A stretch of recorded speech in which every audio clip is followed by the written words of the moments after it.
Chapter 1401. Mo Fan's Plan. Nomiumi. Nomiumi. The match officially began. The map was chosen by Team Happy, so Mo Fan was no stranger to it. He immediately chose to take a roundabout route through the right path just like Yishio did last match. Huang Xiaoqian did the same as last match too, taking the direct path to the center. The only difference was that this time, Huang Xiaoqian wasn't nearly as quiet as last match. As soon as his character loaded in, he began cheerfully chatting away with Mo Fan. Swoosh swoosh swoosh, words filled the screen, but not a single response came from Mo Fan, not even a punctuation mark or an emoji. Wow, so quiet. You're not saying anything? Kid, don't be nervous. Think of this as a normal match. Chatting is a way to relax.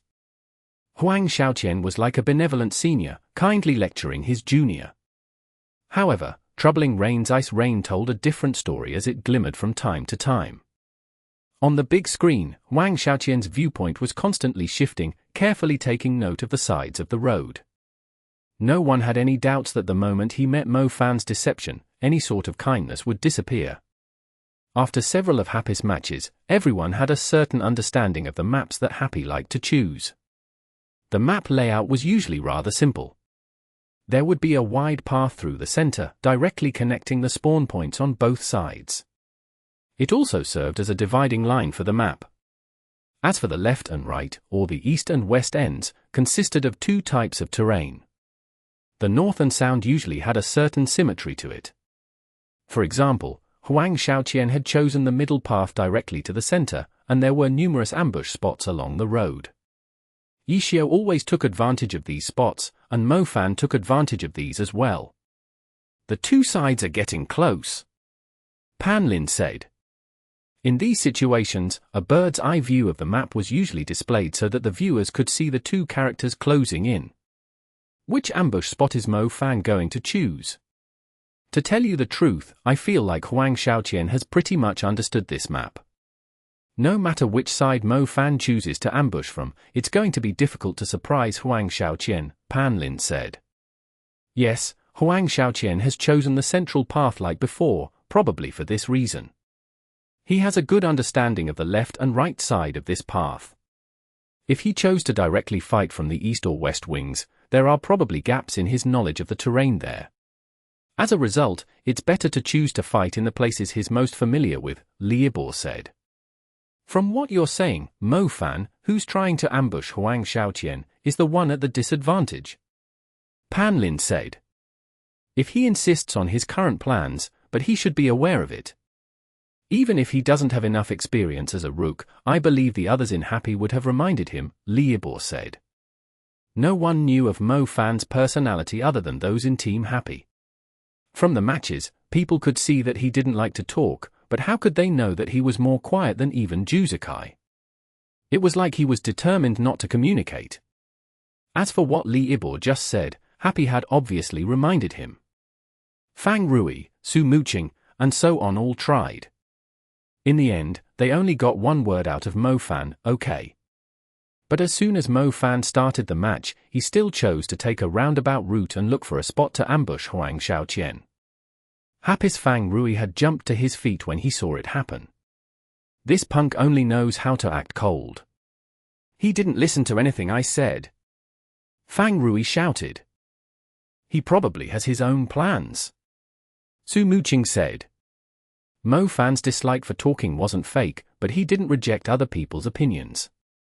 At first, he had been at heads with Yishio, but his attitude towards him slowly changed. The others didn't need to be said. If he didn't want to listen to her and Fang Rui, then he would have just left instead of staying to listen. Even if all they got was an okay, he definitely took their words seriously. Was Mo Fan the type of person who would elaborate? That punk, I wonder what he's got in mind, Fang Rui said.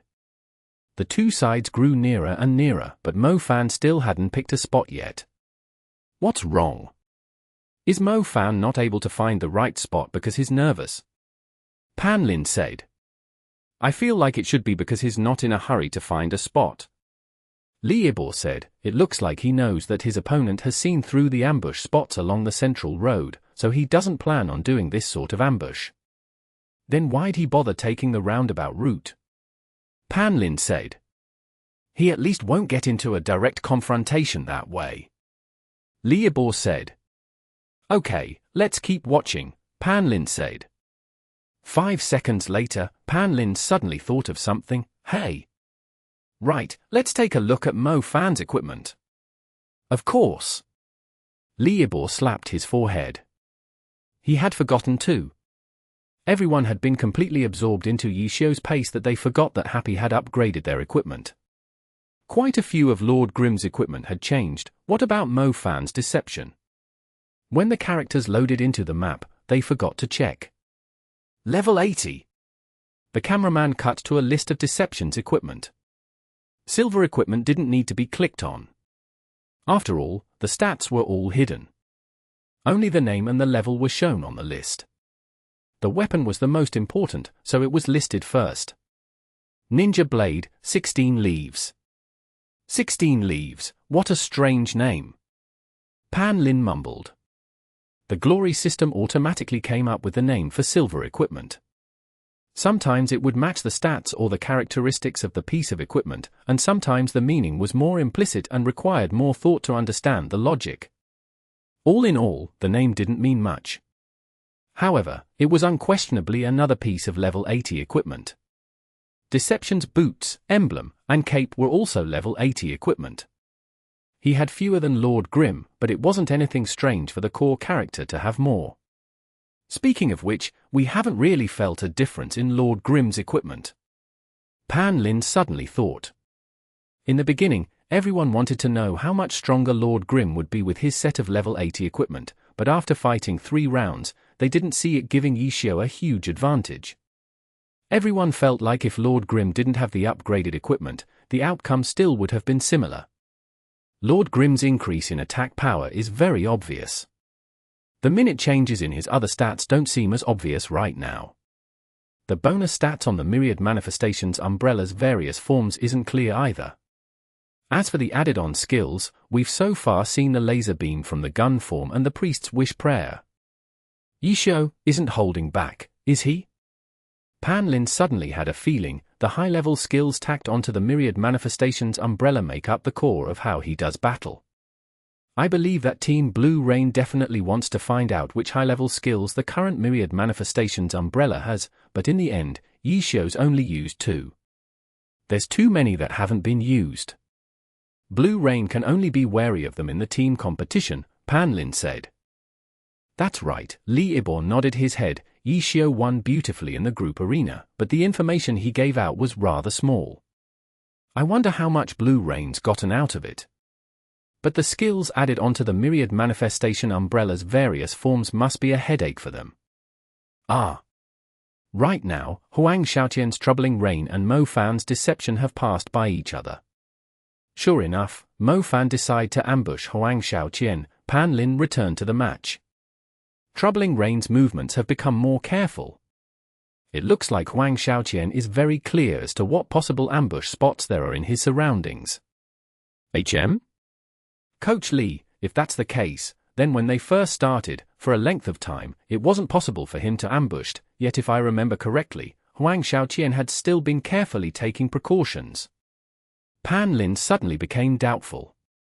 That wasn't taking precautions. That was him giving his teammates more information on the map. Liebor said. Oh, so that's what it was. It really makes you feel like they're a very attentive team. Pan Lin sighed. Yes, Liebor said. On the battlefield, Troubling Rain had rushed past Deception's coordinates and continued to push forward. As for Deception, he began quietly heading to the edges of the central road as if he wanted to choose an ambush spot. Is he planning on acting out when Huang Xiaoqian retraces his steps after not finding anyone? Pan Lin guessed. Liebor shook his head but didn't say anything. He had no idea what Mo Fan was planning. What exactly is this punk thinking? Let alone Liebor, even Mo Fan's teammates, who had a better understanding of Mo Fan, were wondering the same thing. But then afterwards, Mo Fan still didn't choose a spot. It was just that after moving along the edges of the central road, he began running towards Troubling Rain. Is he trying to do a back attack? Pan Lin wondered. The back was the biggest dead angle. It also came with bonus damage, so circling around to the back to mount a sneak attack was the most advantageous option. But because of this, pro player would always be on guard for their rear, especially in 1v1s without any teammates to rely on and when no information was known on the opponent's position. I hope he's not just planning on sneaking up from behind. Huang Xiaoqian is on guard against it, Yi Xiu said. Yes, when he looks left and right, he can also see behind him out of the corner of his eye. Even though he's not looking carefully, it's more than enough as a precaution against back attacks, Fang Rui said. Hearing their worries, Chen Guo suddenly became nervous. Seeing Deception catching up to Troubling Rain, she really wanted to jump over there and yell in his ears, "Be careful! Don't go up like that! You punk, where are you hiding? You're so patient! You're still not going to show up?" Huang Xiaoqian said. It's been so long already. Do you want a yellow card? Referee, give him a yellow card. Huang Xiaoqian continued to type. The yellow card immediately appeared. To Huang Xiaoqian. Huang Xiaoqian didn't retort and defend himself. He already knew why he had been given the yellow card. This was the playoffs, not the All-Stars. Even if the referee knew that he was just joking around, trying to lead the referee to make a call was absolutely an offense. As long as it was attempted, the player would definitely be penalized. Look, I ate a yellow card for you. Why don't you hurry up and come out? Huang Xiaoqian didn't dare mention the referee again and started typing madly towards Mo Fan.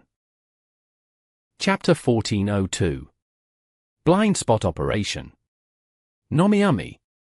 Nomiumi. Instantly, another text wall. The referee's eyes were hurting. To be honest, for glory matches, there wasn't much that the referee had to supervise. After so many years, the main reason why people got carded was for trash or otherwise inappropriate talk. It could only be imagined how much of a burden a Huang Xiaoqian match was on the referee. The opponent could ignore his screens of text, but the referee couldn't.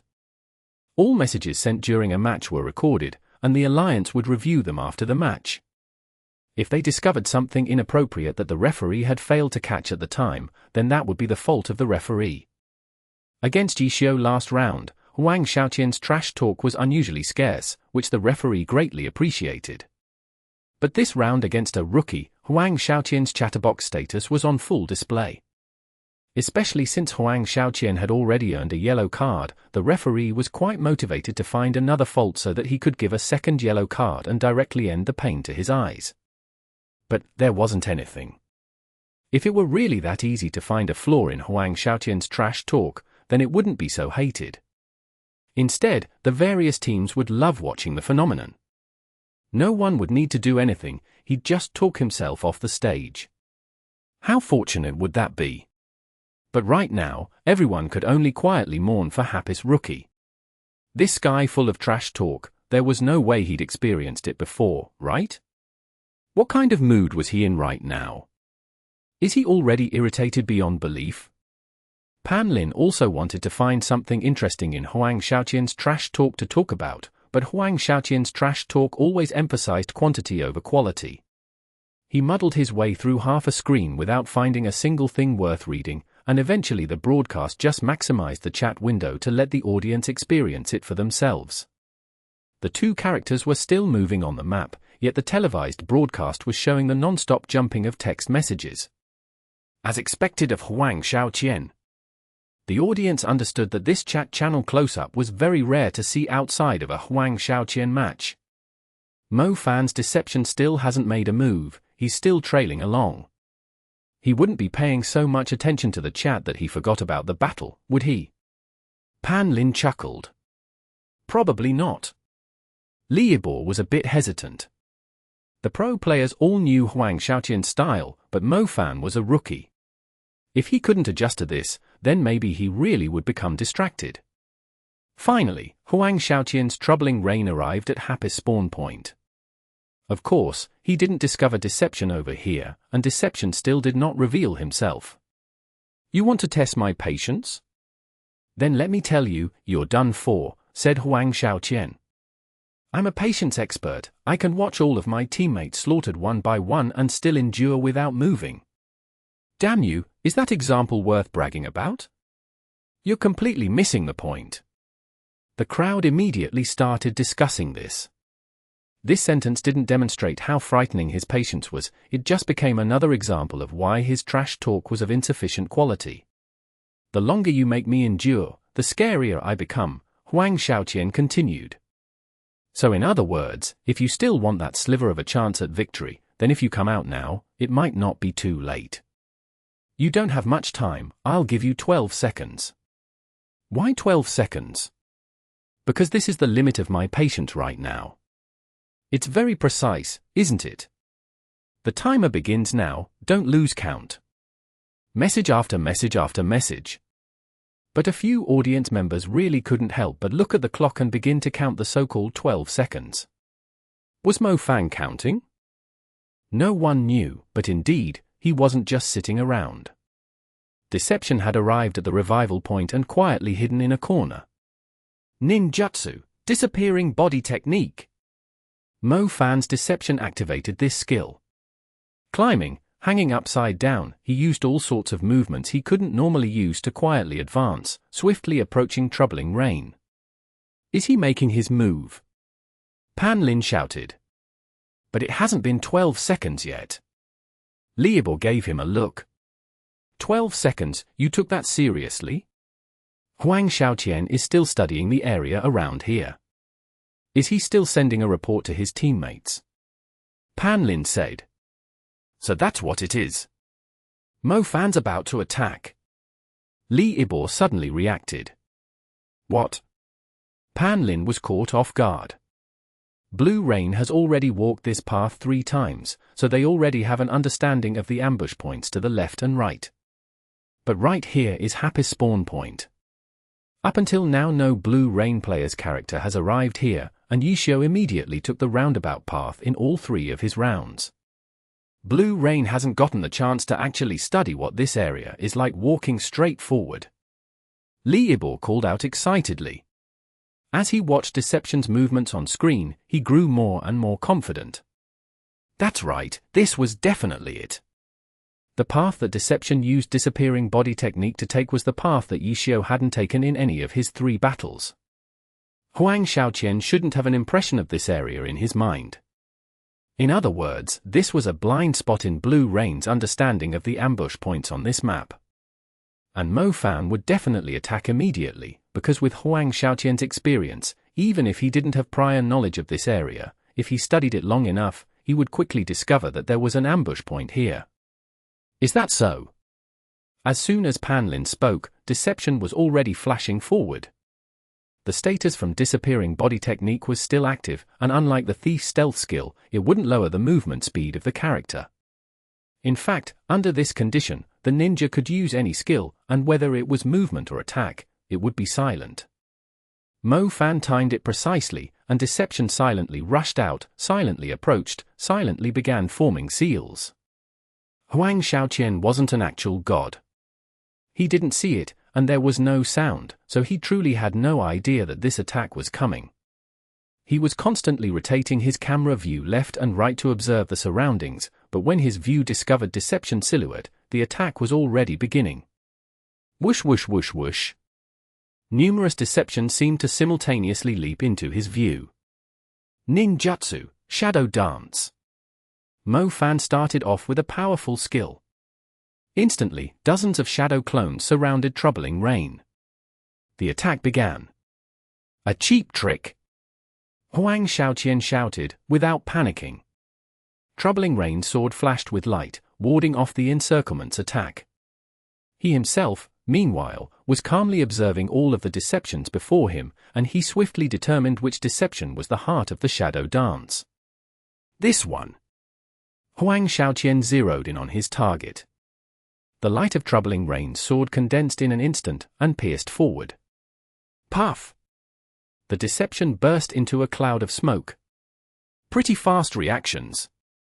Huang Xiaoqian shouted. He was extremely confident in his judgment, and he believed that he hadn't seen incorrectly. He hadn't been able to break the skill only because Mo Fan's reaction and controls weren't slow either. Before Troubling Rain's attack landed, he had already switched the Heart of Shadow Dance to another deception. But because Troubling Rain had approached so close, the Shadow Dance attack was greatly disrupted. Puff puff puff. In an instant, Troubling Rain broke another 3 shadow clones. Watch me. Huang Xiaoqian's messages were still non-stop. From this, it could clearly be seen just how different his showdown against Yishou last round was. At the same time, it caused people to once again ponder the tragic, age-old question, if this guy could always be that focused, instead of getting distracted by typing and chatting, then just how frightening would he be? But those who would think this clearly didn't understand that for Huang Xiaoqian, sometimes, his chatting and typing was his way of focusing all of his attention on the match. Shadow Steps. Huang Xiaoqian's Troubling Rain activated a skill that was somewhat similar to Shadow Dance. Instantly, 7 false images of Troubling Rain spread out. Unlike shadow clones, the images created by Shadow Steps were truly false. They couldn't be attacked, nor could they take damage. From the explanation of the skill, these were afterimages left behind by the high movement speed of the Blade Master combined with the light of his blade. So, unlike Shadow Dance, Shadow Steps needed constant controls to maintain the images after they appeared. On the other hand, if no more controls were given after using Shadow Dance, the clones would simply remain inactive, but they wouldn't disappear. Furthermore, even if one didn't control them individually, they could be given to the system to be automatically controlled. The Shadow Steps needed controls, but controls meant that as long as the skill's duration hadn't run out, it could change at any time. 7 Troubling Rains spread out, but in the blink of an eye, they became 4, and then 5 again. The battlefield was a blurry mess. The referee, who had already gotten dizzy just from Huang Xiaoqian's messages, now felt like he wanted to throw up. This was really so difficult. A few members of the audience also pulled out eye drops. Just like this, Huang Xiaoqian's Troubling Rain, in the midst of these illusory afterimages, defeated Deception's clones one after another. So strong. Pan Lin was shocked. The player who had silently ambushed his opponent would just be broken and taken care of like this? There's only 2 left now, so which is it? Huang Xiaoqian laughed. His Shadow Steps had ended, and there were now only 2 deceptions left on the field. Whoosh! As soon as his message sent, one vanished by itself. The Shadow Dance skill had run out of time as well. The audience once again looked at the health bars of both sides. Deception's heart in the Shadow Dance had never been caught, so he hadn't taken any damage. Troubling Rain had taken a bit of damage, but only 4%. For a successful ambush with the powerful Shadow Dance move to only deal this much damage, it was somewhat depressing. Tell me, what use was there in ambushing me? Huang Xiaoqian shouted. Troubling Rain charged forward. Whoosh! Another cloud of smoke. What? Huang Xiaoqian was stunned. This was also a shadow clone? He actually hadn't discovered this or expected this at all. Underground tunneling technique. Deception flew up from the ground. The flash of a ninjato was never particularly bright, but its sharpness didn't lose to any weapon. Blood flew from Troubling Rain's neck. 4%. The Shadow Dance that he'd worked so hard for had only taken 4% of Troubling Rain's health, but now, an underground tunneling technique attack was successful, directly taking 4%. When Mo Fan exploded, he didn't just use one attack. His flurry rush was generally at least 5 combos long. The attack was continuing. Chapter 1403. Fight on the Tree. Nomiumi. Nomiumi. A sneak attack via underground tunneling technique was a common technique of Mo Fan's. In the battle prep against Happy, Blue Rain wouldn't neglect him just because he was a rookie. They made sure to look deep into each of Happy's players, including Luo Ji, who only fought in the last few rounds, and their first captain as well as the first guild leader of Blue Brook Guild, Wei Chen. However, knowing was one thing, actually being able to use this knowledge on the field was another. If knowing could solve all problems, then that would make competitions far too easy. Mo Fan had used Shadow Dance to open up this exchange, and the mass of shadow clones distracted Huang Shaoqian. This was a very clever opening move, and Huang Shaoqian had been completely tricked by it. He hadn't thought for a moment that this Shadow Dance was a mere distraction. By the time the strike from the underground tunneling technique slashed at Troubling Rain's throat, it was too late for Huang Shaoqian to react. Bird Fall, Flame Cut, Neckbind Technique, Flickering Charge. For consecutive ninja skills, the first three flawlessly executed in midair, the speed making the audience watch on in awe. By the time applause rose from the audience, Deception had already completed all four skills. Their eyes could barely keep up with the movements, and Troubling Rain was completely helpless against it, all the skills hitting solidly. Who would spare a thought for caring about how Deception was a scrap picker now? The audience roared their excitement. This was a rookie. And right now, God Huang Shaoqian was completely helpless against this rookie. What skill? After Flickering Charge, there was a slight pause in the offensive. It seemed that Mo Fan had hesitated for a moment, but upon seeing Troubling Rain still struggling to orient himself, he immediately charged forwards with another attack. Ninja Arts, Cicada Shell Double Slash. Deception chopped both hands towards Troubling Rain's staggering form, but didn't expect a sword to flash out at him. Sword light swept right into Mo Fan's line of sight. Hit! Blood splashed out, and this time it was Mo Fan who didn't have time to dodge. Troubling Rain was still staggering, trying to orient himself after those attacks. He might not be steady, but his sword was. What terrifying adaptability and control! At the same time, Huang Shaoqian's typing was also very steady. Heck, you're stretching yourself a little too thin. Huang Shaoqian said even as Troubling Rain continued to steady himself and unleashed another attack. Blade Storm! Even under the current circumstances, the skill Huang Shaoqian had managed to unleash was the powerful level 65 Blade Master skill. The relentless stabs had blade sweep at Deception like a storm. Substitution Technique! Mo Fan resolutely gave up on resisting, using an escape skill. The straw man that was substituted in was instantly torn asunder by Blade Storm. Mo Fan didn't dare have the escaping Deception launch another attack, aiming for a large tree behind him and leaping up into it with a few swings on his ninjato, looking down at Troubling Rain from up high. Has he seen through me? That was what Mo Fan was thinking to himself then. Blue Rain seen through it. Yi Xiao, on the bench, had already come to this conclusion. You're stretching yourself a little too thin. The audience probably hadn't thought anything of Huang Shaoqian's words. Even the commentators were discussing the moment of hesitation after Flickering Charge and before Cicada Shell Double Slash. He shouldn't have hesitated.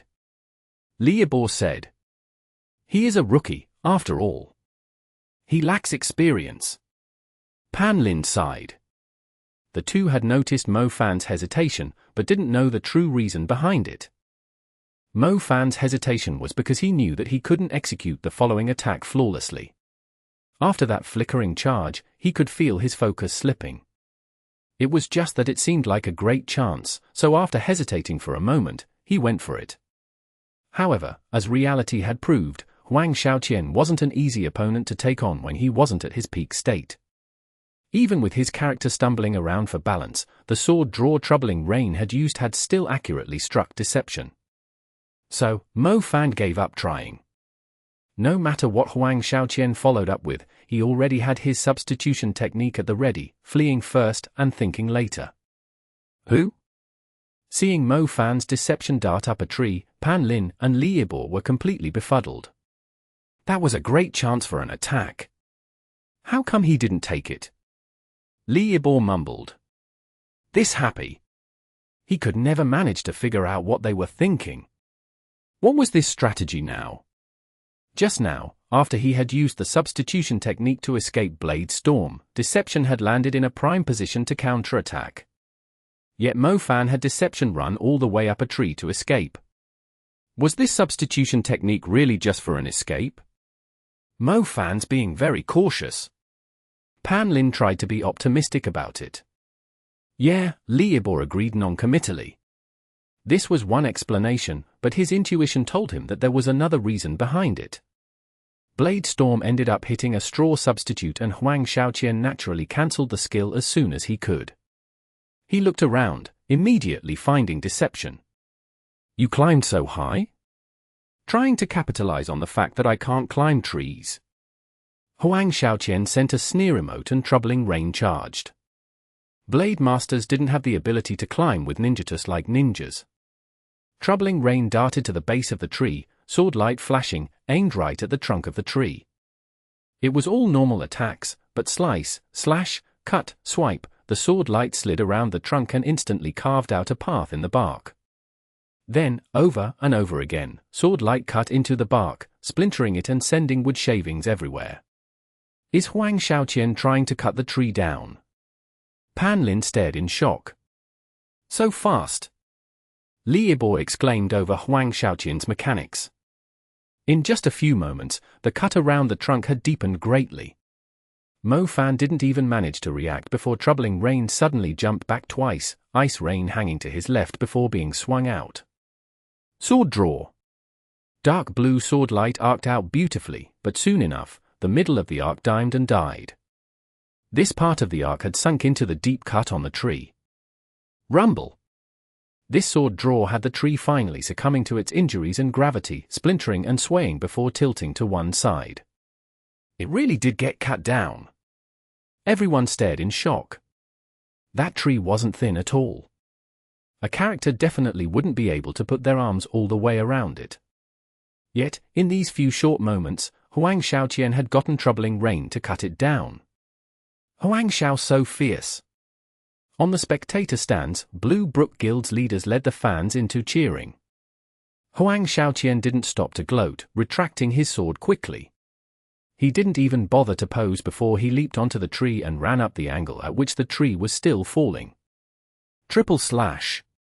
Sword light opened up his path, and with the tree slowly falling and the angle becoming lower and lower, Troubling Rain was swiftly heading towards Deception, who was steadily losing his height advantage.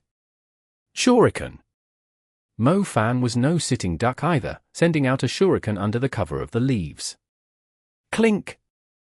Triple slash just so happened to collide with this shuriken, knocking it aside. Troubling Rain's speed didn't slow in the slightest. On this steadily falling tree, both characters moved rapidly. Troubling Rain was charging forwards and Deception was retreating. The tilting tree had created a lot more cover for the characters. 100 streams. Troubling Rain continued to charge, when suddenly several streams of water erupted from a nearby patch of leaves. Rising Dragon Slash. Huang Shaoqian's reaction speed was nothing to laugh at. Troubling Rain ascended into the sky. The streams arrived, rising up and weaving into a prison, yet Troubling Rain had used this Rising Dragon Slash to escape from above, clearing the attack in a jump.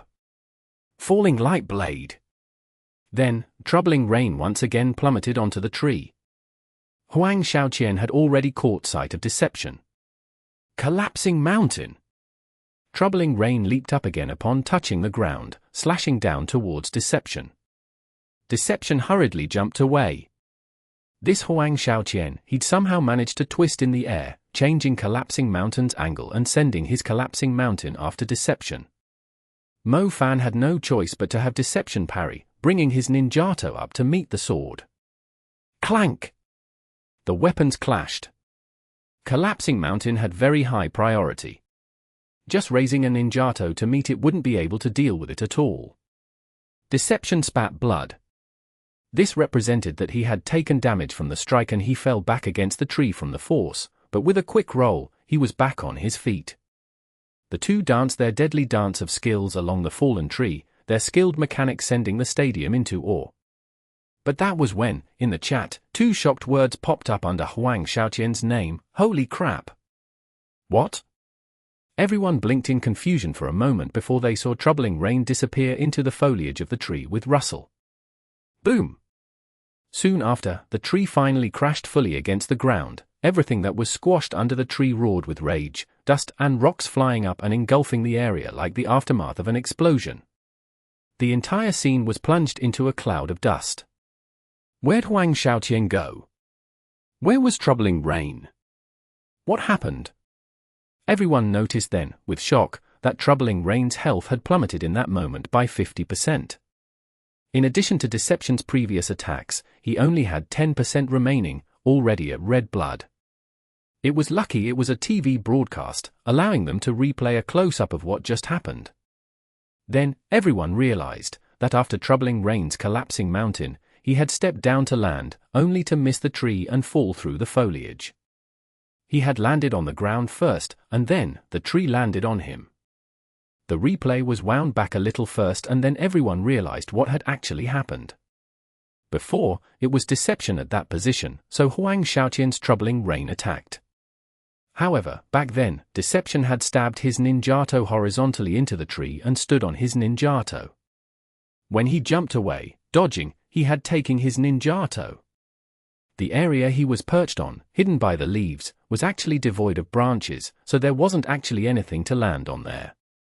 God, Huang Xiaoqian had ended up falling for such a simple trap, causing his character to misstep in battle. Even the experienced and skilled commentator pair Pan Lin and Liebo were lost for words in the face of this scene. Duisance, and thus this is why we call Huang Xiaoqian Master of Fighting Trees, Zhonshu Diaisho, which has the same pronunciation as Master Tactician in Chinese, and only one character difference, except instead of fighting tactics, it's fighting trees. Chapter 1404. Disparity. Nomiumi. Nomiumi. The battlefield was silent. The stadium was silent. The computers and TVs tuning into the match were silent. The Glory competitive scene had 10 years of history. It was quite common for players to damage the surrounding terrain in certain special maps, but it was the first time anyone had ever seen someone personally chop down a tree and squish their character underneath it like Huang Xiaoqian did. He truly is Huang Xiaoqian. The viewers thought to themselves. It was the playoffs, yet he still had the guts to pull off such a hilarious scene. At the stadium, after a moment of stunned silence, applause erupted. Another high point of the group arena had unexpectedly come. It was just that this high point came with lots of laughter too.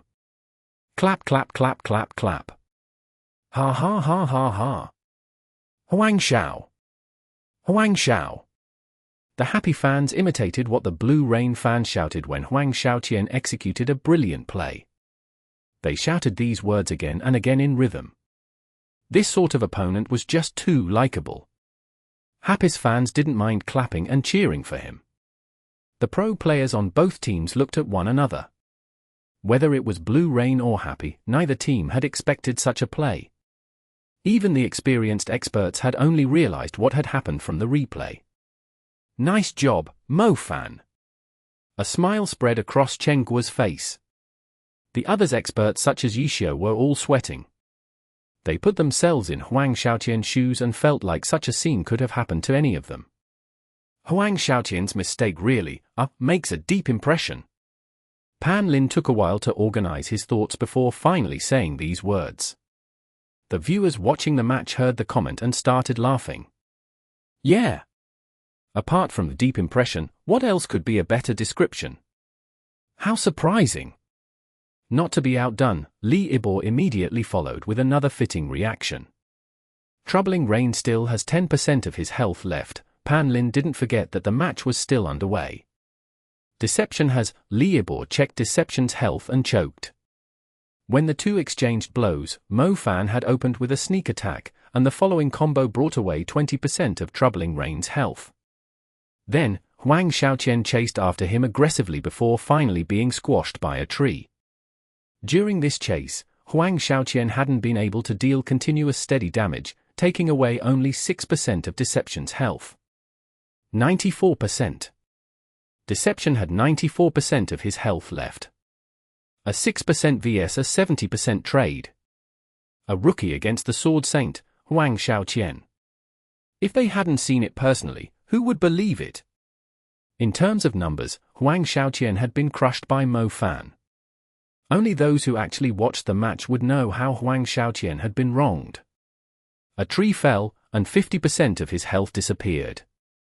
Pan Lin's and Liebor's update on their health bars brought everyone back to the match. Dust filled the air from where the tree fell, and the tree leaves quivered from the violent crash to the ground. As for the two characters, everyone hastily looked for them. The camera quickly locked onto the two characters.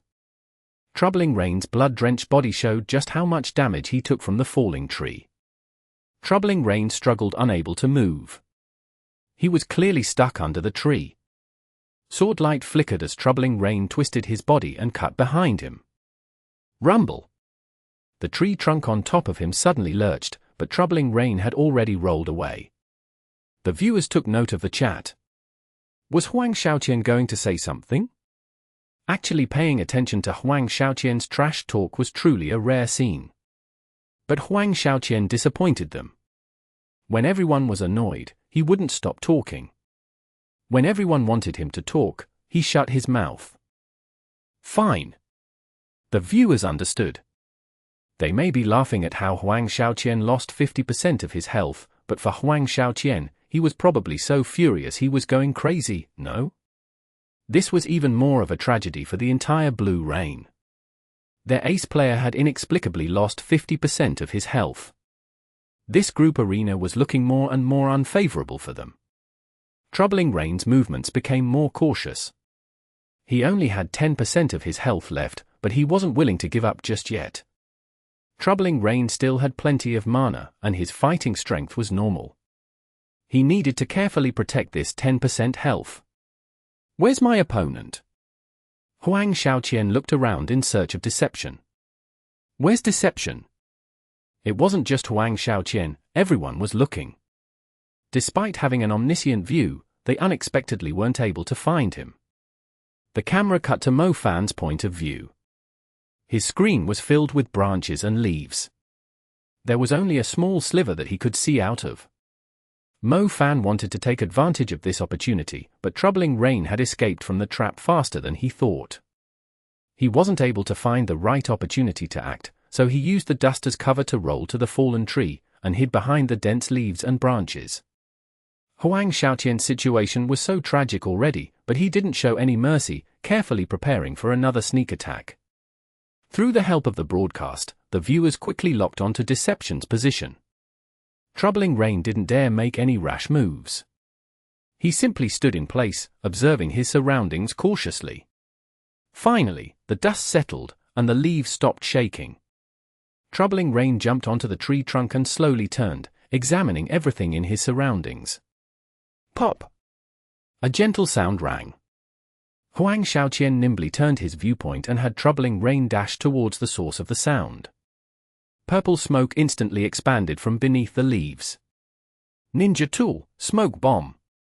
With only 10% of his health left, Huang Xiaoqian could not charge in.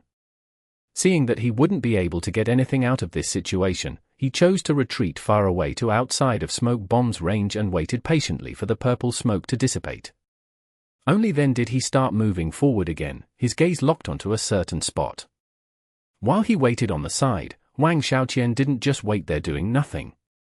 He carefully observed the flow of the purple smoke and grasped Deception's movements from it, because he knew Mo Fan would definitely borrow the purple smoke as cover to move about. From these small details, he had been able to locate Deception's current hiding spot. Quite hidden. Huang Xiaoqian thought to himself as he looked at the dense bunch of leaves. Even though he didn't see Deception, he had determined that he was over there. Troubling Rain continued to be cautious, taking each step slowly.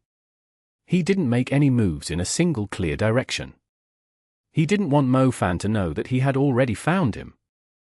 And just like this, Troubling Rain walked into Deception's attack range. Still not moving? Huang Xiaoqian had kept watch on that location.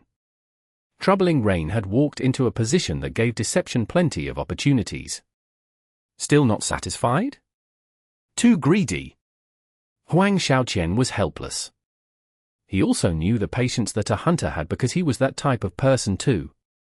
He was giving out openings that would let him make a counterattack, but it clearly wasn't enough to move his opponent. Fine. Let's see just how patient you can be. Huang Xiaoqian thought to himself as Troubling Rain made another step closer. Still no movements. Another step, nothing. Huang Xiaoqian felt his head hurt. He had experienced Mo Fan's skills. His instant bursts were incredible. Although he couldn't keep it up for long, Troubling Rain only had 10% of his health. A short burst from Mo Fan was more than enough. If he got any closer and let the opponent initiate, he might not be able to counterattack. He can't keep delivering himself over. Li Yibo shouted. Through their omniscient spectator view, they could clearly see the situation on both sides and had a clear grasp at Huang Xiaoqian's intentions. From the analysis he had given previously, everyone agreed with Li Yibo, he can't keep delivering himself over. But Huang Xiaoqian still had Troubling Rain take a step forward. This was perseverance, bravery, and more importantly, confidence. The situation was unfavorable for him, yet he still had the confidence that he could turn it around. Deception rushed out. For him, it was the best opportunity he was going to get. The previous opportunities were indeed quite good, but he wasn't tempted by them. He patiently waited until the golden one appeared. The patience trained from being a scrap picker wouldn't lose to anyone. Good. At this crucial moment, Huang Xiaoqian first typed out a message. Storm Shuriken. Numerous shurikens flew out. Under this cover, Deception quickly formed a seal, Shadow Clone Technique. Troubling Rain, Sword's Divine Judgment. Huang Xiaoqian didn't hesitate even though this skill had gotten him into a bad situation last match. When it was time to use it, he was still confident in his judgment and used it with no second thoughts. Sword Chi flew out in every direction. Deception, who had used Shadow Clone Technique to get behind him, was swept away by the Sword Chi. Stun. The damage from Sword's Divine Judgment wasn't great, but the stun effect was remarkable. Troubling Rain turned around with a Rising Dragon Slash. Deception was launched into the air. Rising Dragon Slash into Falling Phoenix Slash was a very common combo, but Huang Xiaoqian decided to go more complex. He used a Headwind Strike in the air into an Immortal Guides the Way. Before Deception was blown away, he immediately followed with a Falling Phoenix Slash. The sword pressed down on Deception as he fell. Although this combo dealt more damage, the difficult execution meant that a slight flaw in the chaining of skills could lead to Deception breaking free from it. But everyone could also see why Huang Xiaoqian took the risk. By chaining these skills together, his character fell slightly slower, allowing him to dodge all of Deception Storm Shurikens. Huang Xiaoqian would not let himself waste the 10% health he had left.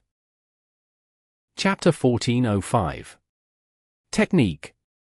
Nomiumi. Nomiumi. Boom. Falling Phoenix Slash knockdown priority was very high.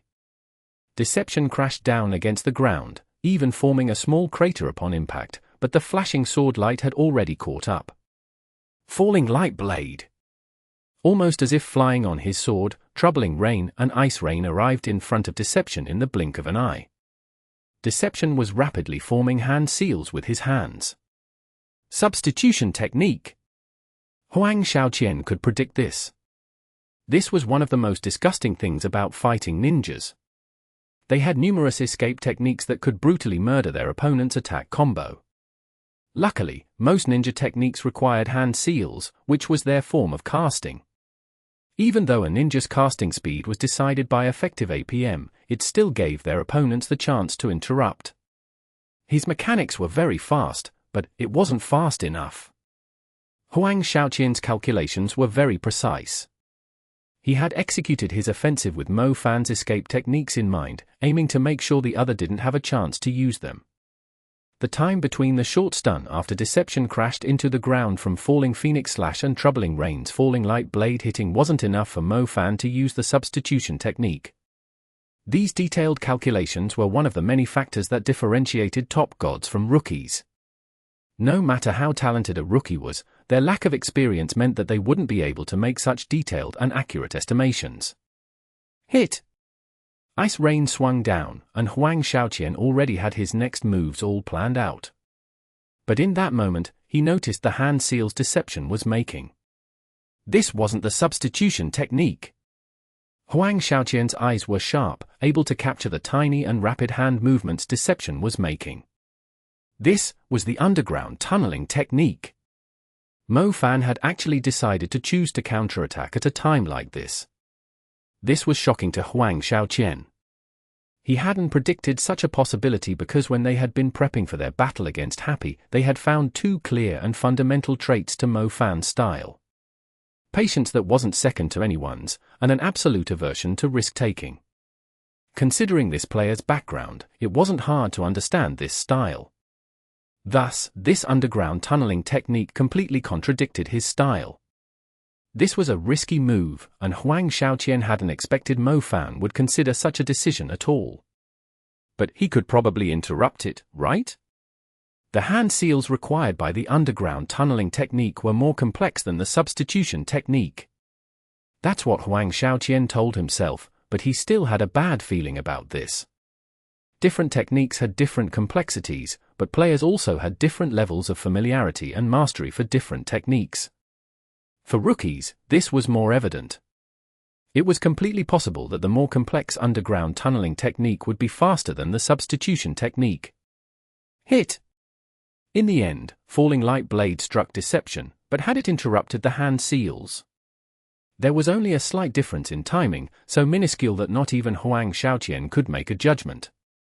All he saw was Deception thrown back by this falling light blade and then suddenly disappearing into the ground. He had completed the hand seals. Huang Xiaoqian's reaction was immediate. Troubling Rain, having just landed on the ground, once again jumped up without hesitation and slashed down. But it hit air. Deception hadn't jumped out to attack him.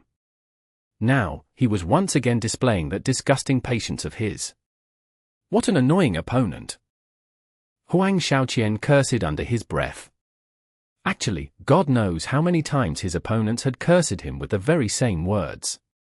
Partially because of his trash talking, partially because of his battle style. It was extraordinary, an extra annoying star. Huang Xiaoqian didn't know when Mo Fan planned on attacking. The moment he landed would be the most dangerous, so he accompanied his landing with another strike downwards. Deception still hadn't struck, and Huang Xiaoqian felt that it was quite the shame.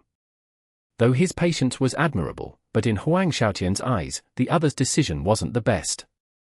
The optimal moment to strike with underground tunneling technique was the moment it was activated. In that moment, Huang Xiaoqian had been a bit of a mess. However, now, he had oriented himself and was prepared, quietly awaiting the moment the attack was launched. Did Mo Fan really think he could succeed in a sneak attack now? Not unless Huang Xiaoqian disconnected. What a shame! Thus, Huang Xiaoqian began spamming the chat again. Even underground, Mo Fan could still see the chat channel. You missed your best opportunity, Huang Xiaoqian continued. Now I can even have my character easily walk out of your underground tunneling techniques range, Huang Xiaoqian finally said. Range? After he typed down this word, Huang Xiaoqian startled. And then Deception's underground tunneling technique activated. Not under Troubling Rain's feet, but in the farthest corner of the skill's range from Troubling Rain. Just like that, Deception jumped out of the ground to face Troubling Rain. Holy shit!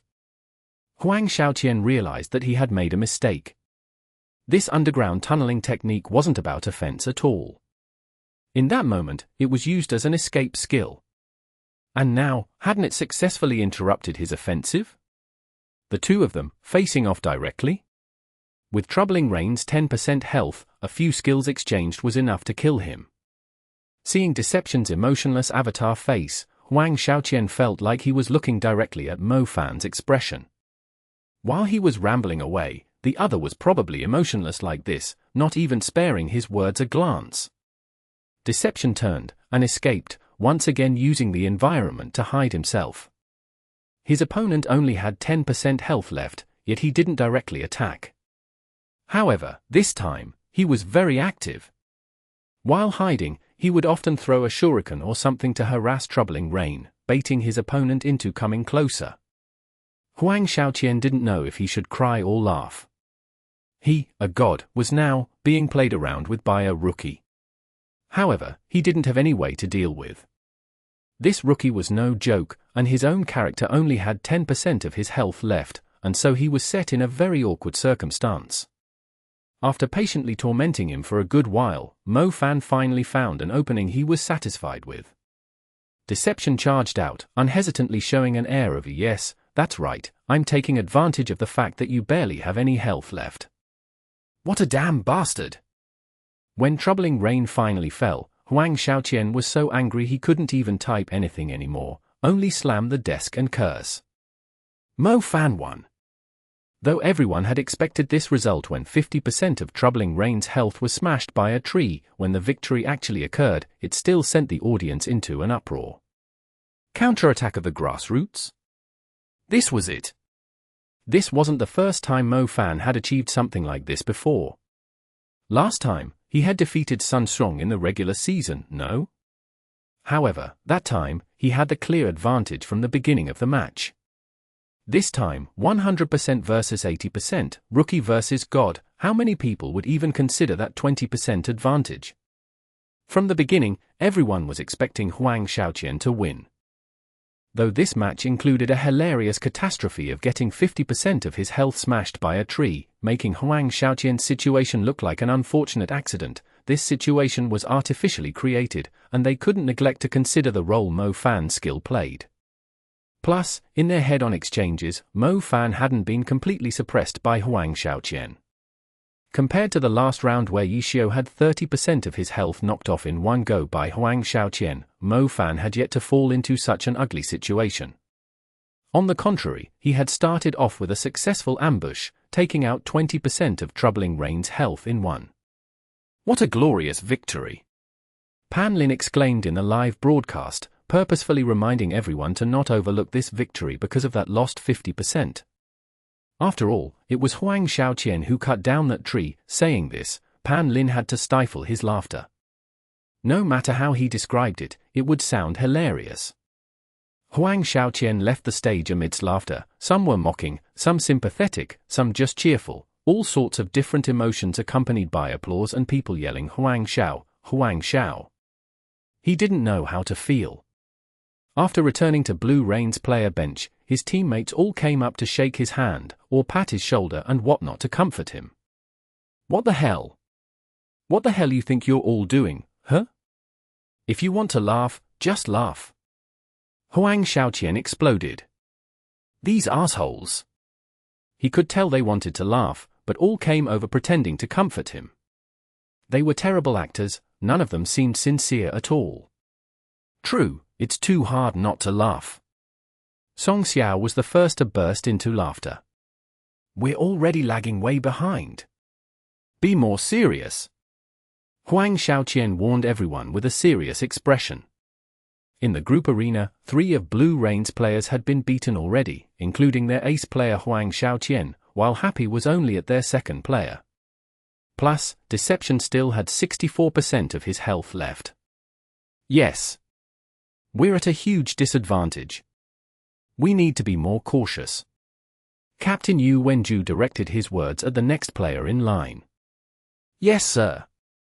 Li Yuan saluted his captain. Li Yuan was a Season 8 debutee, playing a summoner.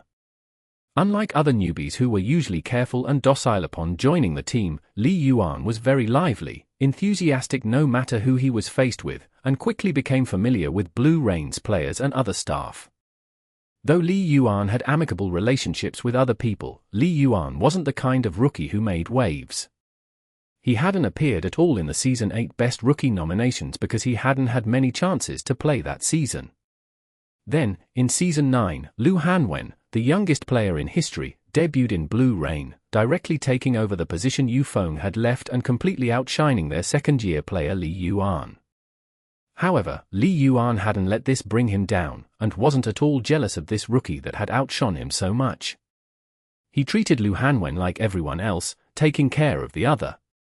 Finally, in the past year, Li Yuan gained more chances to play and cemented his position in the team. Then in this season, Thief player Lin Feng transferred to Wind Howl and Li Yuan stepped forward once more, becoming a permanent core member of the team and gaining more chances to perform in the individual competition, group arenas, and team competitions. His performance was admirable. Now, on the final stage of the playoffs, he was fielded. Chapter 1406. Search. Nomiumi. Nomiumi. Li Yuan. Happy looked at Blue Rain's next player. He wasn't a particularly talented player, yet he was a player no team could lack. Talented players also needed accompanying leaves to serve as contrast for them. No team consisted of only gods. There were only so many gods. Li Yuan wasn't a god, but anyone who could be a part of a powerhouse like Team Blue Rain certainly had to have the skill to back it up. To be allowed to participate on such an important stage, how could he be underestimated? Li Yuan. Summoner, 8 notes. 3 of Blue Rain's players had been eliminated. By now, Blue Rain had a fairly good understanding of this originally unfamiliar map. Li Yuan did the same as his 3 previous teammates and had his 8 notes boldly take the central path.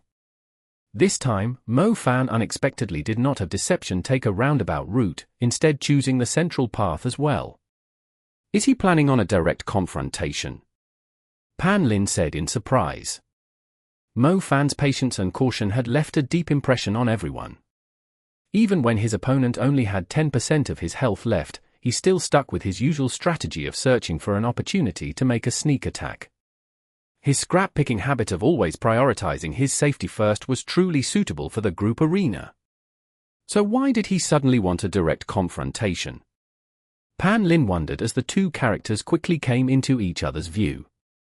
Li Yuan's 8 notes immediately stopped and started summoning creatures. As for Mo Fan's Deception? With a sudden stride to the side, he scurried into a bush and disappeared.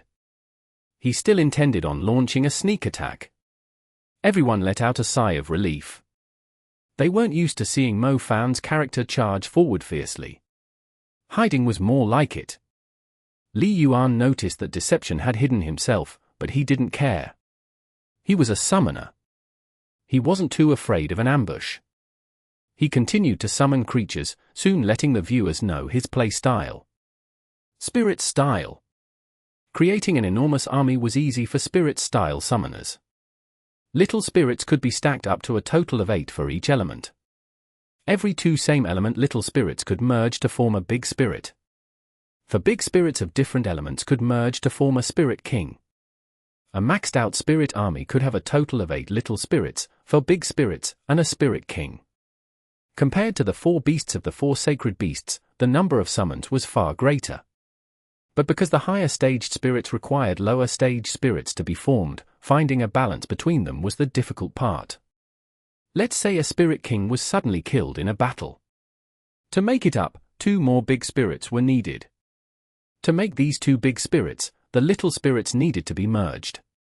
Performing these many spells to merge them together wasn't easy to do quickly. As a result, for the spirit style, replenishing one summons was crucial. Waiting for one spirits to be killed before summoning more wouldn't work. And because of the complications involved in maintaining a spirit army, spirit summons had a fairly long durations.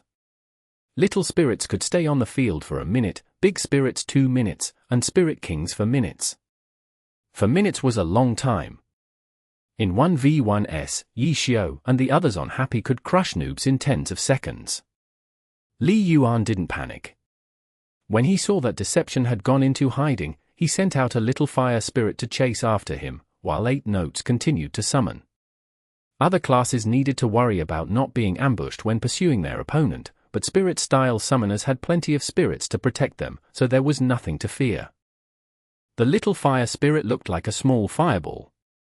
Not long after it reached the grass began to wilt because of the heat. The little fire spirit had a bit of burning power, but when a big fire spirit came over, it was like moving lava. The brushes started to smolder and smoke spread through the air. By now, Li Yuan's 8 notes had summoned for big spirits, 6 little spirits, a grand crowd. He boldly stepped into the previous area to the side of the central road that Song Xiao, Lu Hanwen, and Huang Xiaoqian had avoided due to their unfamiliarity with the map. "Where'd you go?" With the spirits protecting him, Li Yuan appeared completely calm and had time to type. Even though he didn't talk non-stop like Huang Xiaoqian, he was clearly the type who liked to say a few words when there was time to. Mo Fan could even ignore Huang Xiaoqian's map attacks. How could he be bothered by Li Yuan's simple words? For a moment, Li Yuan wasn't able to find deception. He found a spot and planted a Devil World flower. Because Devil World flowers were rooted to a location, they weren't suited as the core of a style, but no summoner style would let go of such a powerful summon. For example, the Devil World flower didn't rely on sight or sound to search for a target. It would automatically detect any target within its range and attack the target with its vines. But when the Devil World flower was planted, there were no movements from it, meaning this surrounding area was safe. You ran quite far away. Li Yuan muttered again. 8 Notes immediately waved his wand, sending out a command with each wave. The summon started spreading out to search the surroundings. All of the summons were set to auto-attack. As soon as a target was discovered, the summon would automatically attack and Li Yuan would immediately know. Playing hide-and-seek with a summoner isn't a good idea, Pan Lin said. The spectators had an omniscient view, so they obviously knew of Deception's current location. The previous Devil World flower had worried them. Fortunately, Deception had moved away. However, now that 8 Notes had started conducting a wide area search, Deception's constant movements to escape Li Yuan's notice gave them even more anxiety. He's up against a spirit-style summoner, after all. Li Yibor sighed. 8 Notes had maxed out his big spirits. He now had 4 big spirits and 8 little spirits searching the area. As soon as a fight broke out, a Spirit King would inevitably be summoned. The Spirit King was the most powerful spirit and could use the skills Elemental Cut, an Elemental Split, and an Elemental Explosion, each skill stronger than the other. Perhaps finding a way to escape would be the wisest decision, Pan Lin thought. But Mo Fan clearly thought differently. He had Deception stay there and play hide-and-seek with the summoned spirits. Happy's fans were on their edge of their seats for Mo Fan, while the neutral spectators and Blue Rain's fans felt like this time, Blue Rain had this match in the bag. Mo Fan's sneaky play style had met his nemesis. But after watching for a bit, they noticed that something wasn't quite right. Again and again, just when it looked like the spirits would find him, Mo Fan would immediately have Deception evade them. Wow, how incredible! Pan Lin stuttered. Mo Fan's ability had once again exceeded his expectations. Yes, this is the skill trained from scrap picking, Li Yibor said. Anyone who had experienced with glory immediately thought of a scene. In a dusty battlefield covered in countless blade and bullet marks, a cold ninja nimbly wandered through the battlefield, carefully dodging any attacks and avoiding attention. Afterwards, he filled his bag with all sorts of precious equipment and materials until it was full before disappearing into the fringes of the battle. Compared to that environment, 20 enemy spirits was nothing. The viewers sighed. As for Li Yuan, his spirit still had an uncovered Deception. He was starting to lose his patience. While the spirits were searching, he wasn't staying idle.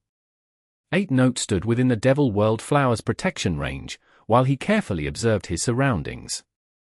His spirits weren't wandering around aimlessly. They were moving towards his dead angles according to the terrain. Even so, Deception was still nowhere to be found. Could he have already run far away? It was hard not to be suspicious. In reality, the spectators with an omniscient view all knew that Deception had uncovered himself before. Unfortunately, Li Yuan couldn't see 360 degrees, otherwise he would have noticed Deception not just once or twice. Unable to find Deception in any direction, Li Yuan wasn't sure what to do.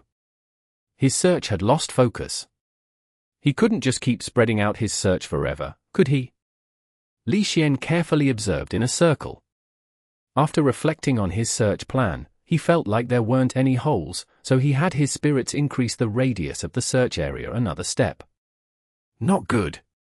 Everyone saw this scene and shouted in their hearts. Deception hadn't run far.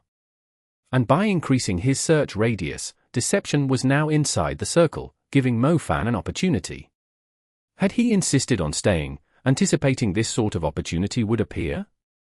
Sure enough, Deception started approaching.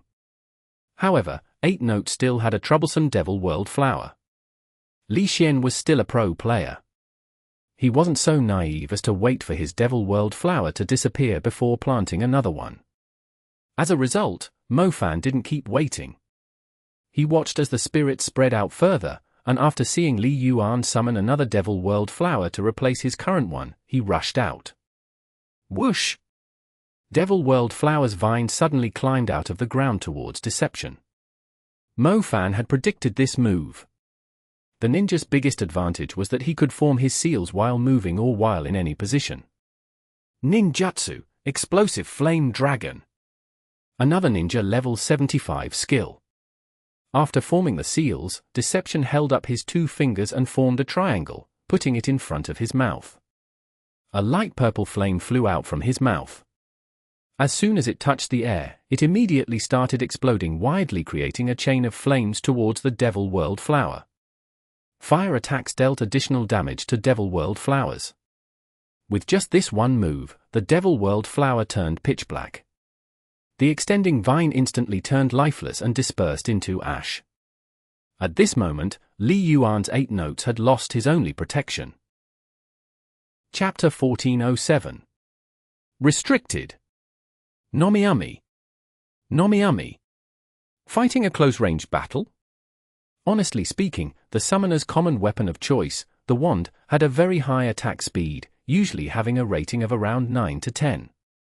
Because of this, there had even been some wand users among battle mage players, focusing their playstyle on their magic abilities. When it came to summoners, their close-ranged fighting power was pretty much close to 0. If they relied on themselves to fight in close quarters, they could only use some superficial skills that any class had access to, and if they really had to, they could use Lash, which was normally used to buff their minions. Evidently, these few skills weren't enough. As such, some summoners would opt to learn some of the battle mage's initial skills, like Dragon Tooth, Falling Flower Palm, Circle Swing, all of which were very popular. This would let the summoner have at least some capability of defending themselves in an unexpected close-ranged battle.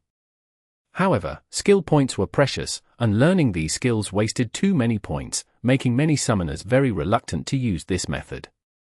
As such, there was now another more sketchy method of dealing with the problem, putting a skill on their weapon. Teleport.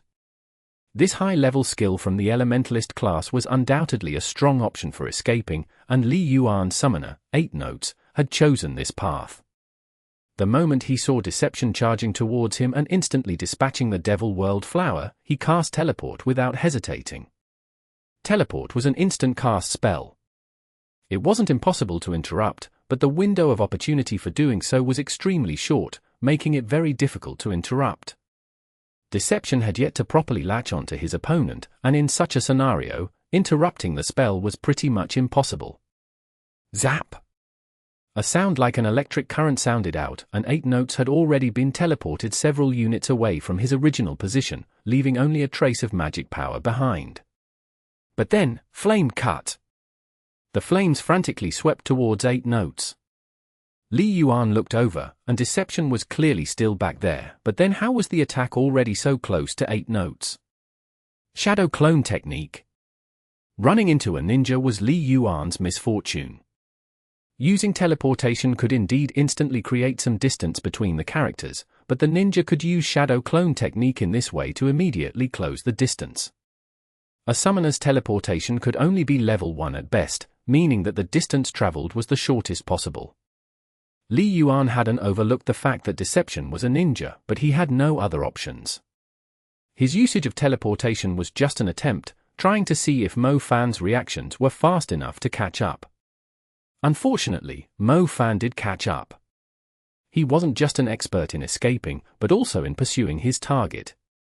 The distance moved by Shadow Clone Technique wasn't enough to let Deception completely close in on 8 Notes, but Flame Cut, a skill with some range on it, was already enough to reach 8 Notes. 8 Notes turned over and rolled. Summoners were only lacking close-range skills, but these basic movements were obviously something that every character possessed. Some summoners with excessive self-confidence would choose to use their basic movements to dodge attacks, a method even more economical than putting teleportation on their weapon.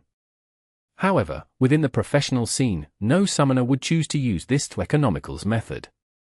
Simply put, there were no noobs for them to bully in the alliance, so purely relying on sidestepping attacks wasn't going to cut it against an offensive from any pro player. Shining Cut.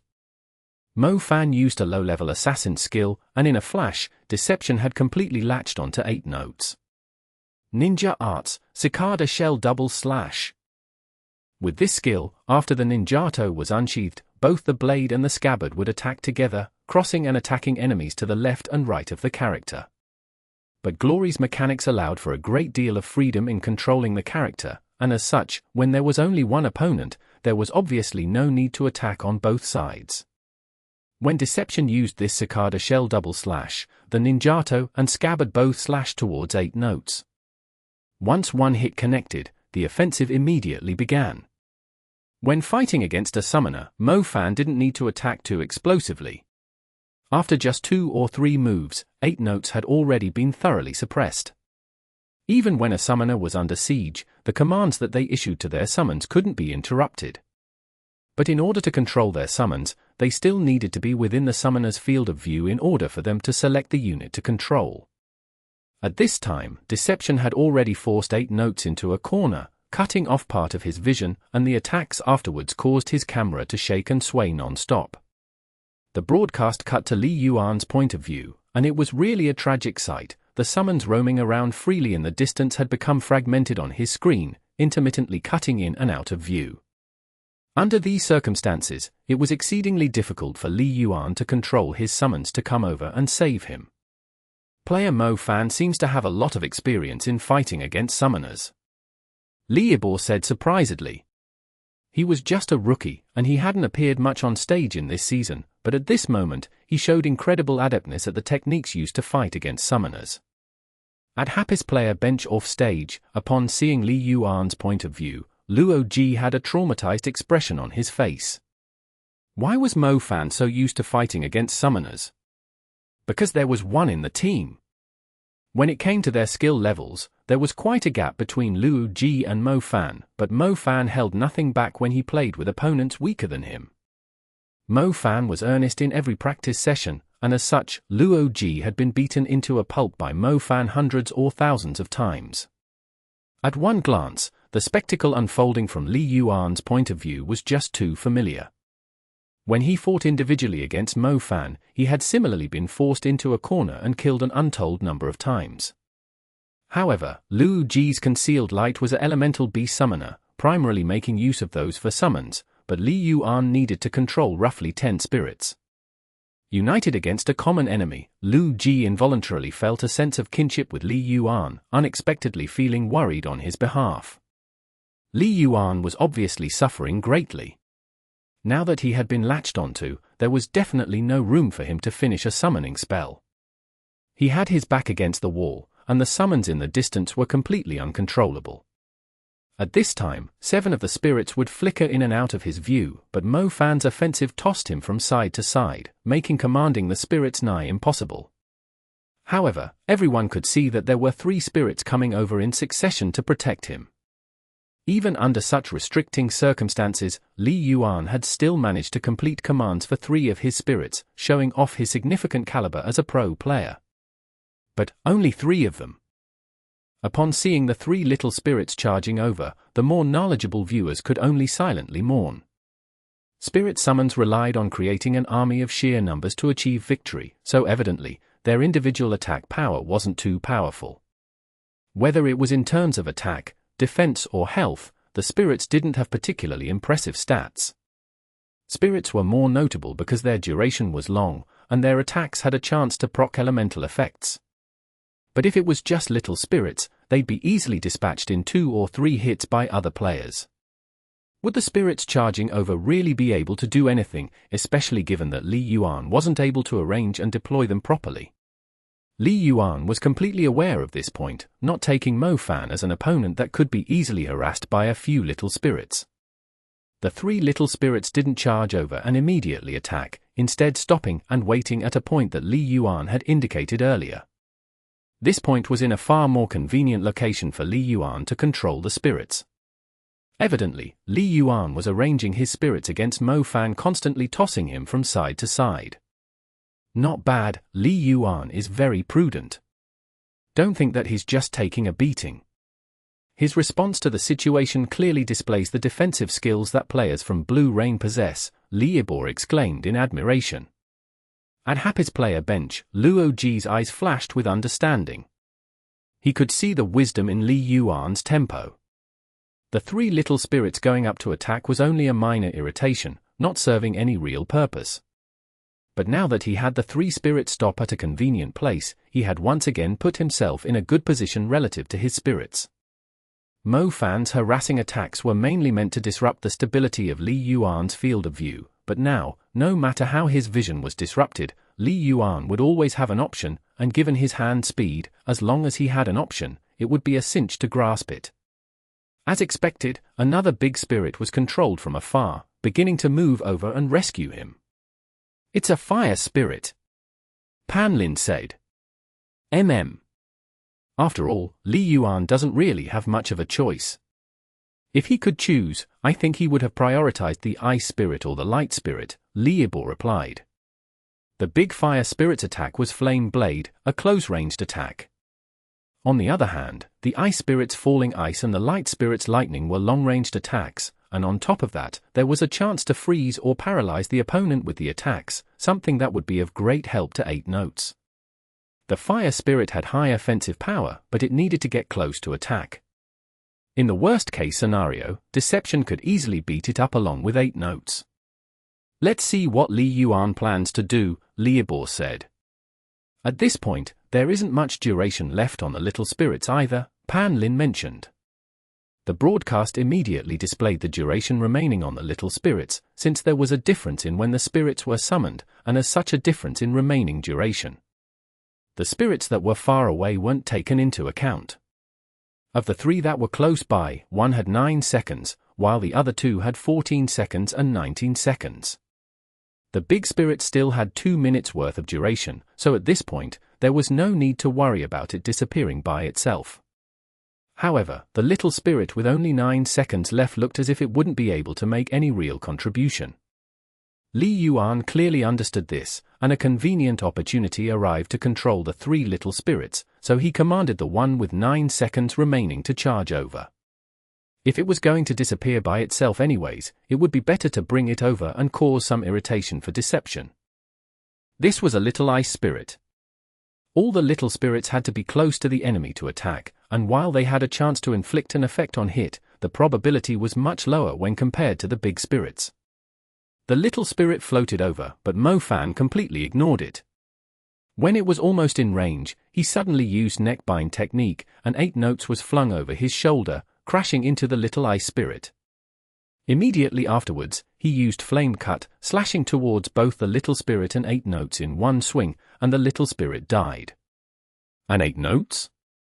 Li Yuan used this opportunity and continued to tenaciously control his spirits.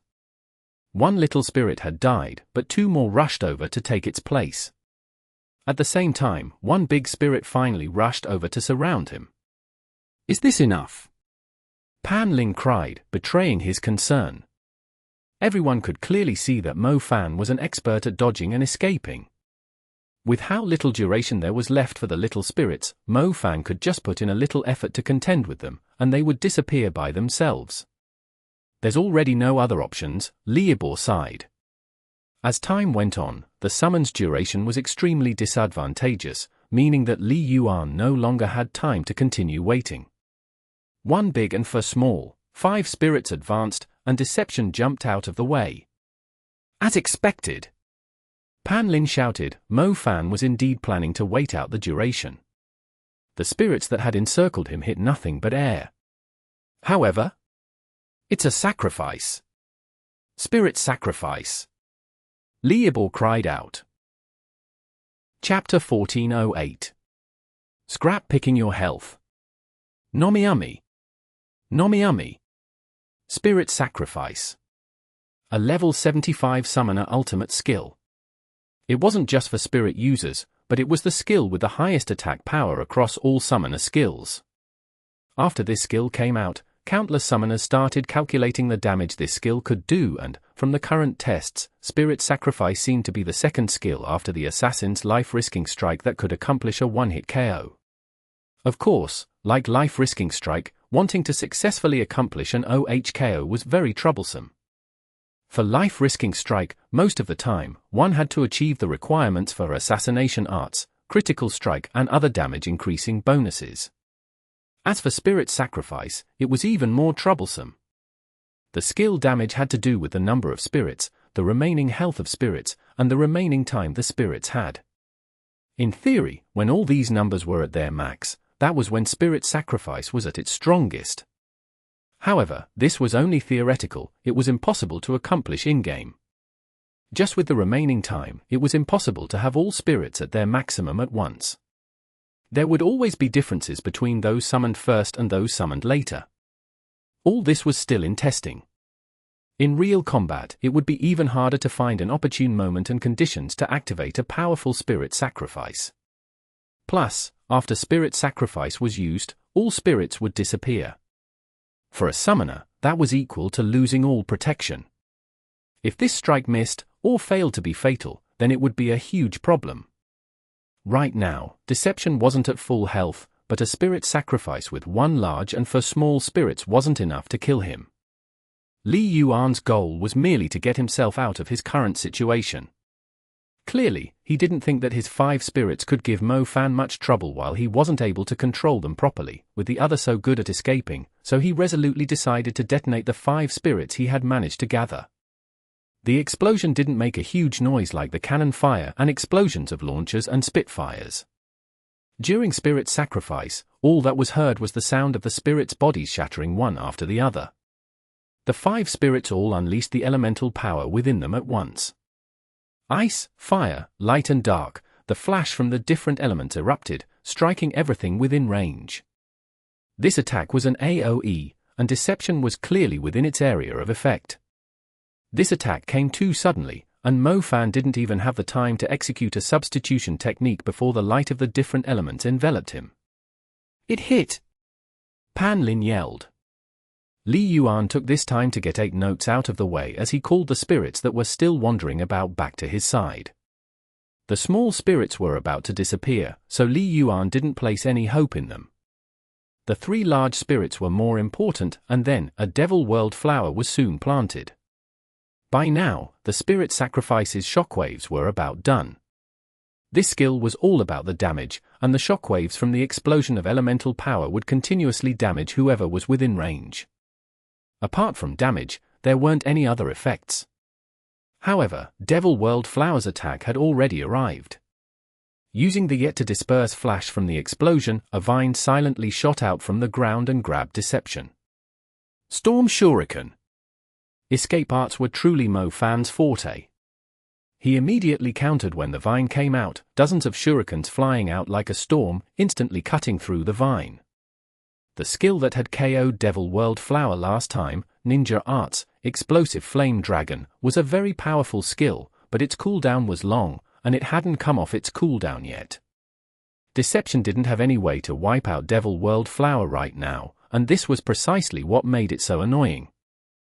Hiding behind Devil World Flower, 8 notes carefully began to summon again. The big spirits were on their way back, and the little spirits had mostly expired. He had to replenish his little spirits. The offensive Deception had launched while trapping 8 notes in the corner just now had taken out a full 61% of 8 notes' health. Summoners were a fragile cloth armor class, so they couldn't take a close range beating like that. As for Deception, that Spirit Sacrifice had blasted off 20% of his health. Though it wasn't as spectacular as his own offensive, Deception wasn't at full health to begin with, so he only had 44% left, in the lead against 8 notes' 39%. Happis Mo Fan really is a great player. Pan Lin complimented. I feel that he really is a mature player already. From his play style, you rarely see the incompleteness belonging to newbie players, Li Yibor added. However, he really is a rookie. I believe that there are many who know of this player. In his first match, he took 2 yellow cards and was disqualified, Pan Lin said. This event was truly surprising and unique. Even a newbie would have a hard time getting directly disqualified. But now, on the stage of the playoffs, we're witnessing a Mo fan that has matured so much, Na Lin exclaimed with a tone of he grew up so fast. But right now, Mo fan isn't in such a good position. Li Yabor said. With Devil World Flower on the field and no skill to kill it in one go, now was Mo fan going to get his ninja back on the offensive? Run? Repeat what he had just done? Having had a taste of Mo fan's ability when it came to hiding, it was doubtful that Li Yuan would be caught off guard like that again. Right now, faced with the current defense, was probably the best chance Mo fan would get. However, this guy was extremely risk-averse. The current opportunity probably wasn't enough for him to bet on. Everyone was trying to guess what choice of action Mo fan would take next, and deception, while everyone was guessing, charged. Is he going on the offense? Pan Ling cried out. How many times had Mo fan simply been fainting when they thought he was going to attack? What about this time? No matter what, the direction he had chosen didn't seem like a plan to run. Shuriken. A shuriken flew out, interrupting 8 Notes' casting. Then, smoke bomb. Purple smoke erupted, enveloping the area, and the camera hurriedly closed in to catch the 2 characters within. Deception was still moving. Shadow clone technique. He directly used this skill to send himself to 8 Notes' side. Devil World Flower attacked, the 2 small spirits 8 Notes had just summoned to his side attacked, and simultaneously, Deception attacked. He's on the offensive. He's going for it this time. Pan Lin shouted. This time, it was clear. Mo fan wasn't hiding anymore, he wasn't escaping, he was directly attacking his opponent, headstrong. He's very good at judging the situation. If he left and then returned, it's very likely that he'd be met with an even worse situation. This offensive is another style. Another style means another thing for the opponent to worry about. A play style that's too focused and simple is easy to figure out. Mo fan couldn't hear what the commentator and guest commentator were talking about. He didn't care about what these people thought because he knew that if he wanted to hear comments, he had someone to give him even better pointers right next to him. Right now, he only wanted to do one thing, defeat his opponent. Mo fan had really changed. In the game, he was focused on scrap picking. He would dart about the battlefield, be bathed in blood, but his attention was on the ground underfoot, searching for those valuable equipment and items. That was what he was passionate about obtaining. But now, his goal had changed. The opponent in front of him became what he coveted. Killing was never something in the foreground as a scrap picker, but now it was what he was fighting for. However, Mo fan was also the same in many ways. While scrap picking, the only thing on his mind was equipment. All other obstacles he would dodge, avoid, that was what he did his best to achieve. Now, against a summoner, his only target was the summoner. Everything else, Devil World Flowers, little spirits, big spirits, all he had to do was avoid these obstacles. Summoners seemed to counter Mo fan's ambush tactics, but a 1v1 fight against a summoner really brought out Mo fan's talents. He had practiced focusing on one target, with danger coming in from all sides during scrap picking, doing everything he could to scrap pick his target. This was a battle, but because his opponent was a summoner, it was also like scrap picking, and the target he was trying to scrap pick. 8 Notes' health. Everyone stared at this battle in shock. With spirits harassing him, Mo fan's offensive wasn't as one-sided as the previous one. Li Yuan's 8 Notes would still have chances to cast summons, and with his wandering spirits coming back, he had more and more spirits. Yet, despite the growing number of spirits, Mo fan had managed something. His deception had managed to cling to 8 Notes. Perhaps 8 Notes could summon a few little spirits, but trying to run away from the center of the battle to focus on commanding his spirits. No way in hell. Even when he casted teleportation upon coming off cooldown, Mo fan had managed to interrupt it. No one had seen someone fight against a summoner like this, ignoring the summoned creatures entirely and just going after the summoner. No one had seen someone execute this method so well either. Deception had been surrounded by quite a few summons already, but Deception still managed to dart between them, locked onto 8 notes. Amazing! Absolutely amazing! Pan Lin was yelling in shock. Meanwhile, Li Yibor had his eyes on the health of the 2 characters. Mo Fan was doing well, but it was impossible for him to stay completely unharmed under the circumstances. The 2 characters' health were both depleting at an even rate. If this continues, Li Yibor seemed to see a certain future, a certain possibility. As the situation continued, this possibility became a reality. Schlick! Deception's ninjato buried itself in 8 Notes' chest. Whoosh!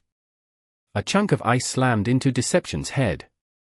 The health of the 2 characters actually simultaneously struck 0. Deception and 8 Notes had perished together? Chapter 1409. Background. Nomiami. Nomiami. Glory. That was when this word filled the screen. Everyone was stunned. Glory, that word would only appear when announcing a victory, but wasn't this match a tie? Glory shouldn't have appeared then. Could it be? Everyone scanned the field wildly and, as expected, amidst the light of 8 Notes' disappearing spirits, there stood Deception. Health, 0.7%. He wasn't dead yet. Everyone was shocked.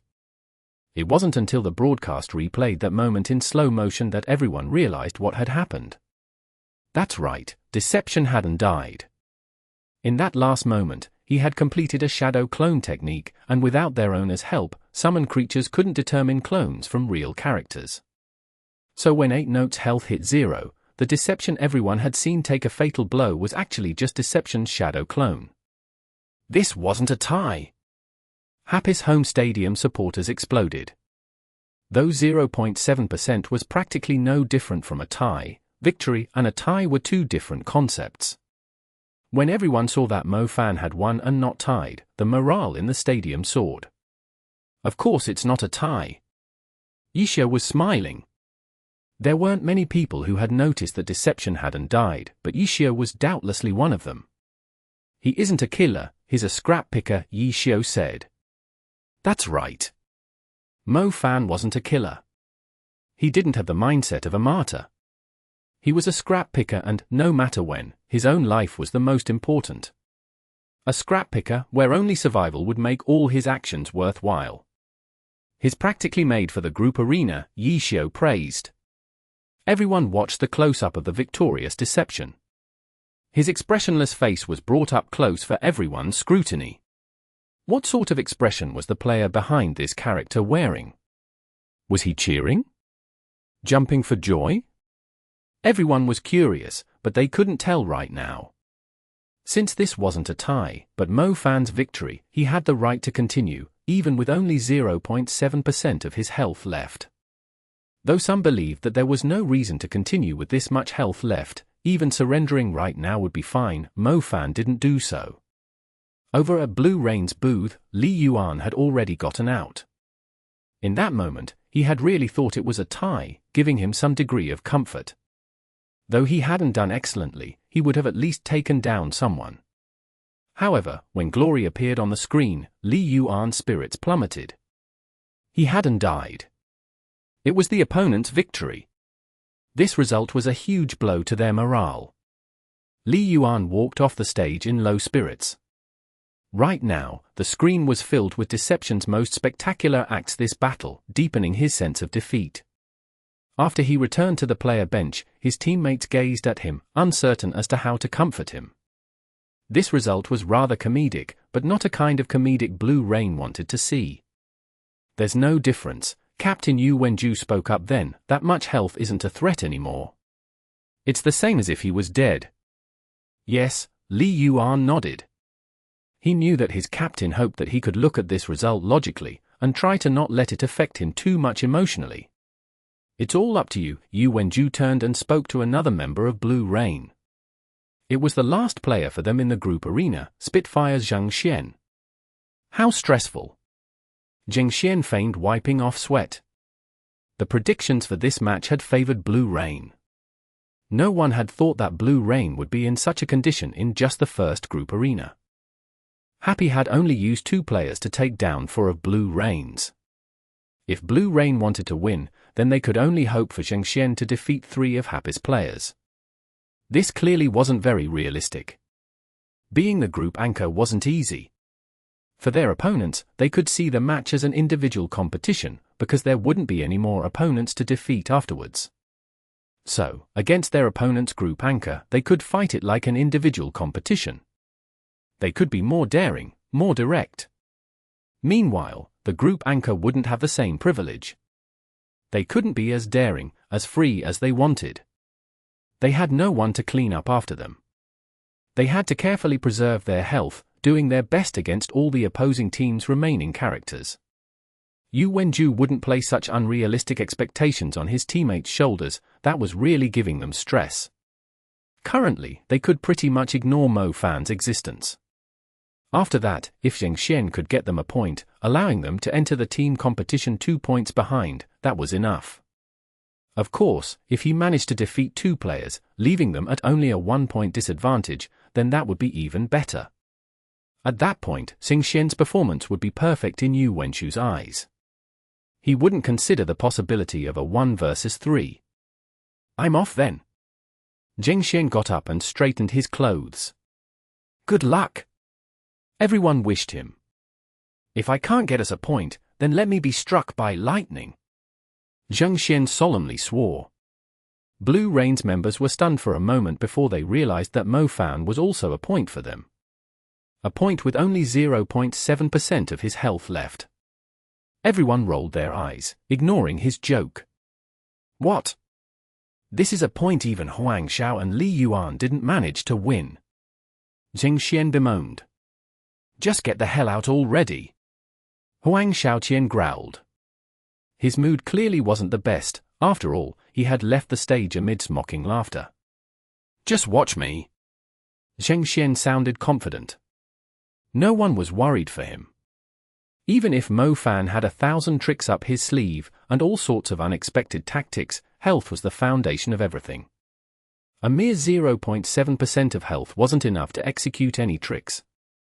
Perhaps he had the ability to combo his opponent without taking damage, but those circumstances and his current 0.7% health would have the opponent taking very different choices of action. Match start. Pan Lin and Li Yibo didn't even bother saying anything. Actually, in most people's eyes, it would be more acceptable for Mo Fan to surrender and leave. Continuing with 0.7% of his health seemed like a rather cheap move. Zhengxian's Spitfire character was called Bullet Rain, equipped with the silver rifle, Drift. He was one of Blue Rain's core players and was pretty famous in the scene. Zhengxian was a player who debuted in the 4th season, becoming a pro player alongside Yu Wenju and Huang Xiaoqian. That was a bright, star-filled season, bringing about the circle of top players now known as the Golden Generation. Zhengxian debuted in the same season as the Golden Generation, and from then on, his signature phrase became "How stressful." Zhengxian was very talented, but back then, there was already a Spitfire player that shone like the sun, so newbies had a hard time taking the spotlight. There were no battle mags, strikers, Spitfires, or berserkers among the Golden Generation. Was this because no rookies debuted with these classes in the 4th season? Of course not. It was because, at that time, these classes were all occupied by the group of players standing at the top of the top. New rookies shoving these gods from their positions? Not even in their dreams. Zhengxian grew up beside the Golden Generation. Perhaps, in another generation, he would draw much attention, but next to the Golden Generation, he was but a drop in the ocean. Just in his own team, there were 2 eye-catching teammates that outshone him, not just in glory, but also in their personal characteristics. One couldn't shut up, and the other had crippled hands. Zhengxian was rather speechless. Considering how normal he was, he could only lament over how geniuses always had their quirks. How stressful! Day by day, he matured amidst such complaints and became a reliable helper to his 2 Golden Generation teammates. Over the summer between Season 7 and 8, the top Spitfire player Zhong Jula suddenly retired. 100 Blossoms flailed, trying to find a successor for dazzling 100 Blossoms, and the first name they thought of was actually Blue Rain's Jing Xian.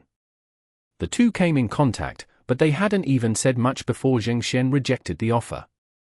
The reason? He was used to being in Blue Rain. Being the team's ace? How stressful. That was the reason Jing Xian gave for rejecting 100 Blossoms' offer. Perhaps he was a bit of a coward.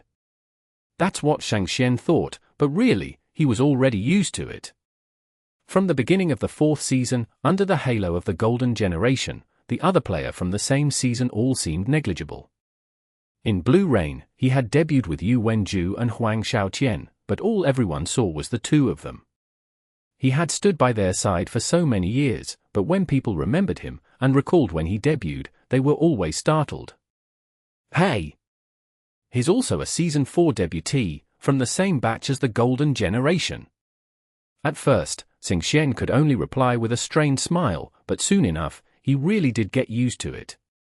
Whenever Blue Rain did poorly, he would see Captain Yu Wenju and Ace Huang Xiaotian get grilled by reporters, sitting in the spotlight, and he would think to himself that his position was quite the blessing. In a team like Blue Rain, he had an important, but not crucial position. Not as good as whoever was above, but far out of reach to those below. Stability was a realm of life, too. Deng Xian was very satisfied with this realm he was in. He was prepared to maintain this, all the way until the end of his career. To be honest, he had no regrets and would be happy to end it here. He even had a championship.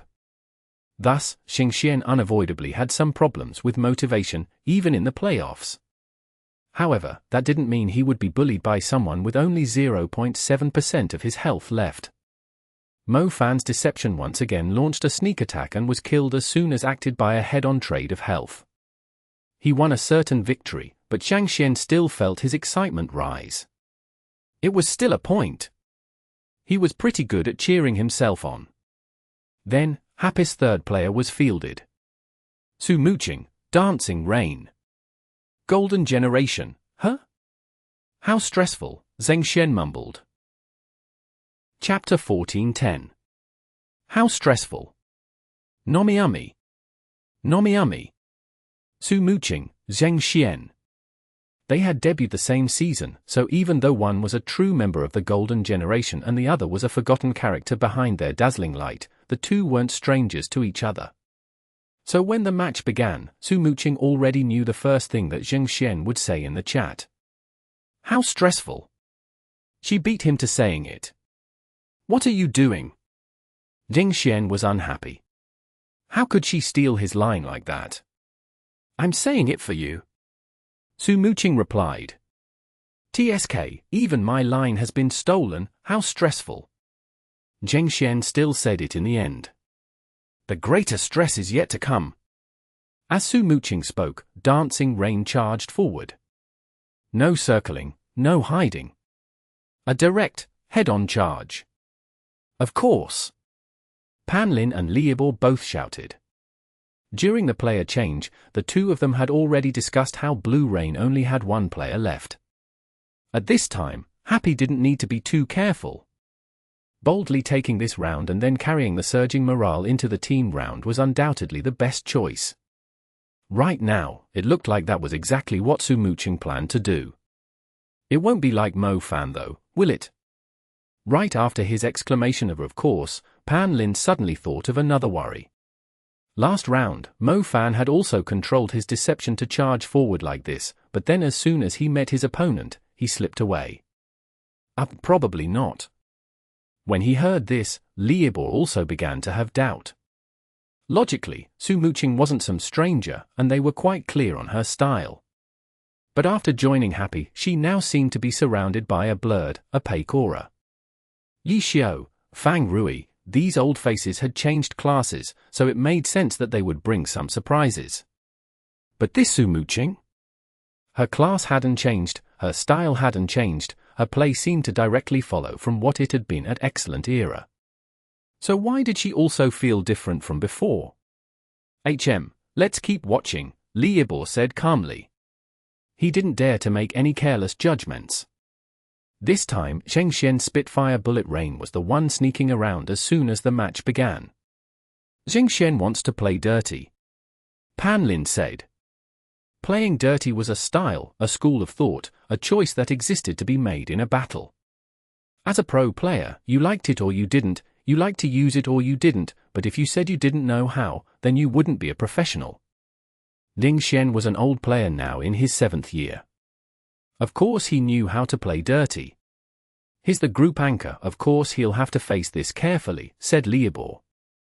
Zheng Xian, this group anchor, still had 3 opponents ahead of him. Su Muqing was the first, but who would be next? The dirtiest player of all, Fang Rui? That girl who was like a tiger, Tang Ru? That chaotic brawler player? Or their old senior from Blue Rain, Wei Chen? Zheng Xian didn't know Wei Chen. It was Season 3 when he'd arrived at Blue Rain's training camp, and by that time Wei Chen had already retired and left. Zheng Xian had heard a few stories about this old senior, though. He discovered and recruited Huang Xiaoqian from the game. He was the original owner of Yu Wenchu's inherited Swoksaar. No part of Blue Rain's origin story could be separated from his name. Even their Blue Brook Guild, in the box labeled Founder, was forever marked with his name, Swoksaar. Yes, Swoksaar. Wei Chen Swoksaar, not Yu Wenchu Swoksaar. And then this old senior, after leaving for 7 years, suddenly returned to this battlefield. In the beginning, he'd drawn a lot of attention, but his return wasn't like Yi Xiu's. Wei Chen was not the protagonist of the stage, and his appearances were pitifully infrequent. Gradually, the discussion around him faded away. Only Blue Rain would continue to pay attention to their old captain, their old senior. Would he go on stage? Zheng Xian thought, and then suddenly jolted back to the present. Damn it, got distracted again. In such a critical battle, Zheng Xian had actually gotten so lost in thought that Bullet Rain had subconsciously walked forward quite a bit. Now that he realized, he hurriedly studied his surroundings. This guy? He started daydreaming again, didn't he? Huang Xiaoqian said, watching Zheng Xian's match. He was all too familiar with this guy. A lack of fighting spirit remains his biggest problem, Yu Wenju sighed. Even throwing him into the anchor position couldn't help him focus completely, said Huang Xiaoqian. If only he had Yu Feng's drive, said Yu Wenju. But if that was the case, he would have left long ago, wouldn't he? Huang Xiaoqian said. Everyone at Blue Rain knew that 100 Blossoms had tried to recruit Feng Xian that one summer. Yes. There's really nothing that can be done. Yu Wenju was helpless. If only he could be averaged out with Yu Feng, said Huang Xiaoqian. Then what? Our team would develop a Blood and Blossoms. Yu Wenju said. Blood and Blossoms had left a deep impression on the players of the Golden Generation, because Season 3 and Season 4 was when that style had been at its peak. The Golden Generation had all gone through Blood and Blossoms as a rite of passage. Who knows, said Huang Xiaoqian. These sort of meaningless hypotheticals always led to melancholy. Because Yu Feng was too vigorous, too ambitious, too driven, he left them. Zheng Xian was too passive, too lacking in fighting spirit, and so he stayed. Staying was good, but his lack of spirit became the biggest limit to his strength. Zheng Xian had talent, but because he lacked spirit and initiative, his talent was unable to shine. He should have been able to accomplish more. This was what many people had said of Zheng Xian, and this guy had heard it all, but it still wasn't enough to motivate him. Even in the playoffs, even as the group anchor, his mind would still wander. And this was Blue Rain. If this had been a team like Tiny Herb, with strict requirements, Zheng Xian probably would have already been kicked out the door. Blue Rain was a strange team, one that could accommodate all kinds of strange players. Huang Xiaoqian, this talkative opportunist, Yu Wenju, this master tactician with a slow hand speed, Song Xiao, the Mr. Clutch who could only shine in the playoffs, Lu Hanwen, this surging youngster who was already so bold at 14 years old. And even the ones who had already left, Yu Feng, who wasn't happy even with a championship, a perfectionist who would only be satisfied with a championship he'd won as the core player, Lin Feng, who'd gone to Wind Howl, an unorthodox battle thief player. And Yang Xian, a competitive player who lacked competitiveness. Blue Rain was such a collection of unique players, and every player had found his place here. People had thought about this before. If Huang Shaoqian didn't chat and instead focused his hand speed entirely on his controls. If Yu Wenchu's hand speed met the standard, or even surpassed it. If Song Xiao could perform as excellently in the regular season as he did in the playoffs. If Yu Feng hadn't left in pursuit of his ambitions. If Jing Xian was a player with fighting spirit, who always put his full effort into everything. How powerful would such a Blue Rain be? Blue Rain was just this kind of team, filled with defective beauty. But on the professional stage, they would resolutely advance just like any other. Right now, their lethargic Zheng Xian was their critical group arena anchor. Awaiting him were 3 players, which could include 2 All-Stars, or this season's best rookie, so on and so forth. The road ahead was covered in thorns. Just like Zheng Xian's mantra, how stressful. But even though he said this, when faced with this kind of pressure, he would still advance forward. He lacked fighting spirit, but he was still working himself up to fight. Bullet Rain circled around the flank. By the time it was his turn to come on stage, Blue Rain had already thoroughly investigated the ambush points on both ends of the map. Zheng Xian played like this was his familiar home game map, swiftly finding a suitable position from which to launch a sneak attack. He gradually heard the sound of footsteps. Dancing Rain was beginning to approach. And he thought about how after winning this round, there was another, and after winning that one, there would still be one more. What a headache! Zheng Xian gritted his teeth. How stressful, he said once more, and Bullet Rain began to attack. This is really so stressful. When Zheng Xian said his mantra for the last time, his Bullet Rain had already fallen. The opponent he was facing was no longer Su Muqing and her Dancing Rain, but Fang Rui and his Boundless Sea. Zheng Xian won one battle. Putting in his full effort, he defeated Su Muqing. But after that, he was ultimately unable to defeat Fang Rui. The group arena ended with Happy in the lead, 5-3. They were entering the team round with a 2-point lead. 1v2 really is my limit. There was just no way to go on. After Zheng Xian came off stage, he spread his hands helplessly and said this to his teammates. 1v2, Huang Shaoqian's mouth twitched. You have the nerve to count deception as one of your kills too. It's not me counting it, it's the rules, said Zheng Xian, righteous. All right, this kind of outcome isn't entirely unacceptable, Yu Wenju said calmly. In the team competition, there wasn't much difference between fighting until one person remained and fighting until 2 people remained.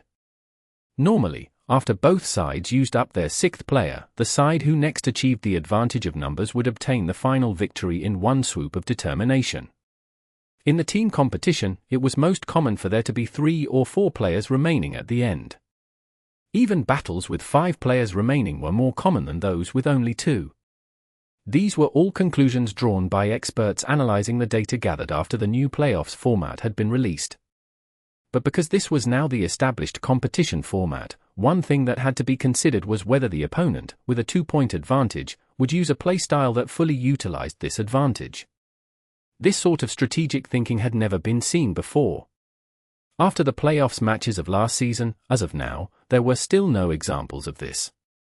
Everyone could rely on experience and speculation. And the current playoff system gave a longer break between the group arena and the team competition.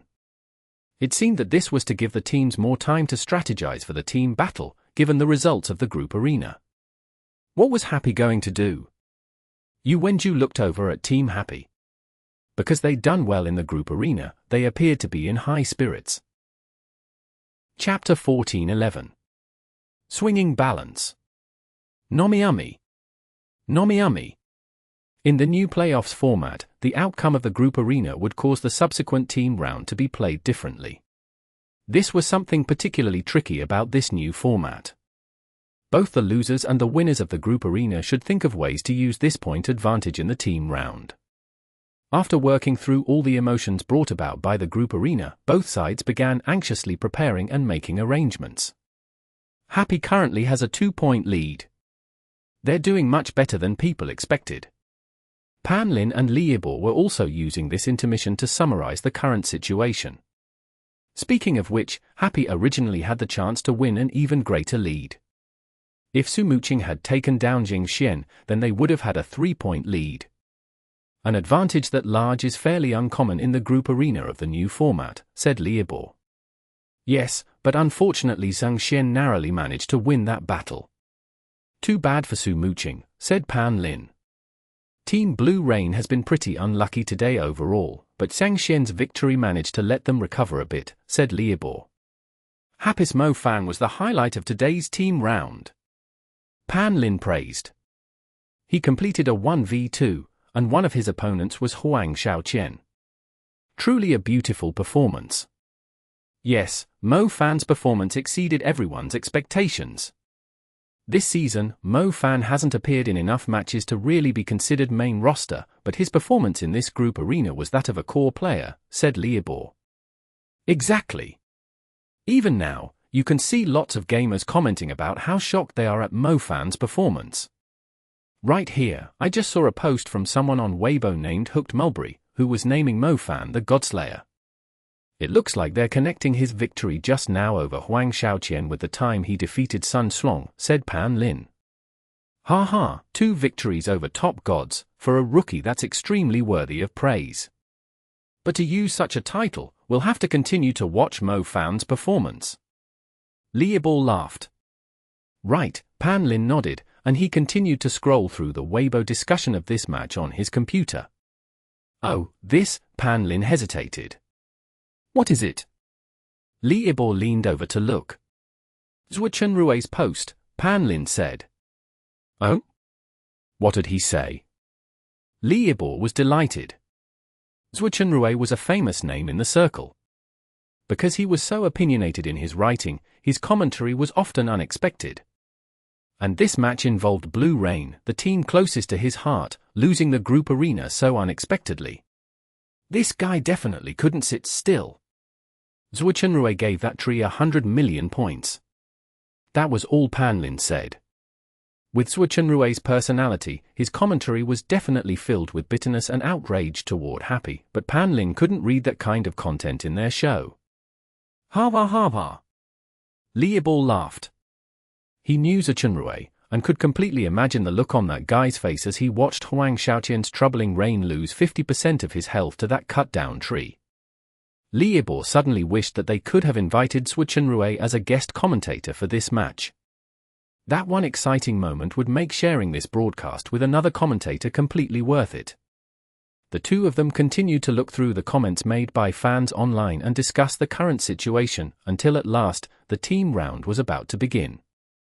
The participating players on each side were summoned by the referee and began to walk on stage. Team Blue Rain, Yu Wenju, Huang Xiaoqian, Lu Hanwen, Zheng Xian, and Xu Jingxi as the starting roster, with Song Xiao as 6th player. Team Happy, Yi Xiao, Su Muqing, Fang Rui, Qiao Yifan, and Anweni as starting roster, with 6th player Wei Chen. Happy sending Wei Chen on stage. Pan Lin was surprised. Wei Chen had history with Blue Rain, but because this history was so long ago, and because Wei Chen hadn't had a very strong presence this season, there wasn't much speculation or hype around this topic. And the playoffs wasn't a place to arrange a roster for the sake of hype, anyway. The fact that Happy had chosen to send Wei Chen up now, regardless, was surprising to many people. How useful could Wei Chen possibly be? This was an issue with a very large question mark. From his current abilities that could be seen from his scarce onstage appearances this season, it was hard to call him high-level. And his history with Blue Rain was so long ago, so in terms of knowing the enemy, he probably wouldn't be any better than Yi Xiao, Su Muqing, and Fang Rui, who had fought against Blue Rain for many years now. So why had Happy arranged for Wei Chen to go onstage this match? No one could guess. On Blue Rain's side, they were fairly calm. Happy was a new team, and the greatest characteristic of a new team was that their strength developed with each battle they fought. On the other hand, teams like Blue Rain, Tiny Herb, Tyranny were all very mature and stable. They weren't like new teams, who might change from day to day. Only a team that had just been created would be continuously changing and experimenting. Happy had played through the entire regular season with this kind of rhythm, so many people might not have even noticed this point. Not having a mature style is usually the biggest weakness of a new team, but Happy has turned this into their greatest strength. This was Yu Wenchu's judgment of the team, prior to this match. Because they weren't mature, because they were always changing and experimenting, Happy became entirely unpredictable. This was normally something that a mature team would work hard to try and avoid, but for a new team that didn't have enough time to solve this kind of problem, they might as well just make the problem bigger. Yu Wenchu's view was supported by data. From the research that they'd requested Blue Rain's R&D to do, it was clear to see Happy's rotating changes. As the team's new players grew, Happy's rotation of its players only increased, all the way until the end of the season, when even Wei Chen and Luo Ji joined the rotation as well. This wasn't an unexpected decision. From the statistics they'd gathered, these two players joining the rotation completely aligned with Happy's trend of increasing variation. But because these two hadn't joined until the very end, they had too much blank space at the beginning and relatively few appearances overall, so they seemed a little bit painful to the eyes. Every one of Happy's players was fully operational, all for the sake of the playoffs. Team Happy had been aiming for the playoffs since the very beginning. Win the championships. This wasn't something Ishio just casually said to mess with everyone. He had been completely sincere. From day one of the regular season, he had been planning, adjusting, training the whole team, all in pursuit of this goal. Right now, Yu Wenchu's view of Happy was that no matter what roster they brought up, he wouldn't be too surprised, because they had always been swinging and changing, unlike the mature and steady teams like Blue Rain. However, even as Happy was swinging, they manifested a sort of balance. They weren't steady in an absolute sense, but they were in a relative sense. Happy's most fearsome person ultimately was still Ishio. Not only was he sturdy in combat with a 37-win streak, his control and deployment of the team as a whole was a completely easy and familiar task to him. And right now. Just surrender now, this person laughed as he shook Yu Wenchu's hand. Heh, it looks like that's not necessary right now. Yu Wenchu smiled. Very soon it will be, said Ishio. You shut up. Huang Xiaoqian interrupted. Remember to love the environment. As Ishio shook Huang Xiaoqian's hand, his other hand patted the back of his hand in a friendly way. Oh, fuck off. Huang Xiaoqian shook his hand free. To the side, the referee could hardly bear to watch. Ishio had really twisted the knife there. The players walked past one by one, following the pre-match etiquette. They were also generally lined up in a fixed order, for example, the sixth person was generally lined up last. So, Wei Chen was the last person to walk in front of Yu Wenchu. Captain Wei. This was how Yu Wenchu addressed him when he shook his hand. To the side, Huang Xiaoqian didn't wait for him to come over, instead taking the initiative to approach. Captain Wei. He used the same form of address, his tone completely respectful. Even Ishio, who was also his senior and a pinnacle god who had already achieved the dazzling light of 3 consecutive championships before he'd even debuted, was someone he drove away with a fuck off. Because this person in front of him now was different. If not for this person, Huang Xiaoqian might have treated glory as no more than a frivolous pastime, where he'd run over to the game to cause a bit of trouble in his free time. He would have just continued living the life of an ordinary person until he became so busy that even this pastime was forgotten and glory faded away from his life once and for all. But he met Wei Chen. It was this person who changed his attitude toward glory. It was this person who sparked his interest in becoming a professional player.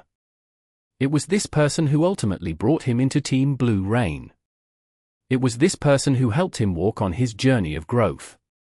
And then he left, and Huang Xiaoqian earned a name for himself as a member of the Golden Generation, formally stepping into the professional circle. He took control of a character now called the Sword Sane, and charged through this battlefield. The whole world was open to him now, in a way that he never would have imagined, even in his wildest dreams. And all of it was thanks to the person in front of him. After he had left, they'd lost all contact. Huang Xiaoqian had wanted to meet him again, but he never imagined it would be like this. On the battlefield as opponents, and in the playoffs, where only one could survive. The bitterest of opponents. But none of this could change Huang Xiaoqian's feelings toward Wei Chen. If he had to say which person in his life had the greatest influence upon him, his answer would only contain the name of this person. Surrender! And then this was what he heard Wei Chen, this person who had the greatest influence on his life, this person whom he respected the most, say to him. How could we do that? Yu Wenju smiled. Huang Xiaoqian didn't have too much of a reaction either, because it was entirely unsurprising for this person to say such a thing. Even though this was someone he held in great esteem, Wei Chen was indeed an extremely unscrupulous person. What a shame, I can hardly bear to beat you guys on the battlefield. Wei Chen sighed. The same goes for us. Yu Wenju said. But you've already beaten me, said Wei Chen. It was just luck, said Yu Wenju.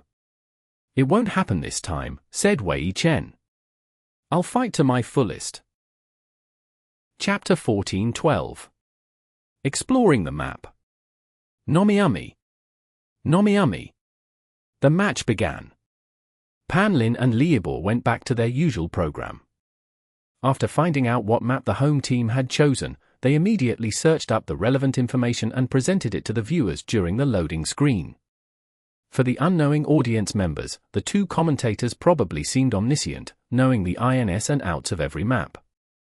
Map, Empty Sand Sea. The map was shaped like a rhombus.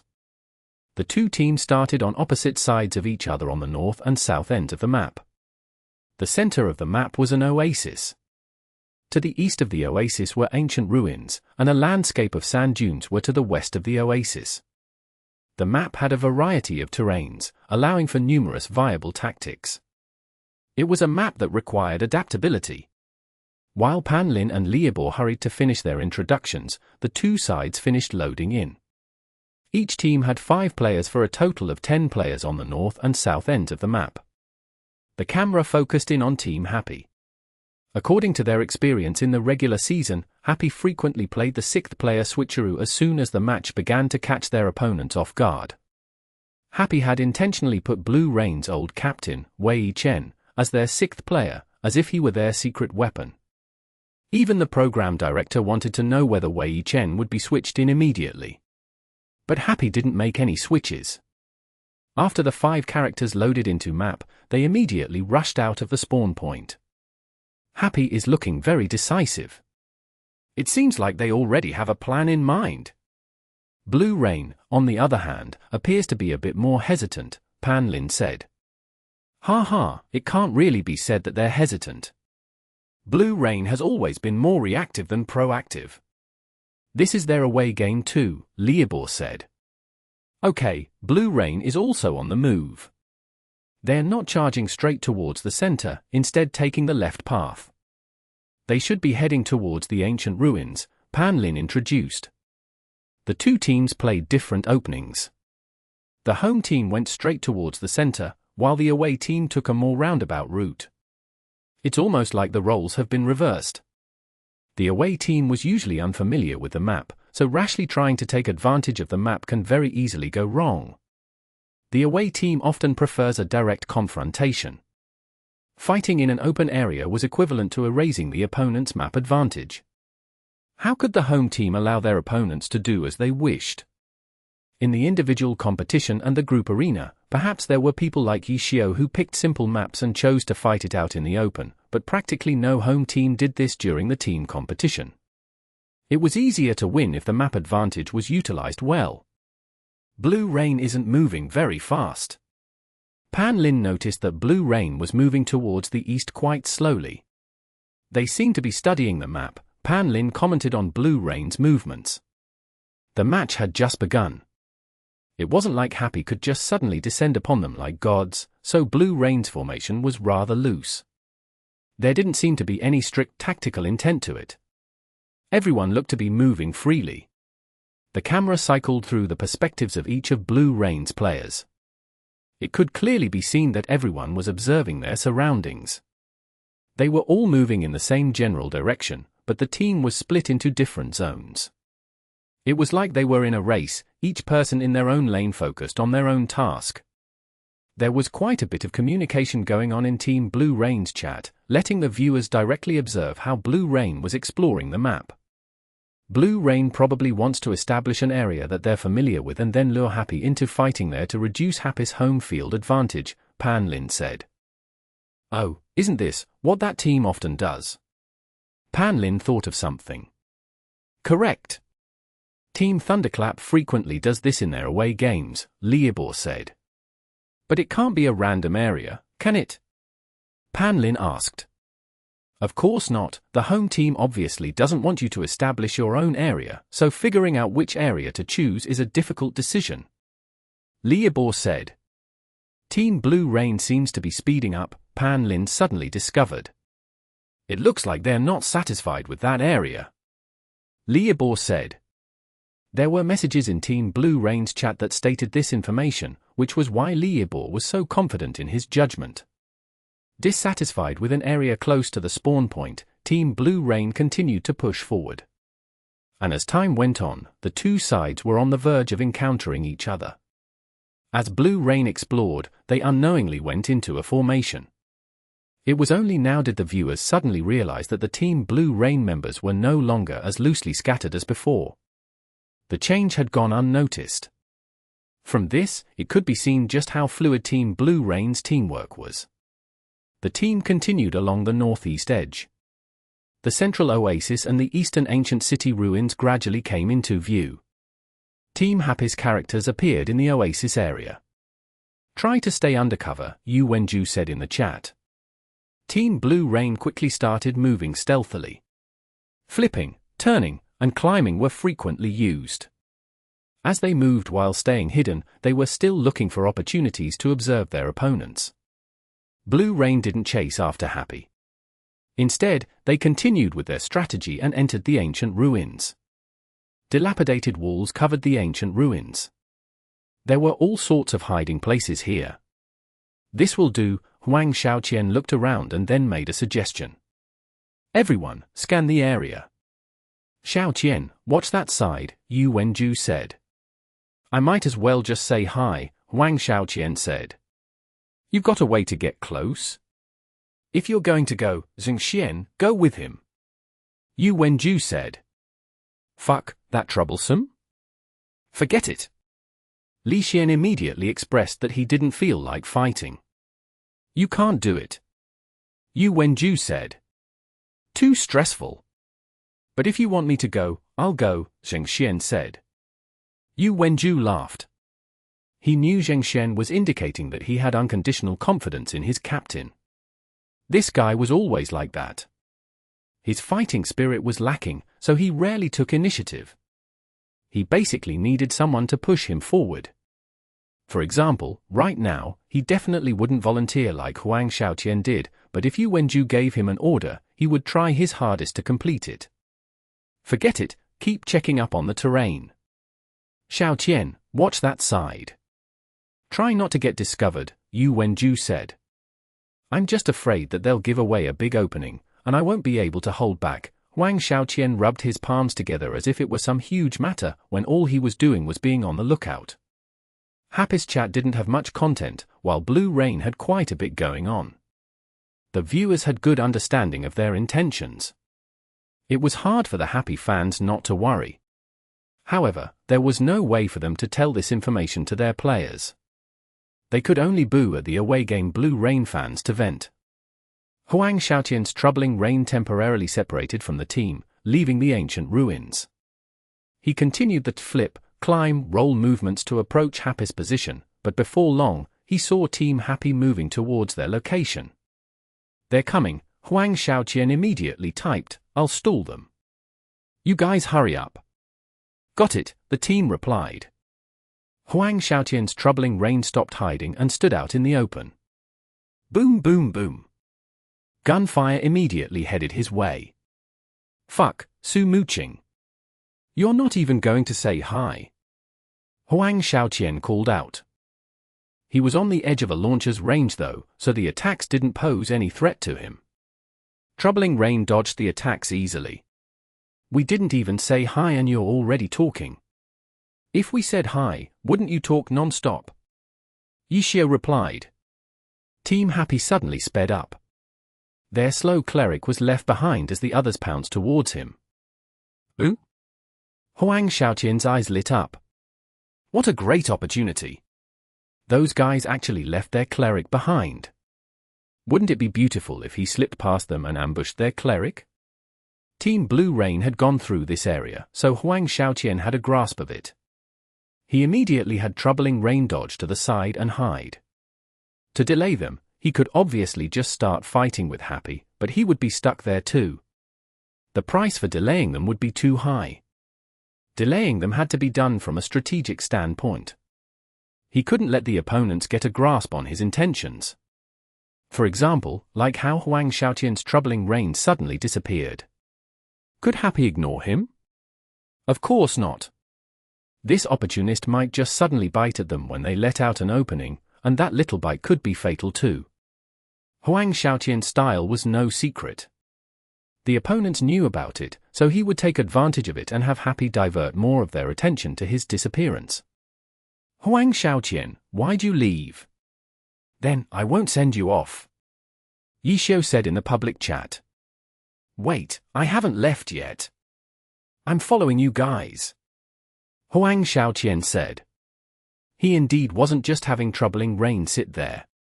Yishio wasn't so easy to deal with. If he didn't pose a substantial threat, he wouldn't be able to get his attention. Is that so? Then, you'd better follow us closely. It'd be bad if you got lost and then by the time you found us, your teammates were all dead.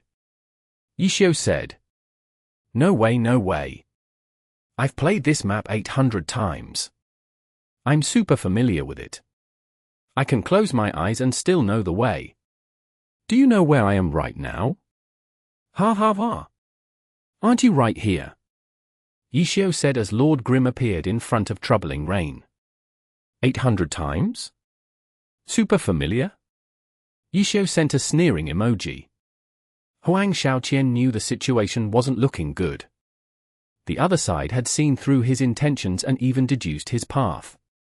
In that case, Yishio definitely wasn't here for a 1v1. He was planning on trapping him here. But then again, that's what I want. If he didn't leave such an opening, how could he lure Happy away? Huang Xiaoqian laughed coldly in his mind. Chapter 14-13. Reverse Stalling. Nomiumi. Nomiumi. Blue Rain had just walked past this area, so Huang Xiaoqian had an understanding of it. This was why he intentionally had Troubling Rain make a sneak attack from this position. Happy could surround and attack him, but that would be exactly what he wanted. Huang Xiaoqian had chosen this location because he was confident that they could not hold him here. However, he didn't dare force his way through Yishio's Lord Grim. If he got entangled by his unspecialized, he might truly be stuck. As a result, when he saw Lord Grim appear in front of him and send a sneering emoji in the chat, Huang Xiaoqian quickly replied, "Oh no. I've been cut off by you." After saying these words, Troubling Rain turned around and ran away. You think you can run? Yishio yelled. Lord Grim chased after him. Everything was going according to plan. He just wasn't sure what Happy's other members would do though. This was a part of Huang Xiaoqian's plans though. He needed to be in a truly dangerous situation. If his situation was too relaxed, it meant that trying to trap him would be without value. Why would the other side waste their time on him in that case? Opportunity came hand in hand with danger. The greater the opportunity, the greater the danger. As the most famous opportunist in glory, how could Huang Xiaoqian not know this? Boom boom boom. Artillery barrage suddenly came his way. As soon as Huang Xiaoqian heard the noise, he dodged. He didn't bother to see which direction the gunfire was coming from and had Troubling Rain roll twice. The explosions nearly scorched his back. The void sand sea was covered in fine sand. When the missiles exploded, the fine sand splashed in all directions like water. He dodged the attack with 2 rolls and also found Dancing Rain's position. Another one.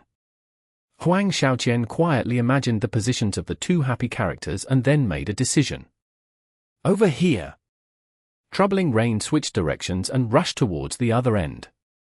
From the time and the opposing character's movement speed, he determined that this area should be an opening. Huang Xiaoqian was experienced. At this moment, he was no longer bait.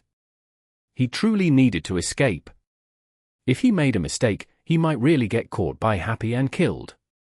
What he needed to respond to was the long-range pursuit from Su Muqing and Yishio's highly mobile unspecialized. Huang Xiaoqian calculated in his head. But then at this moment, a message from Yishio suddenly popped up. You're leaving? Then I won't send you off. What? Huang Xiaoqian was surprised, but the sounds of gunfire could still be heard behind him. He could not stop. He could only keep moving as he turned. From afar, Dancing Rain stood there with a cannon on her shoulders, her hair fluttering in the wind. Yishio's Lord Grim didn't give chase, but simply walked to Dancing Rain's side. Where was Fang Rui's Boundless Sea? Where was Qiao Yifan's 1-inch ash? Where was Anwenny's little cold hands? Huang Xiaoqian checked where the locations from which they could surround him, but he didn't see any signs of them. Behind? Impossible. The other side didn't have the speed to intercept him from this direction. So surrounding him was just a facade? Then, where were Happy's other 3 players? They couldn't be fighting with their blue reins for players, could they? 3v4? Where'd they get that sort of confidence from? If that were his intention, then wouldn't Yishio have been saying too much?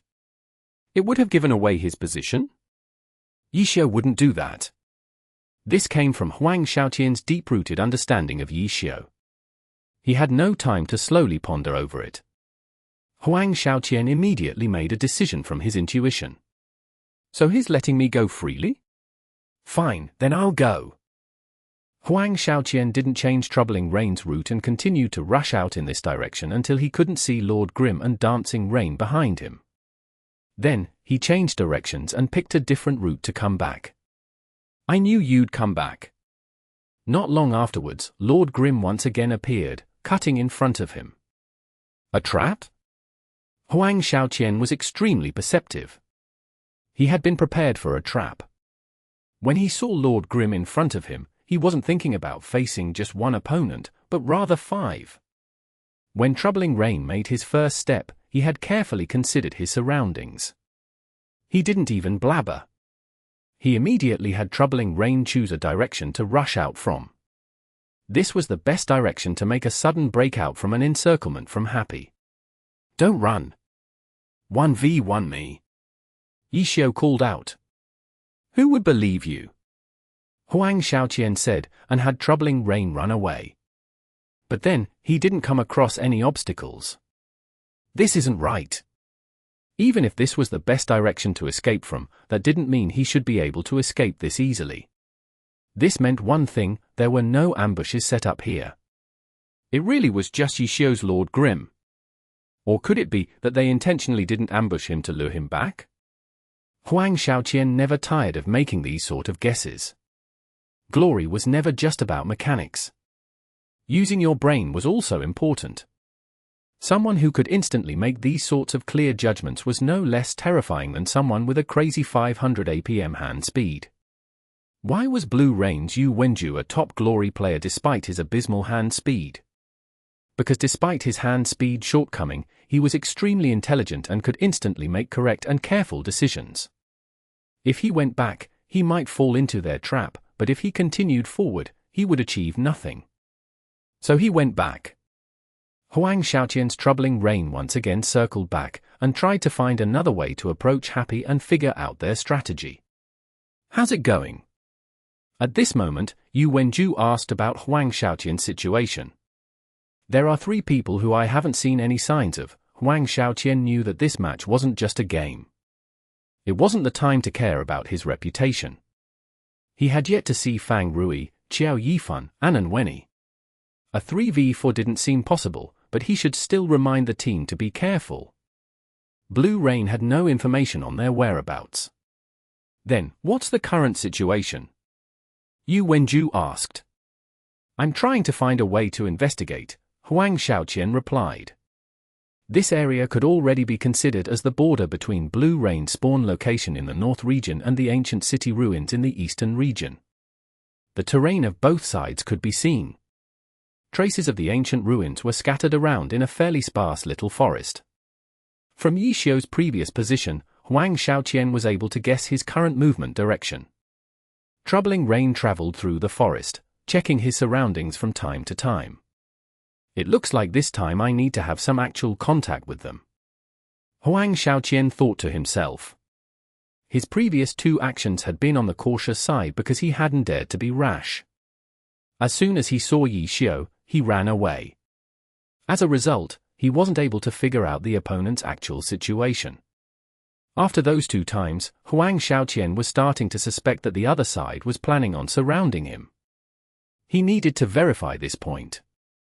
The most direct method was to place himself in an even more dangerous situation and trigger the opponent's trap. Huang Xiaoqian did his best to remember the details of his surroundings.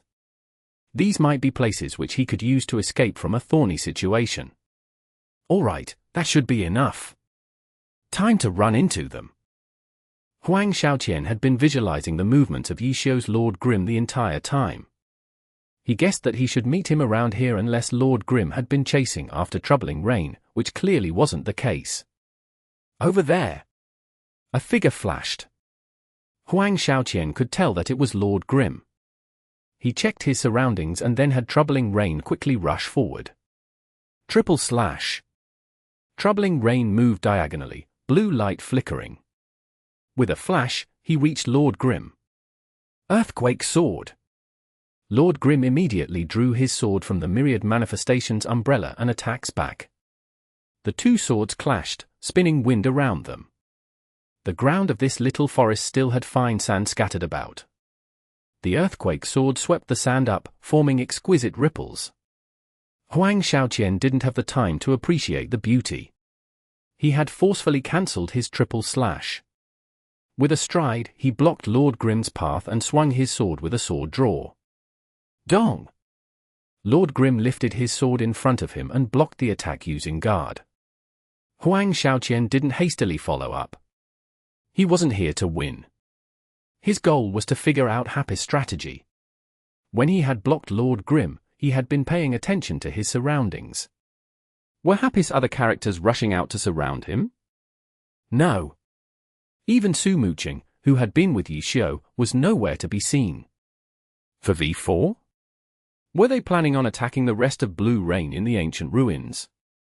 Ignoring how Happy had figured out Blue Rain's location, Huang Xiaoqian was about to remind his team when Yi Xiu said, "You're not running away this time." Have they surrounded me? Huang Xiaoqian subconsciously looked to the left and right. Bastard! Another bluff. Huang Xiaoqian cursed inwardly and immediately messaged his teammates, Happy might be coming over. Careful.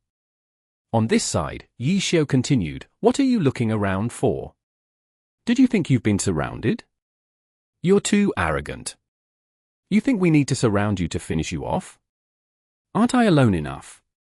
Boxer 1? Huang Xiaoqian thought to himself, but immediately disregarded it. Boxer 1 wasn't suitable against Blue Rain because their Blue Rain's ace player, Huang Xiaoqian, was different from other core players. Box 1's intentions was to drag an important opponent away from the rest of the team. However, Huang Xiaoqian was already away from his team. Wasn't trying to drag him away pointless? On the contrary, if Yi Xiu was held onto by Huang Xiaoqian, that would be more harmful to Happy, no? In a 4v4, Blue Rain wouldn't lose to just anyone because they were too used to having one less Huang Xiaoqian in a fight. They would often be defending against 5-4. A pure 4v4 would be even easier. But how could Yi Xiu not understood such obvious logic? What was Happy trying to do? Huang Xiaoqian discovered that his investigation was a complete failure. Wait? Complete failure? Huang Xiaoqian suddenly noticed. Happy is stalling us. By stalling me, they're giving away their movements. Yes, that's it. Huang Shaoqian felt gloomy. He had been trying to stall the enemy, but in the end, it was the enemy who had stalled him. Chapter 14:14. Pursuit. Nomiumi. Nomiumi. Huang Shaoqian didn't know whether to laugh or cry when he discovered the truth. As it turned out, the whole situation had been very straightforward. He tried to stall Happy, but Happy obviously wasn't going to let him. Happy ended up stalling him and prevented him from scouting. This was just a regular action-reaction. Maybe there was an encirclement before, but not now. Happy definitely had their own strategy, but this strategy wasn't tailored against Huang Shaoqian, rather, they needed to hide it from him. Now, Happy has succeeded. Huang Shaoqian did not manage to gain a single shred of information on Happy's movement. His scouting resulted in complete failure. Keep your eyes peeled for Happy's movements. Huang Shaoqian could only remind his teammates like this. Even though Happy's Yishio didn't seem like a big threat now, if they dared to make this kind of arrangement, there must be a reason behind it. How about you? The other side asked. I'm being annoyed by a fly, replied Huang Shaoqian. Bang! In the time it took him to send that message, Lord Grimm's attack arrived yet again. The Battle Mage Sky Strike came flying, the spear traveled in a graceful diagonal arc. If this was in the PvE portions of the game, Yishio would never miss this strike. But Huang Shaoqian wasn't at the same level as a mob's AI. The sword Ice Rain was propped accurately in the path of the Myriad Manifestation umbrella, and the two weapons clashed. The two both carried the air of elite pro players and smoothly transitioned into a backwards leap. The distance between them widened. Again. Collapsing Mountain. Troubling Rain had only taken a small, half-step backwards when he immediately struck again with his sword. However, Yishio's awareness and control didn't lose out to Huang Shaoqian's. Lord Grimm's backward leap also consisted of a small half-step. As the collapsing mountain bore down on him, Lord Grimm rolled to the side. Huang Shaoqian wanted to forcefully change the sword's attack angle, but he saw that Lord Grimm has directly rolled out of range of what he could reach even if he altered his attack direction. Yishio wasn't Mo Fan, after all. The two had an understanding of each other. Yishio's dodge even accounted for any variations that Huang Shaoqian could produce.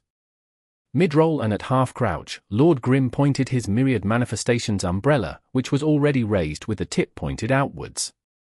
The dark, hollow muzzle of the gun flashed with light, accompanied by the sound of a gunshot and a flying bullet. Bang! The bullet had hit a hard object, and sparks flew everywhere. Ice Rain was vibrating and ringing from the impact. The whole stadium was in uproar. He blocked a shot from that distance? What kind of insane reaction and control was that? Not bad with your luck, Yishio said. It's called skill, Huang Shaoqian retorted. Truthfully, he knew that previous block was quite fortuitous. Then what about this? Boom boom boom. Anti-tank missiles. 3 artillery shells shot out, one after the other. The explosions dealt damage in an area. You would receive a faceful of ashes even if you blocked it. Thus, Huang Shaoqian chose not to block, but instead had Troubling Rain directly use Formless Phantom Blade. Intertwining sword light instantly flickered out, followed by 3 flaming flashes. The anti-tank missiles were unexpectedly hacked to pieces by Huang Shaoqian's use of a high-level skill. Even though there would be some splash damage, it would not hinder his advance. The swordlight was not impeded in the slightest by the explosions and had already crisscrossed towards Lord Grimm. Swish! The Myriad Manifestations umbrella instantly opened up. Yishio had no way to dodge the countless strikes of this high-level skill, so he could only defend. The umbrella shield form was light and had low resistance to knockback. Under the hurricane-like effects of Formless Phantom Blade, Lord Grimm slid backwards, carving out 2 grooves in the sand with his feet. For the final strike of Formless Phantom Blade, all the swordlight gathered into a bundle and struck out. Myriad Manifestation Umbrella's canopy looked like it was about to fold in on itself. This hit that had a powerful knock-up effect was transformed into backwards momentum by the shield's resistance. Lord Grimm looked like he was surfing on the sand.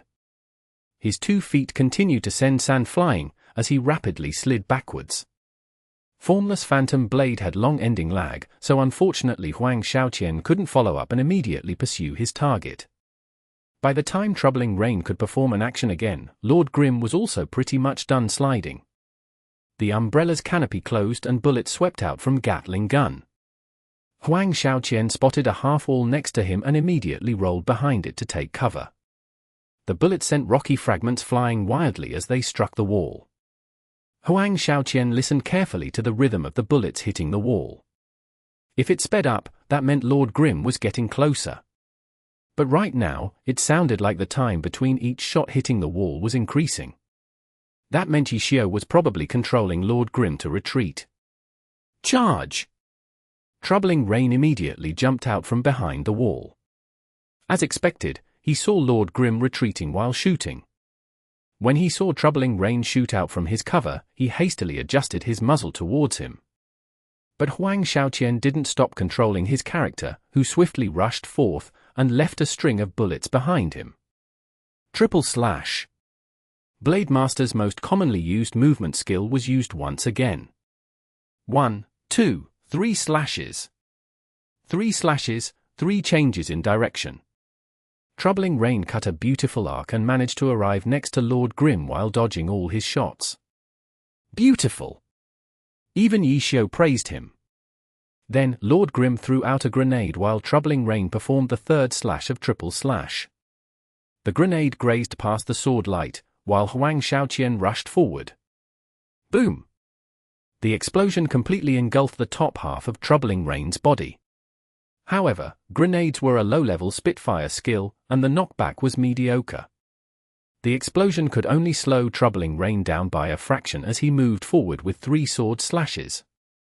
Even though half of Troubling Rain's body was still covered in dying flames and ashes, he still smartly completed the beautiful arc trajectory of his triple slash. Just looking at damage alone, this grenade couldn't even come close to the damage that Troubling Rain dealt by piling slashes onto the myriad manifestation umbrella's shield from Formless Phantom Blade. But comparing the visual effects of both attacks, Troubling Rain looked much worse. Anyone would say that Huang Xiaoqian would be feeling more frustrated in this situation. However, Huang Xiaoqian did not have this third-person view, so he was still upbeat. He was content when he saw that he had not received much damage and that his triple slash had not been interrupted. He didn't care that the top half of his body might still be on fire, while Ice Rain slashed out again. Lunge! Troubling Rain slid forward 1 step, and 2 sword lights rapidly shot out. Pop pop! Their 2 swords crossed again, but Huang Xiaoqian immediately knew that something was wrong. Lord Grim was far too stiff, and the health drop after taking the hit was also off. It was a shadow clone. Huang Xiaoqian realized instantly. He quickly scanned around, and saw that Lord Grim was already a few units away. He was moving, while periodically looking back to check on Troubling Rain. He really wanted to get away. Huang Xiaoqian had Troubling Rain follow, while contemplating calculatively. Lord Grim was charging towards the ancient ruins. Was he preparing to rendezvous with his team? Did that mean that whatever setup Happy had prepared was already in place? Found anything odd? Huang Xiaoqian quickly asked. Nothing, Yu Wenju replied. Yishio is coming from my direction, Huang Xiaoqian said. Oh? How'd the fight go? Yu Wenju continued to reply. It seemed that Sai didn't see any action, otherwise Yu Wenju would not have time to spare for typing. Unfortunately, I couldn't discover what high-level skills he's attached to his umbrella, Huang Xiaoqian said. His fight with Yishio still had this kind of intention. In the group arena, Yishio's Lord Grim had only displayed gun form non-basic skills such as laser cannon. Blue Rain had no idea what else he was hiding, which was disadvantageous to them in the team competition. Huang Xiaoqian wanted to bait some high-level skills out from the umbrella if he could, given the rare opportunity of meeting one-on-one in the team competition. In the end, he didn't know whether Yishio held the skills back on purpose, but what mattered was that this exchange was worthless. Which area are you in now? Huang Xiaoqian asked. The region at 89, 157, Yu Wenju replied. Roger? I'll try and herd Yi Xiao over. You guys get ready, Huang Xiaoqian said. Be careful of the rest of Happy. Will do. After completing this conversation, Huang Xiaoqian quickly switched to the global chat. Where do you think you're going? He yelled out. However, Huang Xiaoqian would not have an advantage if he really wanted to chase like this. Huang Xiaoqian talked big, but Yi Xiao had seemingly decided not to fight with him any longer. After some movement skills such as Shining Cut and Colliding Stab had been used, he turned a corner and vanished without a trace. Fuck me. So direct? Huang Xiaoqian was a bit confused. He knew that no class could compete with the unspecialized Lord Grimm in movement options. But he also said he would herd Yi Xiao towards Yu Wenju, precisely because he didn't expect Yi Xiao to escape from him so directly. Yi Xiao's dirty play style was in his mind, and he was obviously trying to lure him into some kind of trap or ambush. Huang Xiaoqian planned to observe carefully while chasing, in an attempt to lure his opponent in instead. Yi Xiao ended up simply ignoring him and running away. Target lost temporarily, Huang Xiaoqian could only report the truth to his team. What? That guy ran away. You guys be careful, maybe they're preparing to attack now, Huang Xiaoqian said. You too, maybe they'll use you as an opening, Yu Wenju said. If only. Huang Xiaoqian came to scout and did not get the attention he wanted. Yi Xiao and Su Muqing scared him together, and then only Yi Xiao stayed. He wished that Happy would treat him to a more grand welcome. Huang Xiaoqian moved towards the wall that Lord Grimm had disappeared behind. Huang Xiaoqian quickly approached and then slowed down when he got closer, keeping a safe distance. Then, he darted forward while slashing out. The sword slashed empty air. There was no one behind the wall. Yi Xiao only used the wall as cover, and was now nowhere to be seen.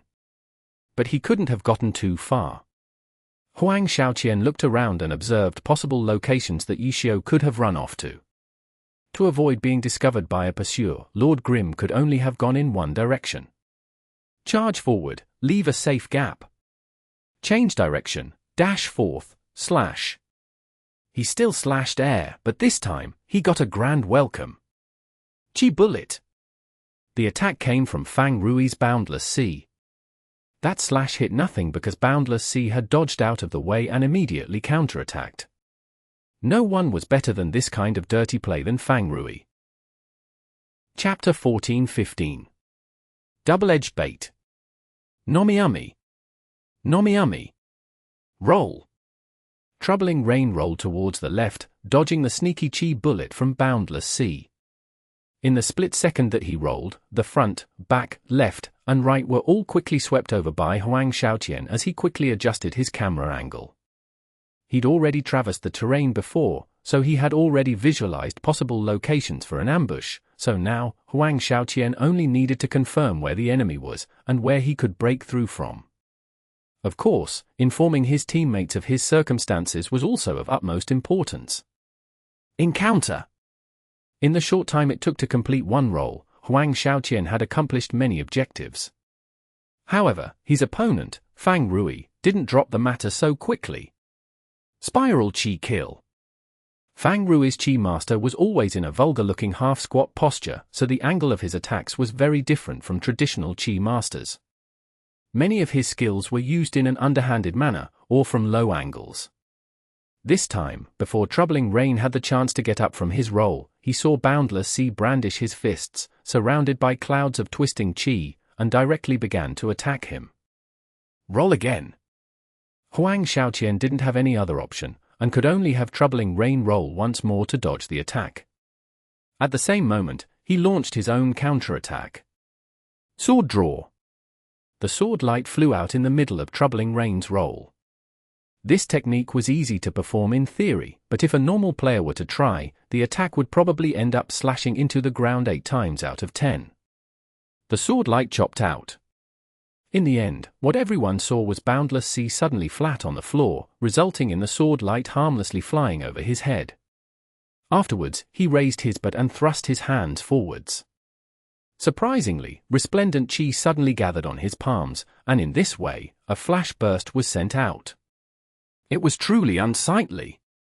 Team Blue Rain was very inclusive, and as such, had many bizarre players. Huang Xiaoqian was calm in the face of such bizarre sights, especially since he wasn't a particularly tasteful character either. But when it came to this fighting posture of Fang Rui's Chi Master, he still had some difficulty looking straight at it. This kind of a posture appearing from a Chi Master was truly too unfitting. It was no wonder that Fang Rui had been quickly tossed aside in this season's All-Star voting. The transfer of Boundless Sea was already a painful scar, but to top it off, the transformation of the character was so hideous, making it even more painful to look at. Whether it was those who enjoyed Fang Rui's dirty play style, or those who had some attachment to the Chi Master Boundless Sea, when they saw this kind of a fighting style, they would tremble uncontrollably, unable to cast such a vote. But still, no matter how unsightly it was, dealing with it was still extremely troublesome.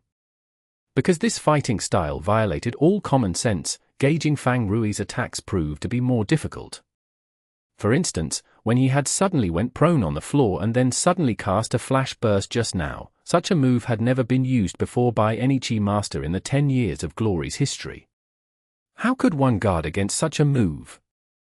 Huang Xiaoqian completely relied on his extraordinary reaction speed and inputs, forcing Troubling Rain to roll one more time to dodge the attack.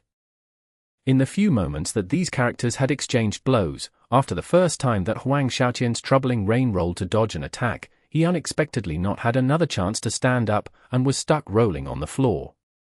This kind of rolling left and right was something that Fang Rui was very familiar with, but other people weren't. Huang Xiaoqian was suddenly forced into a passive position, and on top of that, Fang Rui wasn't the only person in the area. What about Yi Xiao?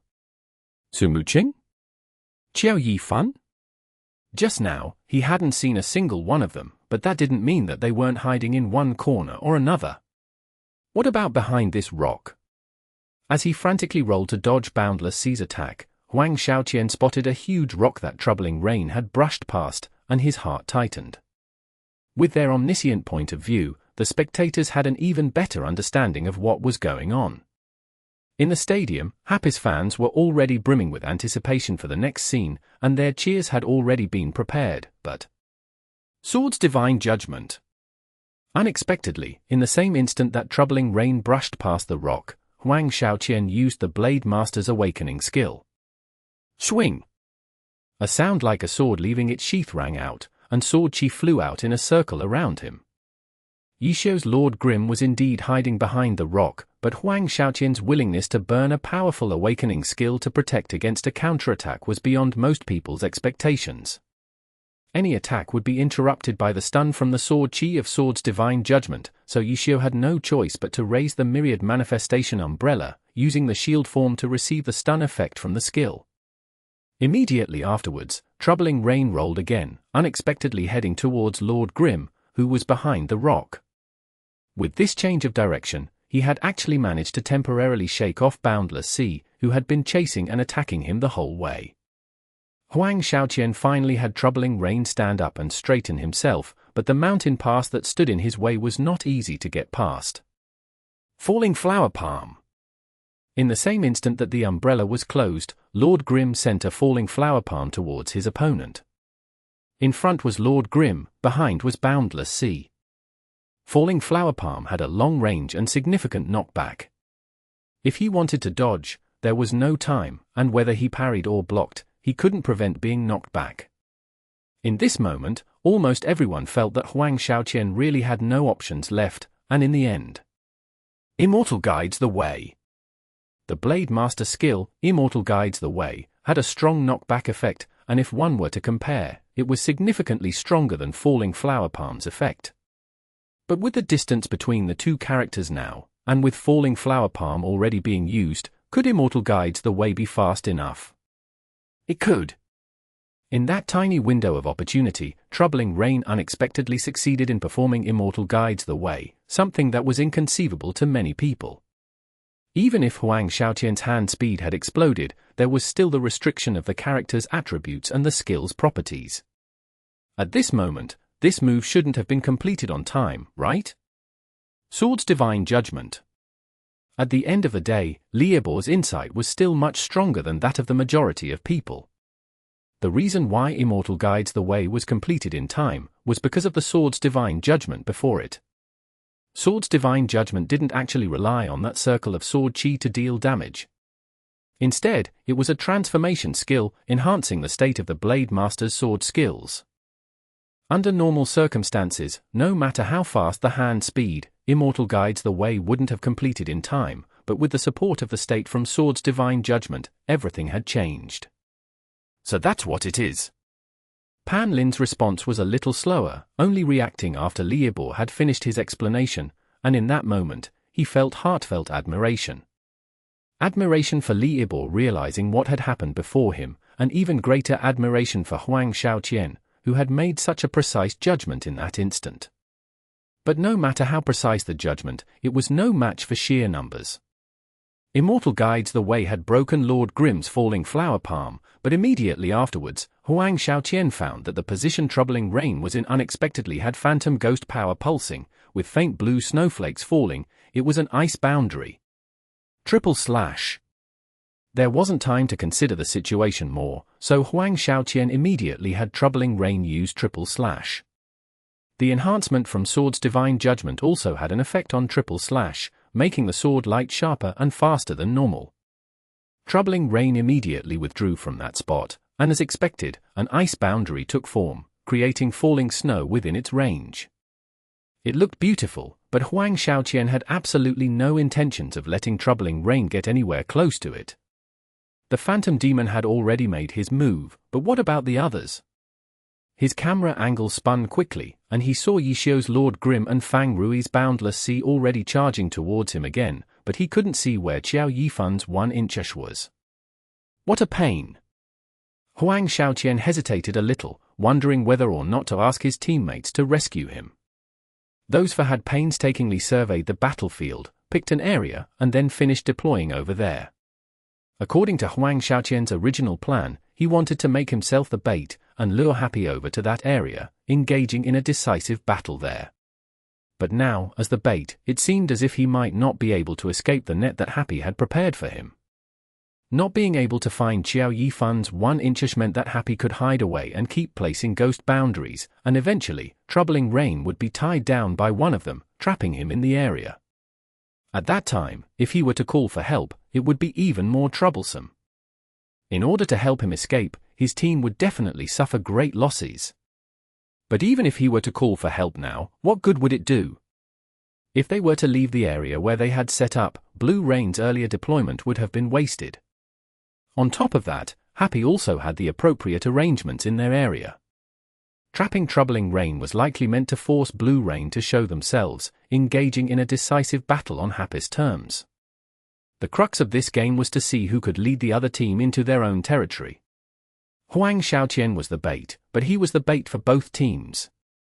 Happy wanted to trap him, thus forcing Blue Rain to move to them to engage in a decisive battle, while Blue Rain was counting on Huang Shaoqian to be able to escape, instead leading Happy towards the area in which they had set up. He couldn't call for help. If he did, they'd be walking right into Happy's trap.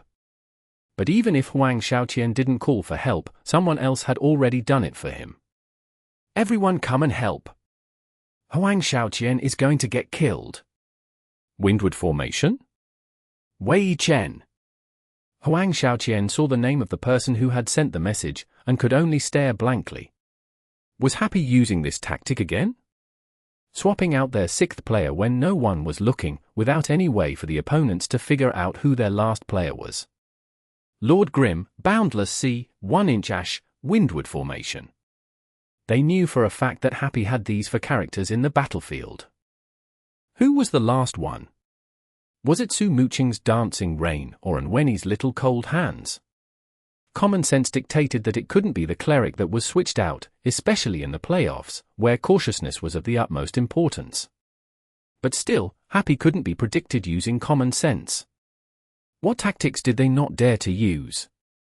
On top of that, Happy's cleric had always been viewed as their weakest link, and they often used him as bait, designing traps to protect their cleric while killing off their opponents. Swapping out their cleric was a tactic that they were well accustomed to using. What protection could be better than throwing their cleric to the safety of the 6th player's seat? What on earth was their lineup? He couldn't tell just by looking, so Huang Xiaoqian could only charge forth, using this to determine Happy's true team composition. As for the support zone, it wasn't close by, meaning that they couldn't change their lineup whenever they wanted. If he could determine that Happy didn't have a healer, disrupting their formation and having the whole team engage in a decisive battle, there was certainly an option. What's the situation like? At this time, Yu Wenju sent a message in Blue Rain's team chat, probably in response to Wei Chen's cry for help on his behalf. Get ready to attack, Huang Xiaoqian said, relaying his coordinates. They may not have a healer in their current lineup. No healer, they really have guts. Yu Wenju sighed emotionally. As he had anticipated, if Happy wanted to have any real achievements in the playoffs, they couldn't play by the book. If they really had to face against a team head-on in an open field, Yu Wenju believed that Happy might not be able to win against any team that had made it into the playoffs. Any of these teams' tactics and coordination would be far more mature than that of Team Happy. So Happy had to be extraordinary, and only then could they achieve victory. So, what's your extraordinary move? Yu Wenju had constantly been thinking about this question. Chapter 14-16. One step, one blade, one kill. Nomiumi. Nomiumi.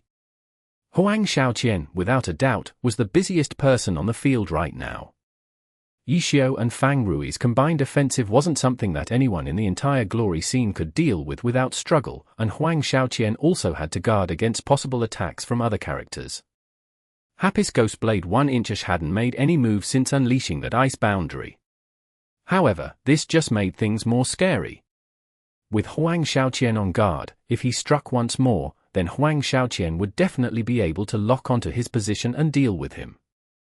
However, if he refused to strike, then he could be anywhere. No matter where Huang Xiaoqian had his character go, he had to carefully be on guard for a ghost boundary. There was also Wei Chen's windward formation. Where were they? Huang Xiaoqian had no idea. A message sent into the chat wouldn't reveal anything about a character's position. Warlocks were talented at CCing. In the current situation, if Troubling Rain was hit by a Warlock CC, then he would certainly be wiped out. Thus, these characters that weren't in sight were also the ones that Huang Xiaoqian had to watch out for the most. 2 in hot pursuit, 2 hidden away, and they didn't even know if the 5th character was a launcher or a cleric. It seemed like Happy was set on making sure Huang Xiaoqian failed in his reconnaissance on them, patiently stalling with him. 20% of Troubling Rain's health had already been chipped away. Against the team of Yishio and Fang Rui, no one in the alliance could deal with them without taking any damage. Huang Xiaoqian ran even as he fought, but he didn't find any sign of Happy's 3 other members. Instead, he gained a far better understanding of the surrounding terrain. Playing hide and seek with me, huh? Huang Xiaoqian was certain that Happy's other members were around here, just hidden. These ambushes would only shine when the rest of Blue Rain arrived. Huang Xiaoqian purposefully exposed an opening under the Yishio and Fang Rui's joint assault, taking a huge risk to try and tempt the other 3 into acting. However, Happy's members managed to resist this temptation. There was no point in continuing like this. If his attention slipped even just for a moment, he might be wiped out by these 2. To stall them, Huang Xiaoqian had broken through the limits of his focus and was already beginning to feel himself on the verge of slipping. No one had infinite focus. Having to deal with a joint assault from 2 all-star players while also keeping an eye out for attacks from hidden assailants, the fact that Troubling Rain was still alive, was already pushing past the limits of Huang Xiaoqian's ability. Unfortunately, even now, Huang Xiaoqian still hadn't managed to figure out anything. He was being overwhelmed, and Happy was too well prepared. It seemed like they wouldn't be able to use Happy's tactics against them anymore. It was quite a shame. However, if he tried to lure them to where Blue Rain was waiting, would they fall for it? Just these 2 were extremely sharp players. Huang Xiaoqian kept his eyes locked on the 2 characters in front of him. If this continued, he would be wiped out. He had maintained a defensive stance, struggling even as he made it seem like he was trying to run. Putting on airs like this wouldn't get him any information about how decisively these two had locked onto him. However, if he really tried to run now, would he succeed? Huang Xiaoqian had been feeling rather exhausted, but now excitement once again burned within him. He enjoyed finding those infinitesimal opportunities in the most dangerous of situations and then personally expanding on such a possibility. That sort of rush was the best kind of rush. Then, Formless Phantom Blade. Troubling Rain's wrist flicked, suddenly activating a powerful skill. Stalling, testing, reconnaissance, but at the same time, Huang Xiaoqian was also making preparations. He was creating the illusion of having no way to fight back, hiding the opportunities he had in order to secure an escape route for himself. Yet, he was up against two old opponents who were very familiar with his style. It wouldn't be easy to keep his intentions hidden from both of them at once. Then, could he do it? It was time for him to see. Huang Xiaoqian was practically vibrating with his excitement. You could even say that this was exactly what he had been eagerly anticipating, the moment where he would break through the barrier the two had created and successfully escape. Sword light flashed. And this powerful skill was, in fact, activated while Troubling Rain was sprinting forwards. This was like shooting a target while on the move, and it made the mechanics and control of the blade even more complex. Yixiao and Fang Rui were both experienced veterans. They wouldn't retreat in fear of the power of a high-leveled skill. They would look for openings, waiting for an opportunity to strike. So no matter how challenging the situation, their mechanics wouldn't waver. Wavering meant defeat. Swoosh swoosh swoosh swoosh. Arc after arc of elegant sword light flashed through the air, crisscrossing and descending upon Lord Grim and Boundless Sea. One step and how many blades? Many were focused on this. Executing Formless Phantom Blade while on the move wasn't a technique unique to Huang Xiaoqian, and the way people judged skill with this technique was by how many blades per step. Some people could execute 3 blades per step, some 4 and a few 5, or somewhere between these numbers.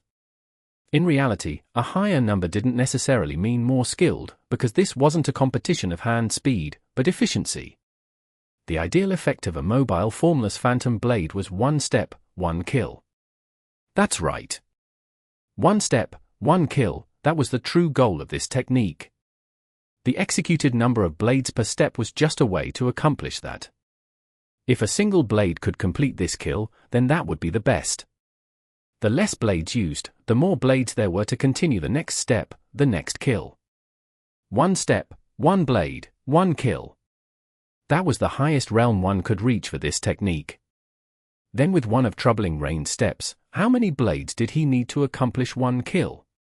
That was what everyone was focused on. 6 blades. Troubling Rain had executed 6 blades on the first step.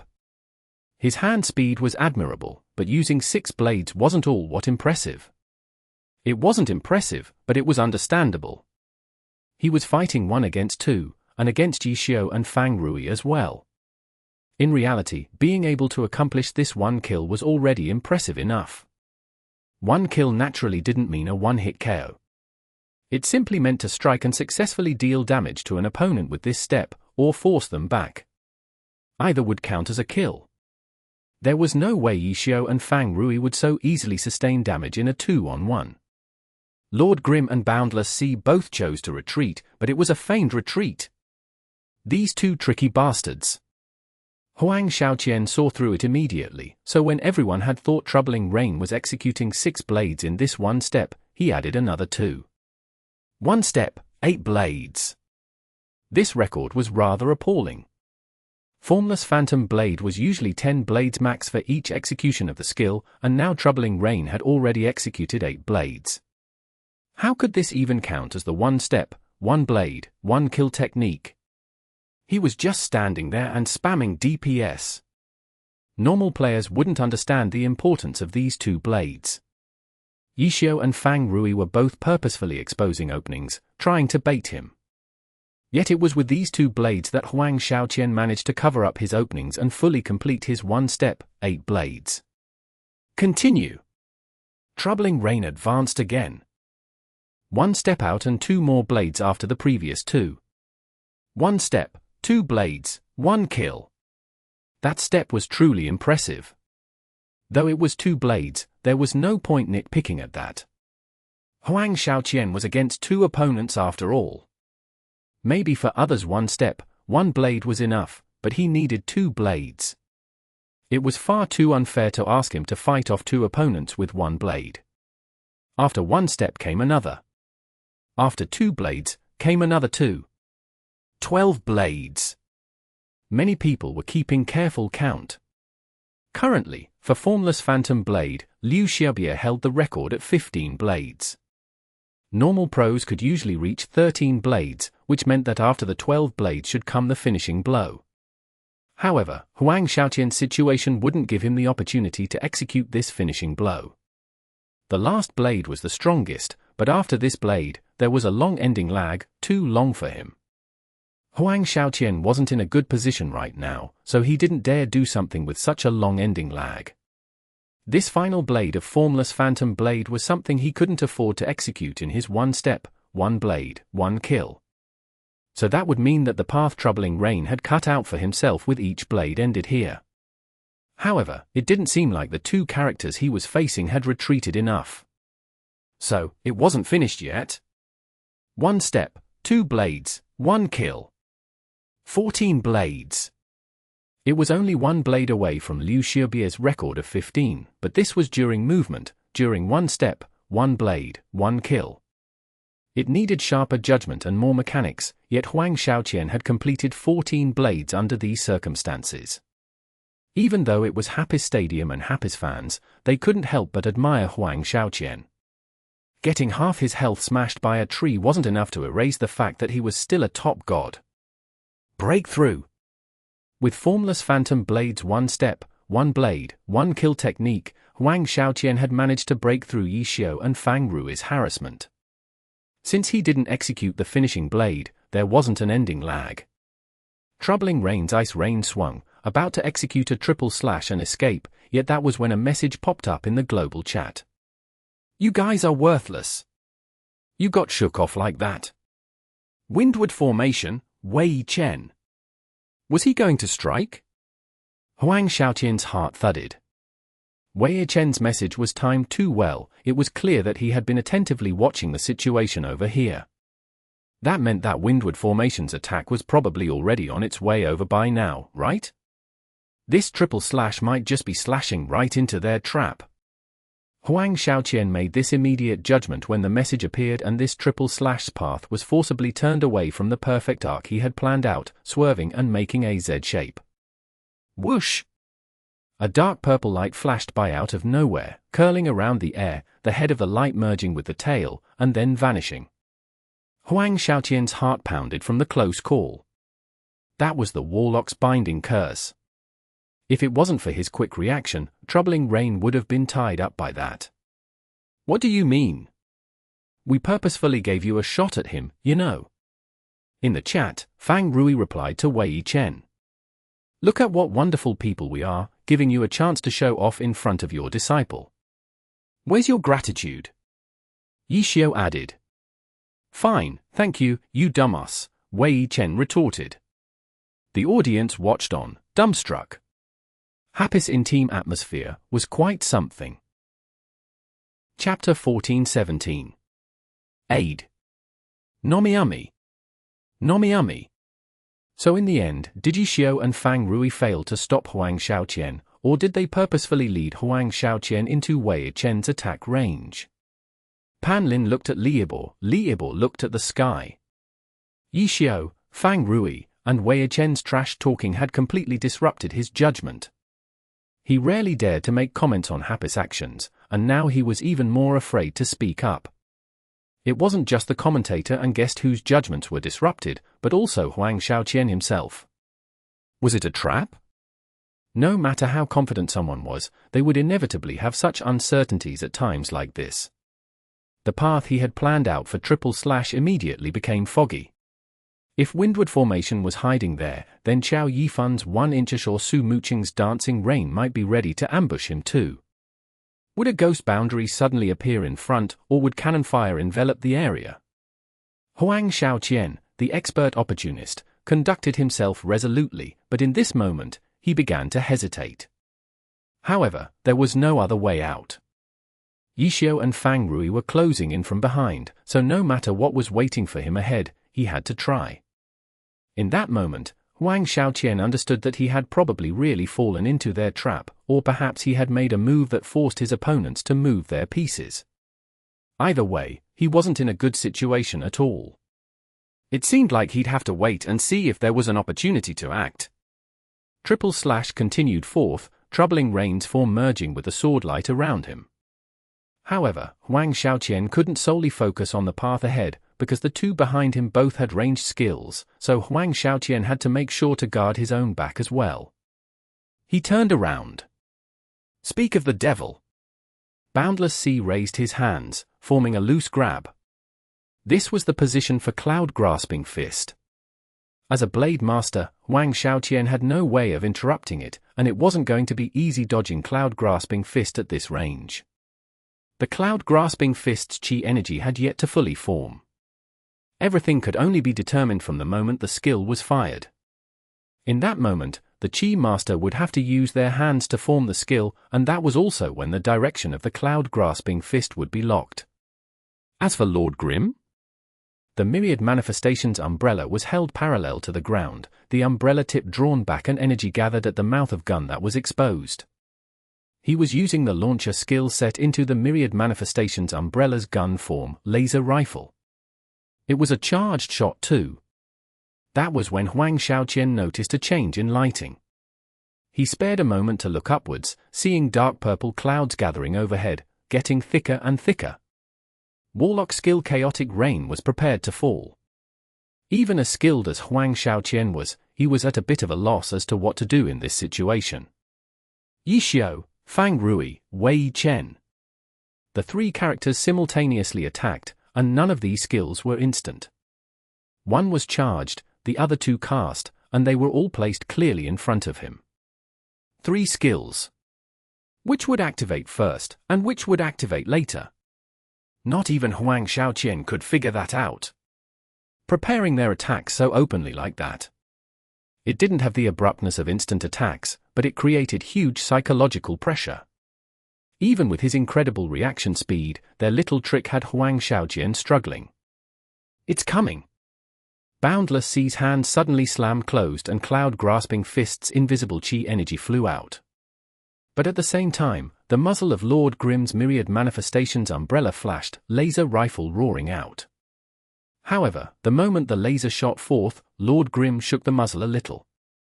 This small detail had Huang Xiaoqian unable to figure out where the laser rifle was actually aimed. What a bastard! Huang Xiaoqian was so harried that he could only trash talk to himself. Roll! Troubling rain rolled across the ground, but Huang Xiaoqian had no idea if he could really dodge all of these attacks. By now, he was acting entirely according to his instinct. Boom! Laser rifle brushed by, a miss. As for Boundless Sea's Cloud-Grasping Fist, it had been fully completed by now, and Troubling Rain's form was still within range. Cloud-Grasping Fist missed as well. Huang Xiaoqian felt his spirit soar, but then suddenly, there was a light splash sound that came from Troubling Rain's shoulder. Like an omen, it was followed by a relentless downpour of rain. Cursed purple droplets of Chaotic Rain splashed onto the ground and Troubling Rain. In the end he failed to dodge them all completely. Huang Xiaoqian sighed, not bothering to rush to act. Chaotic Rain did very little damage. The crux of the skill was the confusion that it could inflict. Under confusion, the character wouldn't go crazy under the system's control, but the orders that the player inputted would be messed up. Trying to make the character go left would make it go right, trying to make it go forwards might instead have it backing up. If it was just that, then things would be easy to deal with. With training, it wouldn't be hard to learn how to play with reversed controls, but the problem was that it wasn't so easy to deal with Glory's confusion. The reversed controls came and went at random, that was truly called confusing, and there was no way to truly master it. With the same reason, it was impossible to execute skills with precision either. The only thing you can't count on to counter a confusion was luck. However, was luck enough to deal with his current opponents? In that moment, Huang Xiaoqian fell into despair. His plan had been completely ruined. Not only had his reconnaissance mission failed, he hadn't been able to lure Happy into Blue Rain's ambush either. And he had no choice but to ask for aid from his teammates. This wasn't a time to let pride and dignity get in the way. If he died like this, then it would be a huge and direct blow to his team. Meanwhile, there was a far better, though uncertain, chance with letting Blue Rain charge in. Huang Xiaoqian chaotically controlled his character, but no matter confused or not, he had to keep his character moving. He couldn't just stay there like a sitting duck. At the same time, he was already composing a message in the team chat. He had to explain the situation in as much detail as possible while requesting aid. Providing aid didn't mean that as soon as Blue Rain's members arrived, Troubling Rain would be able to escape danger. Happy would naturally do their best to prevent him from being saved. This was a kind of pin, and Blue Rain would need a plan to counter this pin. Hopefully they'll get here on time. Huang Xiaoqian sent the message. Uncharacteristically, there wasn't a single unnecessary word. He briefly and clearly explained his situation. Isn't it a bit late to have only just sent a message? Who would have thought that someone would reply as soon as his message appeared? Then, a white light swirled around Troubling Rain and cleansed his confusion. This was the Paladin's skill, Purify, and there was only one Paladin in today's match, Soul Speaker, played by Blue Rain Xu Jingxi. I found the old captain. Lu Hanwen's message popped up in Blue Rain's chat, just the sight of it eliciting joy in them. Kill Yu Wenshu's order was curt and direct, seeming cruel and emotionless. In reality, with his hand speed, he would naturally make sure to use as few words as possible when giving orders in battle. Cruel and emotionless, that was called thinking too much. The sound of a blade piercing the air rang out at once. A blade master's swordplay was generally very swift, but Lu Hanwen was using a great sword. This attack of his was imposing, comparable to Berserker. Is everyone here already? Huang Xiaoqian didn't stop his controls. He knew that his teammates had probably already been preparing to give support, otherwise they wouldn't be able to arrive so timely. However, he didn't have the time or energy to be moved about it now. Blue Rain's aid was probably within Happy's expectations. If so, then what tricks had Happy prepared against Blue Rain's full team? Careful, Hanwen! Huang Xiaoqian could only hear the sound of sword swings, he couldn't see what was happening over there. However, considering his understanding of his old captain Wei Chen, there was no way that cunning, slippery old fox would make dealing with him easy. It wasn't a trap or anything, was it? I'm keeping watch.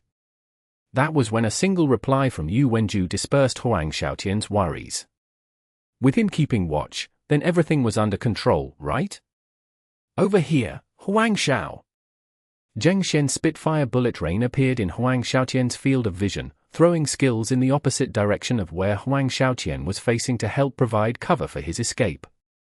Blue Rain was displaying their teamwork, so what about Happy? How would they deal with this situation that they should have been prepared for?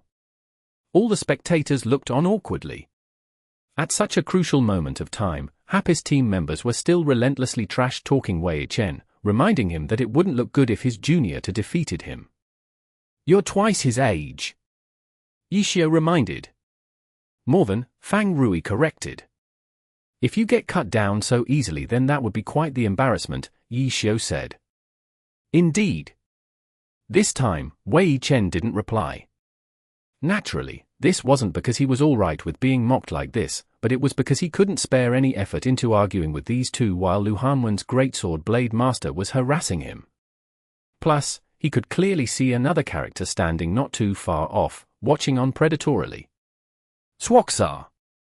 The memories of his past resurfaced. That winter over 10 years ago, Glory launched. The mass promotion of the game had all those online gamers on the edges of their seats. Wei Chen, even now, could still see that winding line of people, all waiting to buy their first Glory account card. It was on that day, standing in that line, after waiting for a full 4 hours, that Wei Chen successfully obtained an account card. Then, this card was given an identity, Warlock Swoksaar. That was the very same Swoksaar in front of him. Standing not too far, but not too close, as if watching the world below from the heavens, like a general on the field, always keeping track of everything that was happening. The change in player seemed to have changed the character as well. This was Swoksaar, yet it was no longer his Swoksaar. He had a marvelous successor who had managed to gain glory far beyond what Wei Chen had accomplished. All those years ago, he was the captain, the ace player, but against this boy who could count as his student, he had lost. As for today, the position of captain, the ace, had all been taken by the other, while he had fallen from grace. He was late to the game, so late that he broke the record for the oldest player in the scene. However, this time, he was the challenger. From that day onwards, he knew that there would come such a day. Like an usurper, he rose to the challenge against this man who stood at the top, who was no longer a boy. Chapter 14:18. Comeback. Nomiumi. Nomiumi. Windward formation, Swoksaar. The two warlocks hadn't even exchanged blows, yet there already seemed to be sparks in the air. As for Lu Hanwen, he was the most active player in this battle. But in comparison to Wei Chen and Yu Wenju, this young player was lacking a storied player. Pan Lin and Li Yibo were currently ignoring his plays, instead focusing on the two warlocks. In fact, because of their access to spectator controls, the audience had a far better understanding of the adjustments being made by both teams than anyone on the field. Even so, they didn't know what the result of these changes would result in be. The fans of both teams were filled with anxiety. When the battle was intense, the audience didn't know where to look. On the other hand, the viewers tuning into the broadcast had a much easier time. Wherever the broadcast picked was what they got to see. The difficult decision-making was made by to the cameraman.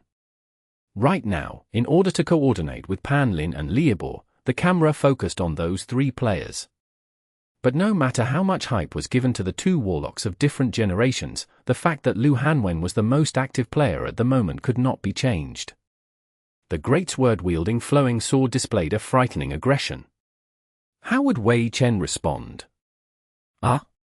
Wei Chen's windward formation is running around the rock in circles. Pan Lin tried hard to make Wei Chen's response seem like a brilliant play, but reality was cruel. His attempt only made his description seem flimsy. Very effective pathing, Pan Lin added in a comment and then looked at Li Yibo in desperation. Help me, senior. Pan Lin hinted. He truly had no idea how to glamorize the situation. Ha ha, Li Yibo laughed. It's very crude, but he's dodging Lu Hanwen's offense efficiently, no. The viewers, who haven't been playing Glory for long, might not be familiar with Wei Chen's style. How can I describe it? His desire for victory is extremely strong. He doesn't care about how he looks on stage. In order to win, he'll always choose the most appropriate option, Li Yibo said. Pan Lin gasped with admiration. To put it briefly, isn't he just saying he'll do anything to win? But from the way Li Yibo described it, this sort of unpleasant remark was transformed into high praise. Lu Hanwen is playing adorably too, ha ha. Pan Lin quickly went along with Li Yibo. It was a playoffs match that could end a team's season, yet he unexpectedly threw out the word adorable as a description. That was the reality of things though. Wei Chen and Lu Hanwen, one old and one young, were running around a rock as if it were a children's game. The word adorables was quite a fitting adjective, no? Yu Wenju is very calm. It looks like he has no intentions of getting involved, Li Yibo said. I think he's probably considering the overall situation. Not all of HAPIS members have acted yet. Pan Lin said. Let's take a look at the situation over there, Li Yibo said. Watching two people run around in circles wasn't very exciting. The hyped showdown between Blue Rain's two warlocks of different generations never occurred. As the scene switched to the other end of the battlefield, Pan Lin and Li Yibo were starting to lose interest in it. Zheng Xian is providing cover for Huang Xiaotian's retreat. Pan Lin started with the central theme of the battle taking place here. Boom boom boom boom. Although Xingqian's Spitfire wasn't as colorful as Zhong Jiala's 100 Blossoms style, every Spitfire drew on it to a certain extent. Zhengxian provided a cover of bright light for troubling rain, while attacking Yishio and Fang Rui to slow down their pursuit.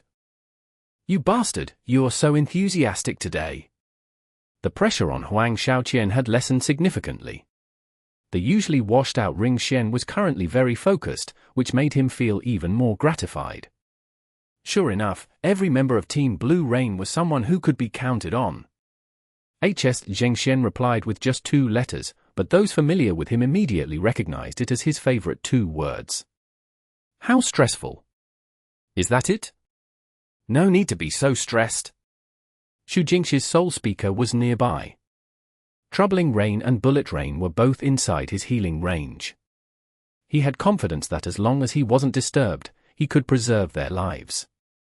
If it wasn't for them not having a full picture of Happy's arrangements, Huang Xiaoqian's Troubling Rain could turn around and counterattack with the support from Zhengxian's Bullet Rain and his soul speaker. But without enough information, fighting a battle that could determine the winner would not be a wise decision. As a result, Blue Rain did their usual tactic, defend first and then counterattack. Thus, with help from Xingqian and Xu Jingxi, Huang Xiaoqian's Troubling Rain steadily retreated. Just when it looked like he would join up with Bullet Rain, a powerful beam of light descended from the sky. Satellite beam. This attack had come out of nowhere. However, Huang Xiaoqian and Jingxian reacted quickly, promptly dodging to the side. The satellite beam crashed to the surface of the ground, sending up billows of sand. For smaller beams split off and rotated, sweeping up even more sand. The sand unexpectedly gave the satellite beam an additional effect, sending clouds of sand into the air. Traces of the satellite beam's path could be seen.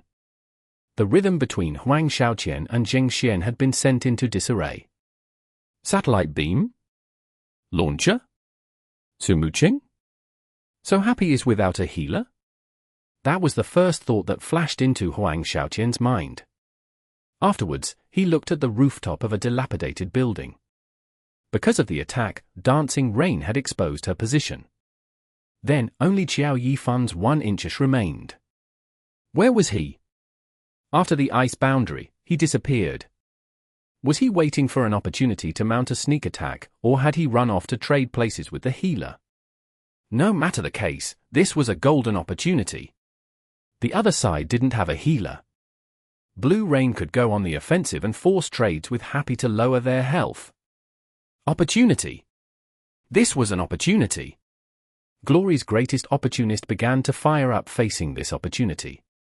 He forgot about the exhaustion from facing Happy alone, replacing it with a burning passion. Counterattack.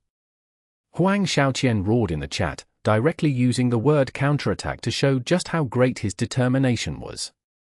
After typing out these words, his Troubling Rain turned around and headed towards Lord Grim and Boundless Sea. Zhengxian, follow me. Healer, provide cover. Huang Xiaoqian quickly gave out orders. On the battlefield, the captain had the highest authority, but the shot caller couldn't micromanage every player down to the details like marionettes. In particular, Team Blue Rain's captain was limited by his hand speed. They had never witnessed their screens being flooded from commands given by their shot caller like thunderclaps Xiao Shiqin did. What they most often saw instead was Huang Xiaoqian flooding the screen with trash talk. Because of this reason, Team Blue Rain required each member to have strong tactical awareness. In situations without many orders from their captain, the team members had to coordinate and make decisions on their own to achieve Yu Wenshu's strategic goal. And this time, Yu Wenshu's strategic goal was to provide cover for Huang Xiaoqian's retreat and then reconvene with the rest of the team. But now, Huang Xiaoqian made a change to it and blew the horn for a counterattack. There was no time for a discussion. Seeing that Huang Xiaoqian's Troubling Rain had already turned around, even if Xingxian and Xu Jingxi had different thoughts, they had no choice but to coordinate with Huang Xiaoqian. Team Blue Rain was just like this. They would always choose to advance or retreat together. The two sides crossed fire. Xingxian and Xu Jingxi immediately understood Huang Xiaoqian's intentions. Happy didn't seem to have a healer, so the two instantly became bolder. But where was Happy's fifth player? Had he gone to switch with their healer? Or was he waiting somewhere for them to fall for a trap? The two became aware of this issue. They paid attention to the terrain and the movements of Yishio and Fang Rui. 2v2. Yishio and Fang Rui had support from Su Muqing's launcher. Huang Xiaoqian and Zhuang Xian had support from Xu Jingxi's paladin. Happy had the stronger offense, but the defense provided by Blue Rain's healer made up for it.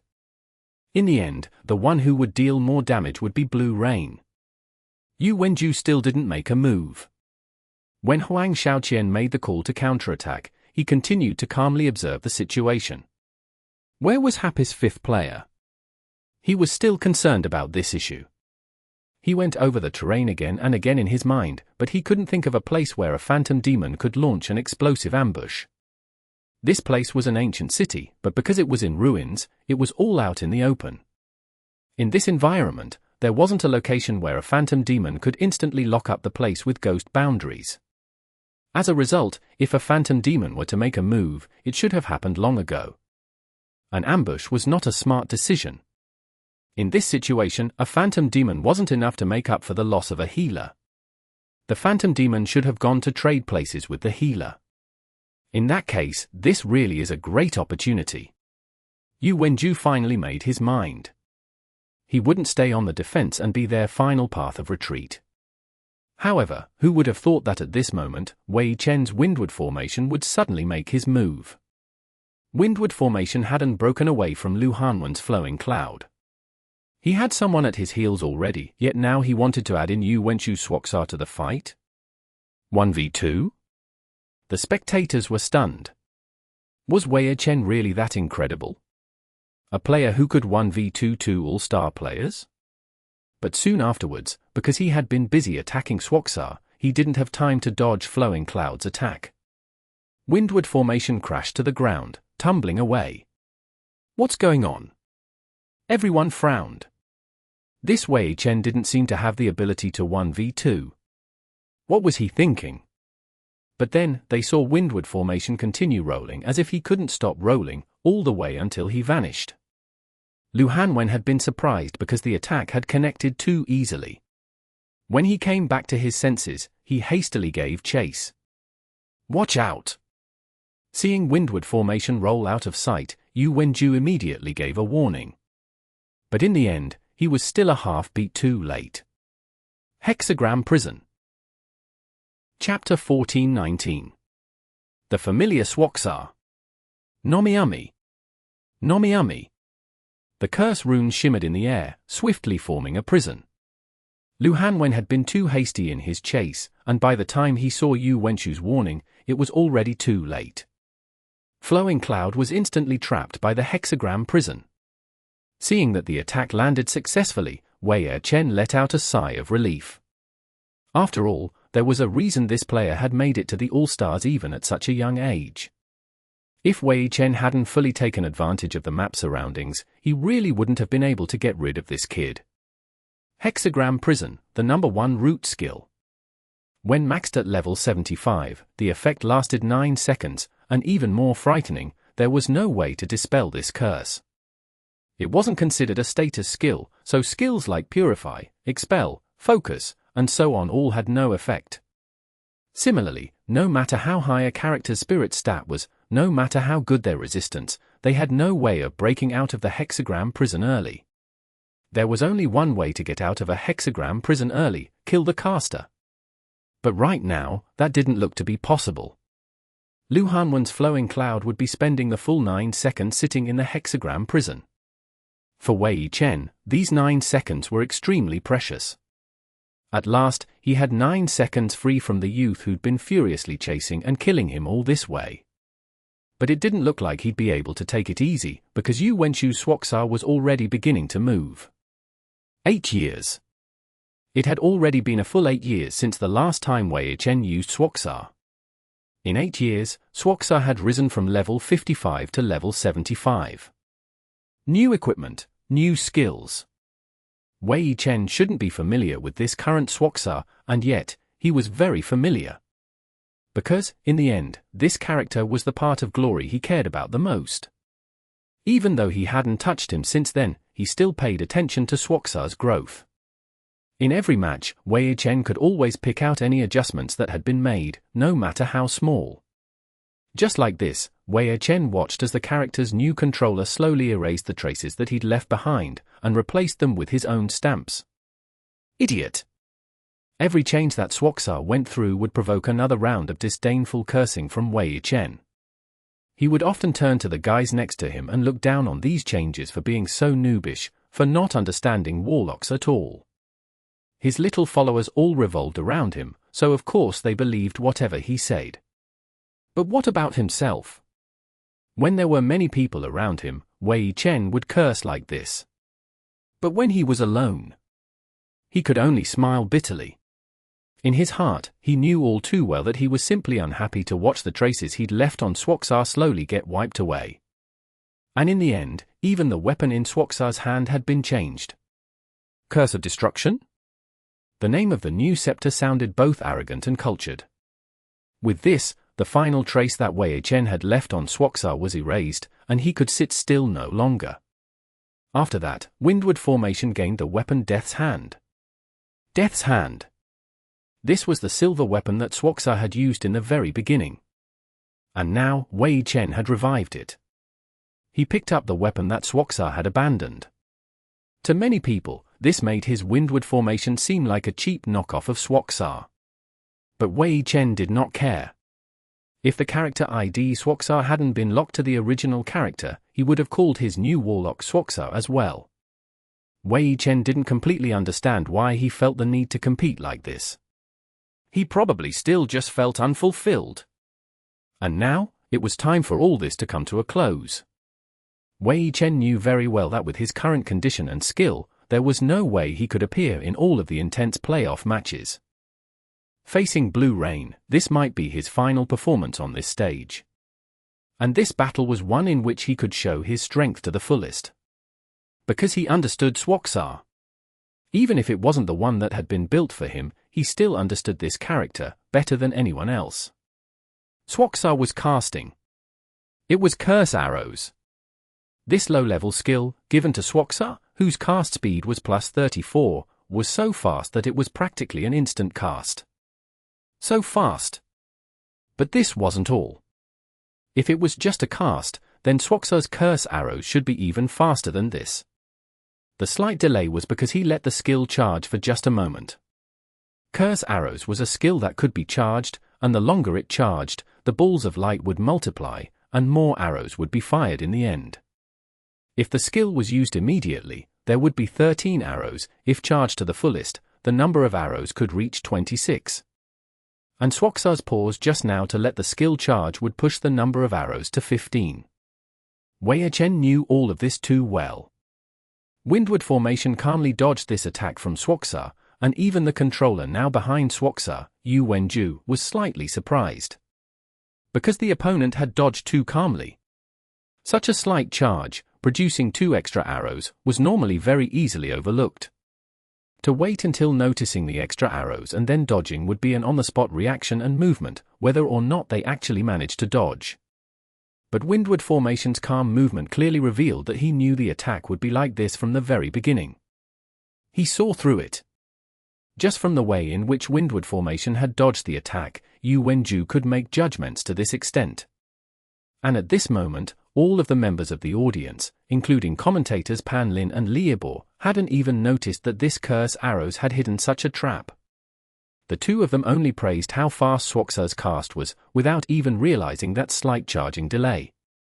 The attack had been unsuccessful, but Swoksaar stopped moving. Yu Wenju still had doubt in his heart. He couldn't tell what Happer's plan was, nor could he guess Wei Chen's intention. Was he really trying to stall 2 players by himself? It wasn't that Yu Wenju didn't respect Wei Chen, but the fact simply was that Wei Chen couldn't manage that. The hexagram prison trapped Lu Hanwen for 9 seconds, but what did that accomplish? Without the firepower of other players to support, these precious 9 seconds were slipping by without Lu Hanwen's flowing cloud suffering any damage. After these 9 seconds, how would the situation change? Yu Wenju decided to watch a little longer. As expected, still so calm. Over these 8 years, Wei Chen had never stopped paying attention to Swoksaar, and so at the same time, he gained an extremely clear understanding of the player behind Swoksaar. Furthermore, he had interacted with this new controller early on. He would never forget that laughable presence in the training camp, who had, during one ordinary day of training, defeated him. This calm youth would become the foundation of Blue Rain's future. From that day on, Wei Chen acknowledged this, and reality proved that he hadn't been wrong. Even though Huang Shaoqian was the top attacker of present-day Blue Rain's strategy, Blue Rain's style and rhythm, were all decided because of Yu Wenchu's presence. Perhaps it was precisely because he could maintain calm and clarity at every moment that Huang Shaoqian's opportunistic style could become so refined and exciting. Because of this foundation, Huang Shaoqian could walk on the blade's edge with complete confidence. At this time, Huang Shaoqian was already leading an assault. Lu Hanwen's flowing cloud was trapped in hexagram prison, but Yu Wenju was still unhurried as he continued to analyze the situation. If he couldn't understand, then he wouldn't make any rash movements. Curse arrows! Wei Chen fired back with the same skill. His windward formation couldn't cast as quickly as Swoksaar, but a low-level skill like curse arrows couldn't take too much time. He didn't let it charge, instead releasing it immediately. Death's hand swung outward, the purple spheres of light spun and traced an arc in the air, and just like that the curse arrows fanned outward. Wei Chen's technique really shows off his experience. Liebor exclaimed. Maybe the old generals couldn't compete with the youths in terms of hand speed, but in terms of technical control, that was something that was truly refined over time. Actually, reasonably speaking, Wei Chen wasn't an old general in the typical sense, having retired for N years before returning. To return after having a large blank space in his career, calling him an old general was less accurate than calling him a rookie. Wei Chen had to readjust to the rhythm of the Pro League matches like a rookie. But everyone knew that in the regular season, he'd appeared pathetically few times. Only until the end of the season did he appear in consecutive matches.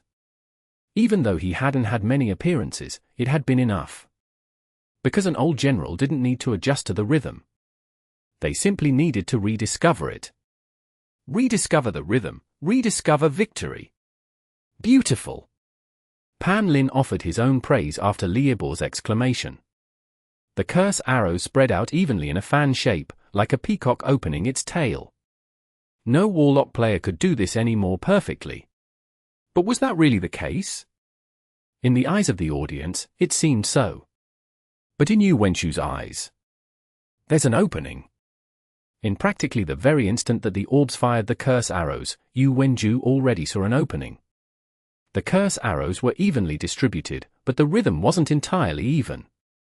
They were spaced evenly on the left and right, but what about in front and behind? In front and behind, that meant before and after. There was a difference before and after, leaving an opening that could be traveled through. Turn, move horizontally. Yu Wenchu's controls couldn't be fast, but they would always be that accurate. It clearly looked like he was about to be struck by the curse arrows, but in the end, he seemed to pass right through them. Swoksaar remained standing, and that fan arrangement of arrows maintained its shape without a single arrow going missing. Not a single one had hit. He dodged them. Even Liebor was dumbfounded. Yes, he dodged it, but he only dodged the curse arrows. Windward Formation's new cast was already beginning, magic energy swirling around his Death's hand. Death's Door? Yu Wenju was stunned.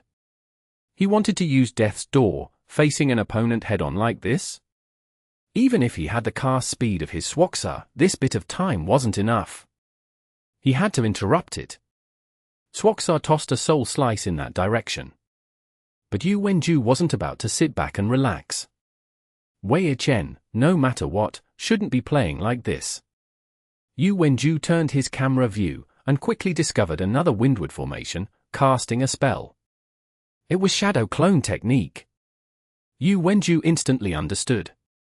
The one that was right in front of him was obviously a clone. Just when Swoksaar had turned his body to duck through the curse arrows, Windward Formation had used this ninja skill. The Windward Formation over there was the one he truly needed to interrupt. But not enough. The range wasn't enough. Windward Formation's cast range was extremely large, even larger than that of Swoksaar's. If he wanted to interrupt it, Swoksaar would have to walk forward a bit. But it was too late. The distance of 2 body lengths decided the success of a skill. Chapter 14:20. Every means possible. Nomiumi. Nomiumi. Yu Wenchu's hands weren't fast, but his mind was extremely so. In an instant, he analyzed many situations with great clarity. Like Wei Chen, he couldn't be more familiar with the Warlock class. There wasn't much match data on Windward Formation, so reports on this character weren't incredibly comprehensive, but things like cast speed and cast range could be judged just from a single match. After that, even if the character improved, these stats would only increase, not decrease. According to all these known reports, Yu Wenju now made an instantaneous judgment: he was too late. He even went a step further and recognized that this was a playstyle specifically meant to counter himself and Swoksaar. If another Warlock player had been standing here, Wei Chen might not have succeeded this time. But it was him, and it was Swoksaar. The player's traits, the character's stats, they had all been thoroughly studied. These few moments had been tailored to deal with Yu Wenju and Swoksaar. Nothing had been wasted, and just like this, the powerful attack Death's Door was cast. How would the situation change after 9 seconds? Yu Wenju had wondered this question earlier. Now he knew they didn't need to wait 9 seconds. Right now, with this Death's Door, he was about to fall into a fairly disastrous position. Far away, Windward Formation now finished casting, and curse energy gathered around his Death's Hand. Behind the flashing light, Yu Wenju could see Windward Formation's face. This was exactly the face in his memories, still young, their first captain, Wei Chen. The Wei Chen of today, already over 30 years old, now had more than a few lines on his face from the passing years. Yu Wenju watched silently, unmoving, looking as though he had given up. Wei Chen jolted, but he had already finished summoning Death's Door. Tendrils of darkness shot out from within the door, immediately wrapping around Swoksaar, but even now, Yu Wenju didn't make any movements. Correct. None at all. The darkness caught Swoksaar, dragging him inside the Death's Door, but Swoksaar didn't resist this process at all. And after that, the attack of Death's Door on Swoksaar ended. Fuck! Wei Chen couldn't help but curse. This was Yu Wenchu's calm, his ability to clearly anticipate all that would happen. He understood that his own hand speed wasn't enough to deal with the Death's Door and Wei Chen standing intently next to it. So, he didn't try to circle around, simply allowing this powerful attack to land. He traded 15% of his health to end Wei Chen's offensive. Yes, it ended.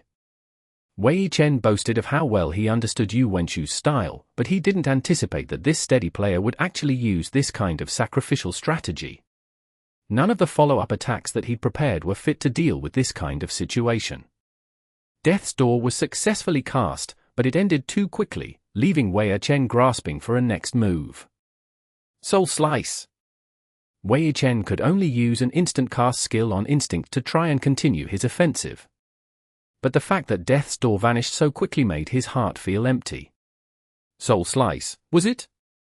Yu Wenju was watching Windward Formation's movement, and he easily dodged this attack. He knew that Wei Chen was surprised at this moment, because he had purposely created this surprise. He saw how well Wei Chen understood himself and Swoksaar, so in this kind of situation, any judgment and decision based on his style would definitely be within the opponent's calculations. At a time like this, he had to take a path that he normally wouldn't. And so, Yu Wenju did this. He took an unusual action to instantly break the judgments that Wei Chen had made based on his deep understanding. Even the highest level experts might not have been able to notice this battle of wits. Only Yu Wenju himself could deeply feel the familiarity that Wei Chen had toward himself and Swoksaar. That Death's Door just now had truly forced him into a position where he had no other option. But even though he managed to do something outside of Wei Chen's predictions, he had still ultimately been unable to escape from this Death's Door, and Swoksaar did take 15% in damage. This death's door had pushed him to desperation, even if he'd used a surprising move to swiftly climb out of this desperation. He disrupted Wei Chen's rhythm. But what next? Looking at this opponent that completely understood him, Yu Wenju felt a great pressure upon him. Flaming Arrow? Yu Wenju saw Windward Formation begin to use this skill.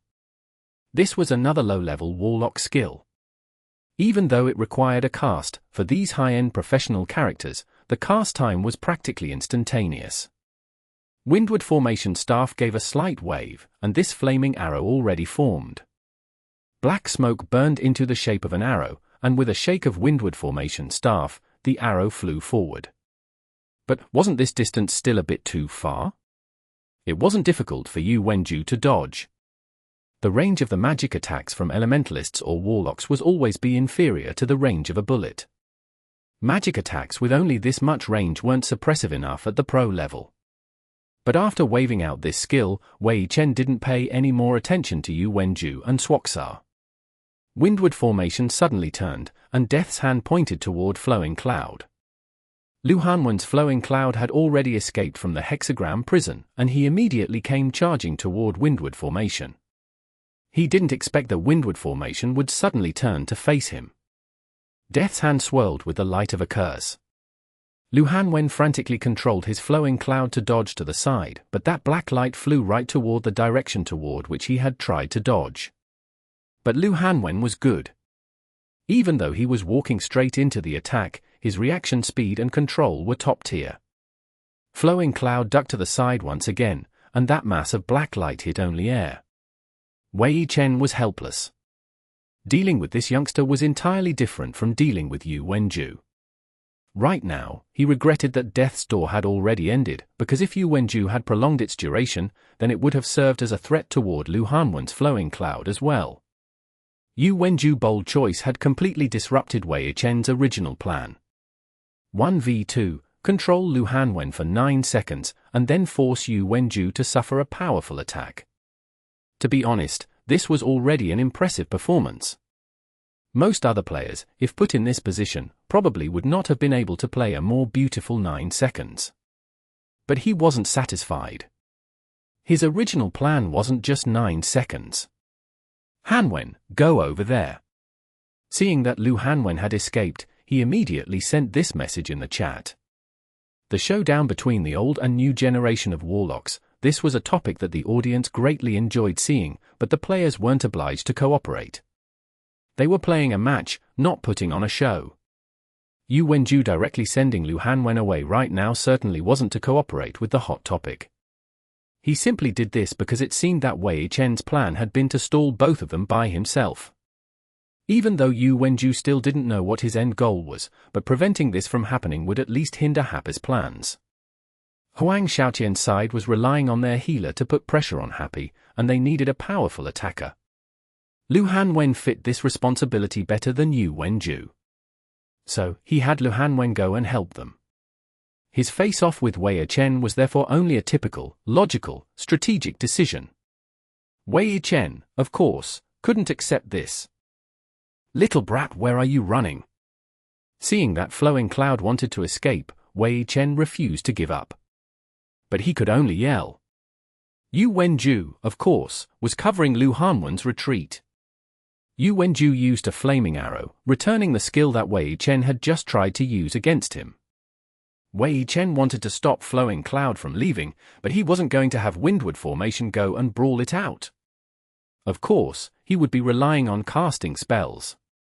But Swoksaar's flaming arrow flew over, preventing Windward Formation from casting.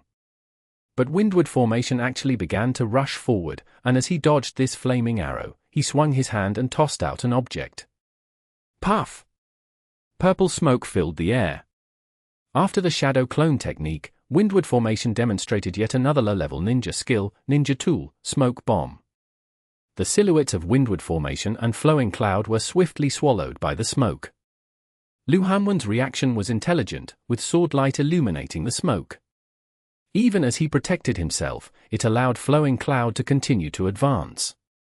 Chaotic Rain. Yu Wenju also controlled Swoksaar to begin a high-level cast. He couldn't lock onto Windward Formation's position right now, but if Windward Formation didn't come to stop him and insisted on casting a curse on Flowing Cloud, then he wouldn't have time to jump out of range of a chaotic rain. In the smoke, Flowing Cloud's greatsword swung every which way, seeming invincible. Puff! Amidst the fog, drops of blood scattered. Finally, it seemed that Windward Formation was hit. But quickly after, with a pa sound, the sword light stilled. It was still present, but it was no longer moving forward. This was Spike Trap? Even though Yu Wenju hadn't seen it, he could make a good guess. Wei Chen had suffered a slash, but he managed to have Windward Formation use the thief skill Spike Trap and halt Flowing Cloud's offense. But by this time, the chaotic rain was already pattering down. It didn't look like Windward Formation, who had just suffered a slashing attack, had time to escape from the smoke. Wei Chen is really working hard, Pan Lin exclaimed, feeling moved and saddened. Wei Chen wasn't playing a pretty match. He seemed desperate as he did everything possible to contain Flowing Cloud. Running circles around the boulder. Sent rolling to the side with a slash. And now he barely stole the chance to place this spike trap, under the cover of a smoke bomb, still hurting from a sword injury. Wei Chen wasn't fighting an easy battle. Everyone could see how he was struggling to maintain the situation. In a direct battle against Lu Hanwen, he would almost certainly lose, but by using these endless little tricks, he worked hard to try and stall both Lu Hanwen and Yu Wenju here. But his hard work would come to an end with the fall of this chaotic rain. Flowing Cloud was still stuck, but Yu Wenju was already prepared to have Swoksaar come over to maintain control of Windward Formation. He had Swoksaar to move forward. But then, Swoksaar rolled to the left. What is Yu Wenju doing? Everyone was stunned. This roll seemed to be completely pointless. Had he noticed some unrecognized danger? Even the audience, with their omniscient view, hadn't seen anything. But Yu Wenju's reaction was faster and more accurate than the audience members with omniscient view. Confused? Yu Wenju looked at Swoksaar's status in shock. A moment later, he already realized what had happened. Magic Mirror. It was Magic Mirror. The Warlock skill Magic Mirror reflected all side effects of a magic attack. Amidst the smoke, not only had Windward Formation laid down a spike trap for Flowing Cloud, he had also hidden a magic mirror, waiting for Swoksaar's chaotic rain to fall upon it. Chapter 1421. The Value of Desperation. Nomiumi. Nomiumi. Swoksaar was confused. It had already happened, yet not a single person had noticed.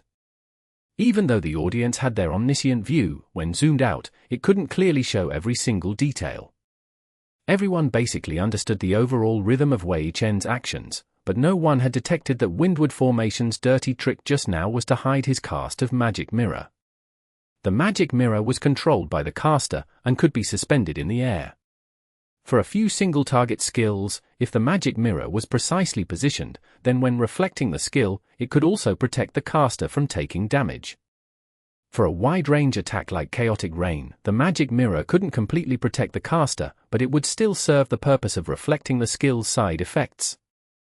So, in the end, both Swoksaar and Windward Formation entered the confused state together. The careful Yu Wenju had actually fallen to another one of Wei Chen's tricks. Everyone was shocked, but they were still wondering about the value of this plot having succeeded.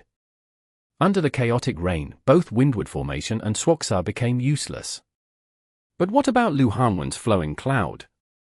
He wouldn't be affected by a teammate's attack, and the thing that was currently preventing him from moving, the spike trap, was a mere low-level thief skill. He would definitely be the first person to escape from the control of a skill. But after that, Windward Formation would still be confused. Wasn't that just asking for a beating? At a time like this, Lu Hanwen would probably hold off on going over to help Huang Shaoqian, and instead take advantage of this opportunity to furiously attack Windward Formation. Wei Chen's response had been outside of everyone's expectations, but that didn't necessarily mean it was a perfect solution. He doesn't have any better choice, Liebor sighed. He can only do his best and use whatever ideas he has to tie up Blue Rain's two players. Pan Lin was silent. This old general was working so hard, who would be heartless enough to criticize his judgment for being this or that? If he had faster reactions or faster hand speed, perhaps there would be other, better options. Both Pan Lin and Li Ibo understood this clearly, but the two of them reached an unspoken agreement not to discuss this. This hypothetical was simply too cruel, especially for an old general.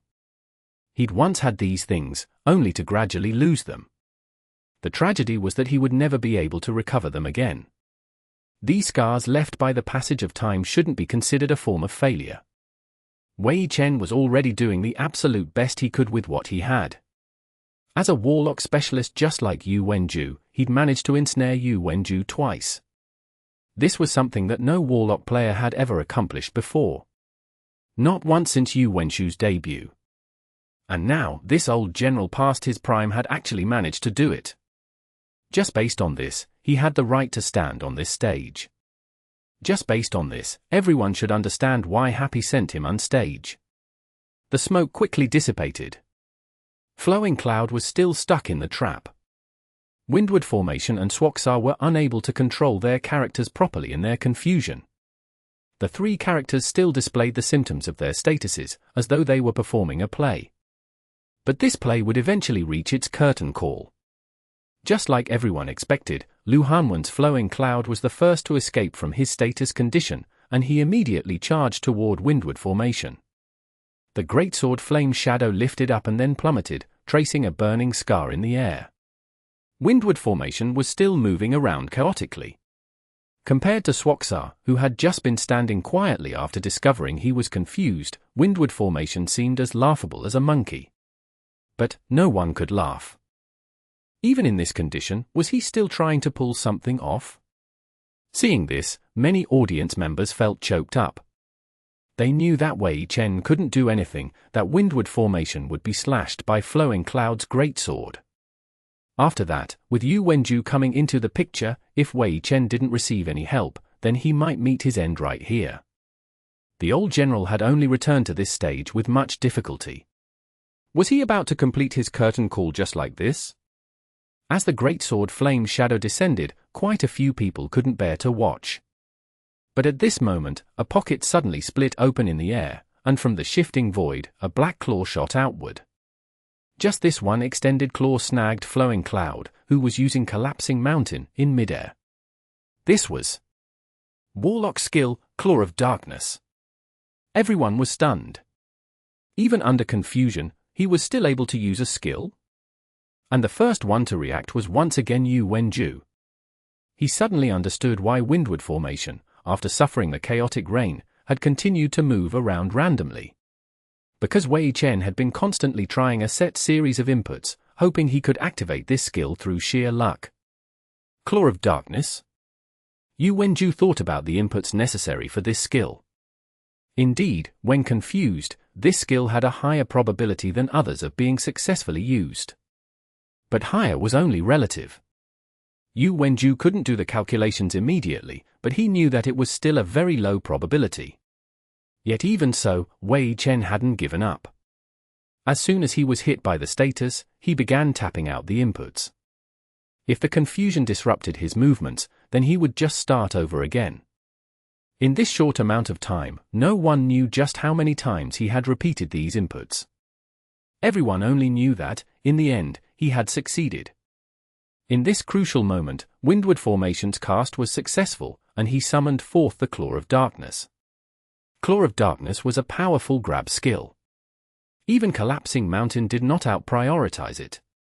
Just like that, Flowing Cloud was snatched in the air by the Claw of Darkness. When viewers realized that Wei Chen had this kind of determination, to stubbornly pull off this skill even when confused, they felt tears gathering in their eyes. Happy's fans all knew Wei Chen's past. But to be honest, no one felt that this guy had the air of a powerhouse team's captain. In their eyes, this guy was more like a boss of a casual little group in-game. The 2 years that Wei Chen had spent in the Alliance were its grassroots days. After that, he'd never let go of the game. To be honest, Wei Chen didn't have much of the air that was associated with any present-day pro player, let alone the sort of distant, lofty air shared by the powerhouse players. Even though he was an old player that hadn't appeared very often, Happy's fans still loved him very much, exactly because he was so down-to-earth. It was like he had popped up in the game, casually taken down some dungeon, grabbed some equipment, and then cheerfully ran back to the professional scene to cause some chaos. And everyone felt that Happy had invited Wei Chen because they wanted someone old in their ranks to help pass on experience and knowledge to the younger members. No one thought that he would make any significant contributions in matches. They felt that his few appearances were Happy's way of paying respect to him. He would play around a bit, and everyone would watch and laugh, and that would be it. But now, everyone understood. No matter how old Wei Chen was, no matter how he lacked the air of a pro player, he still had a pro player's heart. A heart striving for victory. A heart of a champion. Using his own methods, he proved this point to everyone. Yu Wenju, Lu Hanwen. Did they really think that two all-star players could stomp him down so easily? No. Up to this point, Windward formation indeed seemed very pathetic, and he had lost more health than his opponents. Every new moment made people feel that this was it, that he was done for. But again and again, he stabilized the situation, he remained on the battlefield. This old guy, how long would it take until he gave in? Even Blue Rain's players, Blue Rain's fans, couldn't help but feel moved. So this was their old captain? So this was the senior they told stories about, their extremely dirty, extremely shameless senior? Even though he was their opponent now, in the hearts of the Blue Rain players and fans, they quietly felt a burst of pride. Yes, Wei Chen now represented Happy. But the deepest markings on his skin were those from his time as Blue Rain's first captain, the person who had laid down the foundation for Blue Rain. Applause. The entire stadium burst into applause. From every corner of the stadium, from every corner of everyone's hearts, came forth applause. Flowing cloud fell to the side as a result of the claw of darkness, and the confusion on Windward formation and Swoksaar ended at the same time. And Wei Chen continued his tenacious struggle. Not good. Something was wrong. Yu Wenju wasn't someone who relied on his intuition. He made all of his judgments based on the opponent's movements and behavior. Wei Chen was desperately keeping the two of them tied down here, but there was no way that victory would be decided here. What would determine the final victory would still be that 3v3 battle. 3v3, Blue Rain had made such a confident assault, and their confidence had stemmed from the fact that Happy didn't have their healer. They could attack unrestrained, trading blood for blood, until they defeated the opponent with the greatest speed possible. But because he and Lu Hanwen had been delayed all this time, the two of them hadn't been able to enter the battle over there. So, this offensive of theirs became somewhat inefficient. And over there, Happy had 3 attackers. In terms of damage output, they had the advantage over Blue Rain. 3v2, blood for blood, Blue Rain was bound to take more damage. Even if they had a healer to support them, because there were only 2 attackers, the explosiveness of their attacks was underwhelming, which would only drag on the battle longer. The longer this dragged on, the more health they would lose and need the healer to restore. Then, that turned this into a trade of health for mana, the healer's mana. If Happy's healer successfully joined the battle at this time, and the two sides entered a prolonged conflict. Not good. It would be extremely unfavorable toward Blue Rain. The healer didn't have enough mana, so they needed to fight and end this battle quickly. But Blue Rain wasn't a team that was good at a speedy attack. They were good at defensive counterattacks, waiting for the opponent to move first before striking. For this, the importance of defending the healer was obvious. Happy's goal truly was to target Blue Rain's healer. Trade their own health for the healer's mana, wear down Blue Rain's healer until he was useless, so that Blue Rain had no way of fighting at their usual rhythm. Target the healer. From the professional circle to the in-game arena, the most common strategy in team battles. It was no surprise at all. And yet, it was always effective. Chapter 1422. Understood by everyone. Nomiami. Nomiami. We can't keep it up. Right when Yu Wenju realized what Happy's true strategy was, Wang Xiaoqian also started to feel pressured. 3v3, Team Blue Rain side had a healer. If it was a direct confrontation, their side should have the advantage. The problem was that this 3v3 wasn't the only fight taking place. From an overall perspective, their slight advantage was not nearly enough. They needed speed, explosiveness, DPS, and time to eliminate their opponents. Happy's fifth player still hadn't appeared, and it wasn't just out of patience. Huang Xiaoqian had deduced a certain possibility: Qiao Yifun's Phantom Demon had gone to switch with Happy's healer. Blue Rain held the advantage during this period of time. However, lowering Happy's health bars wasn't enough. They needed to kill a player from Happy before their cleric arrived. Huang Xiaoqian and Zheng Xian were clearly far from achieving this goal. From time to time, the two would look towards the other battle, hoping Yu Wenju and Lu Hanwen would hurry and come. However, help never arrived. The two didn't try to urge their teammates to hurry up. None of them, including their healer Xu Jingxi, typed a single word. There was no need to say anything. When Huang Xiaoqian had called out to Zheng Xian and Xu Jingxi to counterattack, the other side should have gotten the message and made the appropriate decision. If they hadn't come yet, it could only mean that their situation didn't permit them to. Huang Xiaoqian's side could not see the other battle. How could they know that their old captain Wei Chen was struggling with all his might to keep Yu Wenju and Lu Hanwen from leaving? As a feigned opportunist, Huang Xiaoqian had an excellent read of the match. Even though he didn't know the reason, without either Yu Wenju or Lu Hanwen, he understood that just his and Zheng Xian's attacks weren't enough. They had dealt quite a bit of damage to Lord Grim and Boundless Sea, but they had taken even more damage. Happy's side had 3 attackers, after all. Boom boom boom. Artillery fire came from both Su Muqing's dancing rain and Jing Xian's bullet rain. Yishio and Fang Rui were dodging, but Huang Xiaoqian and Jing Xian? They had their characters rush through the gunfire to attack. This was because of the difference in team compositions. Team Blue Rain had a healer, and that enabled them to be recklessly aggressive. Their health was guaranteed to be above a safe level at the cost of the mana from Xu Jingxi's Soul Speaker. White light constantly flashed, protecting troubling rains and bullet rain's health. Huang Xiaoqian felt that the situation wasn't good, so he constantly checked on Soul Speaker's situation. The constant flashes of white light were somewhat glaring to look at. During intense team fights, the healers would often look like this. However, it was only a 3v3, yet Soul Speaker was already this busy. It was because of their current tactics. But strangely, Happy made no attempts to stop them. How could Yishio and others in Happy not understand their intentions? Of course they would, but they seemed to be fine with it. Su Muqing's dancing rain stood farther away, so Huang Xiaoqian and Zheng Xian didn't target her. Xu Jingxi had his Soul Speaker stand in a position where Su Muqing couldn't reach him, so that his spells would not be interrupted.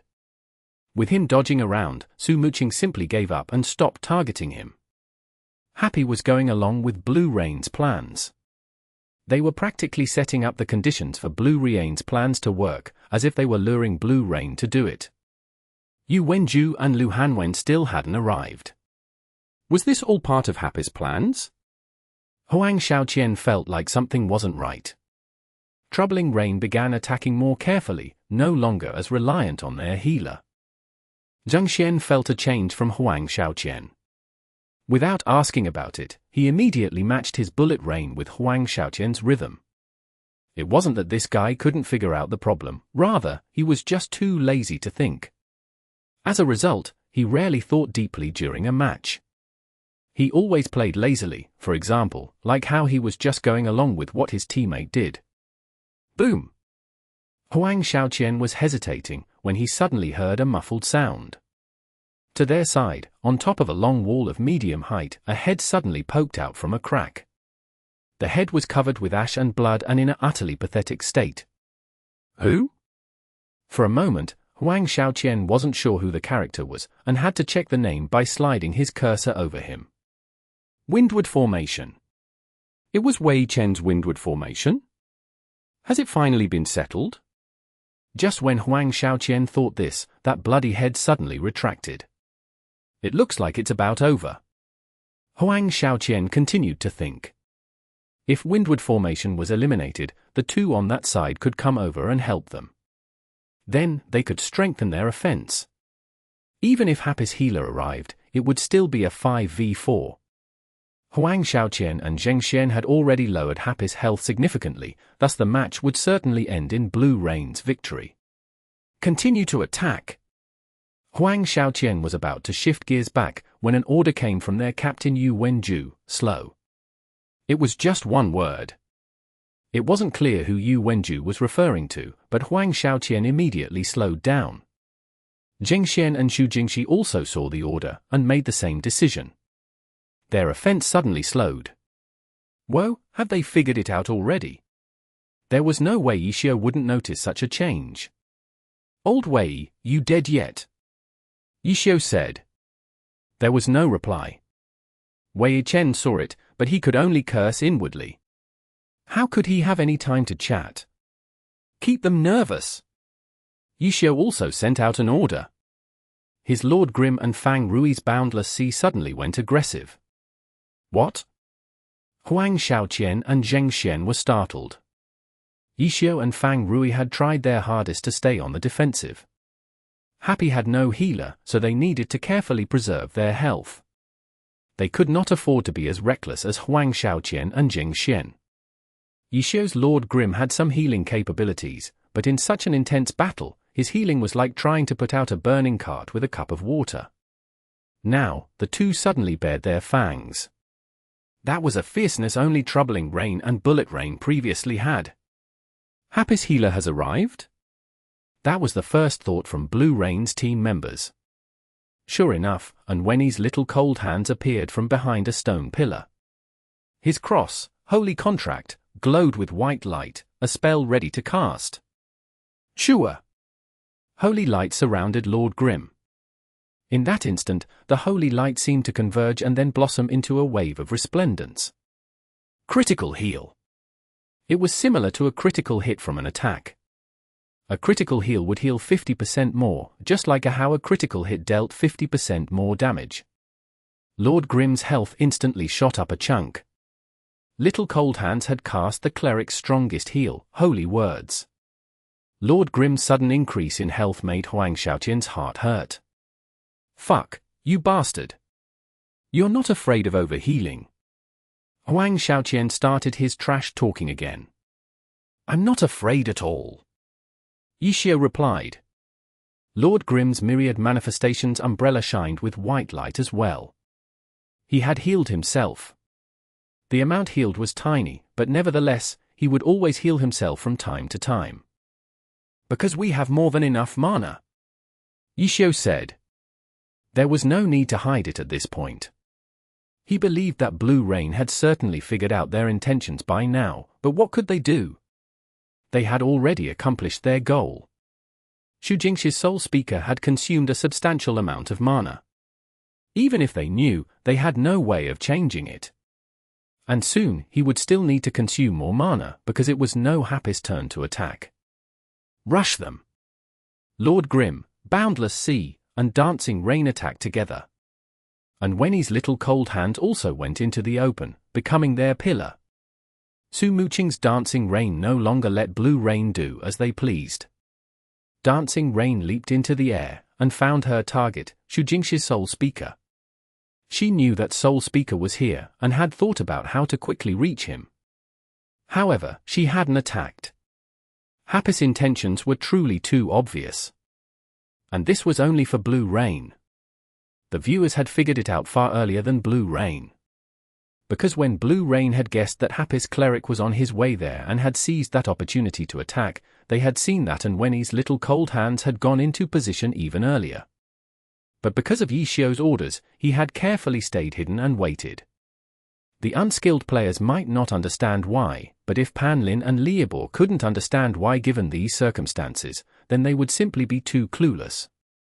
Happy's plans were obvious, and they watched as Blue Rain fell for it. When Pan Lin and Liebor discussed it, they believed that Yu Wenju, Lu Hanwen, and Wei Chen's battle would be key. As it turned out, Wei Chen was miraculously able to hold on. He stalled two players simultaneously, even if it was such an embarrassing manner. Wei Chen is this match's MVP. Liebor said, I've never seen anyone that could make Yu Wenju look so helpless. But it looks like he's reached his limit. Pan Lin said. He gave his respects to the old general. Windward formation had fallen. Wei Chen had done his all, exhausting the entirety of his character's life. Happy's healer is almost there. Perhaps this will be a new turning point. Pan Lin said. There seems to be a trap. Liebor saw Yu Wenchu's and Lu Hanwen's movements and suddenly sniffed something out. Chapter 1423. Reversal. Nomiami. Nomiami. Hurry up and heal him. The health on Wei Chen's windward formation was about to hit 0. The viewers focused their eyes onto Wenyi's little cold hands, hoping he would go over and rescue windward formation. Many of the viewers had felt touched, seeing Wei Chen's tenacity. They hadn't cared before, but now, they held their hopes for Happy. They didn't want to see Wei Chen, who worked so hard and ended up in such a sorry state, to fall just like that. If windward formation died here, wouldn't all of the preparation that Happy had laid out be pointless? Hurry! Everyone stared at little cold hands attentively. Among them was Blue Rain's Yu Wenju. Hurry and come. He had the same thoughts. Swoksaar continued to attack windward formation, but his gaze was in a different direction. Lu Hanwen's flowing cloud followed suit. He isn't able to get there. With the help from an omniscient view, the more skilled spectators could feel it. It's a trap. Liebor saw through it. He truly is Yu Wenju. To think he could still come up with a scheme in this situation. He's using windward formation as bait to lure Happy's little cold hands over. He wanted to pick him off. Liebor said. The camera quickly pulled out a bird's eye view of the battle. The indicators on little cold hands, Swoksaar, flowing cloud, and windward formation suddenly became brighter. Swoksaar and flowing cloud looked to be readying for the final killing blow on windward formation through a pincer attack, but at the same time, their pincer attack had locked onto little cold hands. If little cold hands went over to heal windward formation, he would be intercepted midway and trapped. With the enemy healer under their control, killing off windward formation would only take an instant.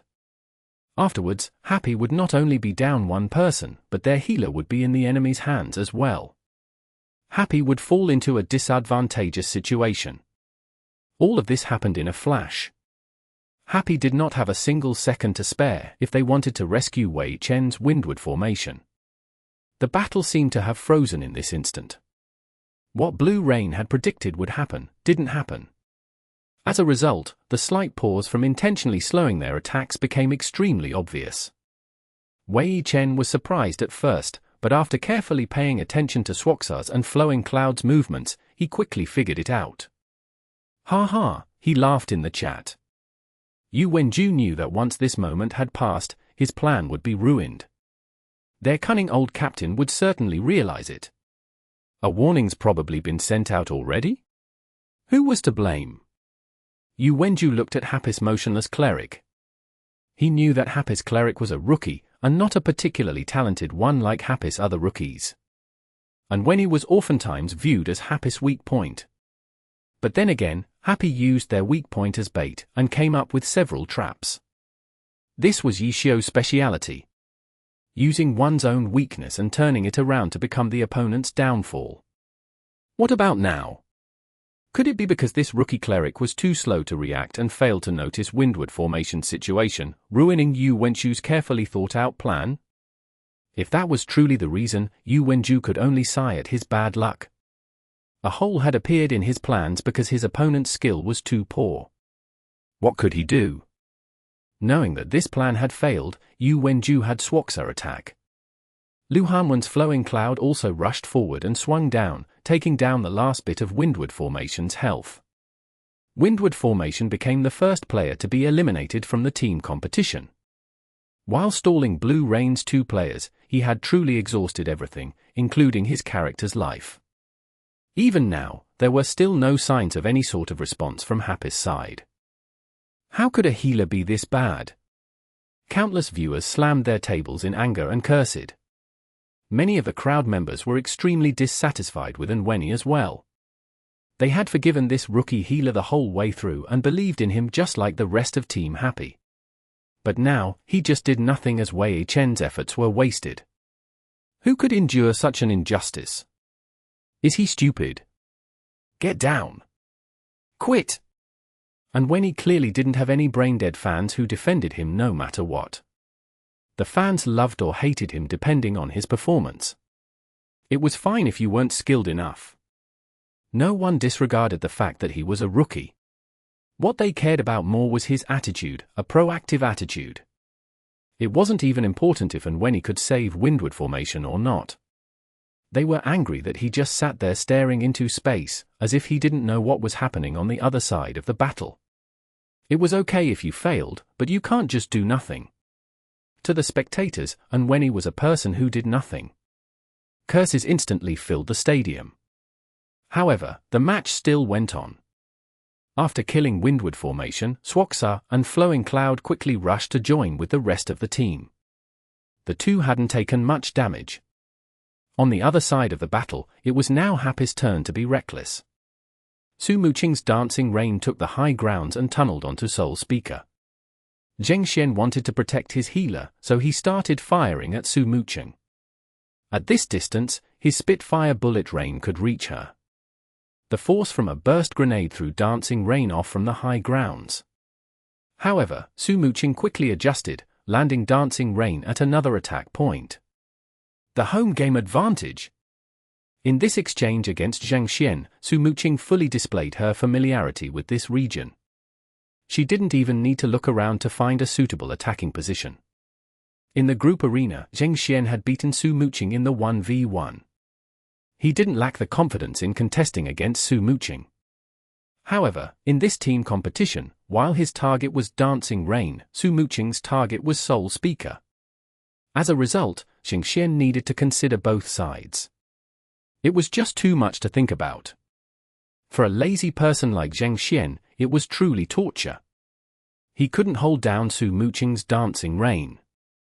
In the end, all of the misfortune fell onto Xu Jingxi. Soul Speaker ran around, but Su Muqing was always able to quickly catch him. If it was as simple as you chase I run, then Xu Jingxi could lure the opponents into the area where Blue Rain had originally planned on fighting Happy in.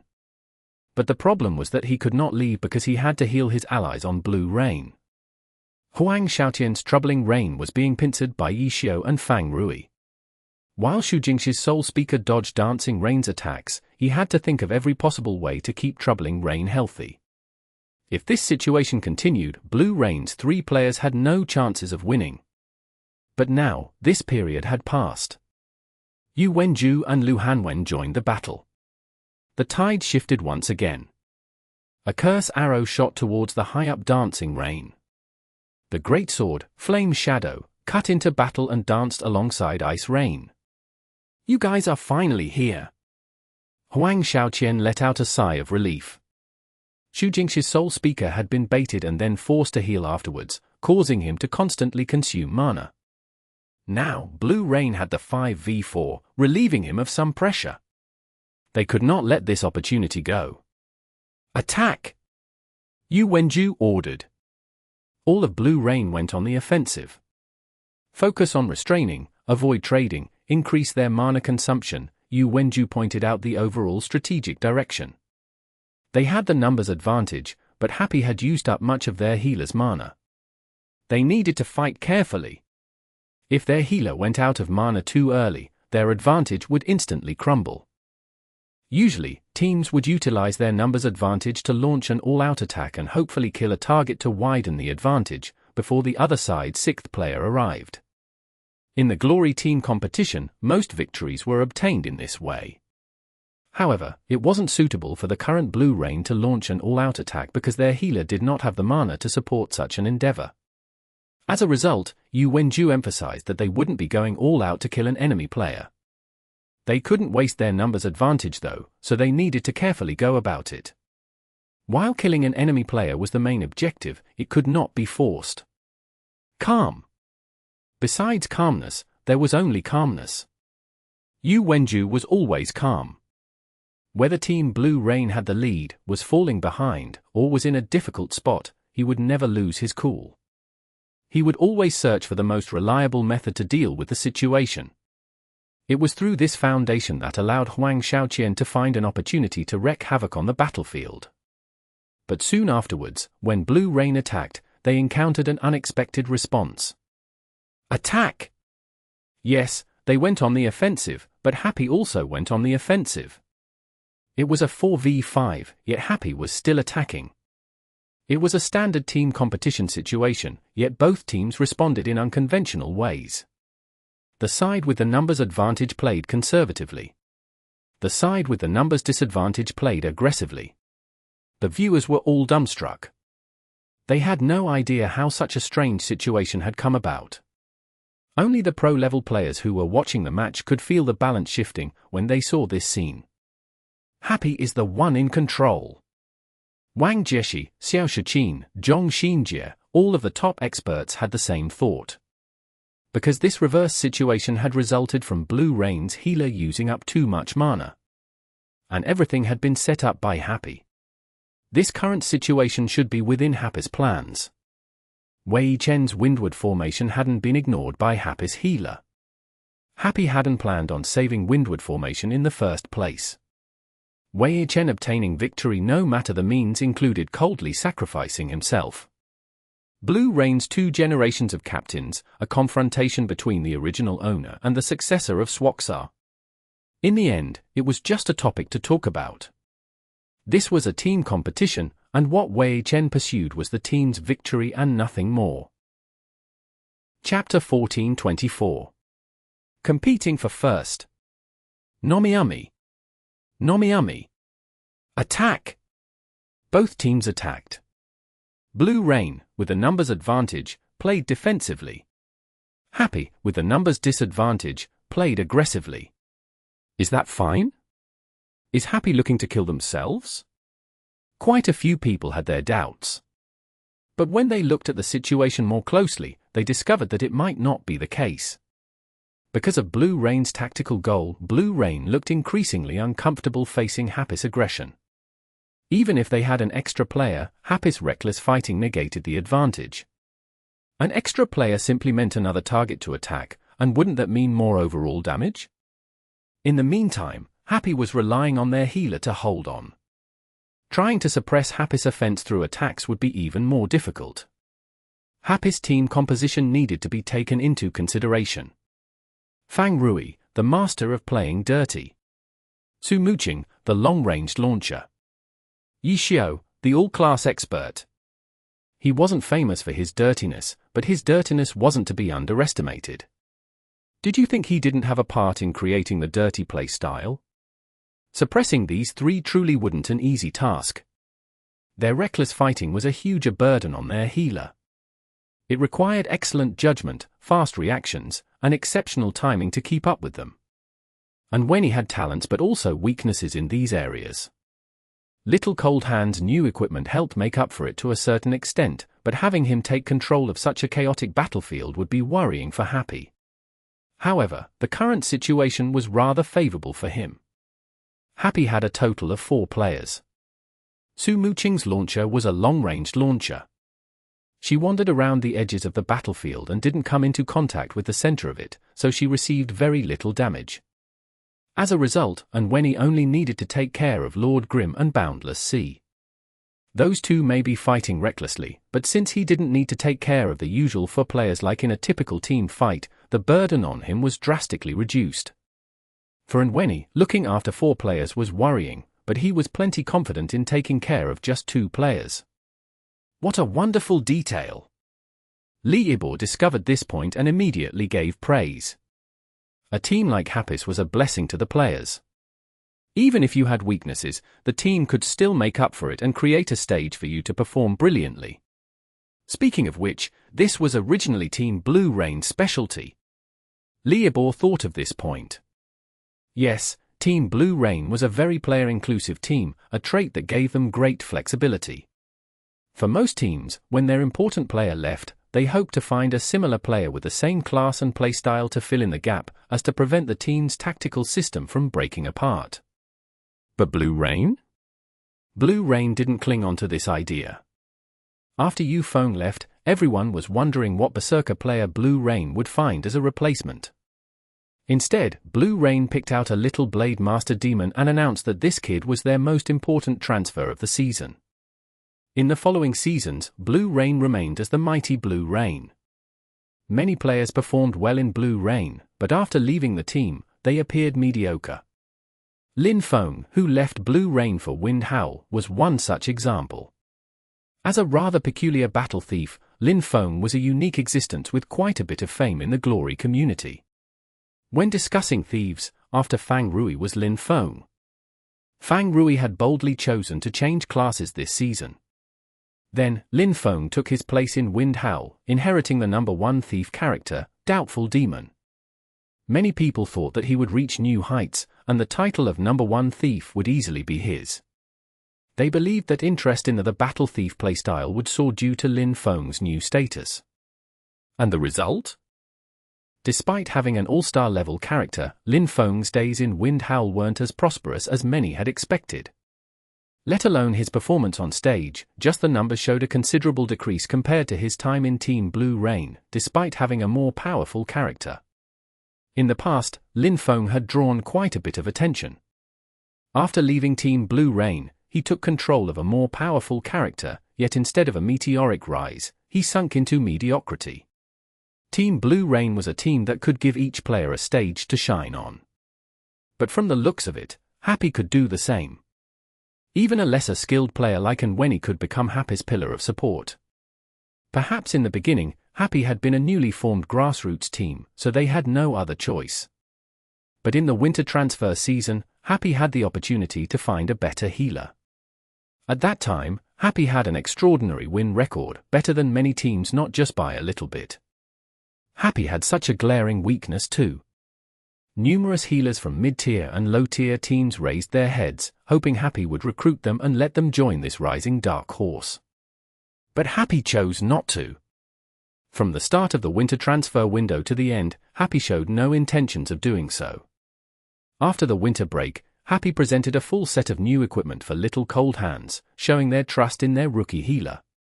Afterwards, this rookie healer proved that Happy's trust in him was not unfounded.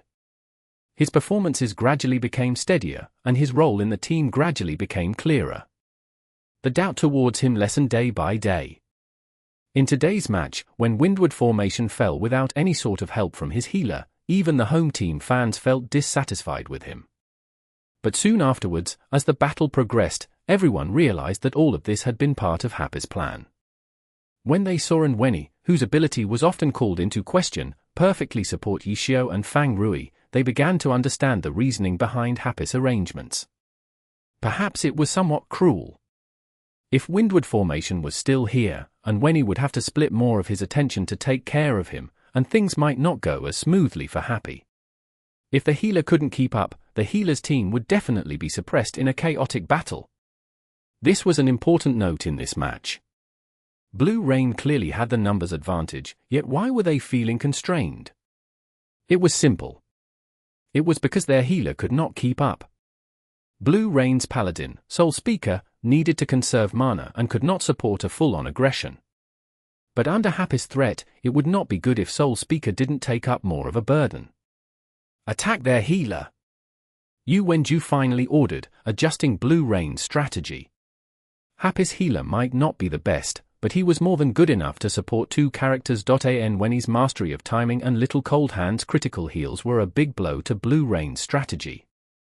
Jing Xian wasn't a spirited player in the first place. After shooting a few bullets, a holy light would shine and his target's health would go up instead of down. It was truly disheartening. This sort of trade isn't favorable for us. Because of Su Muqing's long range and the craftiness of Yishio and Fang Rui, Blue Rain's numbers advantage was stifled. At this moment, their only point of breakthrough was Happy's healer. He was the one supporting Happy. Directly attacking him would be more effective usage of Blue Rain's numbers advantage. // Huang Xiaoqian, the opportunist, had been ready to attack Happy's healer. When Yu Wenju gave the order, he just happened to have found a good opportunity. He triple slashed to open up a path, and Troubling Rain immediately made his way over. Crash! Lord Grimm's myriad manifestations umbrella instantly opened up in front of him, blocking his way. Troubling Rain's sword did not fall. The second slash flashed out, moving horizontally across the umbrella. The half step gave him a new angle, and he went for it with the triple slash. Dong! Lord Grimm's myriad manifestations umbrella moved across again, ready to block the triple slash. But Troubling Rain had already switched moves to guard against it. Wasn't that also an attack? Troubling Rain used guard, blocking the attack. The self-knockback from guard sent Troubling Rain outwards. Turn around, colliding stab. It was a berserker low-level skill, so Troubling Rain could obviously learn it. The damage wasn't important. It was a movement skill, so every player regarded it as an important skill to learn. Yishio's Lord Grimm had also learned this skill. It was a frequently used movement skill in his arsenal. In a trail of smoke, Troubling Rain dashed towards Little Cold Hands. The other members of Blue Rain had also seen Yu Wenchu's order and coordinated with Huang Shaoqian. Lu Hanwen's flowing cloud moved in front of Lord Grimm, stopping Lord Grimm from pursuing Troubling Rain. However, Yishio ignored the intercept. Lord Grimm leaped backwards and instantly rushed out with 3 movement skills. His target, Soul Speaker. Trade? Yishio's intentions once again surprised everyone. Is Happy planning on trading their healer for Blue Rains? Pan Ling cried out. This? I really don't understand. A rare moment from Liebo, who hadn't made any mistakes yet for this match. He directly acknowledged that he didn't understand Happy's intentions. Yes, who could understand it? Happy held the advantage despite the numbers disadvantage, and it was all because of their healer. Their healer had an abundance of mana, while their opponent's healer had used up a lot of mana. This difference had come from Happy's many setups, obtained from sacrificing Wei Chen's Windward formation. This should have been their key to victory. On the other hand, Blue Rain had their hands tied because of their healer. But with Happy having their healer as well, Blue Rain could not abandon their own healer. This situation was good for them though. Happy was unexpectedly not going to rescue their healer and instead attacking Blue Rain's. Wasn't this trade beneficial to Blue Rain? By sacrificing Wei Chen, Happy gained the upper hand. It was a beautiful play from Happy. But this time, supposing that Happy completed this trade, it would be a beautiful win for Blue Rain. And this beautiful win for Blue Rain would come from Happy's own hands. Liebo wasn't the only one who couldn't understand it. Blue Rain didn't either. Chapter 1425. The Healers of the Two Sides. Nomiumi. Nomiumi.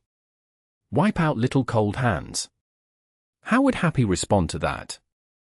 Yu Wenju had considered all sorts of possibilities, but the decision to give up on the healer had only surfaced for a mere moment. Under these circumstances, how could Happy abandon their healer?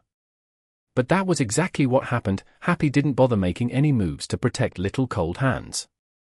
Yishio started it and Fang Rui followed suit, then Su Muqing, who had been continuously harassing Soul Speaker, began to focus her cannon fire as well. Blue Rain's members were all rather stunned. For a moment, they didn't know what to do. In the current situation, Happy shouldn't choose to abandon their healer. Everyone knew that, so how would Blue Rain not? They were the ones who could feel the pressure brought by the difference between the two healers. So when their captain told them to wipe out Happy's healer, they knew all too well the reasoning behind this. However, Happy instead chose to focus on Blue Rain's healer. They couldn't understand this decision at all. What was Happy scheming? Not just Blue Rain, but all the spectators couldn't help but think that way. After all, everyone was like as Liebo had said, they couldn't figure out what Happy was up to. There must be a deeper reason, right? If it was just a trade, then that was unreasonable. The spectators didn't understand, they could just joke around about it. Liebo didn't understand, he could yell about it in the broadcast. However, what about Yu Wenju? As Blue Rain's captain and their commander on the field, he couldn't make a decision blindly. However, right now, he had to, because there was no time for him to consider the situation slowly. Hesitation was already surfacing amongst Blue Rain's ranks. Without a clear command to direct them, if they wanted to save their Soul Speaker but also wanted to take down Little Cold Hands, they might end up with nothing accomplished and their efforts wasted. Then, they really would be on the track to losing. Was this hesitation something Happy purposefully tried to elicit it? That was all Yu Wenju could come up with in the time he was given. His mind moved fast, but at a time like this he wanted nothing more than a skill that could stop time, pause the entire battlefield and let him contemplate their situation properly. But now, he had to take decisive action. Thus, Yu Wenju used his actions to direct his teammates. Swoksaar raised his arm and pointed Curse of Destruction at Little Cold Hands, unleashing a curse. Understood. Blue Rain's members immediately understood, so no matter how hesitant they felt, they all went directly after Little Cold Hands. If they killed the cleric quick enough, then they might even be able to go back and rescue their Soul Speaker. Considering endurance, paladins had the advantage over clerics. After all, this was a class that could act as an MT. With their plate armor, plus their Holy Shield technique, Halo Smash, Life Activation, Extreme Survival, etc., or defensive skills, or skills that could help them endure. Otherwise, why would people say that paladins were more defensive? Xu Jingxi was also keeping watch for Yu Wenju's decision. Their opponents were probably aiming for a trade, and what they wanted, naturally, was to see their opponent's healer wiped out while theirs was fine. So, this decision wasn't abandoning him, and Xu Jingxi naturally couldn't just sit and watch. He had to be the most focused member on the field, because he would be facing off against 3 of Happy's members, and his goal was to survive through this attack, as long as he could. A Holy Shield technique first. Xu Jingxi decided. Since healers weren't very good at movement, he didn't bother trying to avoid Happy's members and play hide and seek with them. He planned to play to the paladin's talents and take every chance he could get to survive. However, after he made the actions to activate the technique, but Holy Shield technique didn't appear. He was silenced. Xu Jingxi startled. This silence came from Little Cold Hand's Sacred Fire. And Wenny, against an assault even more intense than the one Xu Jingxi was facing, was still supporting Happy's offensive at a time like this? This time, it was a Sacred Fire. Next, was he going to send over a holy commandment or something? Blue Rain naturally wouldn't let Wenny have it so easy. Letting a Sacred Fire through was careless. No matter what the next skill was, they would interrupt it at once. Just this Sacred Fire was enough to prove Happy's determination. They didn't seem to be trying to play a trick or anything. They seemed to be completely focused on this trade between healers. At this point, even if they had made a mistake, even if they had missed something, they could only continue charging down the path they had chosen. Seeing Happy's determination, Yu Wenju didn't waver, instead hardening his resolve. All-out offense. Both sides were putting everything they had into DPS. Neither team's healer bothered with trying to dodge, both doing their best to endure the assault head-on. Happy's Little Cold Hands had low defense, but Wenny was a master at grabbing opportunities. Even under this siege, he still managed to time a few instant cast heals for himself. Powerful, high crit rate heals instantly restored Little Cold Hand's health, almost like bringing himself back from the brink of death. As for Blue Rain's Soul Speaker, he had high defense and more health than Little Cold Hands.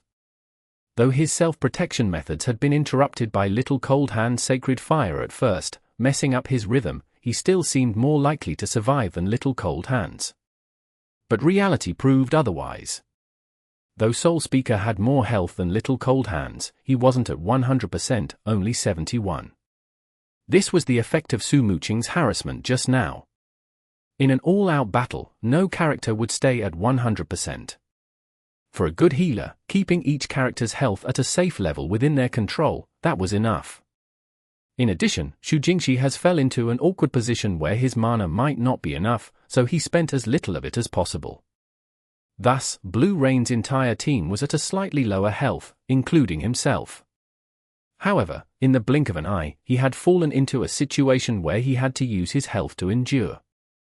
Xu Jingxi regretted not casting a few more skills on himself. Who would win in this trade? Right now, no one was sure. Little Cold Hands had a weaker defense, and Blue Rain had a strong offense. Soul Speaker had less health, and while Happy might be down one player, they had more ways to provide buffs and debuffs. Lord Grimm's sword boundary increased all of Happy's strength and intelligence. Boundless Sea's pulse break lowered Soul Speaker's strength and intelligence. Dancing Rain's armor-piercing missile could destroy Soul Speaker's defense. What made things even more depressing for Xu Jingxi was that just when he had found an opportunity to use life activation, Lord Grimm waved his hands and sprinkled some disperse powder onto him, removing the healing. It looks like the two sides are evenly matched. After a certain point, Liebor got a rough idea and carefully made a note. Yes, but I feel like Happy's attacks are more complete. Blue Rain's offense isn't perfect, Pan Lin said. They have some doubts in their heart. If it wasn't for these doubts, they wouldn't have let Little Cold Hand send out that sacred fire, Liebor said. They're still wondering why Happy did what they did. Pan Lin said. Yes, even though they slowly strengthened their resolve, it still delayed them, Liebor said. Which side will be faster? Pan Lin raised the most concerning issue. No one will know until the end, Liebor said. This time, it wasn't that he didn't dare to guess, it was that he was certain this race wouldn't be as simple as just a contest of DPS. At the end, just before the final blow, the two sides would certainly try to stop the other. A trade was just something said. Any team would hope to kill the other side, while preserving their own. As a result, in the final moment, the two sides would definitely make one last-ditch effort to protect their side's healer. Liebor believed this with absolute certainty. It's almost time. Seeing that Little Cold Hands and Soul Speaker were about to hit 10% health, Liebor suddenly spoke out. Almost time. Pan Lin was confused. Pay attention to the final moments, Liebor said. The deciding moment. Pan Lin raised his voice to hype up the crowd. Sure enough, as Liebor predicted, a change occurred in the final moments. A grenade was suddenly thrown from bullet rain towards Happy's space. Boom! However, the grenade only flew halfway before exploding. There was no light, only a powerful pressure that appeared even stronger because of the sand. In an instant, a sandstorm formed. Burst grenade! Pan Lin shouted. If Yingxian's sneaky burst grenade had landed in Happy's space, the entirety of Team Happy would be sent flying away, collapsing their encirclement on Soul Speaker. But Happy had been wary. Lord Grimm shot the grenade out of the air, successfully blocking it. He truly is Yi Xiao. Liebor praised from the bottom of his heart. Whether it was technique or situational awareness, he deserved praise for all of them. At this moment, Yu Wenchu Swoksaar was chanting a curse. Suddenly, a star seemed to twinkle in the cloud of sand stirred up by the burst grenade. It really was a star. Star refraction. A ray of light shot out. No one in Blue Rain had any methods to block it. The bonus skills attached to Lord Grimm's myriad manifestations umbrella seemed endless. He had never used this star refraction before. Star refraction hit all 4 members of Blue Rain. Although the level 1 star refraction dealt little damage and had no attack effects, Swoksaar's casting had been interrupted. At the same time, a grenade rolled over. Star refraction was just to use up Blue Rain's methods. The true killing blow was this grenade. Burst grenade! Zheng Xian instantly recognized the grenade, but it was too late for him to block it. Boom! Happy returned the favor with a burst grenade of their own. But because of this skill's low level, it wasn't as powerful as Bullet Rain's burst grenade. Even so, everyone in Blue Rain had been forced flying. Immortal guides the way. Huang Xiaotian's troubling rain was able to squeeze out this skill. Little Cold Hands was suddenly blown back together with Lu Hanwen's flowing cloud. Chapter 1426. Time difference. Nomiami. Nomiami. Beautiful. Pan Lin shouted. Burst grenade was undoubtedly a tool to forcefully break encirclements. Blue Rain had intended on using this skill to do so, but before they could act, Happy threw out their own burst grenade. Lord Grimm's myriad manifestations umbrella only had one gunner form, and in this match, it had been shown that laser beam had been added on as the bonus skill. It was not possible for him to have access to any other high-leveled gunner skill. This burst grenade must have come from Dancing Rain's Devouring Sun. This grenade successfully invaded Blue Rain's space and exploded. Everyone thought Blue Rain's control over the situation had been destroyed, and Happy would be able to rescue their healer. However, in that instant, Huang Xiaoqian was able to complete an Immortal Guides the Way and borrow the blow-away effect of the skill to send Little Cold Hands flying. This move was like a gift from the heavens. The fans of Team Blue Rain had experienced several ups and downs in just a split second. Just as they thought that they had lost, Huang Xiaoqian pulled them back. Lu Hanwen was careful. He didn't dare waste Huang Xiaoqian's save. The airborne flowing cloud swung his greatsword towards Little Cold Hands. On the other end, Jingxian's bullet rain fired a stun bullet and an ice bullet towards this side while in the air. They would not let Little Cold Hands escape so easily. The knockback from a level 1 burst grenade was limited. Compared to the burst grenade from Jingxian's bullet rain, the sand and dust lifted from the explosion only covered a small area. Blue Rain's unity of will was an impregnable stronghold, forcefully keeping the situation under control. Lu Hanwen's flowing cloud stuck close to Little Cold Hands, and Huang Xiaoqian's troubling rain immediately dashed over as soon as he landed back onto the ground. But inside this small-scale cloud of dust, Huang Xiaoqian noticed a bright flame swaying down. Fuck! Huang Xiaoqian immediately realized what it was. Heat-seeking missile.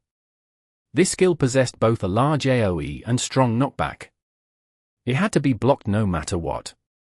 But was there enough time? Troubling Rain swung his sword with a sword draw, the sword light splitting the yellow sand in half. But it wasn't enough. It was just off by a bit, but the sword light wasn't able to reach the heat-seeking missile signal in time. It's over. Huang Xiaoqian felt helpless. This time, there was nothing he could do. But the instant his sword light missed, a black light suddenly flew out. With a shua, the signal was cut out of the air. Soul Slice! Huang Xiaoqian was delighted. He turned his head and saw Yu Wenshu's Swoksaar. Swoksaar had sent out a precise attack at a crucial moment, bringing Blue Rain back once again. Steady! Yu Wenshu reminded everyone in the chat. The signal, knocked away by the Soul Slice, did not land in Team Blue Rain's space, but the heat-seeking missile that followed soon afterwards dropped down in a column of flames. An enormous explosion erupted, sending yellow sand everywhere like a volcano. The sand flew into the air and then dropped down like heavy rain. Blue Rain felt a lingering fear, seeing this scene. This attack was far more terrifying than burst grenade. Bang bang bang bang. Amidst the turbid cloud of yellow sand, sounds of gunfire could be heard.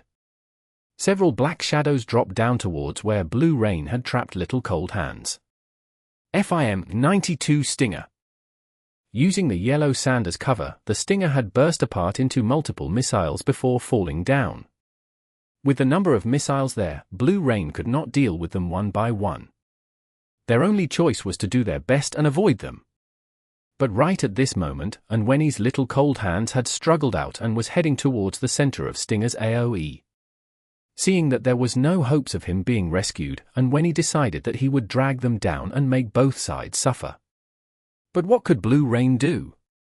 If they didn't give chase, Anwenny might actually be able to escape.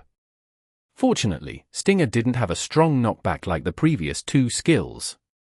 It wouldn't be able to break apart the situation, but it would still deal some damage.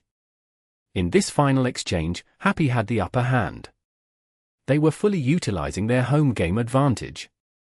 Taking advantage of the yellow sand as cover, Happy was able to sneak in attack after attack. Blue Rain had just narrowly escaped twice, but there was nothing they could do about the final Stinger. Happy wasn't done yet with their harassment. After the Stinger and yellow sand baptism, a crack suddenly appeared in the air. With a rumbling sound, a death's door opened wide. Everyone in Blue Rain went white.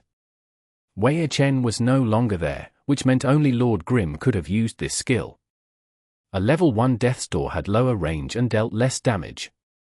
Even so, its main threat laid in its ability to disrupt the situation. As a result, quite a few warlocks wouldn't bother leveling death's door too much. A few points in it was good enough. A level 1 death's door had a short range, but Yishio had timed it perfectly. And when he seemed to have received a signal, his little cold hands was running for his life towards there. It looked as if he wanted to jump through the door. Go away! Immortal guides the way! Huang Shaoqian shouted. This time, it was Lu Hanwen that used the skill, forcefully blowing little cold hands away. Blue Rain gave chase as the black tendrils from Death's Door reached out for them. Luckily, it's only level 1. After escaping from Death's Door's range, Blue Rain felt incredibly relieved. But soon afterwards, the worst thing that could happen happened. Happy's 3 attackers were rushing over. Behind them was the corpse of Blue Rain's healer, Soul Speaker. In the end, Happy was able to eliminate Blue Rain's healer first, while Little Cold Hand still had 5% of his health left. The harassment from Happy had completely disrupted Blue Rain's attacks. However, one combo was enough to take out 5%. Blue Rain's 4 characters quickly chased after Little Cold Hands, ready to kill him regardless of anything else. An attack fell. A holy light suddenly surrounded Little Cold Hands. Holy Cure. A powerful instant heal.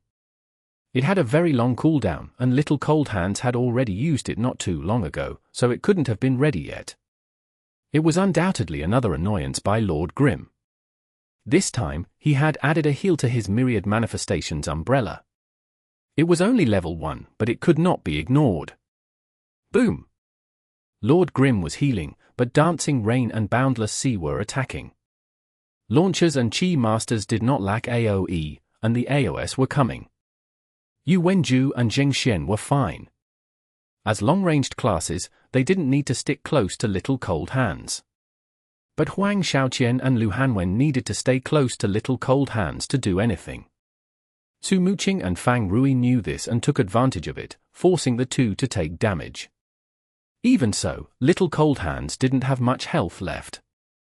Yishio's heal wasn't enough for one combo from Huang Shaoqian's troubling rain. All it did was delay the inevitable. Finally, Little Cold Hands fell, and Blue Rain's players let out a sigh of relief. For V3 without healers. It looked to be time for Blue Rain to launch a counterattack, but Qiao Yifun's 1-inch had quietly appeared from behind Blue Rain.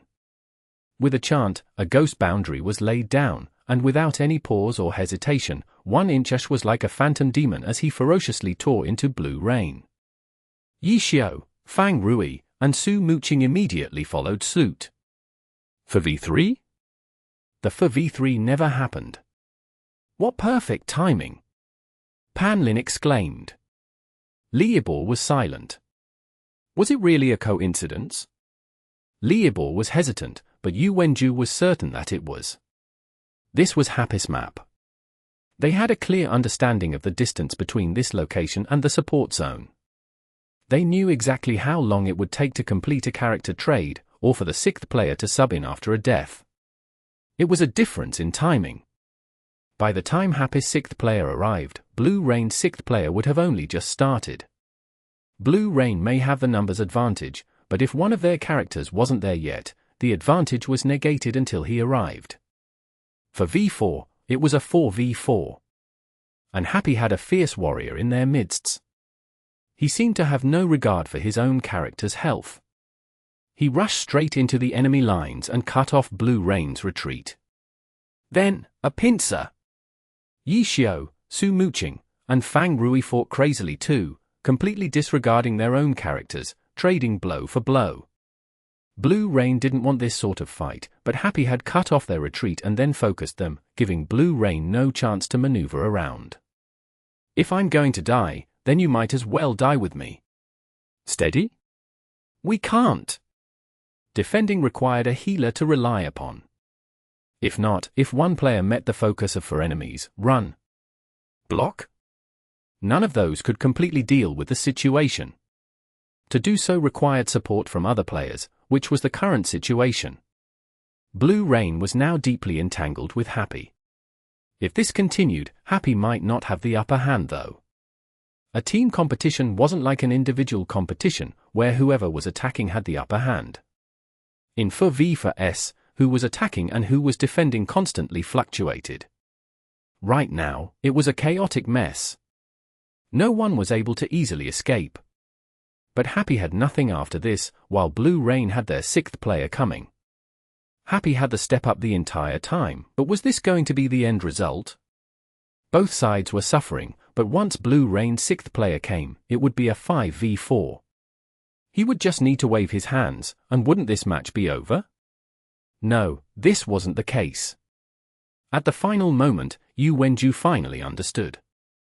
Happy's plan for the team competition relied on their 2-point advantage from the group arena. Chapter 14:27. Giving out candy. Nomiumi. Nomiumi. Yu Wenju didn't neglect their loss in group arena. It was just that from the start, Happy's arrangements never seemed to take advantage of this point. Even now, Yu Wenju wasn't sure whether Happy had planned this from the beginning, or if it had been an adjustment based on the flow of the team competition. Throughout the course of team competition, he had been trying to guess what Happy's goals were, but whenever he made a realization, he was always a half beat too slow. This delay was fatal for him and Blue Rain. Blue Rain played reactively. A reactive playstyle required one to pinpoint the opponent's lifeline and then target it. It was through this style that Yu Wenju became a master tactician. He reacted quickly and thought through issues meticulously, allowing him to swiftly read the situation. Then, he would grasp the opponent's goals and search out a way to destroy the opponent's strategy. However, Happy had carefully concealed their goals from the start. For a period of time, Blue Rain didn't even have knowledge of Happy's team composition. Huang Xiaotian had been sent out to investigate, but he ended up trapped by Happy. The rest of Team Blue Rain was forced to be drawn out. This was their first mistake. However, Blue Rain had no choice but to make the mistake. At the time, the enemy plans weren't clear, and Yu Wenju had no plans to launch a counterattack. As a result, Blue Rain prepared to rescue Huang Xiaotian and would make adjustments after doing so. But then, Happy started giving out candy. Wei Chen went in for a 1v2. This sort of ace player reliant strategy was commonly used to create a balance on the ace player's end, while the other side of the battle established a numbers advantage. However, in this match, Wei Chen was at an absolute disadvantage in the 1v2, while the other side of the battle was still just a 3v3. Moreover, for Happy, it was a 3v3 without a healer. Happy was at a disadvantage in both sides of the battle. If Blue Rain couldn't grasp this opportunity, they would not be Blue Rain. Wei Chen's tenacity was unexpected though. He had successfully stalled 2 players, causing Blue Rain's healer to overuse his mana to support Blue Rain's offense. In the end, Wei Chen's windward formation died. From this point, Blue Rain seemed to have grasped onto another opportunity, happily gaining a numbers advantage. They had also used this advantage. When Happy started relying on their healer in the 4v5, Blue Rain decisively targeted Happy's healer.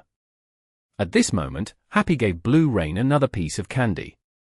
They actually abandoned their main pillar of support in the 4v5, their healer. Happy made a trade with Blue Rain. Both healers ended up as sacrifices. Although Happy had taken out Blue Rain's healer first, making it more difficult for Blue Rain to finish off their healer, no one would say that Happy had the upper hand. Up until Qiao Yifan's 1-inch arrived at the perfect time. It was beautiful usage of the difference in distance between the 2 team support zones. Blue Rain had less health overall too. If that was all, Happy still wouldn't have the advantage. However, once their group arena 2-point lead was taken into account, everything made sense. Why did Happy work so hard to establish an advantage for their healer and then abandon it all so quickly? Because their advantage didn't come from having more mana or having more players on their side. Yu Wenju understood everything now. Happy didn't want a direct confrontation, especially a 5v5 battle. The reason? Just like many of their matches in the regular season, they protected their healer. Yes, abandoning their healer was a form of protection. And when he may have improved considerably, and his character may have been built just for him, but his capabilities still couldn't match the capabilities of the healers from powerhouse teams. The more complex the battle, the more unfavorable it was for Nweni and Team Happy. As a result, they simply avoided it. They had no intentions of relying on their healer to win because their healer had never been their strength. They utilized this so-called advantage, constructing their plans around it. All of these plans came together to take advantage of their true strengths. No healer. Team Happy, Yi Xiao, Su Muqing, Fang Rui, Qiao Yifan. Team Blue Rain, Yu Wenju, Huang Xiaoqian, Lu Hanwen, Zheng Xian. From the names, Happy's player roster stood shoulder to shoulder with Blue Rain's. As for characters, Lord Grimm's class itself was an advantage, let alone his full set of level 80 silver equipment. Dancing Rain and Boundless Sea were all-star characters. Their foundation was there. In terms of upgrading level 70 silver equipment to level 75, the powerhouse teams were no better than Happy. Happy took an even higher-end route. The amount of level 75 materials in their possession was no fewer than the amount of level 75 materials that the other teams had. In addition, these two also had level 80 silver equipment. Blue Rain's biggest advantage was their extra player. But Song Xiao's receding tides was still heading over, so this advantage didn't exist right now. Hurry! Hurry! The cameraman would focus on receding tides from time to time. He wasn't in the fight at the moment, but everyone knew that he was this match's deciding factor, especially for Blue Rain. Blue Rain was trying to stall until Song Xiao arrived. But Happy understood their intentions. Happy wasn't going to play tactics with them. Their only goal was to attack regardless of anything else. Holy light would flash from time to time in this chaotic battle. Yixia was still having his Lord Grimm heal. But in this battle without healers, his bit of healing became all the more precious. It was especially loathsome to Blue Rain. The health on both sides could be depicted as downward slopes. Who would be the first to fall? Seeing where receding tides was located, everyone was certain of this point. Before he arrived, someone would certainly die. But who? From the remaining health on each character, Huang Xiaoqian's Troubling Rain had the lowest. Ever since he started his investigation at the beginning of the match, Huang Xiaoqian had never rested. He had constantly been in high-intensity fights. His Troubling Rain's health had never gone up. When Soul Speaker died, he had the lowest health on the team. And he was someone who needed to fight in close range, which naturally made him a target for Happy. No way to retreat. If Blue Rain could retreat, they would have certainly done so. Then, they would convene with Song Xiao. But Happy bit at them too tightly. If they tried to force a retreat and let Happy chase, they would only lose health needlessly. If things went poorly, their corpses might all that be left. All they could do was try to move the battle toward Song Xiao. Persist. Everyone understood. They grit their teeth and bore the pain. The countless people in the crowd stood up anxiously. Happy looked to have the advantage in health, but it wasn't to the point of having no worries. A single mistake could turn everything around. Come on. None of the players on either team could sit still as they stood up and stared at the match screen. Troubling Rain, 6%. Who would be the first to fall? Huang Xiaoqian had pulled off several miracles this round. Could we see another one with just 6% of his health left? No one regarded Huang Xiaoqian as a dead man. As long as he stood on the field, he would always be the greatest threat. Sword's Divine Judgment. Troubling Rain suddenly activated his awakening skill. Huang Xiaoqian had waited a long time before using this skill. It was a skill that could open up the current situation. As long as there was an opportunity, Blue Rain would still choose to retreat to get closer to Song Xiao. But Qi Guard. Fang Rui's Boundless Sea raised both arms, forming a Qi Guard, shielding Lord Grimm, Boundless Sea, and 1 inch all at once. Su Muqing's dancing rain was outside of the attack's range and wouldn't be affected by the wave of sword chi. Yishio's Lord Grim took advantage of the chi guard to complete a cast. Devil World Flower. A summoner skill was used, a level 1 Devil World Flower. It had low health and light attacks, but its functionality was comprehensive. Jing Xian's bullet rain immediately fired a blazing bullet. Lord Grim's myriad manifestations umbrella suddenly opened. Bang! The flames spread out from the impact between blazing bullet and the myriad manifestations umbrella. The Devil World Flower was unaffected, its vines extending out. Blue Rain was annoyed. It was such a critical moment, and now they had another target to worry about. Huang Xiaoqian's troubling rain leaped into the air, dodging the curling vines. His sword fell. With the buff from Sword's divine judgment, the swing was faster and more ferocious.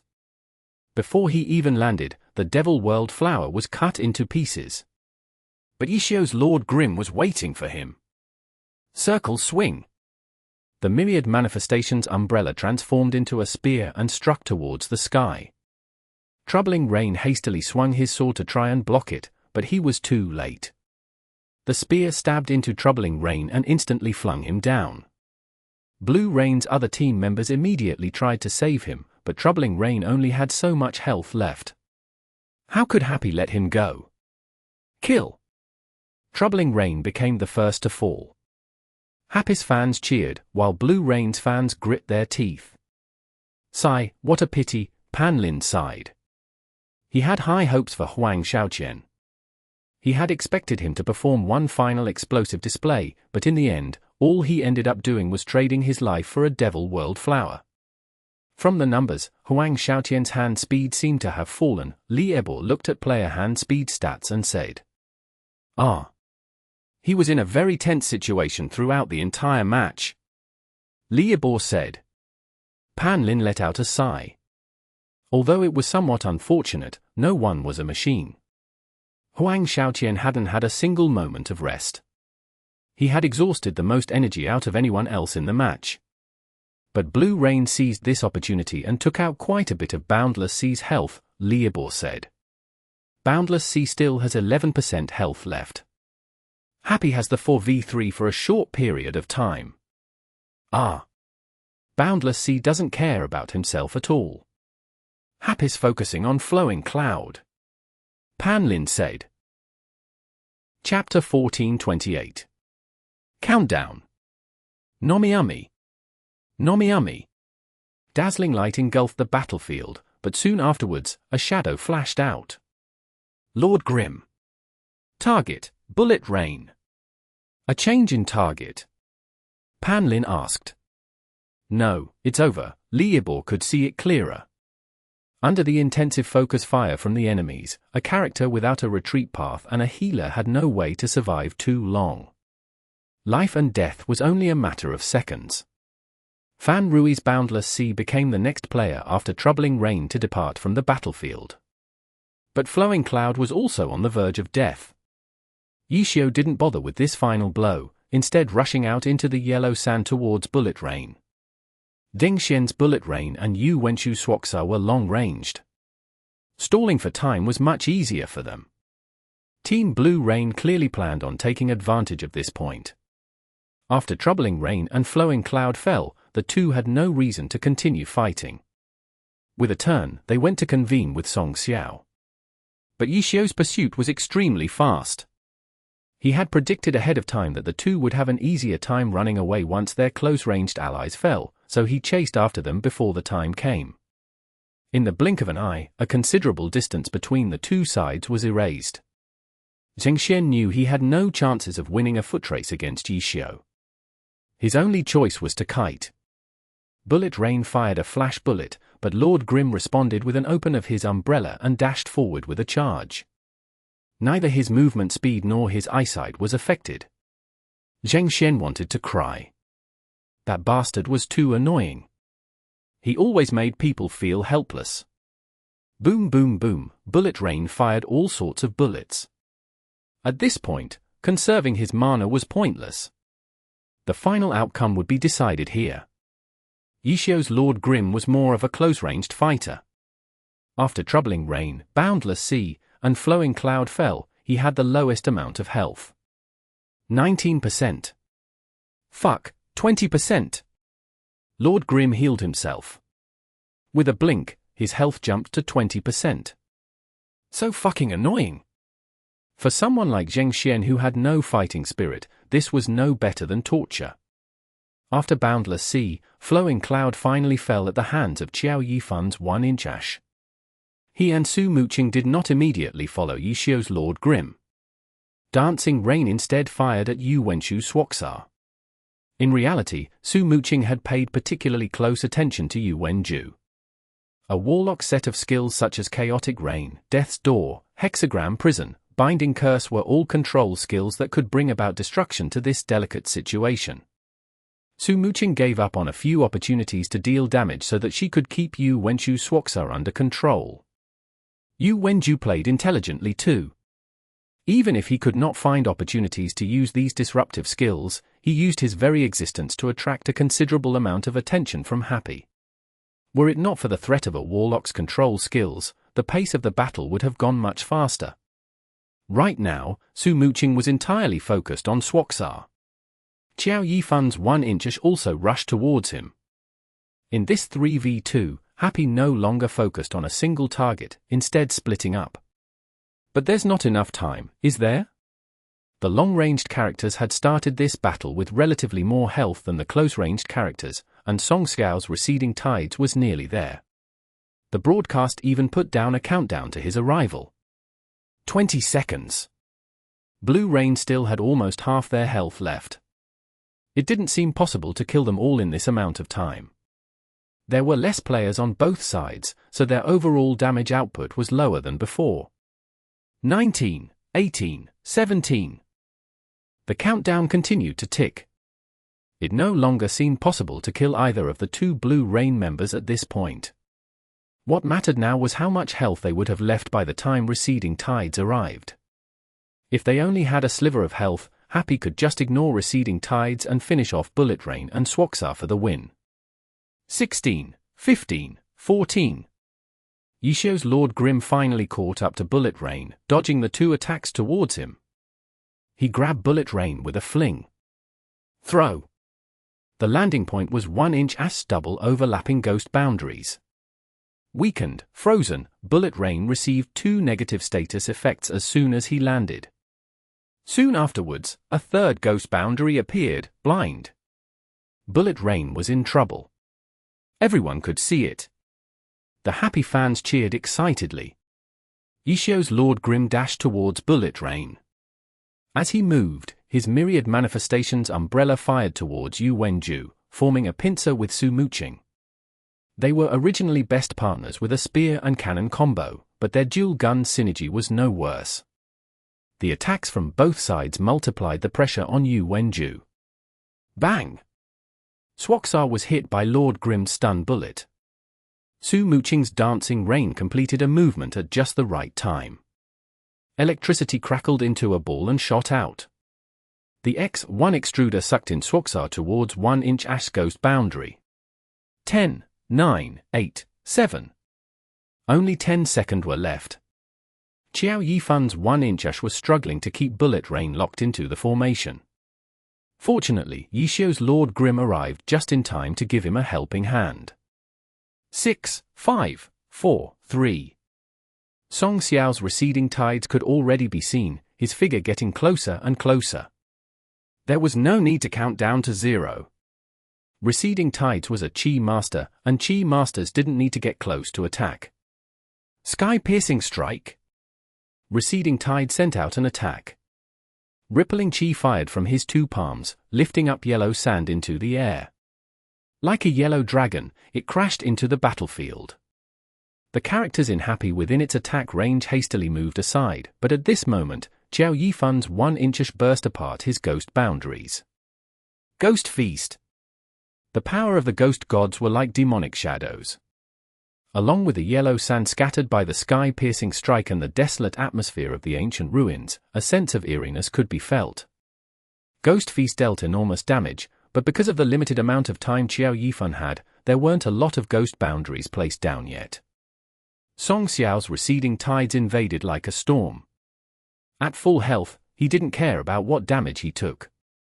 He could quickly break open the situation through force. As a result, Qiao Yifan didn't dare delay and immediately used the skill while he still had the chance. Boom! Dancing Rain started aiming at receding tides, but Song Xiao ignored the damage and continued his charge forward. His character leaped into the air, landmine quake. Another AoE rumbled over. Yellow sand rose again. Void Sansi had no wind, but the skills from the characters lifted up the sand like a strong storm. Everything always seemed to be wrapped up in sand. Kill! Happy did not choose to retreat. They surrounded Swoksaar and Bullet Rain and attacked ferociously. The landmine quake knocked Lord Grim into the air, but with a quick recover, Lord Grim immediately got up and continued attacking. Lord Grim's health, 6%. The hearts of Happy's fans tightened. Yishio's Lord Grim was extremely important. The stickiness of melee characters were a characteristic that long-ranged classes could not replace. Qiao Yifan's 1-inch was a phantom demon and didn't count as a true melee class. If Yishio's Lord Grim fell, Blue Rain would have 3 mid to long-ranged classes. Blue Rain could just pull apart, and Su Muqing and Qiao Yifan would have a difficult time grabbing onto them. Blue Rain understood this point. Whenever they had a chance, they would focus on Lord Grim. 6% health. A single combo from any of them would be enough to send him off. Spiral Chi Kill. Claw of Darkness. Electric Grenade. Blue Rain's 3 players launched attacks towards Lord Grim from 3 angles. But all of them missed. Lord Grim was like a demon. He switched between several movement skills, switching directions 3 times within a small gap. All 3 skills hit nothing but air. Then, he turned around and counterattacked. Everyone in the stadium went crazy. What was a god? What was a core player? This was the embodiment of one. Had there been an opening in Blue Rain's attacks? There didn't seem to be one, but through extraordinary intuition and control, he dodged a series of attacks that shouldn't be able to be dodged. Yu Wenju and Zheng Xian wanted to pull away, but Lord Grim was right beside them. They had no way of escaping. 1-inch Ash's ghost boundary fell again. Not only did their attacks fail to land on Lord Grim, they gave 1-inch Ash an opportunity to cast a ghost boundary. This was the value behind a top player. The openings that they could create weren't ones just anyone could achieve. Ghost fire blazed inside the flame boundary as if trying to refine Swoksaar and Bullet Rain. Su Muqing's Dancing Rain provided assistance with her artillery fire. Song Xiao was in a difficult situation. He was the healthy general leading the charge, yet he still hadn't broken open the situation. He was also extremely nervous. Lord Grim. Lord Grim was key. Only 6% health left. A flash burst or a Qigong blast was enough. Focusing on a single target was to prevent any mistakes. However, their attempt to prevent mistakes backfired. Lord Grim slipped out, and Happy was able to latch onto Blue Rain's 2 long-ranged classes. Flash burst. Song Xiao didn't think too much. Even if he couldn't kill Lord Grim, he had to at least force him away. That would give his 2 allies some space to maneuver. Receding tides threw everything aside and stepped into 1-inch Ash's flame boundary.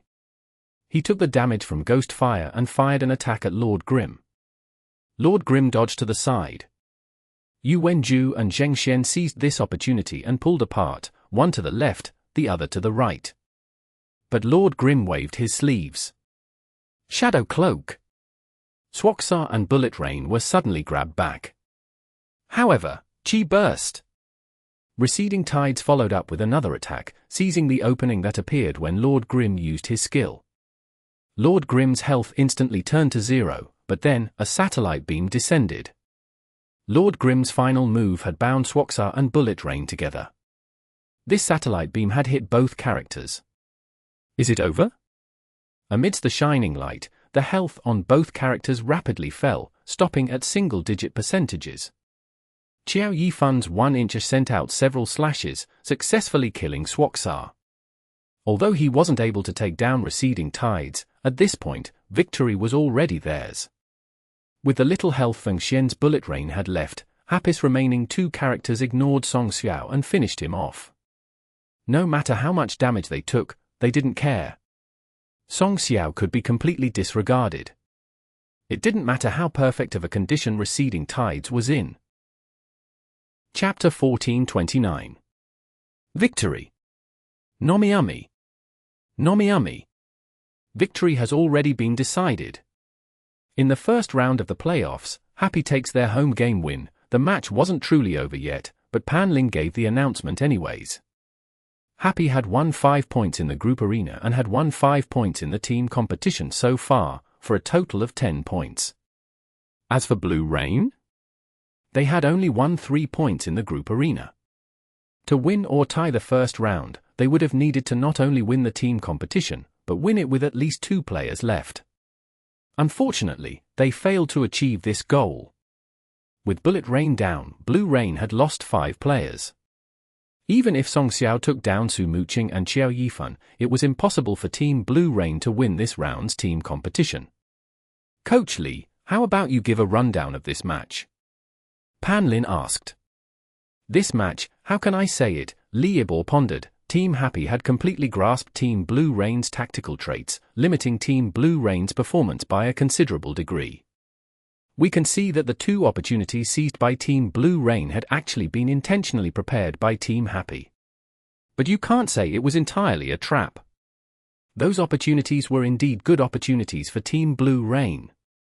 It was just that they were met with hindrance during their execution and could not reach the desired outcome. Such as Wei Chen stalling Yu Wenju and Lu Hanwen. Panlin said. Yes. Happy's strategy was actually very ambitious.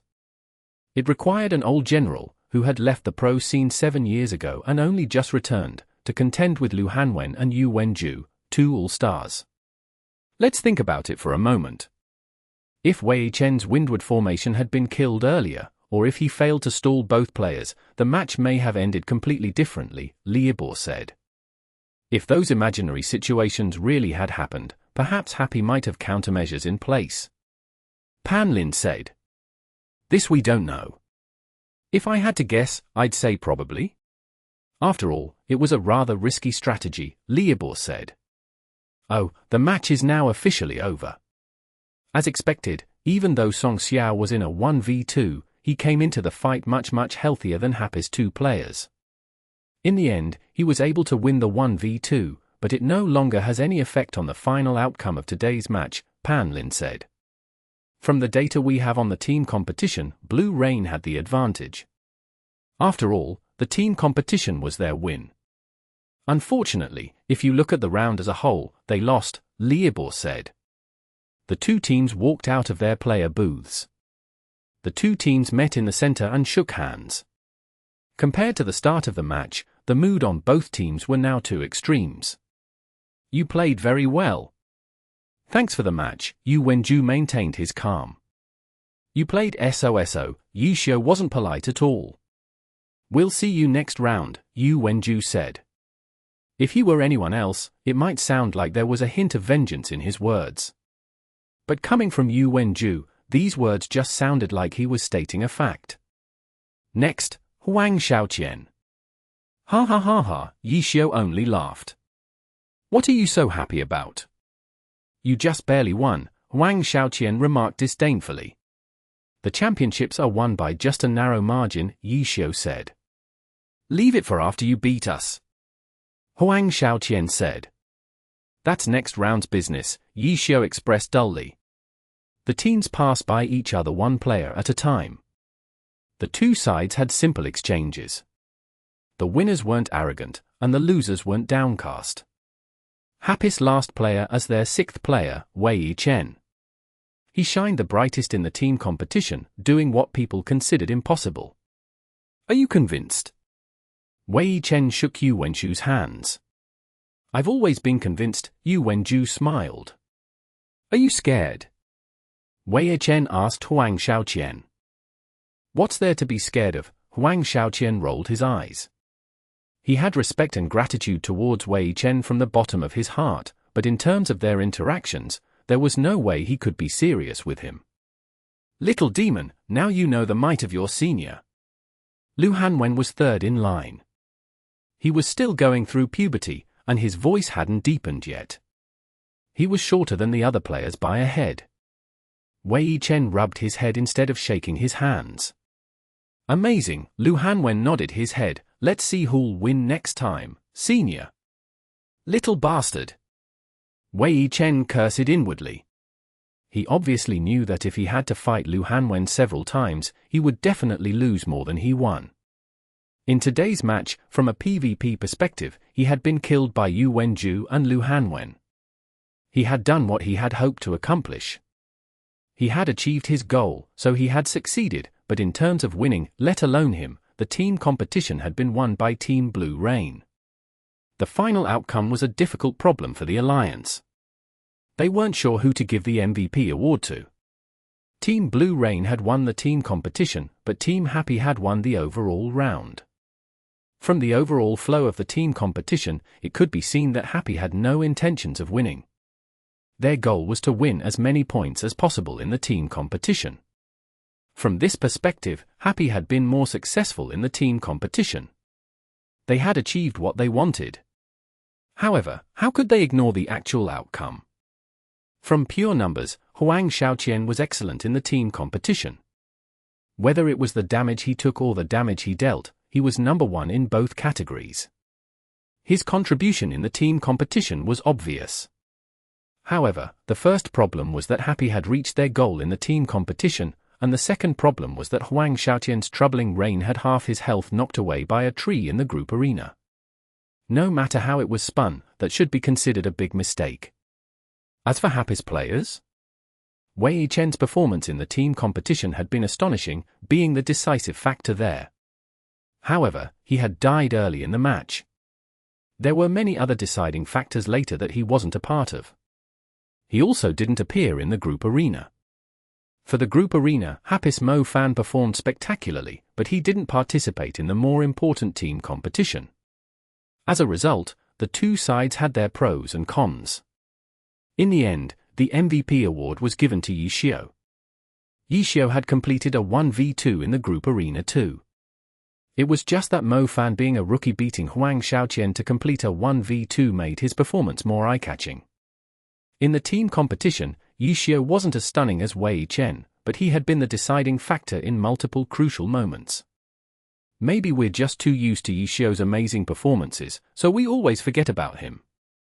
In one of the reports for this match, Yishio had been described as the MVP who won the award without batting an eye. This round's performance didn't garner Happy too much praise. In the next day's Esports Weekly, Happy's victory was described as a successful exploitation of the new competitive format. This comment came about mostly because Happy had exposed their intentions in the team competition, revealing that they would win the overall match through points. The team competition had always been the most important part of a match. Happy had lost the team competition, yet still won the overall round, which was quite unusual to many people. The new competitive format had been used in Season 9's playoffs as well, but it was the first time this sort of situation had occurred. In the home game, they took advantage of their group arena fluke to win the overall round, but in the following two away games, does Happy have enough courage and enough confidence to face them? Another report commented in this way. The group arena win was regarded as a fluke, obviously because of Huang Xiaoqian's troubling rain losing half his health from a tree. This sort of situation would obviously be treated as an accident. Happy's win had been built upon this fluke. Next, two away games. This seemingly normal statement was actually filled with malice. As long as Happy won the next match, this first round would be over. But the report stated two away games, indicating that Happy would certainly lose the following one. The Happy haters found quite a bit to talk about because of this match.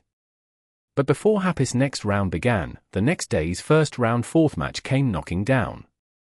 In the fourth match, Tiny Herb played against Thunderclap, winning 10-9. In addition, the point distribution for this match was identical to the point distribution for the Happy vs Blue Rain match. Tiny Herb won the group arena 5-3, but lost the team competition 5-6. However, the total points tallied to 10-9, Tiny Herb's win. Was it on purpose? Was it by luck? No one knew. The discussion point was the same for 2 matches. The results were the same, but the responses were different. It was easy to think that the evaluations were unfair. In the numerous reports, Happy's match against Blue Rain was pulled out, comparing the differences between the 2 matches to explain that despite the same outcome, Happy's had been intentional, while Tiny Herb's had not been. In the group arena, Tiny Herb earned a tremendous win, and it was not through luck. In the team competition, the home game Thunderclap played powerfully, but Tiny Herb didn't rely on their group arena advantage.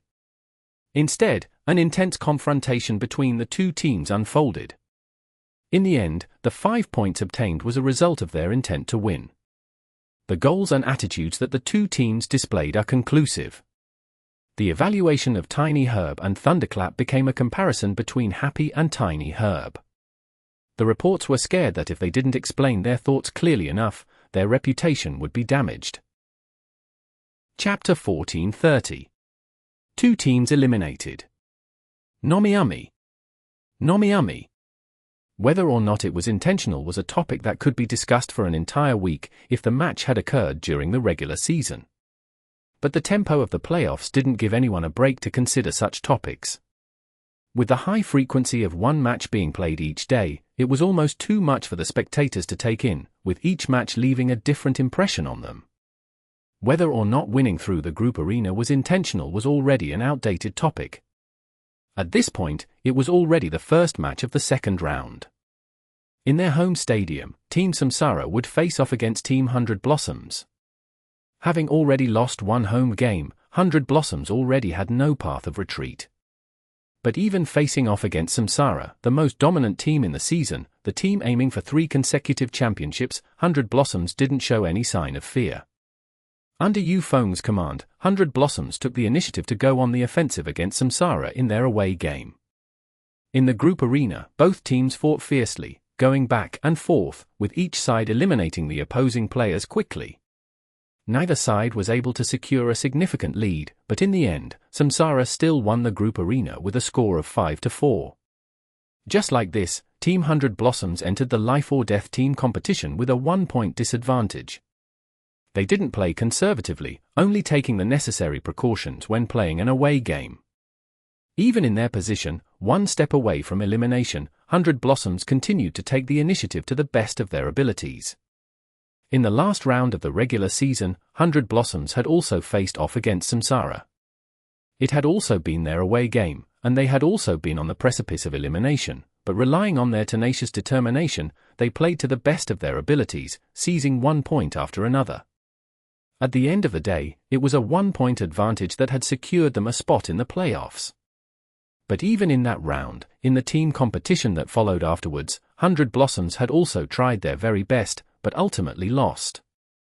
In the first round of the playoffs, 100 Blossoms had personally experienced Samsara's different temperament when it came to the playoffs. Winning 2 championships had given them a great deal of self-confidence. This allowed them to put on a steady and calm performance in the playoffs. In this manner, they unflinchingly withstood the great waves from 100 Blossoms in their home game, defeating them and letting Team 100 Blossoms clearly understand the difference in strength between the 2 teams. Faced with this steady and stable play style, 100 Blossoms had little chance of winning. Samsara's stability meant that everyone could hardly imagine them making any fatal mistakes that would lead to their defeat. That night, the players of 100 Blossoms felt somewhat depressed. Facing off against what seemed to be an unbeatable opponent had dampened their spirits. But after one night, everyone from 100 Blossoms had readjusted their state of mind. If they already felt as if victory was nigh unachievable, what else was there to fear? They would throw caution to the wind, play an exciting match, and that would be it. Fang could feel this kind of an atmosphere throughout the team.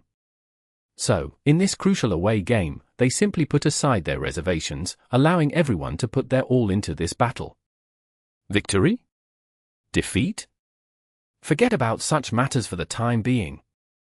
On the most cutthroat stage of the playoffs, against the strongest team, let's see what we can achieve. the team competition showcased an even more brilliant back and forth than the group arena.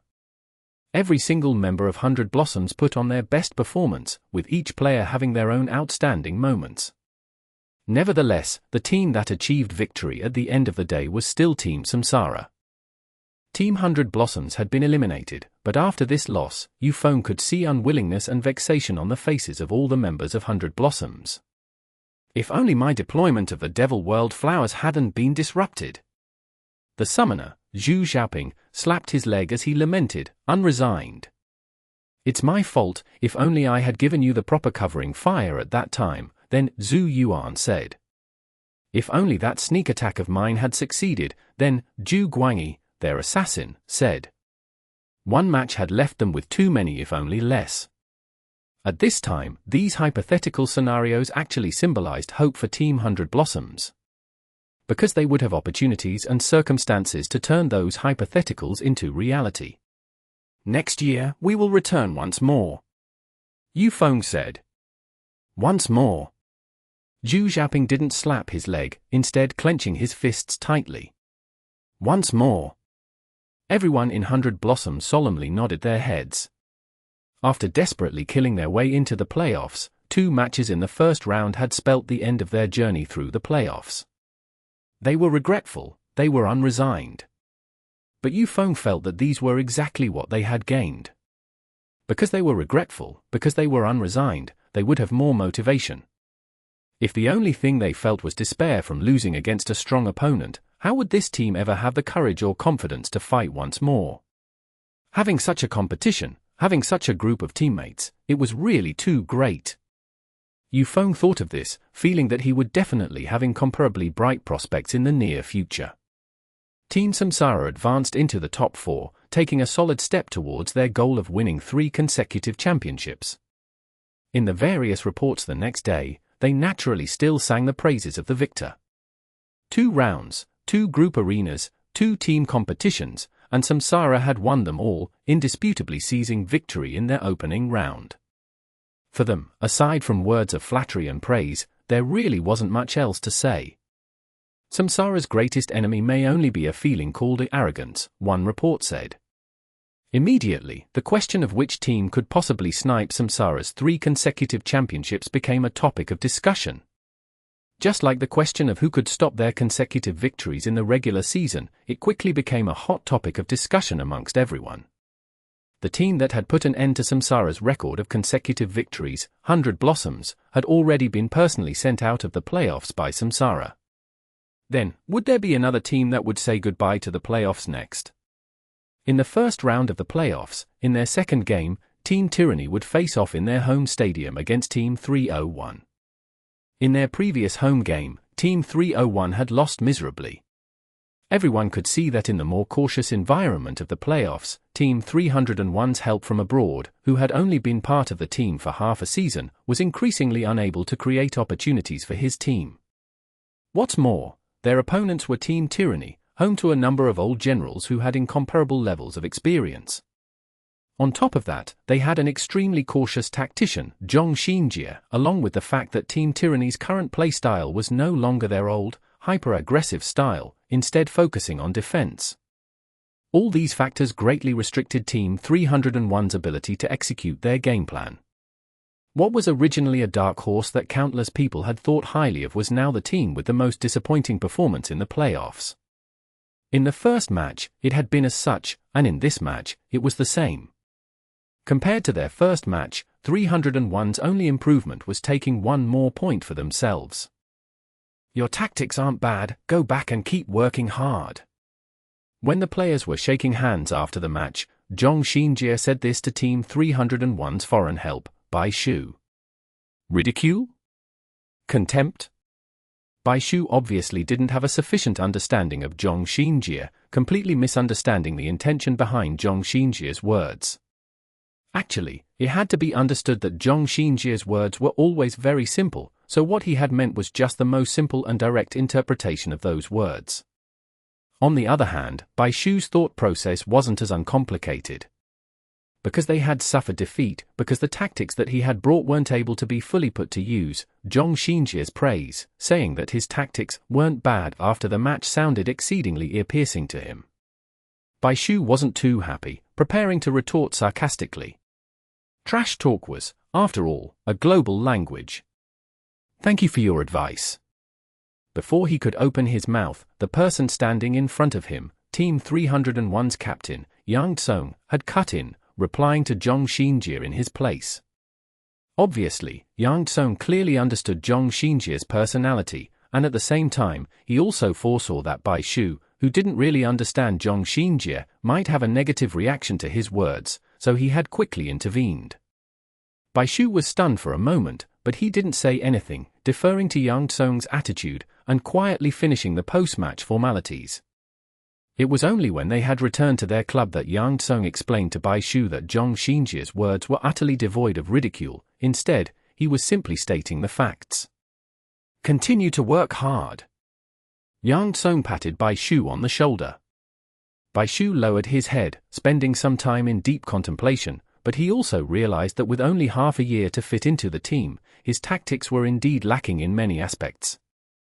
After using them for half the regular season, they were no longer surprising to the rest of the teams in the alliance, and in the cutthroat environment of the playoffs, it was inevitable that he would hit a wall. Continue to work hard. Bai Shu raised his head, replying to Yang Tsong, his eyes filled with determination. Yang Tsong laughed.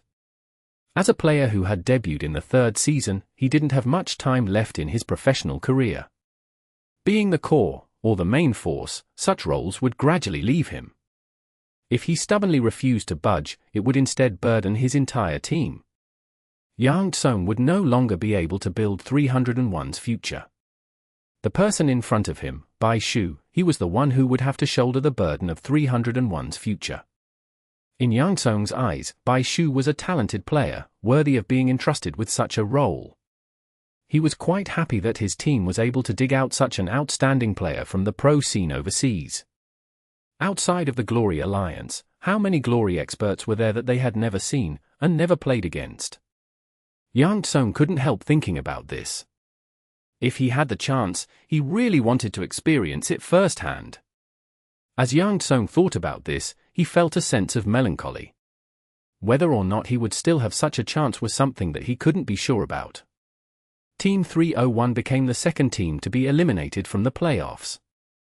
And Team Tyranny, who had been underestimated throughout the regular season, now looked like they had gathered themselves once more in the playoffs.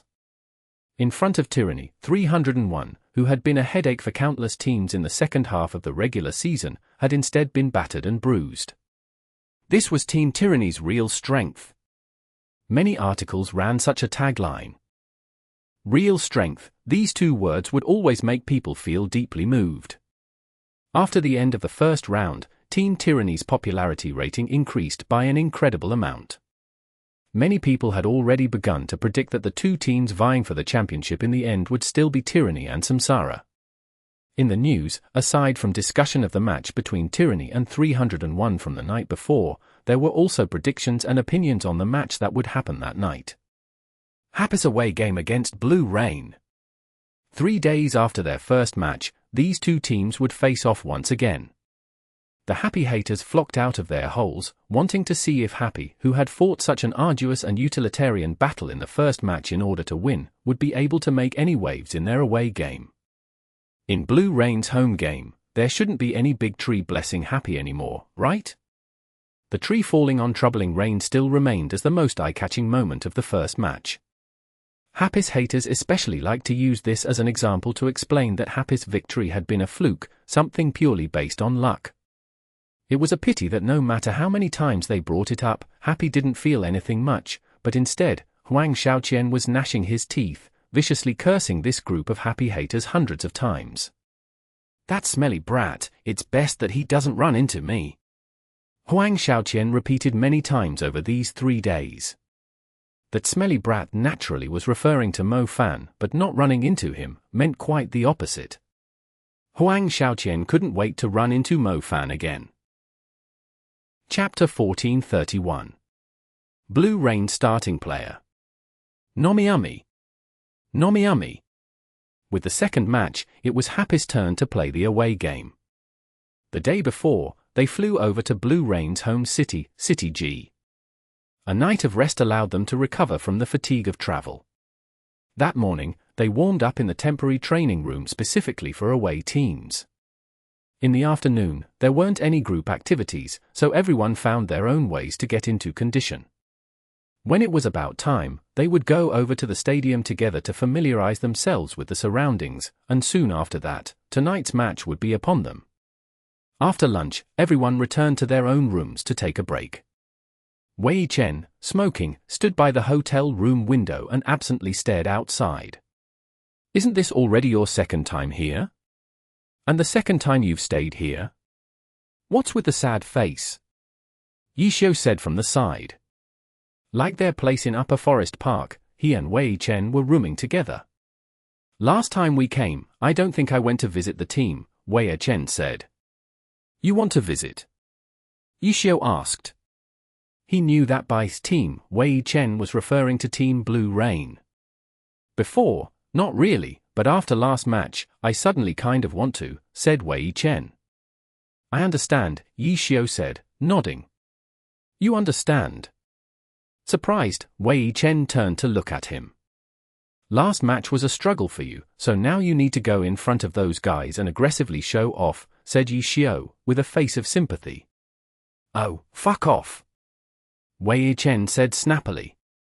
"If you want to go, then just go. Do you really need to waver over something as small as this?" After that, Yishio didn't pay him any more mind. He went to go take a nap to rest up. Wei Chen stood by the window and continued to waver for quite a while. In the end, he made up his mind, firmly finished and extinguished his cigarette, and left. Yishio slept for the entire afternoon. By the time he woke up, Chen Guo was already calling everyone to head over to the stadium together to familiarize themselves with it. By this time, Wei Chen had already returned, and was acting as though nothing was up. Had he gone? Yishio didn't ask, nor did he say anything about it. After Happy assembled, everyone left the hotel together and arrived at Blue Rain Stadium, Xiaochuan Stadium. Last time it had been somewhat unfamiliar, but this was now their second time here. Following the workers, Happy filed into the stadium. All of the facilities needed for the match were already prepared, and Happy's members were simply wandering around, imagining the atmosphere that this place would have in a few hours. They would often do this during the regular season as well, so everyone was used to it. No one could say for sure whether it was useful, but because everyone did this, there wouldn't be any downside. "You're here." As Happy was aimlessly hanging around, they suddenly heard someone greeting them. When they turned, they saw Blue Rain's captain Yu Wenju. He was just by himself, calmly standing to the side and looking at the entire team Happy. The greeting had sounded less like an opponent, and more like a host welcoming some guests. "Yeah, we're here," Yishio answered for Happy. "Good luck with your preparations." Yu Wenju dipped his head and didn't bother them any further, leaving them to their devices. "What was that for?" Chengui asked Yishio. The home team players generally wouldn't come to familiarize themselves with the stadium beforehand. Of course, a few players had their own unique habits, but it didn't seem that Yu Wenju had been exposed for having any such special habits. "Who knows," said Yishio, watching Yu Wenju depart. "Just casually wandering around, probably." The next time they saw Blue Rain's current captain, it was already nighttime, right before the match's start. The two teams were lined up in the player passageway, waiting to enter. "Work hard. Good luck." The two captains at the front of the two lines represented their teams as they encouraged each other. The air actually seemed quite harmonious. After that, the teams entered the stadium as normal, nothing out of the ordinary. But because Blue Rain had lost the previous match, they had to win today's match no matter what. As soon as the players entered, Blue Rain's home fans erupted. In order to cheer on their team today, special preparations had been made on Blue Rain's side. Guild leader Changing Spring had specifically recruited helpers and arranged everyone in all corners of the stadium. This let the devoted fans act like a train, driving up the spirits of the whole stadium. And Changing Spring himself was sitting in the east seating section, directly across from the west.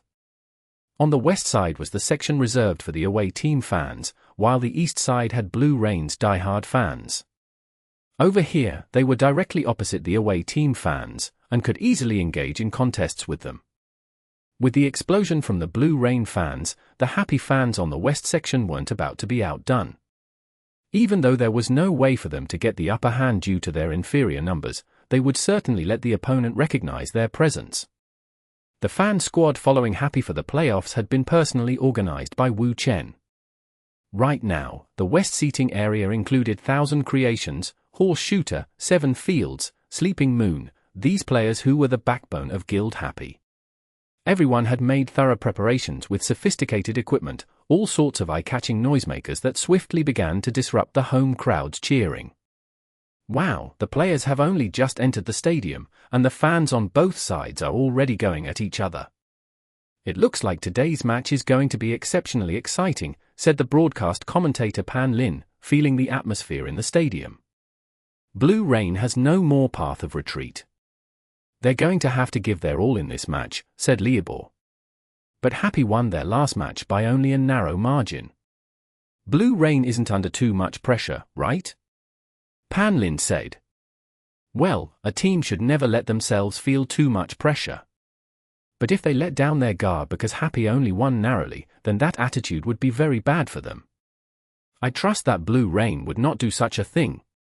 Whether a narrow or a big victory, Blue Rain's situation right now would be the same, said Liabor. You're right. Right now, the players from both teams have already arrived at their own competitor booths, and the match will start soon. For the group arena, Happy will probably send Yishio up first again, right?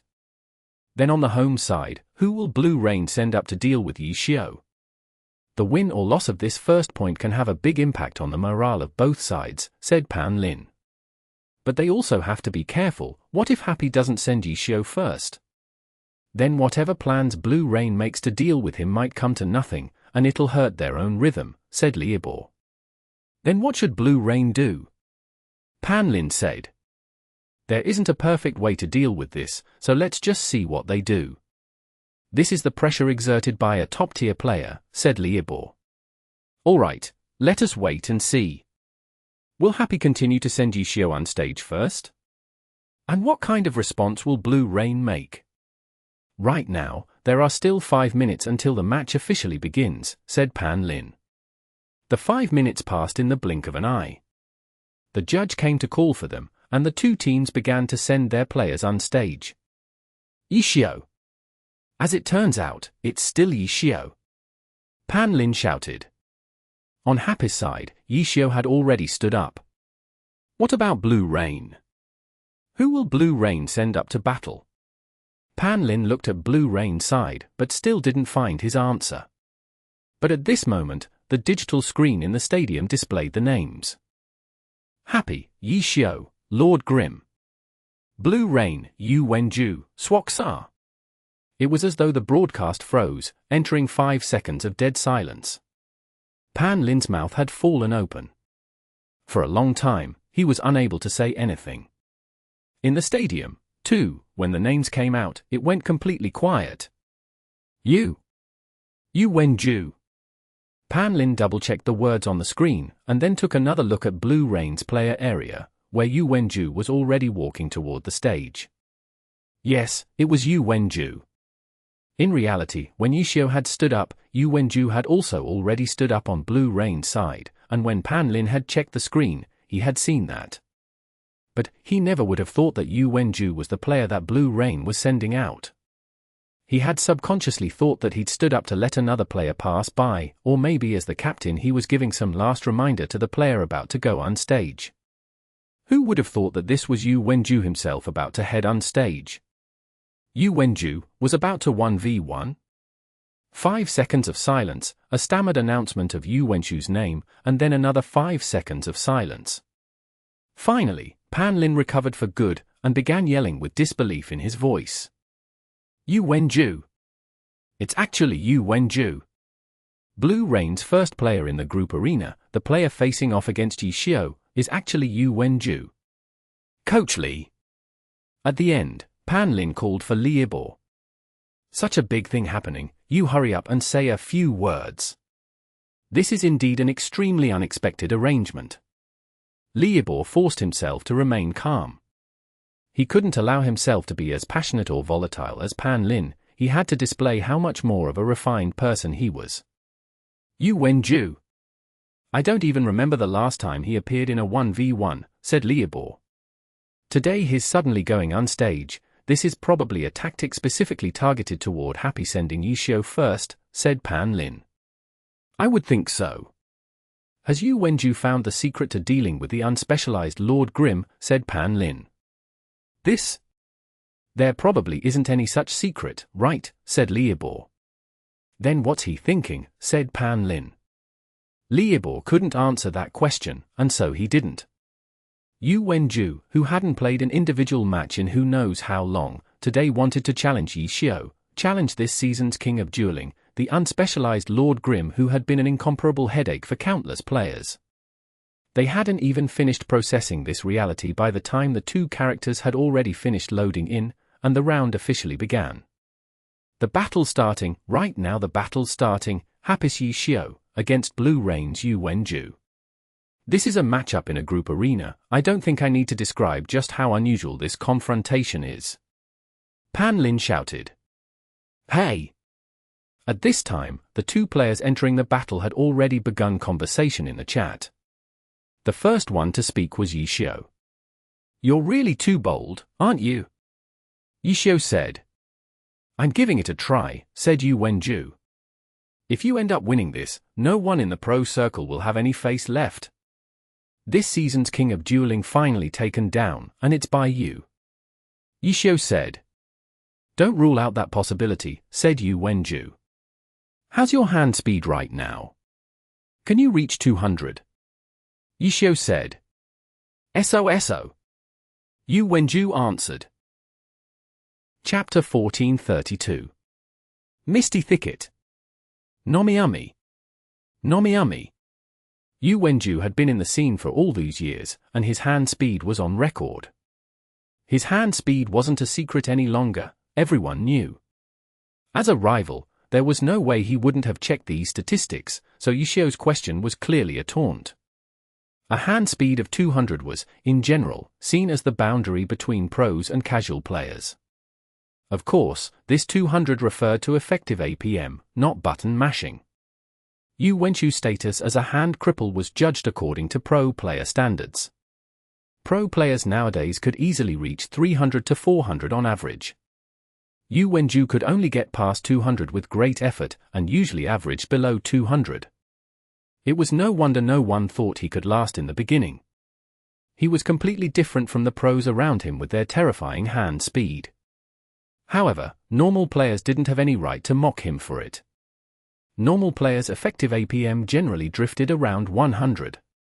Those that went above 120, aiming for 200, were experts. Glory was a very complex game. There were plenty of fast people, but those who were able to fully utilize this speed in-game were rare. Yu Wenju's effective hand speed was usually approaching 200. In other words, his hand speed was the same as the experts among casual players. Yet, he managed to become a pro player with this speed, a member of the Golden Generation, an all-star player, master tactician, the captain of a powerhouse team like Blue Rain. Yu Wenju was very inspirational. His achievements became proof for many players without much talent in hand speed that they could achieve as well. Unfortunately, it had to be said that they were sorely mistaken. They had been delighted, finding a common point between them and this god, but that point was a flaw. The flaw itself didn't mean anything. Yu Wenju's current heights was in no way related to his flaw, but instead because of the efforts he had placed into and the talents he had in other areas to make up for this flaw. There were plenty of glory players with this hand speed. But amongst all these players, only Yu Wenju had made it here. And now, Yu Wenju was doing something he hadn't done in a long time. He was playing in a 1v1 match, and in the playoffs, too, against the best 1v1 duelist of the season. Who? This map. It was only after chatting for all this time that Yishio placed his attention on Blue Rain's choice of map. Misty Thicket. A forest map, with little variation in terrain. It was long and narrow, stretching from north to south. The trait that differentiated this forest from normal forest was in its name. The forest was filled with mist. With dense forestry and layers of evening mist, this map limited character vision greatly. It was good for ambushes, and hindered ranged fighters. Pan Lin and Li Ibor as well as countless spectators had all already started discussing this back while Yu Xiu was still mocking Yu Wenju's hand speed. Everyone was shocked that Yu Wenju was fighting a 1v1 match. However, they all instantly realized that Yu Wenju wouldn't fight his opponent upfront and compete with mechanics, but used the terrain to execute tactics and tricks. But, Misty Thicket? Li Ibor had already pointed out in the TV broadcast that this map put ranged fighters at a disadvantage, and warlocks were a ranged class. What was Yu Wenju planning? After seeing Blue Rain's map choice, everyone was even more confused. That was when everyone saw that Yi Xiu seemed to be about to comment on the map. But all they got was, "Hey, this map," and then nothing. Both sides had started to move already. Yi Xiu was very direct and went straight down the middle, but in this map, even heading straight forward could result in an ambush attack. Since visibility was low, the two sides would pretty much be within range of each other when they could see the other. Lord Grim looked like he couldn't be bothered to waste the brainpower on figuring out a roundabout route. Yu Wenju, on the other hand, seemed to be treating this much more seriously. Swoksaar had spawned in the north corner of the map, and he had began heading south from the west while Yu Xiu was still talking. However, Swoksaar didn't go too far west. On this map, if you went too far from your target, you wouldn't even be able to find them when ambushing them. However, this was only the current situation. The further south Swoksaar went, the more he swerved west. Slowly, his distance from the central axis of the map grew and he drew almost completely out of the visible areas of the map. This positioning, doesn't this make Yu Wenju incapable of finding Lord Grim as well? Or did he predict that Yi Xiu would make Lord Grim come west as well? Pan Lin wondered aloud. The problem is, Yi Xiu didn't, Li Ibor added. Not long afterwards, the two characters approached the center of the map, slowing down. Then, Yi Xiu's Lord Grim suddenly began to fire shots. Bang bang! Bang bang! The myriad manifestation umbrella's gun form was a rifle, so his normal attack consisted of 2 consecutive shots. Yi Xiu was currently just using normal attacks. It didn't cost any mana. He fired shot after shot, randomly shooting into the air. His purposefully exposing his own position. Pan Lin exclaimed. From Yu Wenju's view, he couldn't see Lord Grim, but every time a gunshot rang out, the gunfire could be seen through the layers of mist. Does he intend to draw Yu Wenju into attacking and then use that to figure out where Yu Wenju is? Li Ibor said, but he wanted to say that warlock skills were hard to see through this sort of mist. The lighting caused by warlock skills were relatively dark, not nearly as eye-catching as an explosion elemental light. For warlock skills, if there was any elemental damage, it would be dark element. However, Li Ibor was terrified that with Yi Xiu's experience and observation skills, he would be able to easily catch the light of warlock skills even under the current circumstances, so he didn't dare continue. What about Yu Wenju? Perhaps he had the same thought as Li Ibor, since he didn't attack when he saw Yi Xiu expose Lord Grim's position, having Swoksaar approach slowly instead. Lord Grim continued to shoot randomly, 2 shots at a time, switching up his directions. A few bullets were sent west, brushing past Swoksaar's shoulder. The spectators with their omniscient view felt their heart leap into their throats with every shot, but Swoksaar stayed immobile. What precise judgment, Li Ibor exclaimed. It was because Yu Wenju's judgment was so precise that he had Swoksaar stay immobile, otherwise, if one couldn't be certain, then they would have their character dodge. From this angle, how far can he see? Pan Lin mumbled, but there was no data on something like that, and there was no way of figuring out with their omniscient view. Bang bang, bang bang. Lord Grim continued to shoot and Swoksaar had stopped in his tracks. Yu Wenju was carefully observing the shots that Lord Grim was firing. The audience had a much clearer view of this than Swoksaar, and seeing Lord Grimm's actions, everyone only had one thought: what a tricky bastard. Lord Grimm, holding up the Myriad Manifestations umbrella in gun form, had the muzzle directed behind him, which meant that all his shots were aimed behind him. Yu Wenju was currently carefully observing. If he wouldn't figure this out and waited for the line of fire to turn, then launched a sneak attack while Lord Grimm had his back turned, then unfortunately, he'd be charging right into Lord Grimm's line of sight. How sly! How despicable! The spectating Blue Rain fans all cursed, led by those dead loyal high-ranking members of the Blue Brook Guild. These guys had gone up against Yi Xiao in game and they had plenty of personal experience with his tricks and schemes, leaving unimaginable pain in their hearts. However, this commotion wouldn't have any influence on the match itself. Yi Xiao's Lord Grimm continued to cunningly shoot behind him. Yu Wenju stayed motionless, carefully observing for a full half a minute. Yi Xiao continued to turn and shoot for a full half a minute. On the 35th second, Yu Wenju finally acted. Swoksaar began to cast, directly going for a chaotic rain. There was a roar of applause. Since this skill summoned acidic clouds in the sky to create rain, it didn't matter where the character was casting from, the attack would still come from above. It would be impossible to figure out the character's position using this. And so, thick, dark clouds began to gather above Lord Grimm's head. The applause grew in volume, everyone eager to see Lord Grimm being splashed. But that was when, with a whoosh, Lord Grimm's Myriad Manifestations umbrella opened up above his head. Fuck!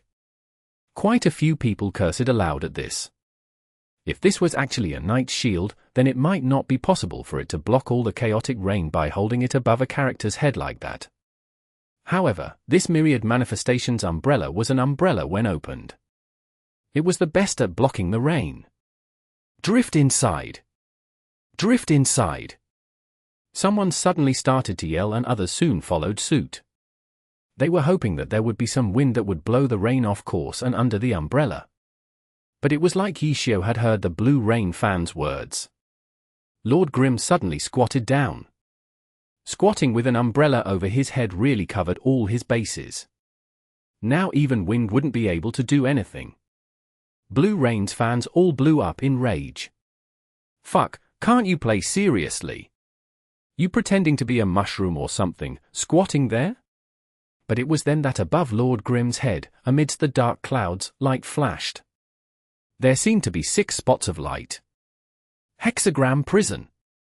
The players who were familiar with the Warlock class recognized it immediately. Brilliant! Those who managed to react fastest yelled. This hexagram prison was a flawless sneak attack. Yu Wenju had predicted that Yi Xiao's Lord Grimm would open up the umbrella to block chaotic rain. No other method was safe enough. After all, he hadn't seen it being casted. By the time he noticed, the clouds were already gathering and ready to spill. Then, with the umbrella open, Yi Xiao had completely blocked off his own view of the sky above. Thus, when a hexagram prison fell silently from the heavens, he wouldn't notice it. Die! Blue Rain's fans in the stands cheered in excitement. As expected of their captain. This technique was absolutely brilliant, absolutely spectacular. Hexagram prison descended. Chapter 1433. Battle of Connotations. Nomiumi. Nomiumi. The battle was already occurring, and the spectators could see everything clearly with their omniscient view. However, the scene was more shocking, watching from the player's view. This was because for both players, apart from mist and trees, they couldn't see anything else. Yu Wenju's attack had been launched while he was completely incapable of seeing his opponent. He had deduced Lord Grimm's location purely through the shots the other had fired, yet his attacks were so precise. The hexagram prison descended, and a shield's protection couldn't defend against everything. Hexagram prison's effect wasn't something that could be negated by a shield. But hand seals! In the close-up shot, everyone could clearly see Lord Grimm suddenly let go of the Myriad Manifestations umbrella, his hands rapidly forming seals. The Myriad Manifestations umbrella had yet to fall when he was done with the seals. There was only one ninja skill under level 20 that required hand seals. Shadow clone technique. Would he make it? Everyone was sweating like crazy. In the end, this shadow clone ended up activating before the hexagram prison landed. The Lord Grim caught by hexagram prison, in the end, was a mere shadow clone. Did he notice it? Pan Ling cried out. No. He definitely couldn't see or hear this attack coming. It should be a judgment made through Yi Xiu's experience and awareness, Liebor estimated. Did you notice? If it wasn't for Lord Grim squatting, then this shadow clone technique might be a little too late. Pan Lin startled and the shot was switched to a slow-motion replay. The beams of light from the hexagram prison were mere millimeters away from the myriad manifestations umbrella in Lord Grim's hands when the latter's shadow clone technique activated. However, if this skill had been activated while standing, then the myriad manifestations umbrella would have certainly been caught by the beams of light already. As expected of the all-class glory textbook, Pan Lin's awed voice rang out. This sort of reaction speed and awareness was a perfect display of Yi Xiu's familiarity and understanding with the Warlock class, which was what allowed him to predict the sneak attack via hexagram prison. Thus, the home spectators who had been excited immediately began to worry for their captain. This was because Swoksaar's casted curse had already shot forwards. This time, the skill was no longer one that descended from above, so Yi Xiu could already deduce Swoksaar's position. His Lord Grim was waiting, watching, at one side. A ghostly shadow arrived, darting through the chaotic rain and into the hexagram prison, into Lord Grim's shadow clone. The audience was heartbroken. Captain, you fell for a trick. Yi Xiu's Lord Grim immediately charged in the direction the ghostly shadow had flown in from, careful to not make any noise. Hurry and run. That was the inner voice of the audience members. This time, it was almost as if their captain had heard. Yu Wenju hasn't neglected to consider this possibility either, Liebor announced. Swoksaar was already leaving his original position under Yu Wenju's control. But if he attacks after leaving, he would still be locked onto by Yi Xiu, no? Considering Lord Grim's movement speed, he should be able to close in quickly. Pan Lin said. He won't move elsewhere and attack, Liebor said with surprising confidence. Who? Has he noticed Lord Grim's actions? Pan Lin was confused. He'll notice soon enough, Liebor corrected with a smile, think. What skill did he use just now? Grasping ghosts. Pan Lin was saying when the ghostly shadow that Swoksaar had sent out just now suddenly flew back. Ah. This, Pan Lin cried out in surprise. Didn't this expose Swoksaar's position again? So, he now knows that the Lord Grim he trapped was nothing more than a shadow clone, Liebor laughed. Pan Lin froze for a moment before realizing what had happened. Grasping ghosts would latch onto a target and deal damage for a period of time. After the skill finished, the ghostly shadow would fly back to the user and restore the Warlock's health by 33% of the damage it had dealt. Shadow clones were very fragile, so Swoksaar's grasping ghosts had only latched on for a moment before destroying the shadow clone. After that, the ghostly shadow would naturally come back. No matter if it was from the time the skill had been active or the recovery statistics, Yu Wenju could easily determine that grasping ghosts had only latched onto a shadow clone. So this skill wasn't just an attack, but also reconnaissance. Pan Lin's heart was struck by surprise after surprise. This match was way too deep for him. However, the ghostly shadow which flew back to its owner was like a guiding light. Yi Xiu seemed to have noticed this as well and immediately adjusted Lord Grim's direction upon seeing the ghostly shadow. Grasping ghosts moved extremely fast, but Lord Grim was also putting on as much speed as possible. He no longer thought about executing a sneak attack. Lord Grim's figure seemed like a ghostly shadow as it darted through the forestry as well. Soon enough, Swoksaar's form appeared in his view. So fast. He's too fast. How will Yu Wenju shake him off now? Pan Ling cried out. Yet that was when, with a boom, a sandstorm arrived on the forest map, enveloping Lord Grim inside. The stadium was filled with shock, and as for Lord Grim's current status, He was losing health, and had a blind. Sandstorm trap! Pan Lin exclaimed, stunned. This was a high-level thief's trap skill that dealt damage and inflicted a blind. Yu Wenju had set this thief skill into Swoksaar's curse of destruction. Now, everyone had a much better understanding of how annoying it was when the myriad manifestations umbrella was set with all sorts of different skills in its many forms. This sort of variation wasn't something one could easily guard against. See, even Yishio himself fell for it here. No matter how familiar he was with the system of skills warlocks used, it would be too hard to guess what Nightwalker skill was set into the opponent's weapon. If you really took all the possible skills into consideration and stayed on guard for any of them, then you probably wouldn't even be able to play properly. However, Swoksaar's Sandstorm Trap was only rank 1. It didn't do much damage, and the blind lasted for 3 seconds. These 3 seconds allowed Yu Wenju to leave a curse arrows for Yishio and flee. Hey, why doesn't Yu Wenju take this chance to try and bring Lord Grim under his control? Pan Lin wondered with some disappointment.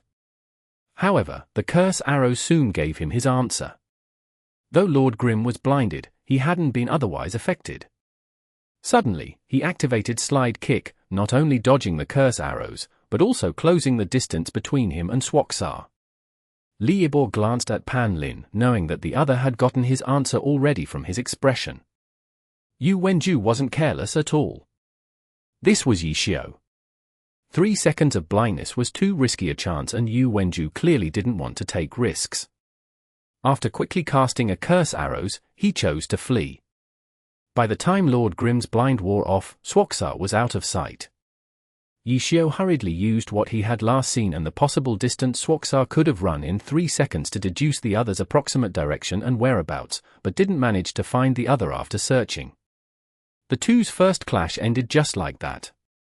Lord Grim hadn't managed to deal any real damage to Swoksaar, but at this stage, it was Swoksaar that people were more worried about. He has such an overwhelming and threatening presence, Li Yibor exclaimed, referring to Yishio. However, Yu Wenju has managed to deal some damage to Lord Grim, though it's not much, Pan Lin said. Then they saw Lord Grim cast a recovery on himself.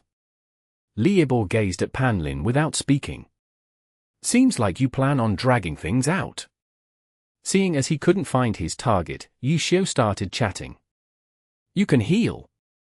Dragging things out will benefit you, Yu Wenju replied. Continuing to drag things out like this is just a waste of effort. How about we roll die to decide who wins? Whoever loses can GG*, Yishio suggested. The audience exploded. What was even more shocking was that Swoksaar's dice roll soon followed, and then came up a 97. Wow! Blue Rain's home stadium erupted in applause. Then, in the chat. The hell are you doing? Be serious. This is the playoffs, Yishio said. The audience exploded again. Ha ha ha. Pan Lin didn't even know what to say anymore. It's just a joke. There's no way the referee would allow the two to use die to decide the victor, Li Yibor laughed. This might be a game, but this was also a professional match. Imagine in a soccer match where the two teams flipped a coin, and then, heads, you guessed it, okay, you win I guess, and then they just leave. That was unacceptable. The Glory Pro League matches wouldn't allow such a thing either. Even when people went GG and surrendered, the Alliance would deliberate on the validity of the GG after the match. Although the two were trash-talking each other on the chat, they hadn't stopped moving. Yu Wenju had shaken Yishio off, but he had also lost Lord Grim's position as well. Right now, the two were carefully searching through the mist, trying to find the other. This was something they couldn't use logic to figure out. They were pretty much searching blindly, and the visual hindrances made the map seem even bigger. 1 minute, 2 minutes. The two didn't meet, wandering around in the mist. The audience, with their omniscient view, sometimes couldn't even feel any tension. The two were careful and cautious, but in reality, they were already on practically opposite sides of the map. The broadcasters were pretty stressed out, too. Glory matches weren't like soccer matches which finished when time was up, so the broadcasters couldn't control the time for their program. If it finished beforehand, that was all right, but if it took too long, then it would mess up the schedule for the programs following. However, what choice did they have? The match couldn't be moved just because they wanted it to be. There's no helping it. We can't continue like this. Yishio spoke up again, and the broadcasters immediately began to adore him. What do you suggest we do then? Yu Wenju replied. Let's meet up somewhere and end this. Yishio said. Where? Yu Wenju asked. Yishio sent some coordinates. 30 seconds later, no one appeared at the coordinates agreed upon. Both characters carefully hid themselves nearby. Neither of them successfully tricked the other. The broadcasters were weeping. Chapter 1434.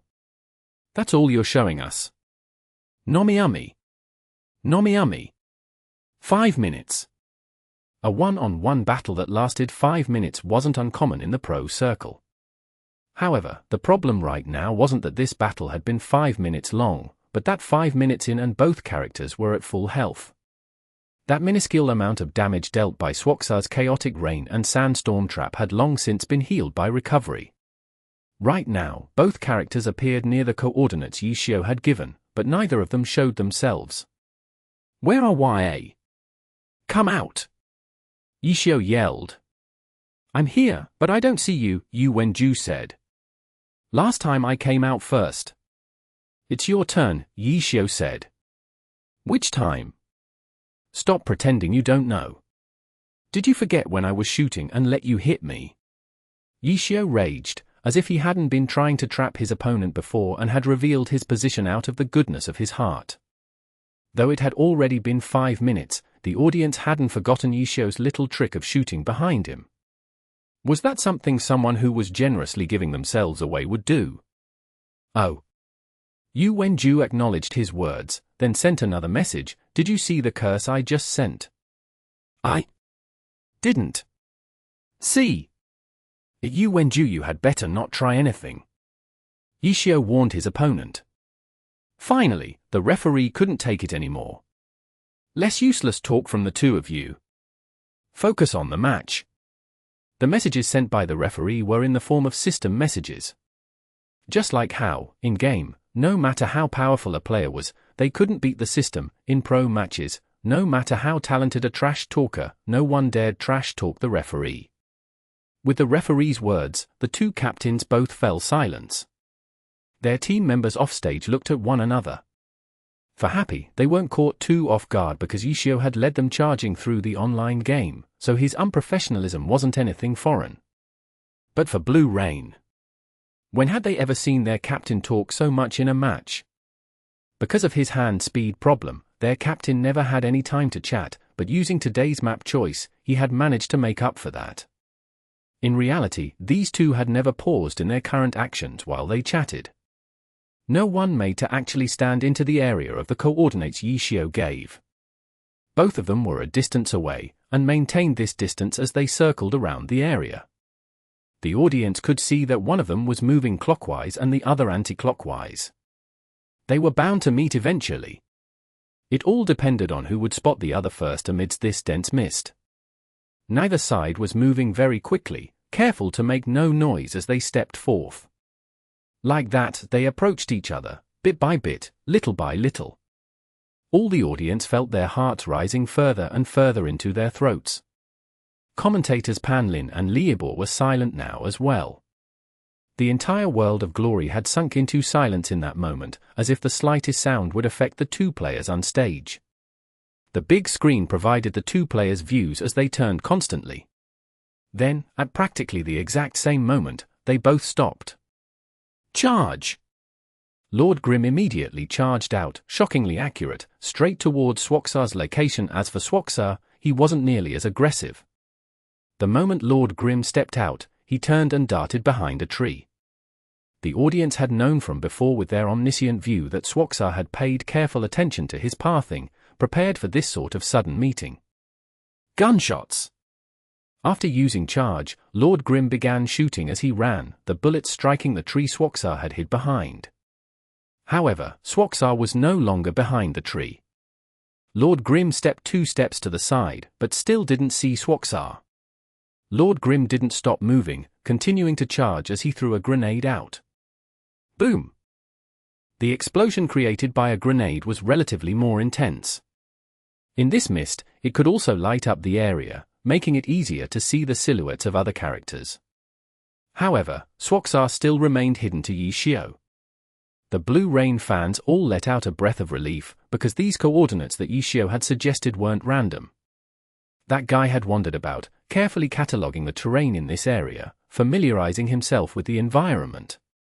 Seeing him call Yu Wenju over, everyone had cursed that crafty bastard Yi Xiao, yet Yu Wenju hadn't refused, continuing onwards. Everyone was worried that Yu Wenju would fall into Yi Xiao's trap, but now it seemed. Heh! This is Blue Rain's map, after all. Yi Xiao's few minutes of research can't beat Yu Wenju's understanding of this map. Liebal laughed. Yu Wenju's response to their sudden meeting was confident and decisive. Swoksaar didn't pause for the slightest moment, his movements making everyone's heart skip a beat in anxiety. Yet Yi Xiao, in the end, never noticed him even once. This result was too puzzling. It took a while before the system managed to come up with a simplified video displaying Lord Grim's movements and changes in view, and then Swoksaar's movement patterns and the obstacles he used for cover.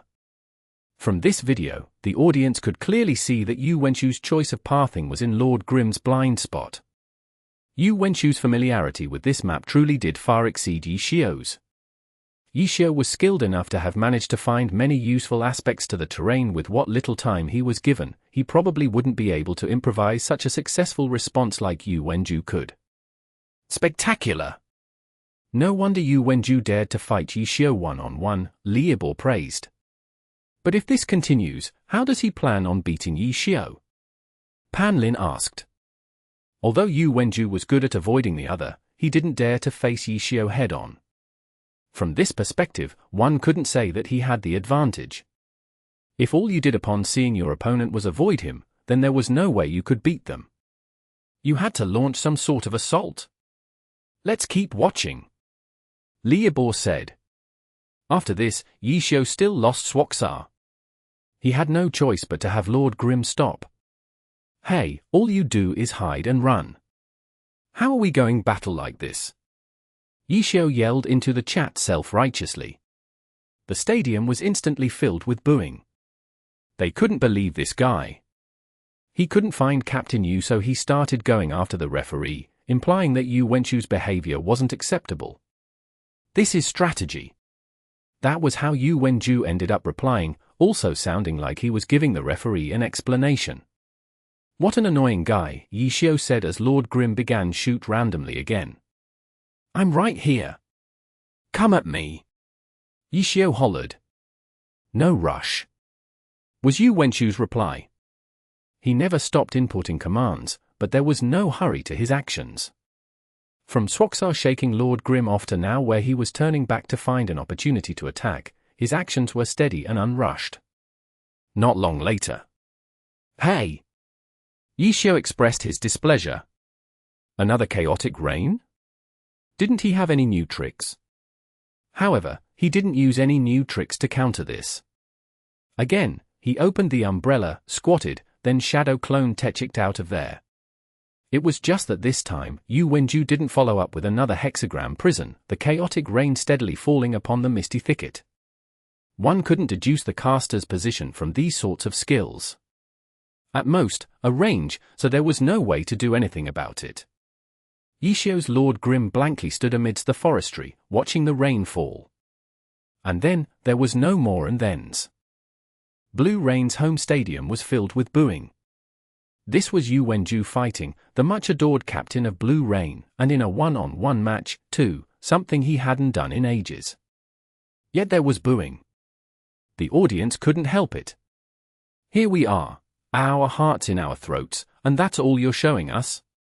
The two on the stage remained unmoved. Chaotic rain stopped. The forest sunk back into silence. Lord Grim suddenly darted out, moving with a charge skill. But the direction. With the audience's omniscient point of view, they knew immediately that this was the wrong direction, but Yishio's movements didn't stop. After charge, Lord Grim immediately changed directions and used a colliding stab. Another high-speed movement skill. This time, the direction was far more accurate, but it wasn't enough. After witnessing the two exchanges just now, many of the more careful audience members had noted down the distances between the characters back then. Though they probably weren't as observant as the two players, they knew that the distance was probably the upper limit to the players' views in the Misty Thicket. Lord Grim's charge was in the right direction, but the distance you traveled with this technique wasn't enough to bring Swoksaar into view. Continue forwards. Many people prayed, yet after that colliding stab, Lord Grim switched directions again and used a shining cut. You went in the wrong direction. Many people cried in their heads. However, those that realized what Yishio was trying perked up. There! Liebor yelled. Ah! With an ah from Panlin, Lord Grim's shining cut had ended. It wasn't toward Swoksaar's direction, but it flashed through Swoksaar's view. That meant that he also had a moment's chance to see Swoksaar's position. He's using high-speed movement to increase the range of his view. Liebor explained to the audience. Did he see? Panlin asked loudly. Lord Grim's reaction gave him the best answer. Shining Cut swept out, but it was already just a shadow clone. Lord Grim's real body was near Swoksaar. Boom boom boom. Anti-tank missiles' 3 shells flew out with tongues of flame. The 3 missiles were very spread out, not aiming to strike their target, but using light to lock onto Swoksaar's form. Yu Wenju repeated his previous action. Having stood, prepared, he turned and darted behind a tree, but this time, Yishio was prepared as well. Lord Grim stopped to cast and a goblin appeared beside the tree. Lord Grim lunged forth. Swoksaar had disappeared from view once more. Yu Wenchu's use of his environment was truly ingenious. However, the goblin was still in Lord Grim's view. Lord Grim, sprinting forwards, rapidly headed towards the direction the goblin was unsteadily charging towards. Chapter 1435. There's a trap. Nomiami. Nomiami. Yishio's trick had Panlin and Liebor exchanging a look in the broadcasting room. I don't know why, but I suddenly thought of the phrase, close the door and release the dogs. Panlin suddenly sighed. Ha ha, I don't know if the door closed or not, but he really did release a dog, Liebor laughed. And this dog is practically biting at the heels, Panlin noted, watching the screen. Currently, Yishio still couldn't see Swoksaar, but the goblin continued to move, confident in where to go. Even novices knew that summons would only move when under the control of the player or on auto. Otherwise, they would just stand in place dumbly. So, Panlin and Liebor made a few comments but didn't discuss it in detail, since it was so simple. However, before Yishio, how many people would think to use the most low-leveled summons to hunt down Yu Wenju, whose understanding of the map was unparalleled? With a clear direction, Lord Grim's pursuit was swift. If it wasn't for the fact that he had used 3 movement skills in succession to increase the range of his view, then Lord Grim would have caught up a while ago. Unfortunately, those 3 skills were on cooldown, meaning that Lord Grim wasn't at his fastest. Even so, Yishio had Lord Grim close the distance rapidly with what he had. At the very least, he could see Swoksaar's form now. The goblin was small, with short legs. It wasn't very fast at all. Normal players could easily shake them off as well. However, these few moments had given Yishio a chance. Bang bang! As he moved, Lord Grim shot twice to disrupt Swoksaar's movement. But Yu Wenju didn't react to it at all. Swoksaar didn't even bother to dodge. Yishio knew that something was wrong. There was no way you could escape just by ignoring these attacks. That wasn't a thing. Gatling gun! Yishio resolutely activated this skill. Bullets shot out like a flood. It didn't take many shots before Swoksaar turned into a puff of smoke and disappeared in the mist. Ha ha ha ha ha! The audience was delighted because they had known about this from the moment it happened. You might have your cunning tricks, but I'm no less crafty. Yishio's use of summons to track his target had fully utilized the characteristics of this basic skill, but Yu Wenju soon countered, tooth for a tooth. Shadow Clone Technique. It was also a low-level skill, which was generally used as a teleportation skill by Nightwalkers. But right now, Yu Wenju was using it the way it was originally intended, to confuse the opponent. An experienced player like Yishio definitely wouldn't be tricked by a shadow clone technique. It was just unfortunate that a dumb little summons was easily tricked by a technique like this. As soon as the goblin began to chase, Yu Wenju had Swoksaar quickly form hand seals. Afterwards, the one the goblin and Lord Grimm were pursuing was Swoksaar's shadow clone. Then where was the real Swoksaar? Rumble. A rumbling erupted, the air split open, and the pitch-black death's door rose from behind Lord Grimm. Under these circumstances, if Swoksaar didn't successfully take the chance to launch a powerful attack, then Yu Wenju wouldn't be worthy of being Blue Rain's captain. If he could, he would probably have the Death's Door cast on top of Lord Grimm. Yu Wenju didn't seem to intend to use Death's Door's CC at all. With a Death's Door so close, he was clearly aiming to deal damage as fast as possible. That's a wise choice. Li Yibor praised.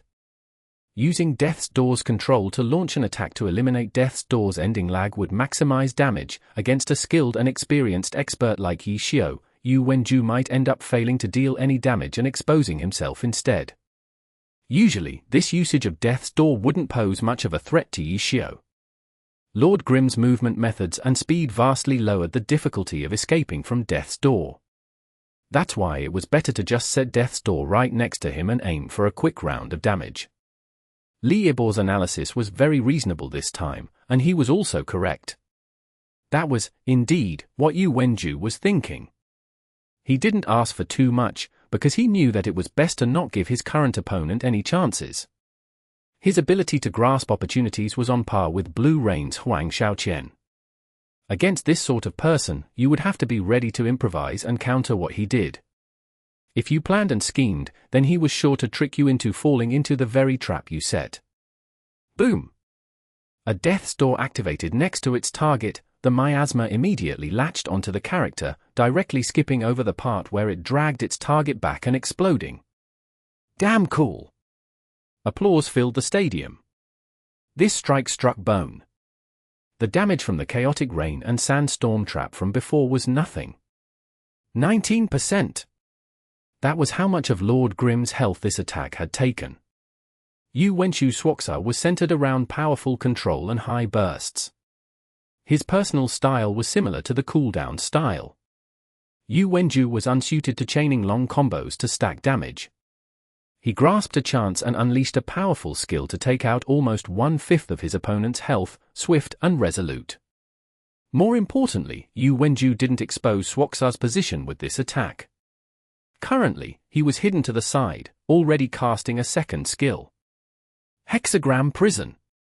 Just through the distance between Lord Grimm and the Death's Door and their relative positions, Yu Wenju had managed to calculate exactly where Lord Grimm would be thrown to by the Death's Door's explosion.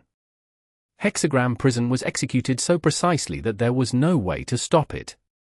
Yishio was trying to have Lord Grimm quick recover to roll back onto his feet when the Hexagram Prison trapped him. Hexagram Prison didn't do any damage on its own. Damage was only dealt with other skills while the target was trapped.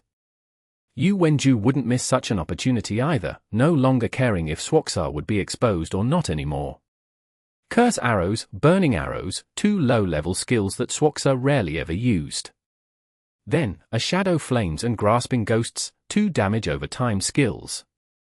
Lord Grimm's Myriad Manifestations umbrella had such a large surface area for defense, it made his opponents depressed, but now that he was caught by Yu Wenju's Hexagram Prison, it was Yishio who felt depressed. Since it was too big, the Myriad Manifestations umbrella couldn't open up into its shield form in the Hexagram Prison. Lord Grimm could do nothing but take the damage from the 4 skills. Swoksaar's position was completely exposed now, but after these 4 skills, Yu Wenju didn't have Swoksaar flee. Swoksaar waved his Curse of Destruction, continuing to cast.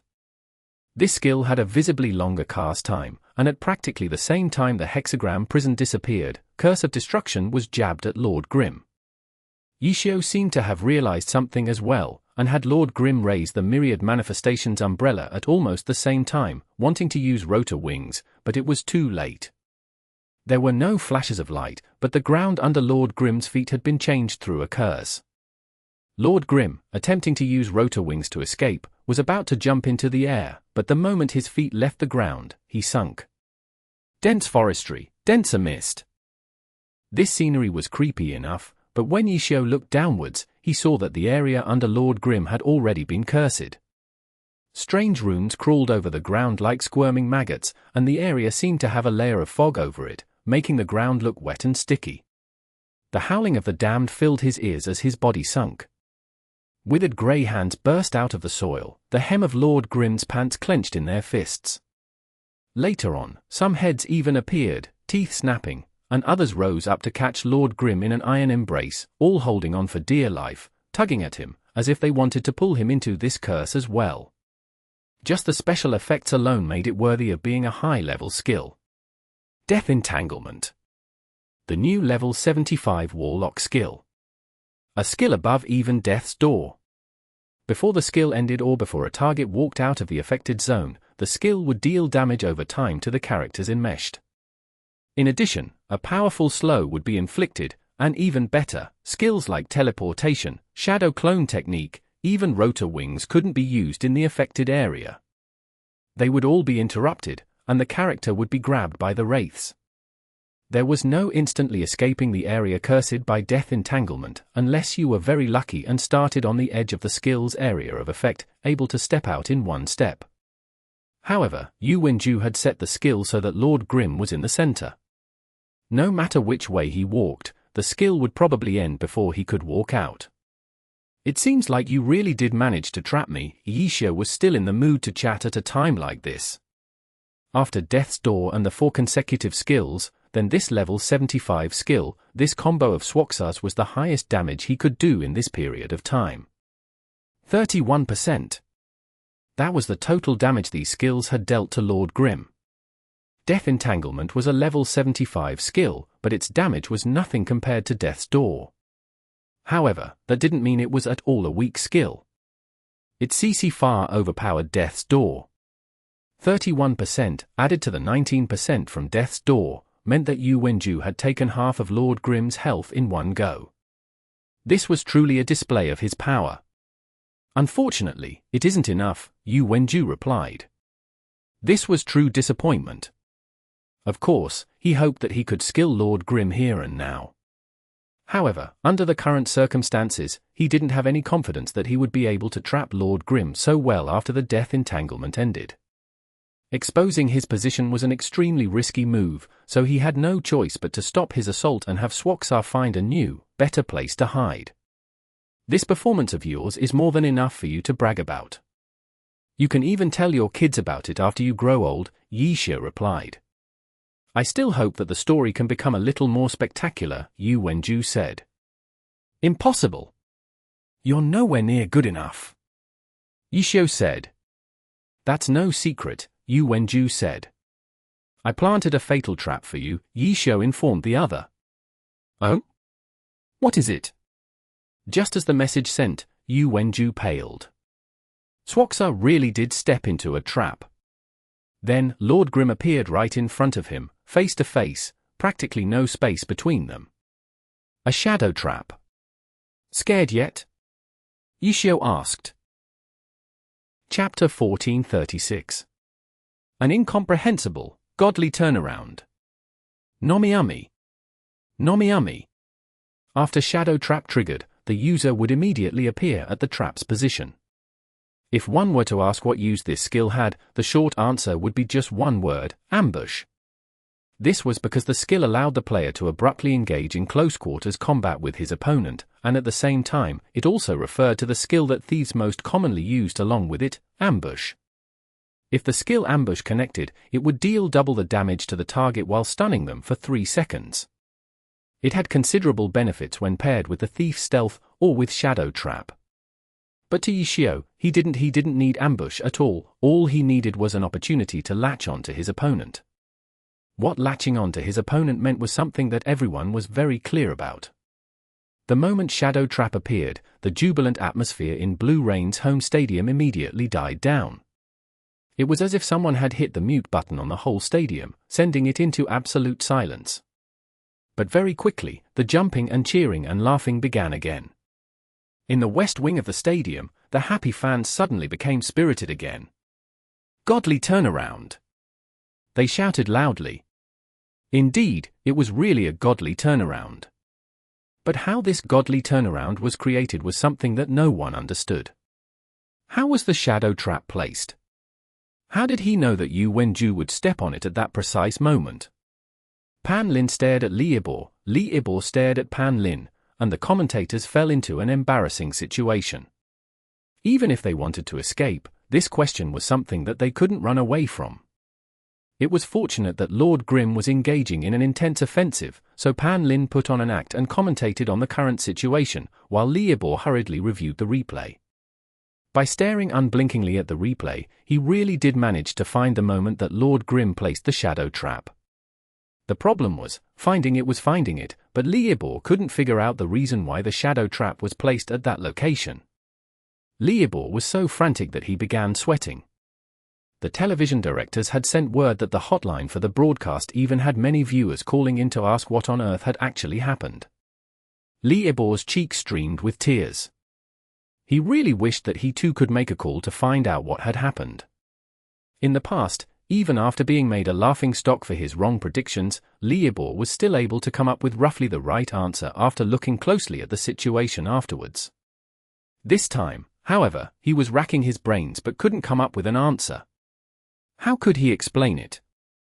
He couldn't just say it was all luck, right? Swoksaar fell. This result came as no surprise. In a close-quarters fight, Yu Wenchu's disadvantages were obvious. Even though he had the awareness, the experience, and the judgments, Yishio wasn't lacking in any of these aspects either. On top of that, the unspecialized blitz had an extremely fast tempo, amplifying Yu Wenchu's shortcomings even more. Towards the end, everyone had clearly seen his struggles. The diehard fans in Blue Rain's home stadium almost couldn't bear to watch it any longer, but Yishio had no such qualms. From start to finish, the unspecialized blitz had an even tighter tempo than usual. In the first battle, Happy emerged victorious. Nonetheless, when this result became clear, the mood in the stadium had actually become more stable. After all, when that shadow trap had been triggered, everyone had already prepared themselves for the worst. The fans of Blue Rain knew that no matter how it appeared, their captain would definitely be fighting an arduous battle.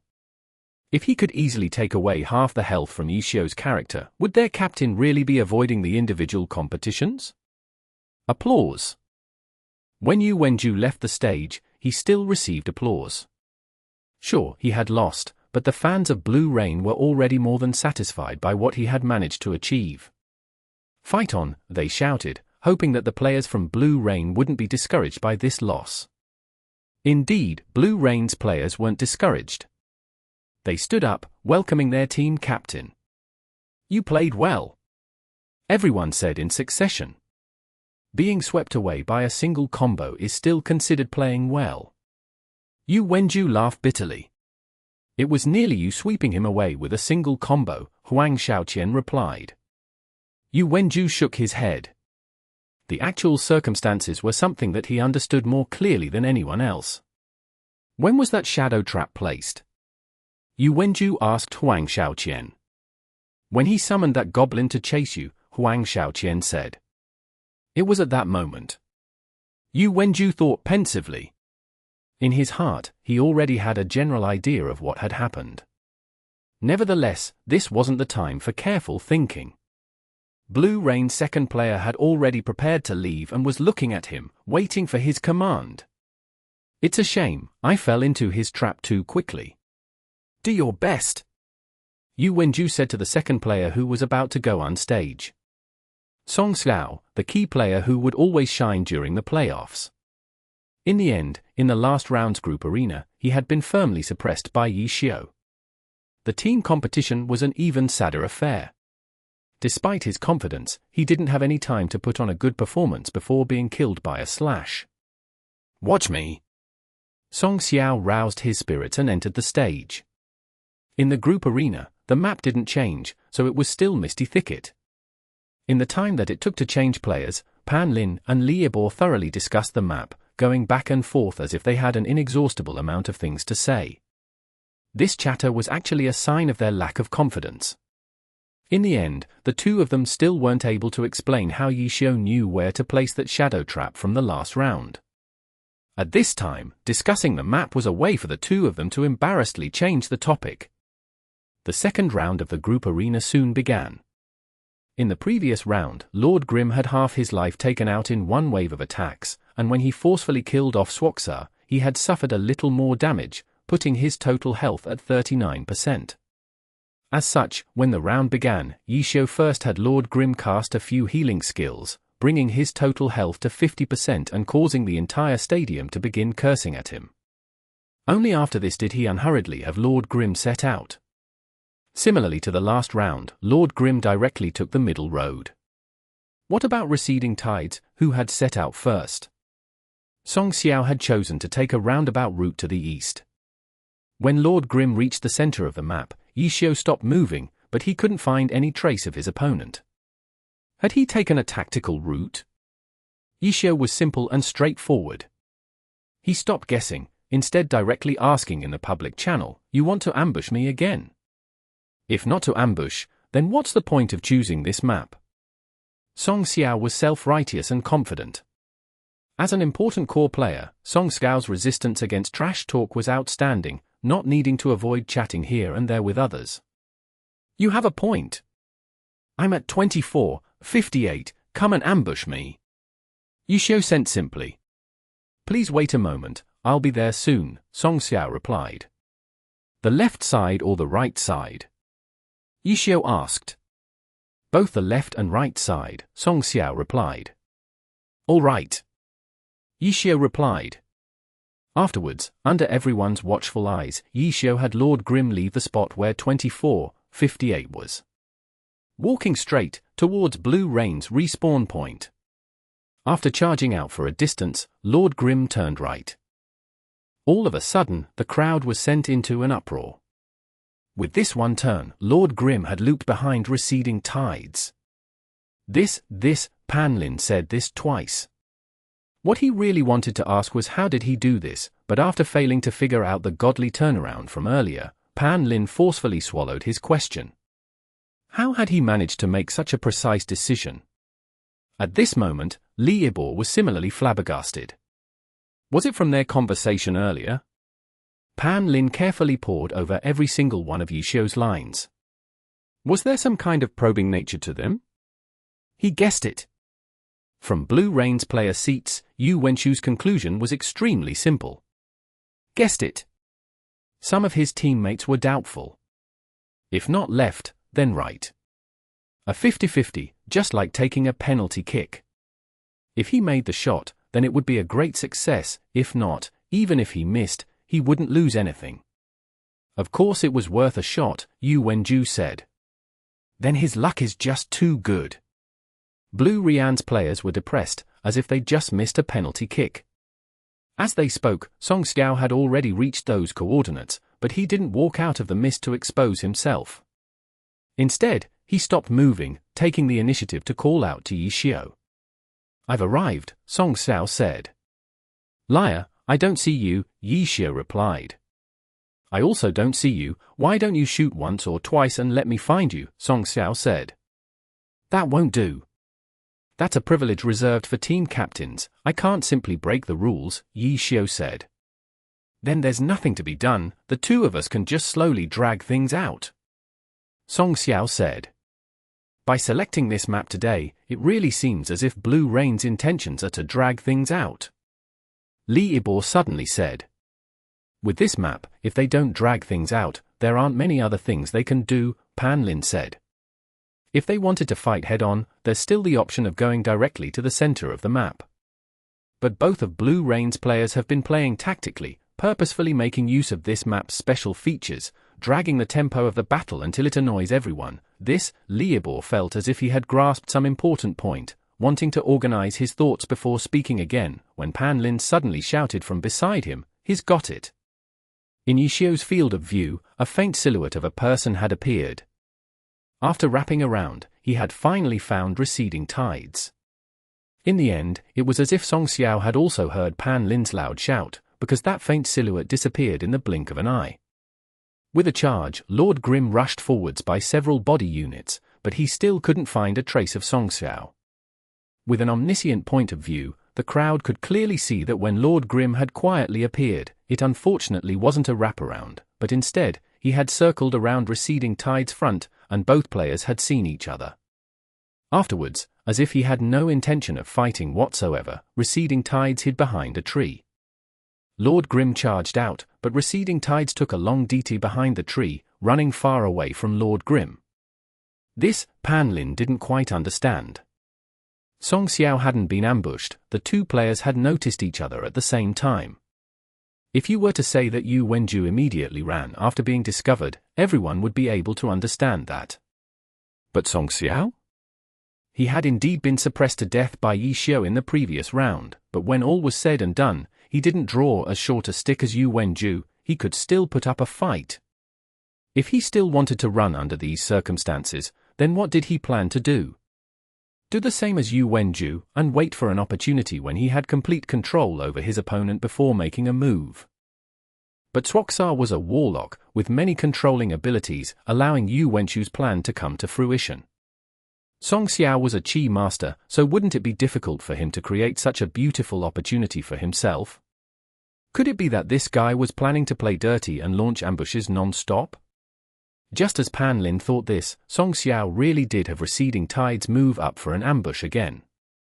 Yishio had a rich amount of experience, so even after charging over and not seeing receding tides, he still remembered where his silhouette had been, and after taking a look at the position, he already had some inferences about where Song Xiao might be hiding, so Lord Grim had already begun striding in that direction. In the end, just as everyone thought that Song Xiao was ready to run, he suddenly had his character strike a sudden blow. Sky-piercing strike? Just as Yishio had Lord Grim wrap around that tree, trying to guess where Song Xiao had run off to, receding tide sent out a sky-piercing strike towards him. Chapter 1437. Wearing down. Nomiumi. Nomiumi. The attacks made from the ethereal chi from a chi master were actually more visible than usual on this map, where any movement disturbed the thick fog. Even though Song Xiao had launched this sky-piercing strike very quickly, it didn't pose any difficulty for Yishio. Charge! Even though he clearly saw the attack coming for him, Yishio chose not to hide behind a tree, but to ferociously charge forward. Boom! Part of the chi from the sky-piercing strike slammed into the tree, giving off a muffled sound, followed by the rustling of the tree's leaves and branches. Yishio hadn't chosen the safer method of dodging the attack, he seemed almost in a rush as he chased after Song Xiao. It looks like Yishio has lost some of his cool. Pan Lin shouted, his voice full of surprise. He'd been commentating glory matches for a number of years now, so he'd commentated for the old battle god One Autumn Leaf Yishio as well as the current unspecialized Lord Grim Yishio. For Pan Lin to become so distinguished in the glory commentary circle, he was at a solid level.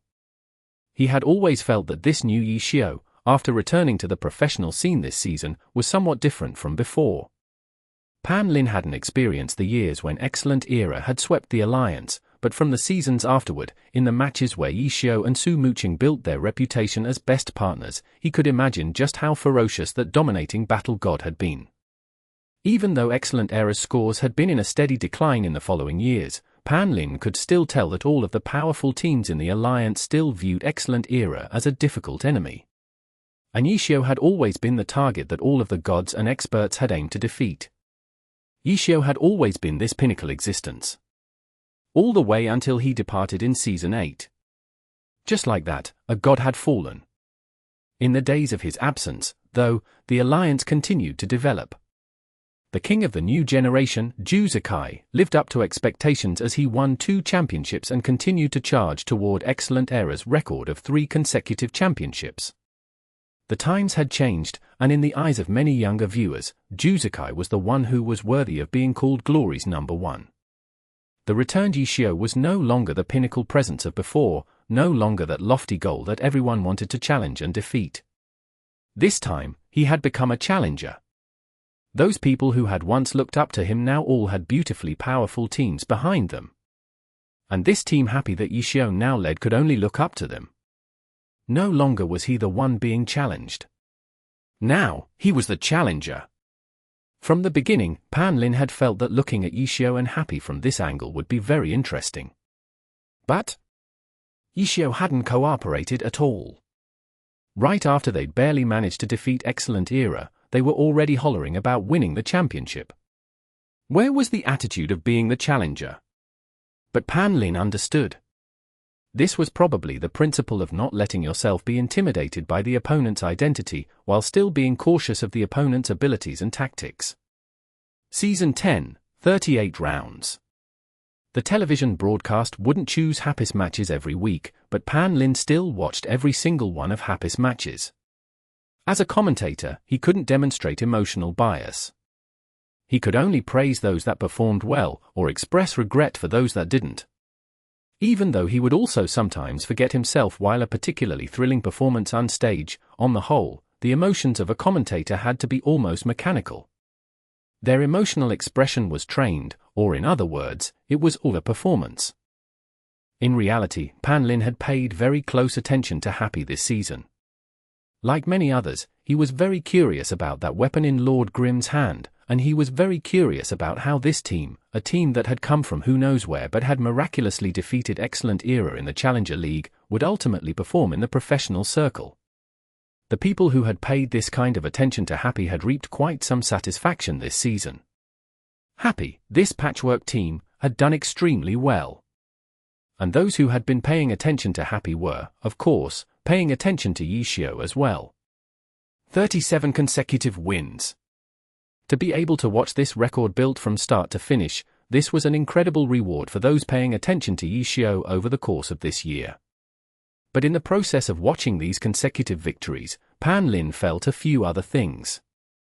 37 consecutive wins. Even in Yishio's pinnacle years, he had never had such a perfect performance before. Part of this was of course because Lord Grimm was unspecialized, but separating the character from the player, Pan Lin felt that Yishio was different as well. The Yishio of the past, who had led his account to earn the title of Battle God, was domineering on the battlefield, invincible. But today's Yishio? He'd won 37 consecutive battles, which still seemed invincible. But Pan Lin felt that, even though his results were incredible, the returned Yishio didn't seem to have that same brash, dominating air that he'd had as a battle mage. Was his temperament different because his class was different?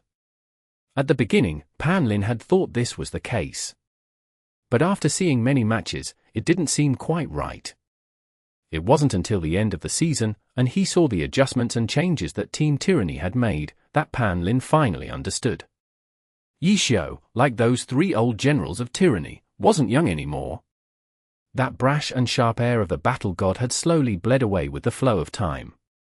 Before, because Yishio had always been present and everyone was always watching his matches, they hadn't noticed the feeling very clearly. But after leaving and then returning after a year and a half, the scars left by the passage of time were suddenly in stark clarity. He hadn't wantonly squandered his youth, nor had he willfully tried to compete with the years. He had simply been continuously adjusting and perfecting his own technique, using whatever style best suited him at the time to engage in battle. Calm, elegant, and then old. From the very start, he had never planned to lament this inevitable fact of life. Just like how he faced the championship, he faced this saddening situation with vigor. This season, quite a few people discussed the pressure that Yishio faced, leading a team like this. They discussed just how exhausting it was for him, all for the sake of victory. But Pan Lin didn't agree. Yishio had indeed been working very hard. Without him, this team Happy definitely wouldn't be what it was today. But over Happy's 38 matches, whether they won or lost, Pan Lin had always seen an air of joy. Yes, joy. The sort of joy that came from playing from the heart. Glory was, after all, a game. Pan Lin wondered whether many people had forgotten this point. After last round, many commentators criticized Happy's brutally utilitarian style of play. After reading them, Pan Lin found them laughable. Utilitarian?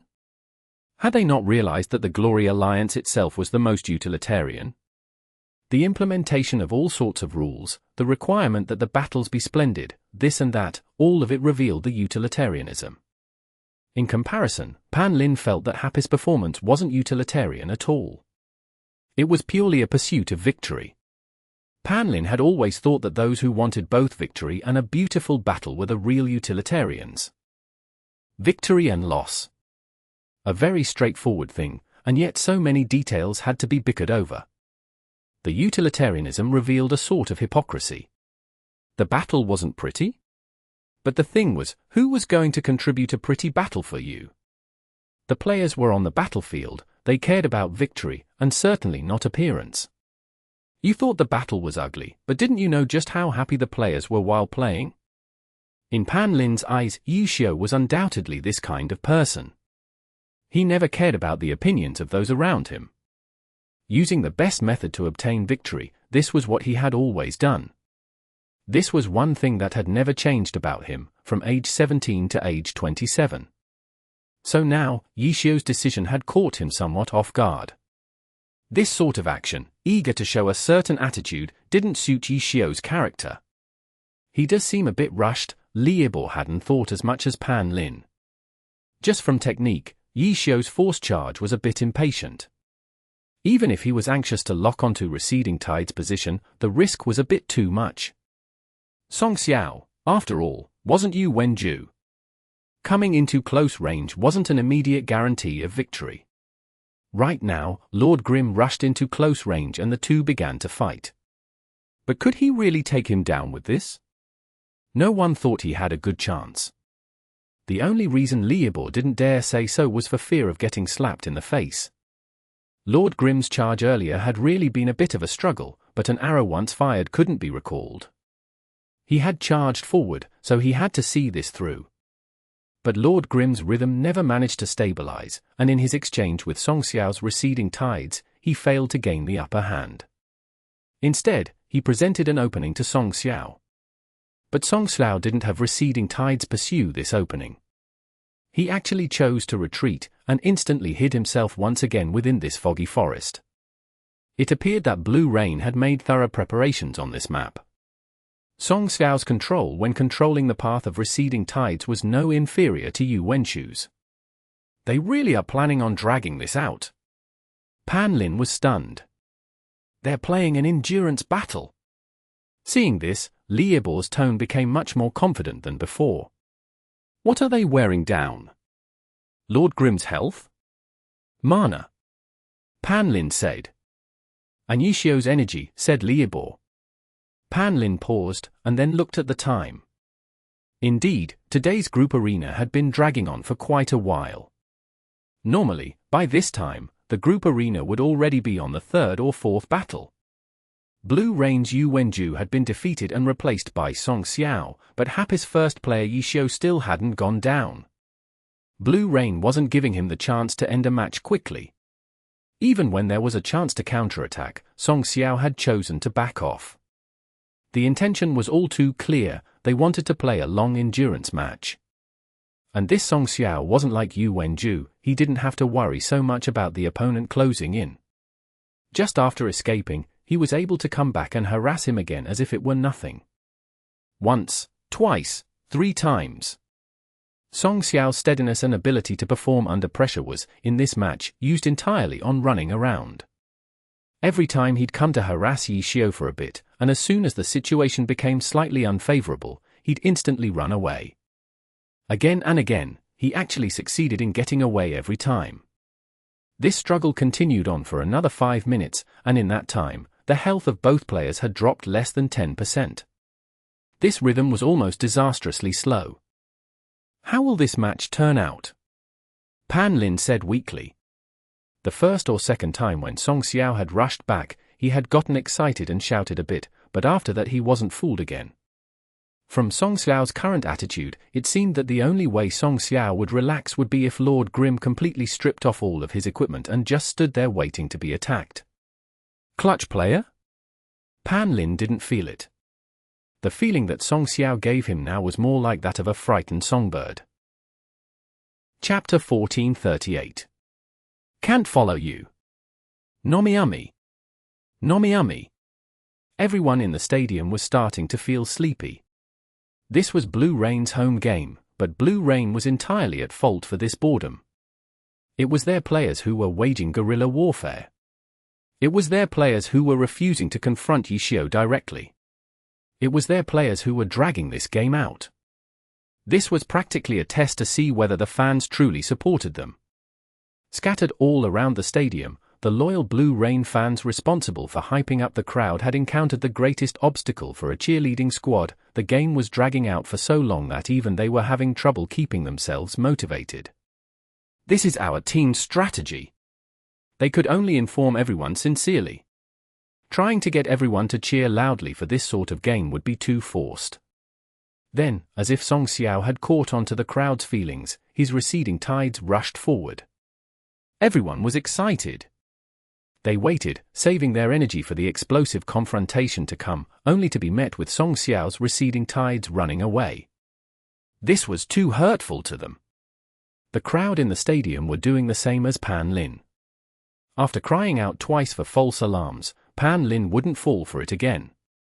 Everyone could only pray that the match would end. Was there really any point in doing all of this? What's the point?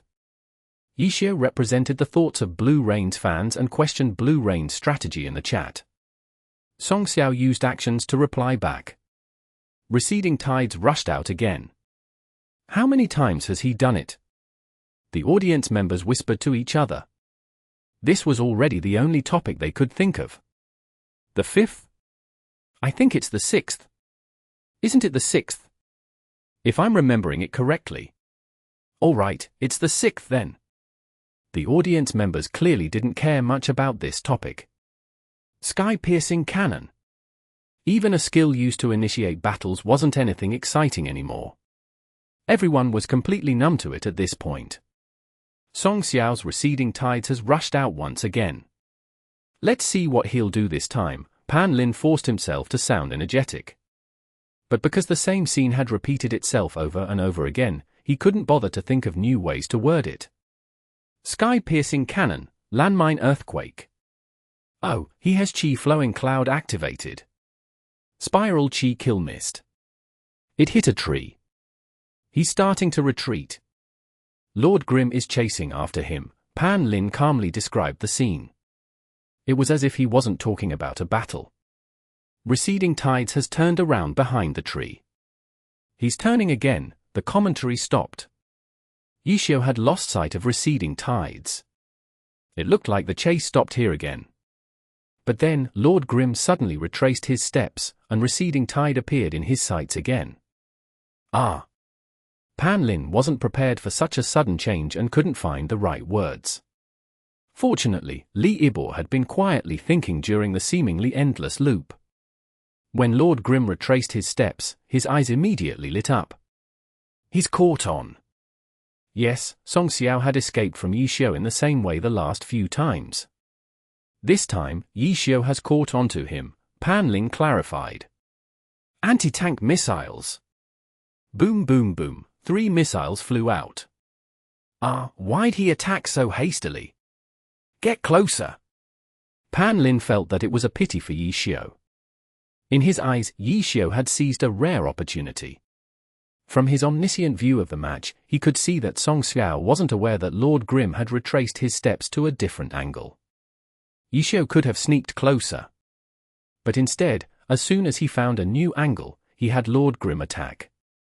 Song Xiao was startled by the artillery fire. He was just about to dodge out of reflex, but he stopped himself at the last moment. This was bait. A sudden attack to bait him into jumping up and exposing himself. The thought had flashed through his mind, but then he realized that the direction wasn't correct. By the time he realized it, it was too late. Boom boom boom. 3 anti-tank missiles exploded, all of them hitting receding tides. Song Xiao immediately rolled to reduce the knockback from the explosions, while also adjusting his line of sight to see Lord Grim. It hit. It actually hit. Pan Ling cried out. Although it was a sneak attack, launcher skills made noise. At this distance, Song Xiao could have reacted in time to dodge it, but he was still unexpectedly hit. He probably thought the attack was a trap, Liebo said. He misjudged the situation. It's not just that, Liebo said. What else is there? Yishio has started taking advantage of the terrain. Liebo sucked in a deep breath of air. Oh, these past few minutes. He's been running around this place in circles the entire time. Not only was Yishio familiarizing himself with the terrain, he's been familiarizing himself with Song Xiao's thoughts, Liebo said. So he's already grasped Song Xiao's escape route. Pan Lin was pleasantly surprised. This surprise wasn't from his bias towards happy, but rather, there was hope that this battle would finally end. Collapsing mountain. After the anti-tank missiles, Yishio didn't conserve his skills. Lord Grimm sprinted over and then crashed down with a collapsing mountain. Song Xiao had suddenly been hit by a strike and now his opponent was in front of him. However, he didn't panic and saw through this collapsing mountain's momentum. Receding tides took a step forward and then let out a palm. Chi break. A powerful high-level skill, yet it looked so gentle. There was no ear-piercing sound or flashy visual effects. All of the surging power was contained within the character. Until the final moment, no one would know what would happen. Chi Masters were filled with hidden meaning. See? Chi Masters are meant to be played dirty. When one looked at things from a different perspective, what one concluded would be different. Happy's Fang Rui didn't think about the hidden meaning behind this powerful skill. Instead, he thought about sneak attacks and playing dirty. His palm pushed against the side of the descending Lord Grimm. Song Xiao had calculated the distance and direction. Even if Yishio adjusted the angle of this attack, he wouldn't be able to hit him. It was too late for Yishio to switch to a different attack. Every skill attacked at a certain angle. At this point, there weren't any possibilities left, were there? Sheeing. A sword light slashed through receding tides. Sword draw. Song Xiao was shocked. You can do that? Amidst the spray of blood, receding tides was knocked back. His chi burst had been interrupted.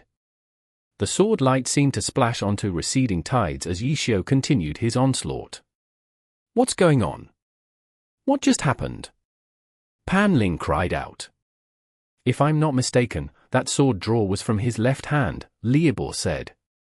The battle was still ongoing. It wasn't convenient to put out a replay. As a result, the cameraman played the previous clip on a smaller screen in slow motion.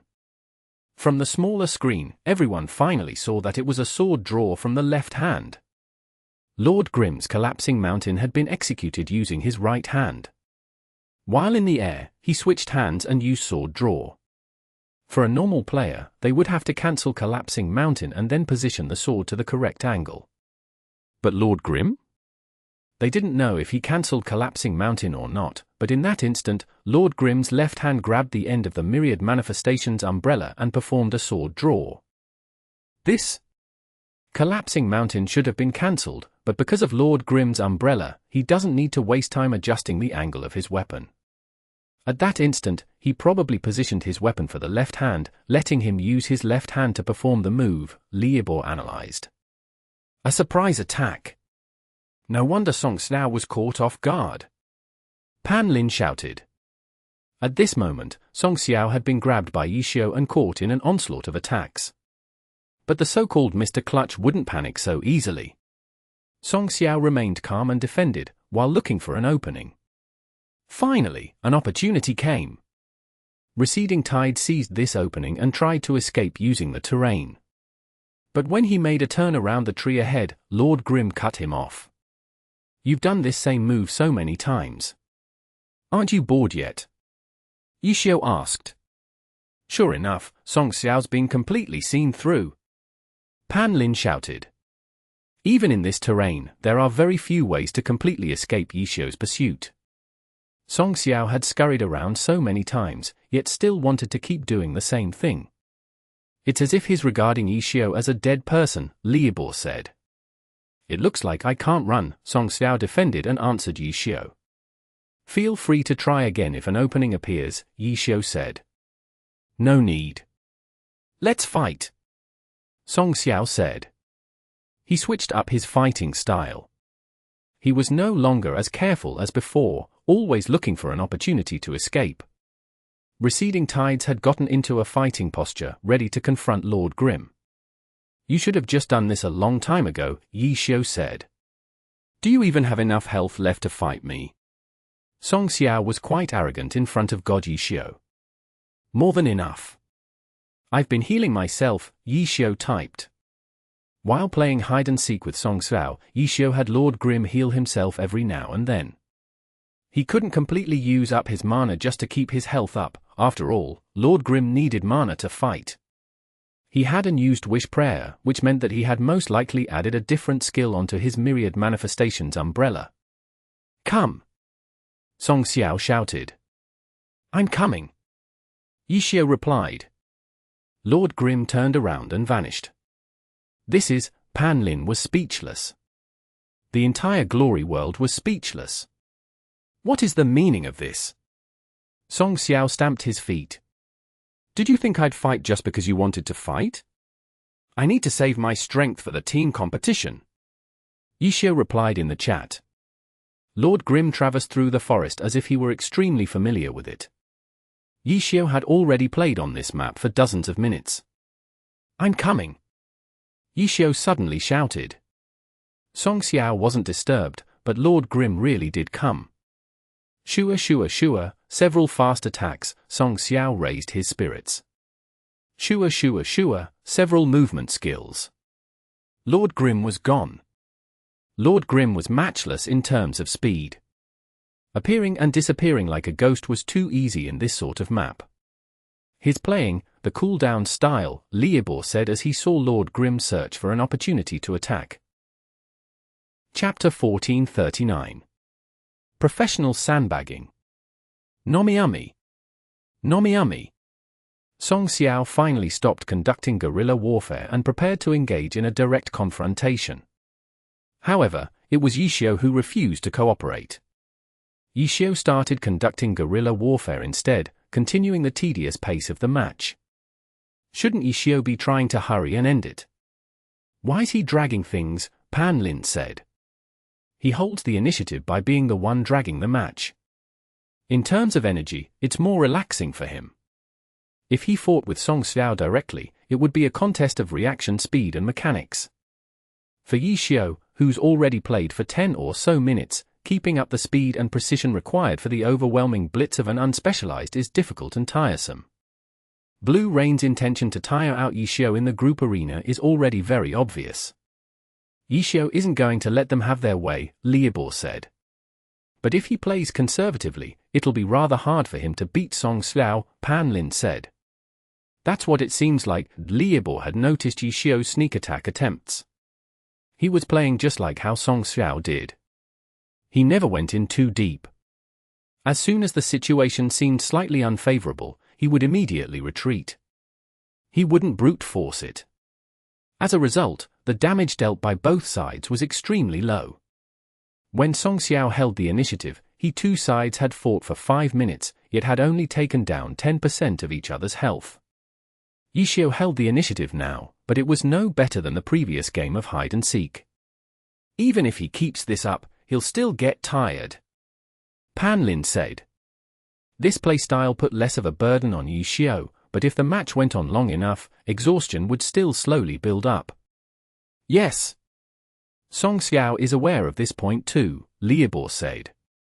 Swoksaar had been surprised by Yi Xiu's sudden retreat from a direct confrontation, but after realizing Yi Xiu's intentions, he calmed down. He had no intentions of reversing the situation. He calmly put on a defensive posture and carefully dealt with Yi Xiu's attacks. If Yi Xiu wanted to run, he would let him. He was in no hurry to chase after him. However, he couldn't let him run around too freely, so he would occasionally put some pressure on him. The intensity of the match needed to be maintained to a certain extent. If not, Yi Xiu could just find a spot to sleep, and Swoksaar wouldn't know. How would that tire out Yi Xiu? Coach Lee, this is attacking by defending, Pan Lin said. Song Xiao's sturdy defense made it so that Yishio wasn't getting much from his multiple sneak attacks. If this scenario repeated enough times, Yishio would still get tired. Yishio still holds the initiative though. I presume he probably has a plan in mind, Liebor said. Time passed minute by minute. The stalemate continued for another 10 minutes. The second round of the group arena had already taken over 10 minutes. Including the first round against Yu Wenju, Yishio had been playing for nearly 20 minutes. Yishio is picking up a rock and smashing his own foot with it. Pan Lin sighed. From his perspective, Yishio's decision was incorrect. Did he not think Song Xiao could be so tenacious? But Song Xiao is famous for being clutch. He never dropped the ball in the playoffs. Yishio was waiting for him to make a mistake, yet 10 minutes had passed, and he had nothing to show for it. His repeated attacks had only grinded down 20% of Receding Tide's health. On the other hand, under Song Xiao's persistent pressure, Lord Grim had lost 15% of his health. Song Xiao was very satisfied with this outcome. Not only had he achieved the original strategic goal, if these trades continued, this match would easily be his. 17 minutes. Song Xiao looked at the time. This 1v1 had unexpectedly gone on for so long. And at this pace, playing until 20 minutes wouldn't be a problem. 20 minutes! Song Xiao almost felt that it was inconceivable. Before today, he had never thought it was possible for a 1v1 to last 20 minutes. For such a long match, no matter if it was an intense match or not, just playing a competitive match for this long must be tiring, no? He was just defending, and he was feeling somewhat tired. And Yishio? How long was he planning on continuing this stalemate? He was probably riding a tiger that he couldn't get off. He probably didn't think that he could defend for this long without exposing any openings. Mr. Clutch. The nickname hadn't come about for no reason. No matter how important of a responsibility he was given, he never dropped the ball. It didn't matter if it became 20 minutes, 25 minutes, or even 30 minutes. As long as Yishio could still play, then Song Xiao could as well. Song Xiao didn't relax and focused even harder. But by concentrating, he suddenly realized that he had missed something. This isn't right, why would I need to suddenly focus even harder? I've always been focused. There's no reason to step it up a notch. Could it be that just before, he had become lax? Hey, how long are you going to keep this up? At this moment, a message from Yishio suddenly popped up. As long as you want. Song Xiao replied. Really? But unfortunately, I can't accompany you the entire way through, Yishio said. What? Song Xiao was startled. Had Yishio given up? Was he going to type GG? One last time. I'm coming. The moment the message came out, Lord Grim rushed out. Song Xiao reacted fast, and Receding Tides immediately moved to receive him. Is he planning on putting up one last fight?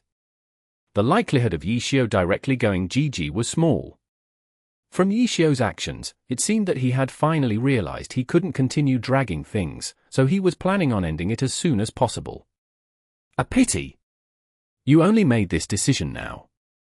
Even so, I won't let you have your way so easily. Song Xiao had a plan in mind long ago. When he had prepared to fight Yishio directly, he had no intentions of ending it quickly. His ultimate reason for standing here in this match was to drag things. Whether it was through hit-and-runs or through direct fights, he would do his best to drag this match. Right now, Yishio wanted to settle it, but Song Xiao wasn't going to let him end it so easily. He would continue defending tenaciously for as long as he could. Come! Song Xiao prepared himself. Suddenly, a light appeared in his sights. Sword light! This fast? Song Xiao was startled. He hadn't been mentally prepared for an attack this fast. Roll! Song Xiao instinctively rolled. Receding Tides immediately rolled backwards, but soon afterwards, Receding Tide spun around into the air. What happened? Song Xiao was dumbstruck. The attack had come out faster than he had expected. He had planned on making a counterattack after the roll, but before he could even finish the roll, he was launched into the air. Yishio has suddenly launched an all-out offensive. Only 2 attacks, and he's broken through Song Xiao's defenses. What's going on? Pan Lin was dumbfounded. He almost couldn't believe what was happening in front of his eyes. 11 minutes. An entire 11 minutes. During these 11 minutes, Yishio had launched who knew how many of these attacks, but every time he did so, Song Xiao would block them all. Then, Yishio would retreat. The scenario would repeat itself, and it just looked like Yishio was helpless. But this time, how did he suddenly break through Song Xiao's defenses? Take a look at this, Li Yibo suddenly said. A smaller screen appeared on the broadcast. This smaller screen didn't show a replay, but rather a graph. The curve went from high to low and then stayed low for a long time before a sudden spike. This was Yishio's APM during these 11 minutes, Li Yibo said. How low? Pan Lin noticed the long length of time. It was a valley that lasted 7 minutes. And before hitting this valley, there was a gradual downward drop. 40. An APM of 40 appeared in a pro match. And this APM had lasted for 7 minutes. No matter how effective each action was, 40 APM was nowhere near enough in a pro match. Someone with such a low hand speed should have been eliminated long ago, yet he had unexpectedly lasted 7 minutes with an APM of 40. What was his opponent doing in these 7 minutes? Everyone knew the answer. During these 7 minutes, Song Xiao had been defending earnestly, defending against an opponent with an APM of 40. How did it turn out like this? Despite seeing the data, Pan Lin couldn't believe it.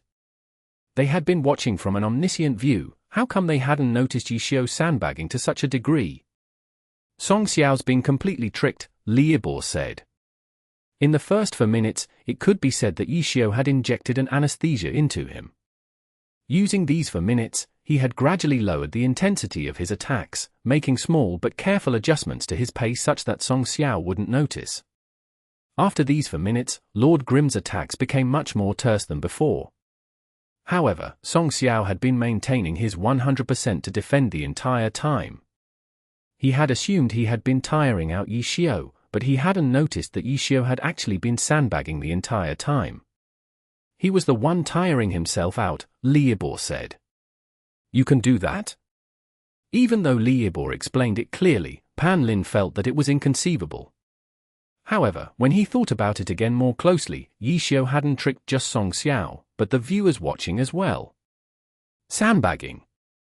To think this phrase could be used to describe a pro match. And in a 1v1-2, a sandbagging that lasted 7 minutes. Pan Lin didn't know what to say. He watched as the match proceeded. Lord Grimm's onslaught had sent receding tides into a complete mess. When the first attack had struck, Pan Lin had initially thought that Song Xiao had reacted a bit slow and believed it was because Yishio had distracted him with his message. He thought that Song Xiao would quickly recover.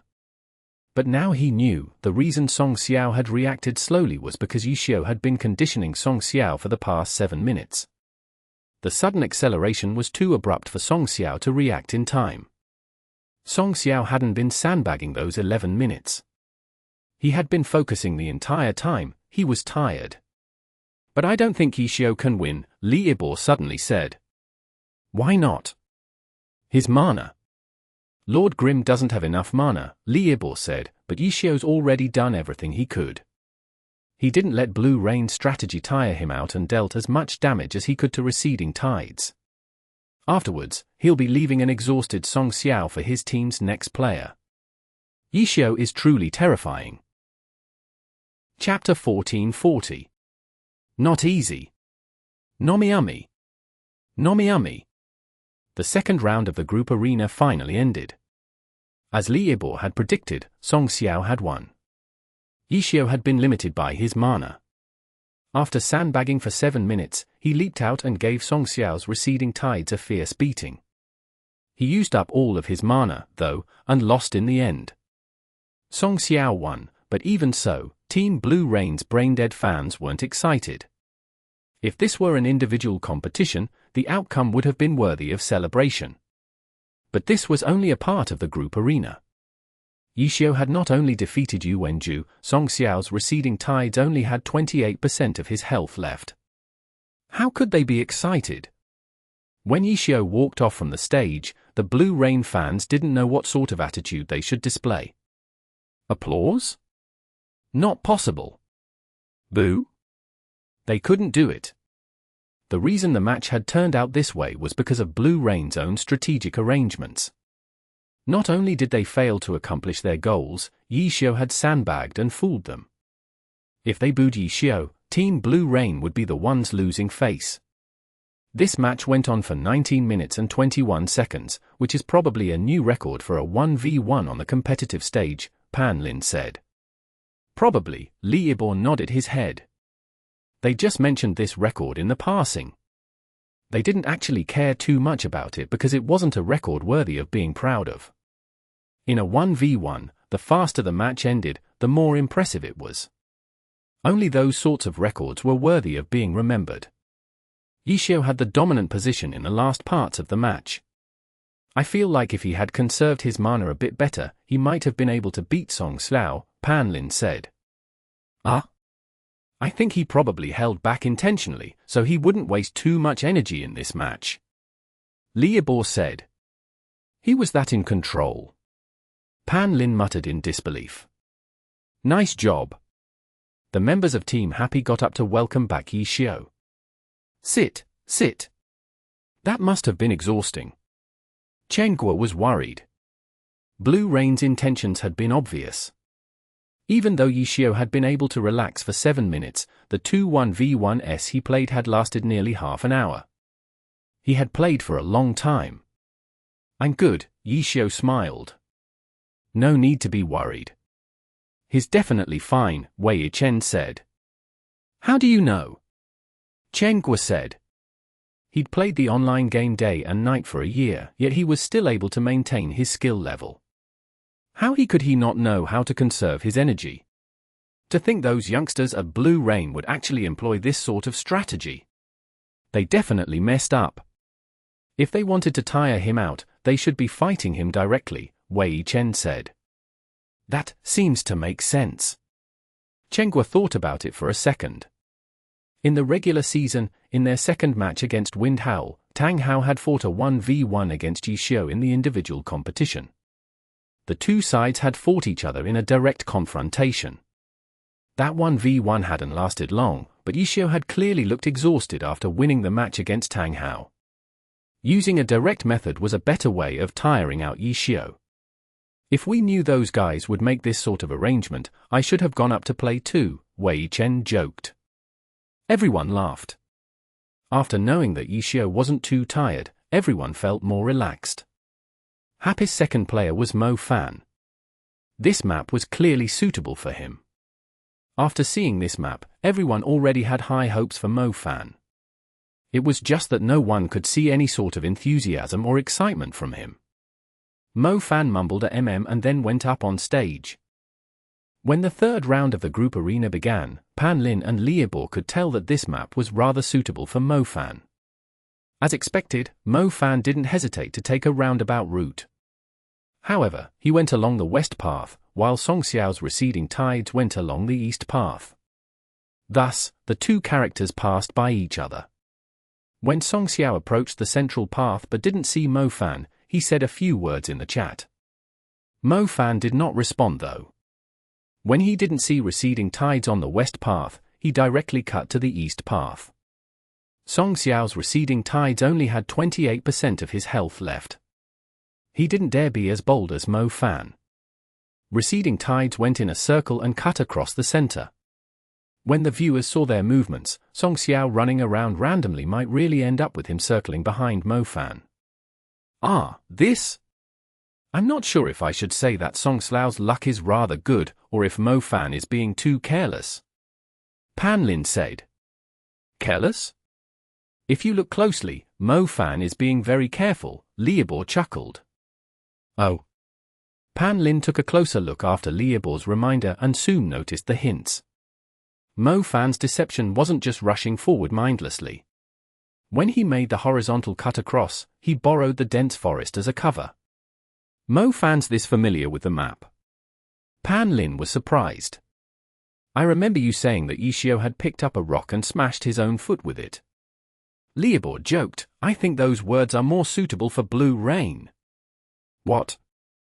Oh, Pan Lin suddenly remembered, Blue Rain wanted to tire out Yishio, but after playing for so long, not only did they fail to do so, by dragging on the match, Happy had a lot of time to familiarize themselves with the map through the spectator omniscient view. Correct. Mo Fan is only a first-year rookie. How could he coincidentally be familiar with the map Blue Rain chose? His understanding of the map is because of the nearly 30 minutes of time Blue Rain had gifted him. Liabor said. Today, Blue Rain has truly miscalculated, Pan Lin sighed.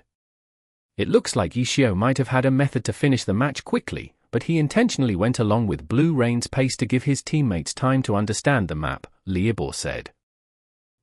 Is that true? Pan Lin was astonished. Beating them at their own game, isn't that his usual style? Liabor said. But it didn't feel that excessive during his time with One Autumn Leaf. Pan Lin said. Probably because he didn't have as much pressure on him before. Liabor said. Pan Lin stared blankly and realized that it was true. Yishio wasn't as young as before to the extent that Blue Rain would intentionally try to exhaust him. The current him probably couldn't charge forward fearlessly like before. He needed to use his brain more in these matches. In addition, Team Happy was not a powerhouse like Team Excellent Era. Although the sudden appearance of a bunch of level 80 silver equipment in the first round had given everyone a fright, after observing them in real combat, the pro teams could see that Happy's level 80 silver equipment seemed rather superficial. The equipment didn't reach their theoretical might. They were at best as good as level 75 equipment. The R&D departments of the participating playoffs team all had talented people. Before the first round of Happy vs Blue Rain had ended, there were already people who had reached this conclusion. Happy was trying to catch up to everyone else. The level that their equipment could reach could only approach the level of these powerhouses. Level 80 silver equipment weren't miracles. They were tricks. They could only approach but not exceed. For Happy to reach this stage was already impressive. People were perhaps no longer surprised by Happy's outstanding performance to the extent that they had forgotten how Happy had achieved such incredible results under such disadvantageous conditions. And how much effort had Yishio put in during these hardships? Leading a powerhouse and leading a new team, there was no need to explain which one was more difficult, no? Leading this new team, Yishio had beaten Team Excellent Era in the Challenger League. He had won 37 1v1s in the regular season. Team Happy finished 6th in the regular season and entered the playoffs and had the lead right now against Team Blue Rain. Was Yishio truly not as good as he used to be? None of that could be seen. The current Yishio might be the best Yishio. He was able to utilize all of his talents in glory to lead Team Happy to such heights. Many people should open their eyes and look again more clearly. Liabor's nonchalant remark made Pan Lin suddenly feel emotional. Yishio had built Happy up from nothing, starting from that internet cafe all the way to the playoff stage, step by step, difficult yet brilliant. He really has gotten behind him. At this moment, Liabor shouted, bringing Pan Lin back to the match. Pan Lin saw that Swoksaar's receding tides had taken a roundabout path, making an arc behind Deception's horizontal cut across. But he doesn't know. Swoksaar repeatedly looked in all directions, but he didn't seem to notice Deception. How unfortunate, Pan Lin said. His heart had swayed towards Happy, but he had to maintain a professional attitude. At this moment, Mo Fan's deception suddenly stopped. Has Mo Fan sensed something? What keen intuition? Pan Lin shouted. It's probably because while he cut across, he had traversed quite a bit of distance yet still didn't meet his opponent. From this, he was able to deduce that his opponent had chosen a different route. What do you think he deduced from that? Liabor said. Turn around and retrace his steps, Pan Lin said excitedly.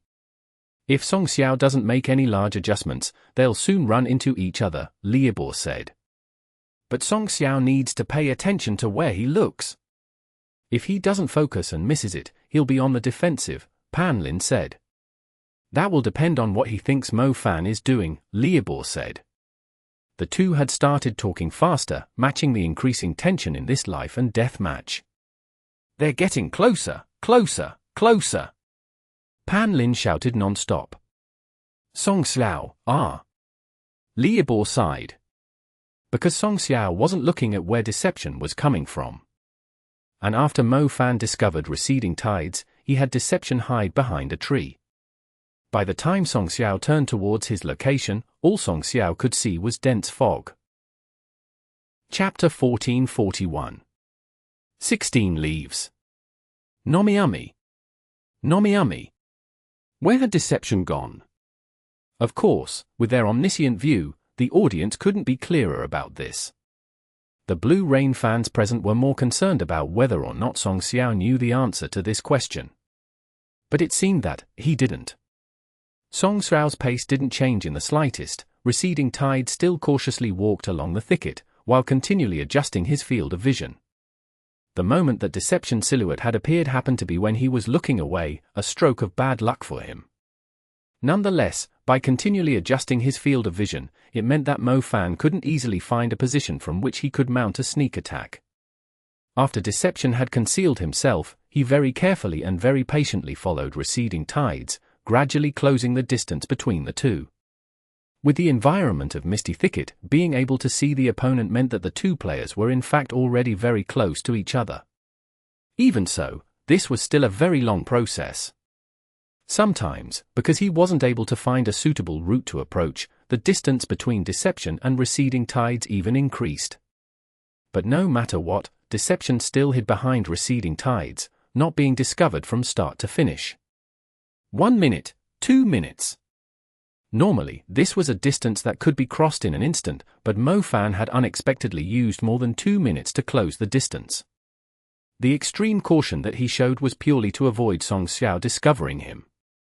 With one player at full health, while the other only at 28%, to most people, the opportunity earlier when he had first encountered Song Xiao was already more than enough. If he had just charged up and forcefully fought him head-on, he could perhaps have already concluded the battle, but unexpectedly, Mo Fan still cautiously prepared a sneak attack. The broadcasting department was practically crying already. If this went on, would today's group arena be fought for 2 hours? Unexpectedly, the rounds were actually being played in such a dragged-out manner. After using 2 minutes and 41 seconds, Mo Fan seemed to have finally reached a distance that he was satisfied with. When Song Xiao turned around again to look in another direction, Deception put the ninjutsu times disappearing body technique to full use, forming seals with both hands at a rapid pace. Ninjutsu times shadow dance. More than 10 shadow clones of Deception had already surrounded receding tides in the blink of an eye, raising their ninjutsus, which gently fell towards receding tides like leaves. Ninjato, silver weapon, 16 leaves, Shi Liu Yi. The moment that this silver weapon was revealed to the world, everyone was startled. The silver weapon of the number 1 ninja in the professional circle, Team Misty Rain's Dark Forest, was called 16 Knights, Shi Liu Yi, only differing by 1 word from Deception's weapon, but overall, it sounded the same. The names for all silver equipment was system-generated, but as a way of generating publicity, clubs would often ascribe their own meaning to the name of a piece of silver equipment. For instance, Dark Forest's Ninjato, 16 Knights, had a chance of inflicting blind as an additional effect, so this could be the origin of the word knight in the equipment's name. But then, what about 16 leaves? Unlike the bigger clubs, Happy didn't have established systems in place. As a result, since they focused purely on training well, playing well, and achieving good results, other aspects such as publicity weren't particularly well honed. Even if they had some sponsors to help with publicity, they wouldn't sponsor the likes of Deception, a character who hadn't appeared many times in Happy's games. Since Mo Fan hadn't appeared very much, the various teams didn't have a clear idea of what properties 16 leaves possessed. At this moment, after ninjutsu time's disappearing body technique was quietly used, Shadow Dance immediately surrounded and attacked receding tides. As they attacked, more than 10 ninjatus gently floated down, fluttering like long leaves that had been curled up by the wind. 16 leaves? Was this what it was named after? The audience may not have thought of so much in an instant, but the broadcast's explanation had to be more acute. In that instant, they had immediately been given a speaking point for Happy's deception. 16 leaves! Pan Lin shouted loudly. As he shouted, he saw Deception's ninjato floating like leaves, and then he saw the fresh, red blood that had instantly filled everyone's field of view. Everything hit! Pan Lin shouted again. Truth be told, whether or not everything connected was impossible for anyone to determine in that instant, but it was just that the blade's edge spraying fresh flowers of blood in that instant was far too dazzling a sight. Even in the online circle, there might not be many shadow dances in which every single shadow clone managed to hit their mark at the same time. This wasn't something that could be achieved by the opponent simply being unable to guard against it. Even using a wooden dummy, having a player control that many shadow clones to find the appropriate angles to attack at the same time was a difficult feat in Glory. It wasn't possible for characters to physically overlap with one another. Even though teammates couldn't damage each other, they would definitely still block each other's paths. Of course, the shadow clones from Shadow Dance were no different. In this instant, for Shadow Dance to completely connect in such a spectacular fashion, it wasn't just because Song Xiao couldn't defend well enough. It was also a matter of Mo Fan's skillful character control. Beautiful! Li Yibo matched Pan Lin praise and shouted. However, in this moment, the television broadcasters were actually somewhat conflicted. It was indeed an exhilarating moment, but when directly observed, it was a little bit too bloody. But that bloody moment passed by in an instant. Just as the television directors were distractedly considering whether or not to quickly cut out that scene, the bloody moment had already passed. Those eye-catching flowers of blood fluttered and scattered on the ground, like the shedding of dead leaves, creating a poignant scene. In the end, just as everyone was shouting and praising Mo Fan's brilliant ambush, receding tides, with countless blades in his body, suddenly raised both his arms and started to spin. A skill that shouldn't have even appeared in a Chi Master's arsenal was used, and as both his arms rotated, the surrounding trees and leaves had already started to spin in the air from the centrifugal force. The deceptions that had closely surrounded receding tides also started to sway. Spinning Cyclone Kill. Some people immediately recognized the skill. This wasn't a Chi Master's ability, instead, it was from another fighter subclass. It was a grappler skill. Using centrifugal force, the grappler would attract and then crush everything in his surroundings using his two hands, a powerful level 70 skill. Of the 10 shadow clones of Deception, no matter which one was the heart, none of them were able to escape from receding tide's control. The priority of grab skills had always been the highest in all of Glory. In the whirlwind, receding tides quickly rose up, and his arms continued to spin wildly in the air. As a result, the chi from the attack also gradually brought those 10 immobile deceptions away from the ground. Boom! A deep explosion rang out from within the thicket. Spinning Cyclone Kill didn't originally have this sort of audio effect, but at this moment, the effect of the spinning Cyclone Kill that had been added onto receding tide's weapon was really too shocking. He had managed to completely grab all 10 characters at once. If there was only one target, the grappler would entangle the target, jump up, flip, and fall, creating huge amounts of damage. But at this moment, there were simply too many targets, so this one spinning Cyclone Kill seemed to falter. As he jumped, he was already teetering on the verge of collapse, and the targets weren't entangled within his hands. Instead, he was using chi to gather his targets. Of course, when he flipped over, there was no flip, and when receding tides had barely jumped up, he had already started to fall, and those deceptions that had been forcefully gathered by his ability also immediately started to fall. Nonetheless, this one move had the priority of a grab skill. The deceptions hadn't been launched high, and they hadn't been flipped, meaning that the damage output from the skill would be somewhat lower, but even so, a hit was a hit. Boom boom boom, boom. The 10 deceptions fell to the ground first. Receding tides brought the chi from spinning cyclone kill to the ground last, sending out a final heavy sound. The resulting shockwave spread out and immediately collided against the pile of deceptions on the floor from all directions. The whole stadium had been silent for a long time, and in that moment, it finally exploded in enthusiastic cheering and applause. Song Xiao wasn't completely defenseless. Li Yibo sighed, deeply moved. Song Xiao really focused his attention. Even though Mo Fan's ambush succeeded initially, it was quickly diffused by him, Pan Lin said. Exactly. Li Yibo immediately added, spinning cyclone kill startup isn't fast, but receding tide still managed to use it in that instant, meaning that he must have made that decision ahead of time. In the first instant that Shadow Dance was used, Song Xiao immediately made a precise judgment and controlled his character accurately. But under the suppression of Shadow Dance, he had no way of escaping, so he straightforwardly took the attack, but quickly responded with a spinning cyclone kill. And even though spinning cyclone kill is slow, it has high priority. Even though so many shadow clones of deception were attacking receding tides, it still didn't manage to interrupt the usage of this skill. Pan Lin added. Exactly, so after forcefully taking this blow, the offensive that Mo Fan launched was broken by Song Xiao, Li Yibo said. The defensive capabilities of Team Blue Rain's players are indeed impressive, Pan Lin said. The two of them went back and forth, clearly analyzing the present situation, but this wasn't because the two players had reacted slowly afterwards. On the contrary, Mo Fan's next reactions were extremely fast.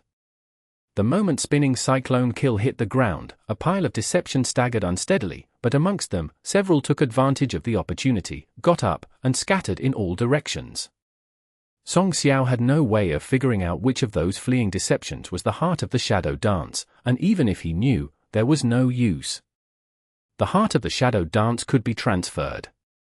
At the end of the day, it was because his spinning cyclone kill was only level 1, so the strength of the centrifugal force was insufficient. There was no way it could fully control that many characters, and in the last instance of the skills, there were still some gaps left. Mo Fan was extremely agile, and using these small gaps, he immediately controlled deception to dodge the attack. Puff puff puff puff. As the deception with the heart of the Shadow Dance escaped, the shadow clones immediately turned into a cloud of smoke. Mo Fan's deception escaped, immediately escaping into the dense thicket. With that many escaping figures, Song Xiao had no way of knowing which was real. Deception had escaped, but he was still behind receding tides, and he immediately charged out once more. Chapter 1442. Fireworks Style. Nomiumi. Nomiumi. Mo Fan had previously been playing extremely slow, taking nearly 3 minutes to close the distance. But suddenly, he sped up. Step back and turn around in one fluid motion. A new offense had begun practically the instant the several shadow clones disappeared. As for Song Xiao? Song Xiao was still whirling around looking for traces of deception. By the time he turned backwards, deception had reached him. Flame slash. The dense fog seemed to boil as flames leapt into the air. The fiery attack was incomparably fast, slashing receding tides directly in the face. Boom! The flames clung onto receding tides and burned him. 1, 2, 3, 4, 5. 5 consecutive hits and then deception vanished into the fog. The excitement had just reached a peak, but all of it just collapsed in an instant. This again. Those familiar with Mo Fan's style collectively gave out a sigh. The fast-paced burst had revealed his skillfulness, but the display always went away immediately afterwards. Beautiful but brief like fireworks. Fireworks style, Pan Lin said. He wasn't the one who came up with this name, but rather a nickname people in the forums had given Mo Fan's weird play style. When Pan Lin found it, he felt that it was a very suitable name, and so when Mo Fan showed it off, he called it out. Oh, I've heard of this name before, too. It paints a pretty picture, Li Yibo chuckled. 2 consecutive offensives. The first Shadow Dance had been beautiful, but Song Xiao's timely response to deal with it had been outstanding as well. But Mo Fan's sudden change in pace had caught Song Xiao off guard. The 5-hit combo performed from 5 skills had been perfect. By the time Song Xiao readjusted himself, Mo Fan's deception went into hiding. Song Xiao wasn't going to sit and wait for his death to come. He had receding tides chase in the direction the deception had disappeared into. Mo Fan simply hid behind a tree and went in a circle around Song Xiao. Deception was behind receding tides again. This time, Mo Fan didn't wait too long before launching his next wave of attacks. The sudden sneak attack from behind had caught Song Xiao in a fluster. But this time, Mo Fan's combo had been stopped. Receding Tides was able to escape the third wave of attacks from Mo Fan. Not waiting for the counterattack, Mo Fan had Deception immediately retreat after seeing the attack miss. Speaking of which, Mo Fan is much more familiar with this playstyle than Song Xiao is, Pan Lin said. I think it's quite clear who's going to win this round. I'm a bit worried for Song Xiao though. He had fought against Yi Xiu for a long time, and he must be quite tired. Now, he's against Mo Fan, who's playing this sort of grind game that won't let him ease up. Song Xiao, will he have spent too much energy in today's group arena? Li Yibor said. This is truly, Pan Lin wasn't able to find the right words. Blue Rain had tried to tire out Happy's Yi Xiu. Not only did they fail, Song Xiao had a rough time while trying to exhaust Yi Xiu. And now, he was up against another tiresome opponent, Mo Fan.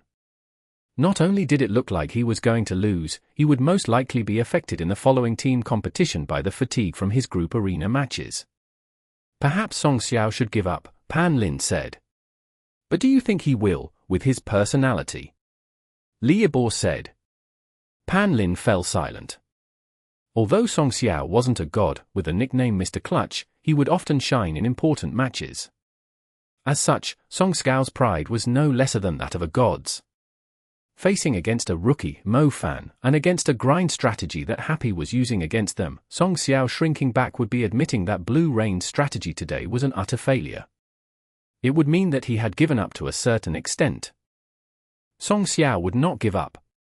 It was because he never gave up that he made plays at critical moments and became known as Mr. Clutch. Shrink back, give up? Never!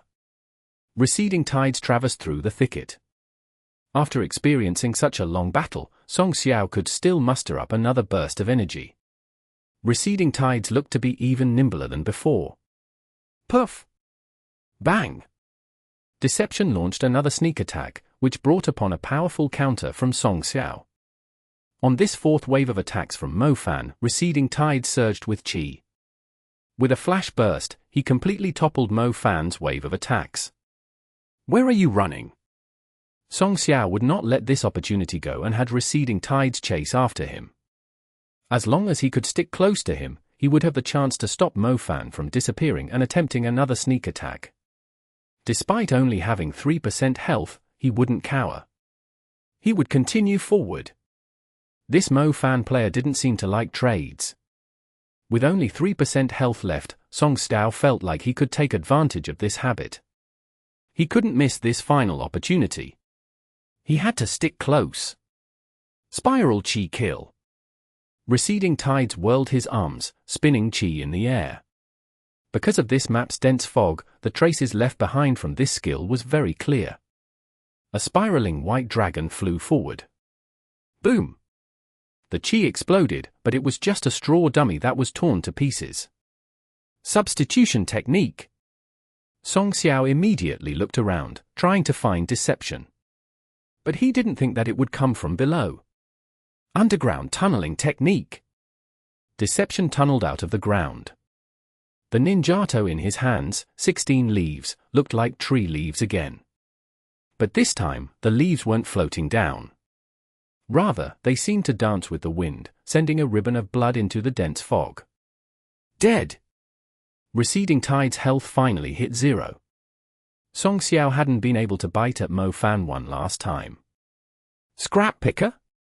Song Xiao thought of Mo Fan's background. In terms of running for his life, Mo Fan was a master. Song Xiao couldn't help but think of their match against Happy during the regular season. Team Happy's defeat had been certain, yet Yi Xiu and Mo Fan had frantically played hide-and-seek with them ***. What a troublesome kid. Swoksaar shook his head. He stood up and then left the player booth. Right now, only the happy fans on the west platform were cheering excitedly. The rest of the stadium filled with Blue Rain fans had worry and gloominess written all over their faces. The home team had the advantage of picking the map and should be trying to take the initiative. But this match? Blue Rain's plans for this map completely failed. Instead, Happy's Mo Fan was like a fish in the water as he handled Swoksaar like a worm. 84%. Deception still had this much health left. Would Blue Rain's next player be able to deal with him? It was just a rookie, but Team Blue Rain's fans were worried for their team. Mo Fan's skill was unquestionable, perhaps even feared. Who is Blue Rain sending up next? Panlin said. Swoksaar went back to Blue Rain's player bench with his head down. Mr. Clutch wasn't able to clutch it out today. You did well. Take a rest. Yu Wenju did not scold him. Instead, he took the initiative to console him. The Blue Rain fans watching with an omniscient view could grasp the true situation faster than the players playing on the stage. Swoksaar had fallen for Yishio's trap. While Yishio was sandbagging, he had been completely focused on defending and tiring out Yishio. During that time, he was no longer tiring out Yishio, but rather, it was Yishio tiring out him. Afterwards, he was stuck in Mo Fan's slow and dragged-out pace. Swoksaar was truly exhausted. But he could not relax. The more crucial team competition still needed him. He could only follow his captain's words. He hurried to the sidelines to rest as much as possible before the team competition began. Go! At this moment, Yu Wenju called out to Blue Rain's third player. Li Yuan, Summoner 8 notes. Last round, he had encountered Mo Fan in the group arena but had lost miserably. He met him again in their game. Li Yuan was pleased. He needed to take revenge for last time. Good luck, Li Yuan. The entire stadium stood up and cheered for him. Their opening wasn't good, making everyone nervous and worried. Watch me, Li Yuan waved his hands to his teammates and to the crowd as he walked onto the stage. The match soon began. Li Yuan finally switched up Blue Rain's initial strategy and went along the central path. Mo Fan still took the roundabout route, but he took a rather strange path. He first had Deception move west. Once he moved far enough, he took a path north and slightly to the east. What is Mo Fan thinking? Pan Lin wondered. It looks like he's planning on cutting off Li Yuan after calculating his movement speed, Liebor said. Cut off. The choices at the start of the match are the central path, the path slightly to the west, and the path slightly to the east. Because of the dense fog, you can't deviate too far east or west from the central path, otherwise it's pointless. That's why Mo Fan is having his character move tangentially. If the opponent takes the central path, the opponent will be moving towards the southern end.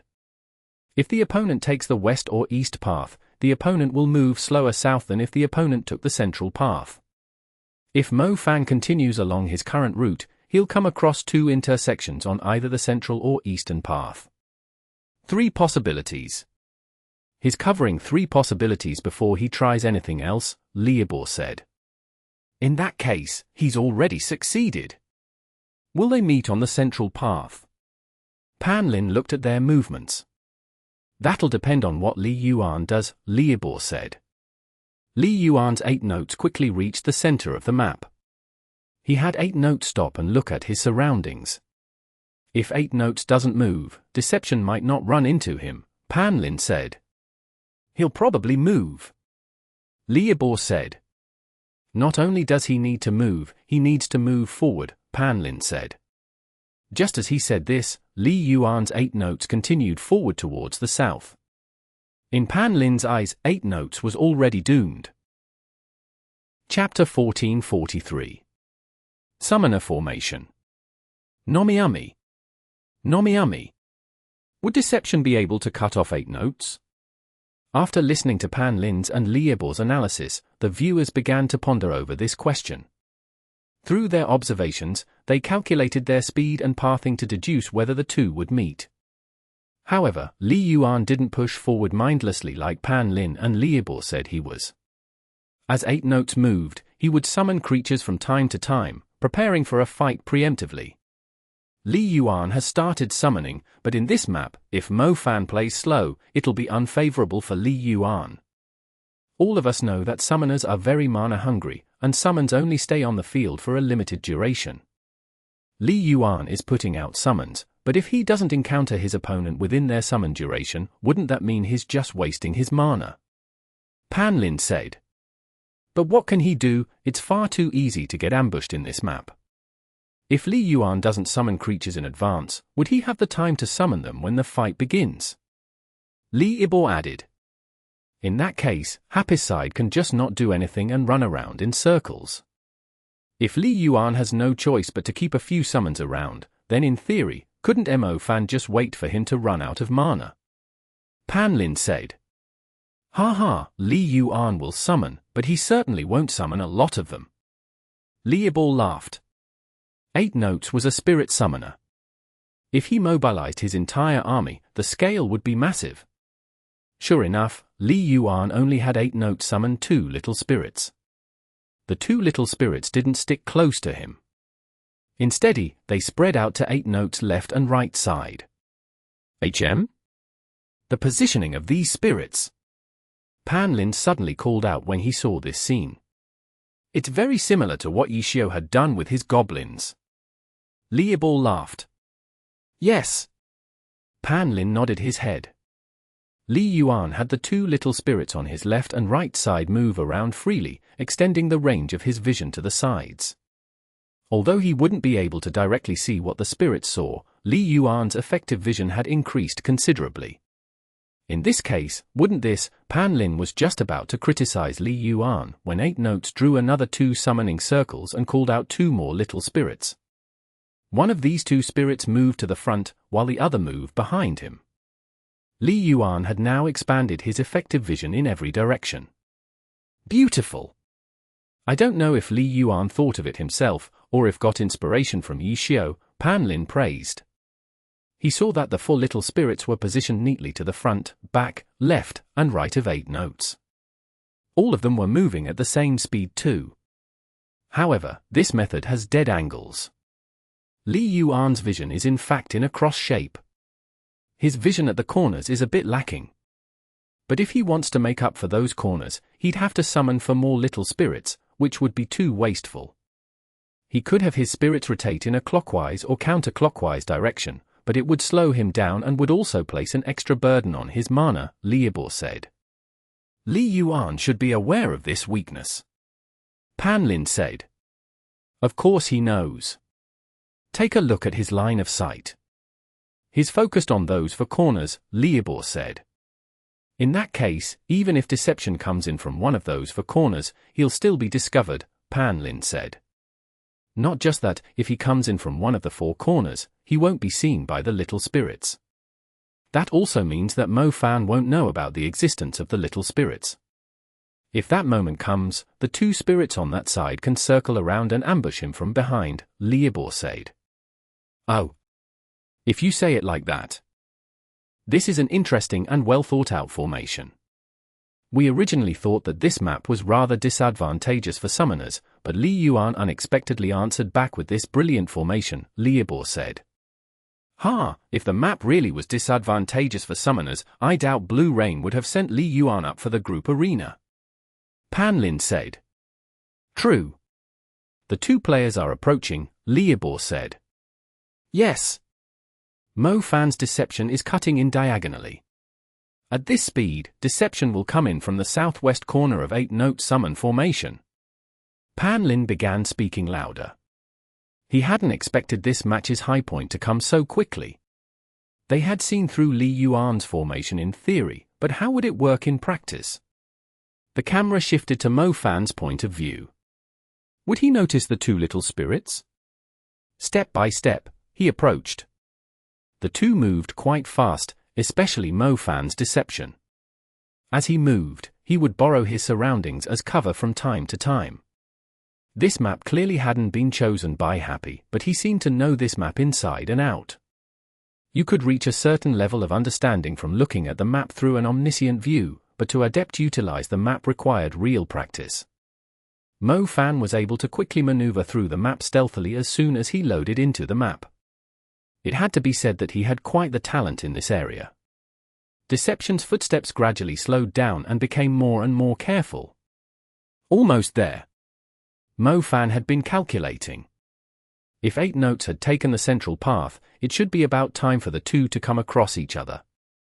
As a result, when it was about time for them to meet, Mo Fan had Deception slow down. HM?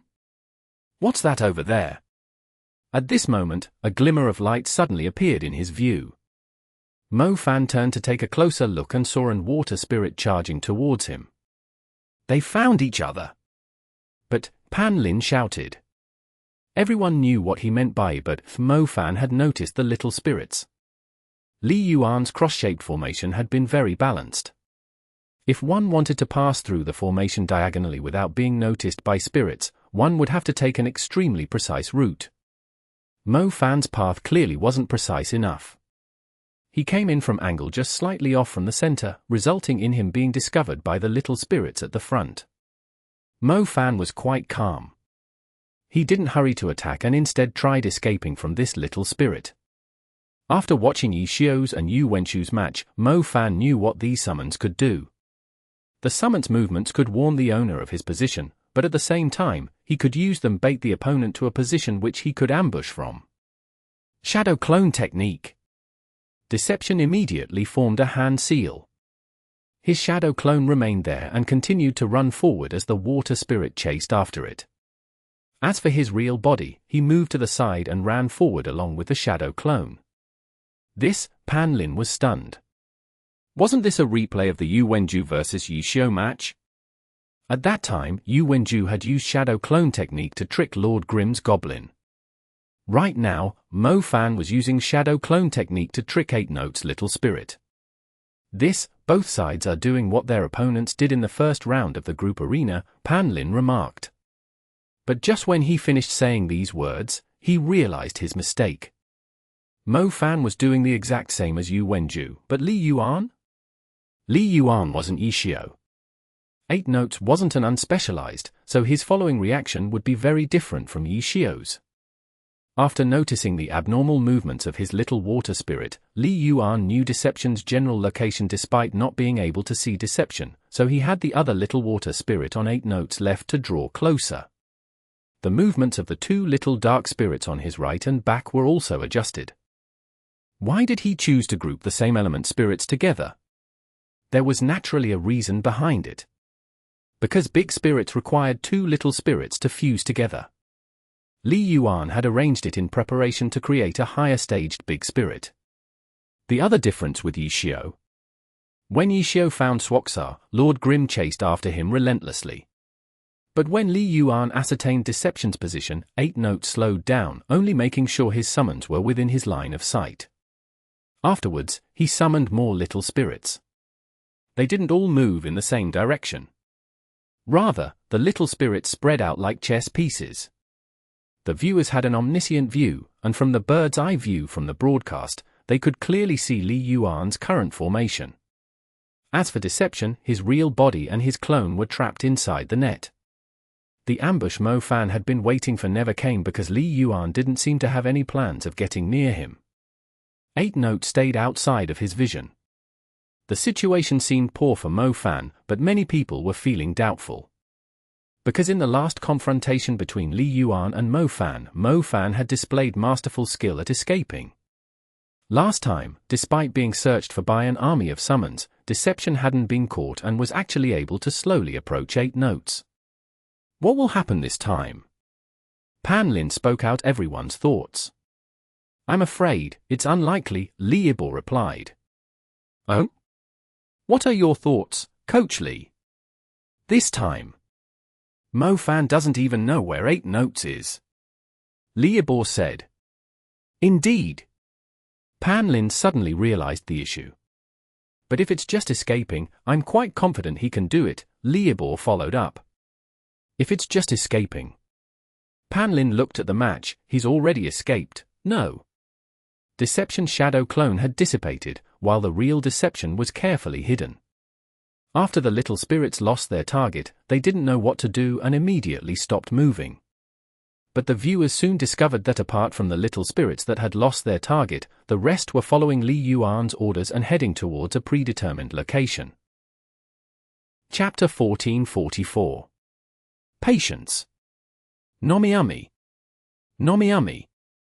Deception was hiding inside a bush. Let alone with this fog, even without the fog, he was completely hidden. The camera zoomed in on Deception's hiding spot, but it still took a lot of effort for the viewers to find him inside the bush. This type of hiding spot was somewhat deceiving. If you didn't look carefully at that exact spot, it would be easy to miss it. However, the system's summons could not be deceived in this way. If even a single strand of Deception's clothing stuck out from the bush, the summons would find him. Last time, Mo Fan was able to escape from a map-wide search by an army of summons. He clearly understood that the system AI was far better than real players in this aspect.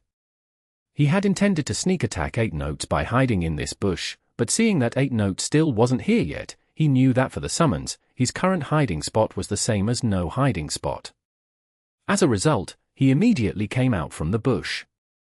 To avoid summons, he needed to be 100% outside of their vision. Escaping the notice of summoned spirits was more troublesome than escaping the notice of summoned beasts. The big and little spirits were balls of elemental energy, thus the structure of their bodies were uniform on all sides. In comparison, summoned beasts had eyes and noses, so their line of vision was much easier to figure out. When running from other players, you could run, while peeking your head out from a corner once in a while. A player in pursuit might not notice such a small detail like half a head sticking out, but summons definitely would not. It could still be done with summoned beasts, if you knew that their back was to you. But it was best not to try it against summoned spirits because it was hard to tell where the spirits were facing. If you snuck a glance at them, it's likely that the spirits would notice. Shaking off the pursuit of summoned spirits required fast and decisive movements. Hiding one's movements as best as possible was far better than trying to observe their movements and then coming up with a plan. After Deception came out from the bush, his movements weren't fast, but they were well hidden. He spent 80% of his time either crouching or lying flat on the ground while moving. I should really record this part. It's a masterclass on how to move around covertly. Li Yibor was full of praise after seeing Deception's movements. As for Li Yuan? Li Yuan was in no hurry. After Deception's shadow clone technique ended, he had lost his target. However, his summons had reached their designated positions, so he didn't make any more unnecessary commands. 8 Notes seemed to just be heading carefreely towards a direction. The spirits quickly stopped moving. The elemental light emitted from the spirits pulsed amidst the dense fog. They no longer seemed to be chasing after a target. Instead, they were more like landmines or traps patiently waiting for their prey to run into them. Smart! Li Yibor suddenly yelled out. Li Yuan's current plan is much more effective than an automatic search. In a hard-to-see map like this one, a player's eyes can't compare to the system AI of summoned spirits. The immobilized spirits can react faster than Mo Fan. Mo Fan's method of dodging the spirits greatly reduces his vision, Li Yibor explained. He's been found. At this moment, Pan Lin discovered a change in the battle. When Deception passed between 2 trees, a little light spirit hiding in the fog suddenly started moving extremely accurately towards Deception. Mo Fan's been found, but he hasn't seemed to notice it yet. Pan Lin yelled. Deception continued to move stealthily, but he seemed to be unaware of the little spirit chasing behind him. But the little spirit is slower than him. If Li Yuan doesn't do anything, he'll probably lose sight of Deception again, Li Yibor said.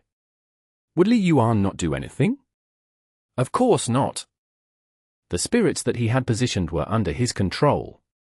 As soon as a sudden movement came about, he immediately knew that he had found a target. And in this map, there were no other targets besides Deception. And from his little light spirit's movements, Li Yuan was able to deduce Deception's pathing and immediately gave all of his spirits new commands. These commands weren't just to charge over. Depending on their current positions, each spirit received a different coordinate to move to. As for the spirits far away, Li Yuan gave up on them. 8 Note summoned new spirits to replace the ones far away and then commanded those spirits to rush over. The light little spirit that had first found Deception really had been shaken off by Deception, but 2 new little spirits had taken its place. Pan Lin and Li Yibor believed that Mo Fan had become aware of that light little spirit chasing him, which was why he had suddenly sped up to escape from its pursuit. He had escaped from it, but 2 new little spirits were biting at his heels now. What great patience ***. Li Yibor had a high evaluation of this match. Li Yuan had been quite patient. 8 Notes had mobilized quite a few spirits. He had the max limit of 8 little spirits, as well as an ice and fire big spirit, scattered around the map. Had he taken inspiration from how Yishio dealt with Yu Wenju in the first round? Pan Lin and Li Yibor took back their words. This was Blue Rain's home game, and Li Yuan deserved to be part of Blue Rain's main roster. This map seemed to be unfavorable for summoners, but he was able to fully utilize it. The spirits scattered around became traps. Did it matter if Mo Fan was an expert at escaping? The spirits weren't chasing after him. All of them stood at their designated positions and then waited for Mo Fan's Deception to run into them. If this were a normal map, after encountering a spirit, Mo Fan would have plenty of room to run. But the visibility in this map was low. By the time he noticed a spirit, the distance between them would be close, making it much more difficult to escape. Li Yuan fully utilized this point. Blue Rain's reason for choosing this map in the group arena was becoming more clear. Yu Wenju and Song Xiao had tried to tire out Yishio. Blue Rain failed to achieve this goal, but that wasn't their only strategy in mind. They had no plans of banking all of their hopes on crushing the team competition. Li Yuan's performance on this map illustrated this point. After Yu Wenju and Song Xiao, Blue Rain planned on winning as many points in the group arena. From the way Li Yuan was playing in this dense fog, 8 Notes appeared extremely powerful. Mo Fan didn't even know where Li Yuan was, yet he was already running for his life. After escaping 1 spirit, 2 more came. Before he could shrug off these 2 spirits, a third and a fourth one came. Li Yuan had not ordered any of these spirits to give chase. He just had them stay at a certain position. But because of the terrain in this map, Mo Fan's Deception kept running into more and more of them, and now, he could no longer move about freely. Substitution technique, shadow clone technique, smoke bomb, caltrops. All sorts of escape skills were used, but he just wasn't able to cleanly escape from all of them. 8 Notes seemed to have an endless number of spirits. As soon as Mo Fan shook off 1 spirit, another would take its place. Compared to Mo Fan's frantic actions, Li Yuan's actions were methodical. Whether it was summoning replacement spirits or moving them around, he appeared calm and collected. He didn't waste the spirits he would replace either. For big spirits were in position now. The spirit army that Mo Fan would face was becoming increasingly large. If this continues, it won't be good for Mo Fan. Li Yibor expressed his opinion. Yes, if this continues, he'll be harassed to death, Pan Lin said. Deception had taken quite a bit of damage while trying to escape. There were moments when the spirits caught up to him. What's more, the big ice spirit and big light spirits had long-ranged attacks. Suddenly, Deception stopped moving. Shuriken. Deception attacked, throwing a shuriken towards the big light spirit. Then, he charged forward, not in the direction he had been running in, but backwards. Empty cicada double kill. With his ninja blade in one hand and the sheath in the other, Deception let out 2 attacks simultaneously. ZZ. The 2 attacks hit 2 little spirits, letting out a sound like lightning. Spirits consisted of elemental energy, not flesh and blood. After being hit by attacks, they would make strange noises. Empty cicada double kill was a powerful attack, and little spirits were extremely frail. Although it was just a single attack, their health bars dropped to nearly 0. Flame slash. The dark little spirit didn't have a high fire resistance like fire spirits. The little ice spirit had a negative resistance against fire. Boom! Without fire resistance, neither of them could withstand the blow. A wave of fire descended, damaging the two little spirits' elemental energy. The fire burned for a few moments before the two spirits dissipated. Mo Fan isn't running away anymore. He started fighting the two spirits directly, Pan Lin said. He's trying to force 8 notes to come out. The spirits alone aren't enough to contest against a pro player. 8 notes will need to personally come out and take command, which would mean Deception will be able to see him, Li Yibor said. So it's like that? Sure enough, Li Yuan's 8 notes is heading over, Pan Lin shouted. The two players were finally in each other's line of sight for the first time in this match. Will Mo Fan directly rush towards him? Pan Lin yelled. He's rushing over.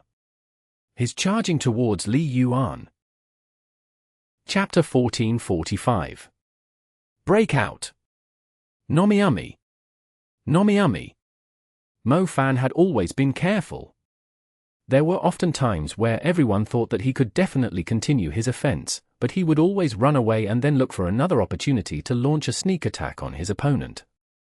Right now, his opponent was directly in front of him and spirits were all around him, yet he didn't hesitate to rush him. Direct combat? But this time, the situation's completely different, Pan Lin said. Last time was referring to the first Happy vs. Blue Rain playoffs round. Li Yuan let out all of his summons to scout the surroundings and only left a Devil World flower near him.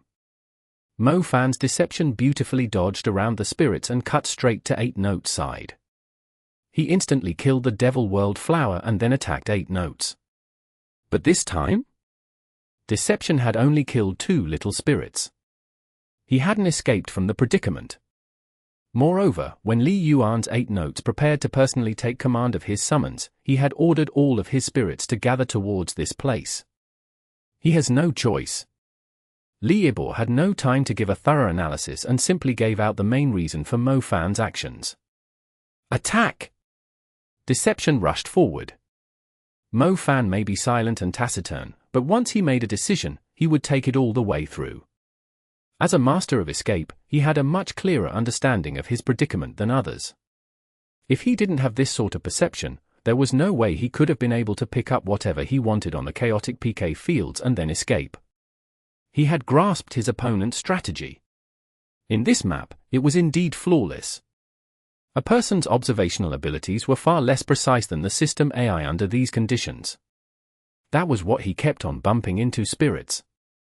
What's more, by the time he noticed it, the spirit would already be fairly close, making escape extremely difficult. As a result, he started attacking the spirits. He recognized that today, there was no way to avoid these obstacles. If he couldn't avoid them, then his only choice was to destroy them. But after killing just 2 spirits, their owner appeared. Mo Fan wasn't too surprised. The spirits were this easy to kill because the system AI controlled them. Mo Fan wasn't so naive to think that Li Yuan would just let him slaughter his way out. Li Yuan would certainly come out and take command of the spirits. Fight the summons and the summoner together? That was Tang Ru's style. The scrap picker-born Mo Fan had a clear goal: lock onto 8 Notes. That was all he wanted to do. Anything else was a waste of time. Thus, as soon as 8 Notes appeared, Deception charged at him. Mo Fan's action seemed incongruous with his usual play style, but it actually coincided perfectly with his usual decision-making. Storm Shuriken. Deception lifted his hand and threw out several shurikens.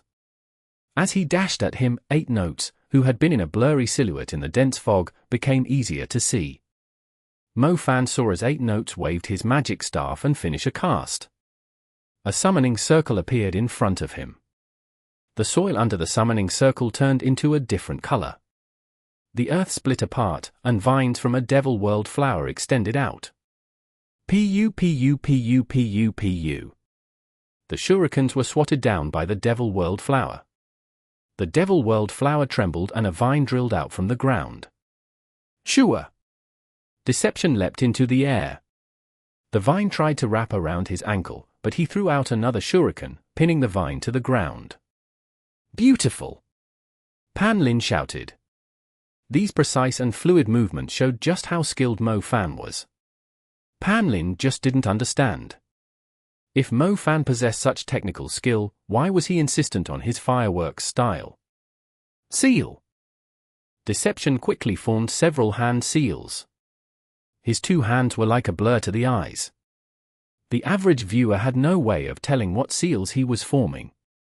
However, from the complexity of it, they could tell that it was a powerful skill. What is it? Ninjutsu, exploding flame dragon. Mo Fan had used this level 75 skill last time to instantly kill off Li Yuan's Devil World Flower.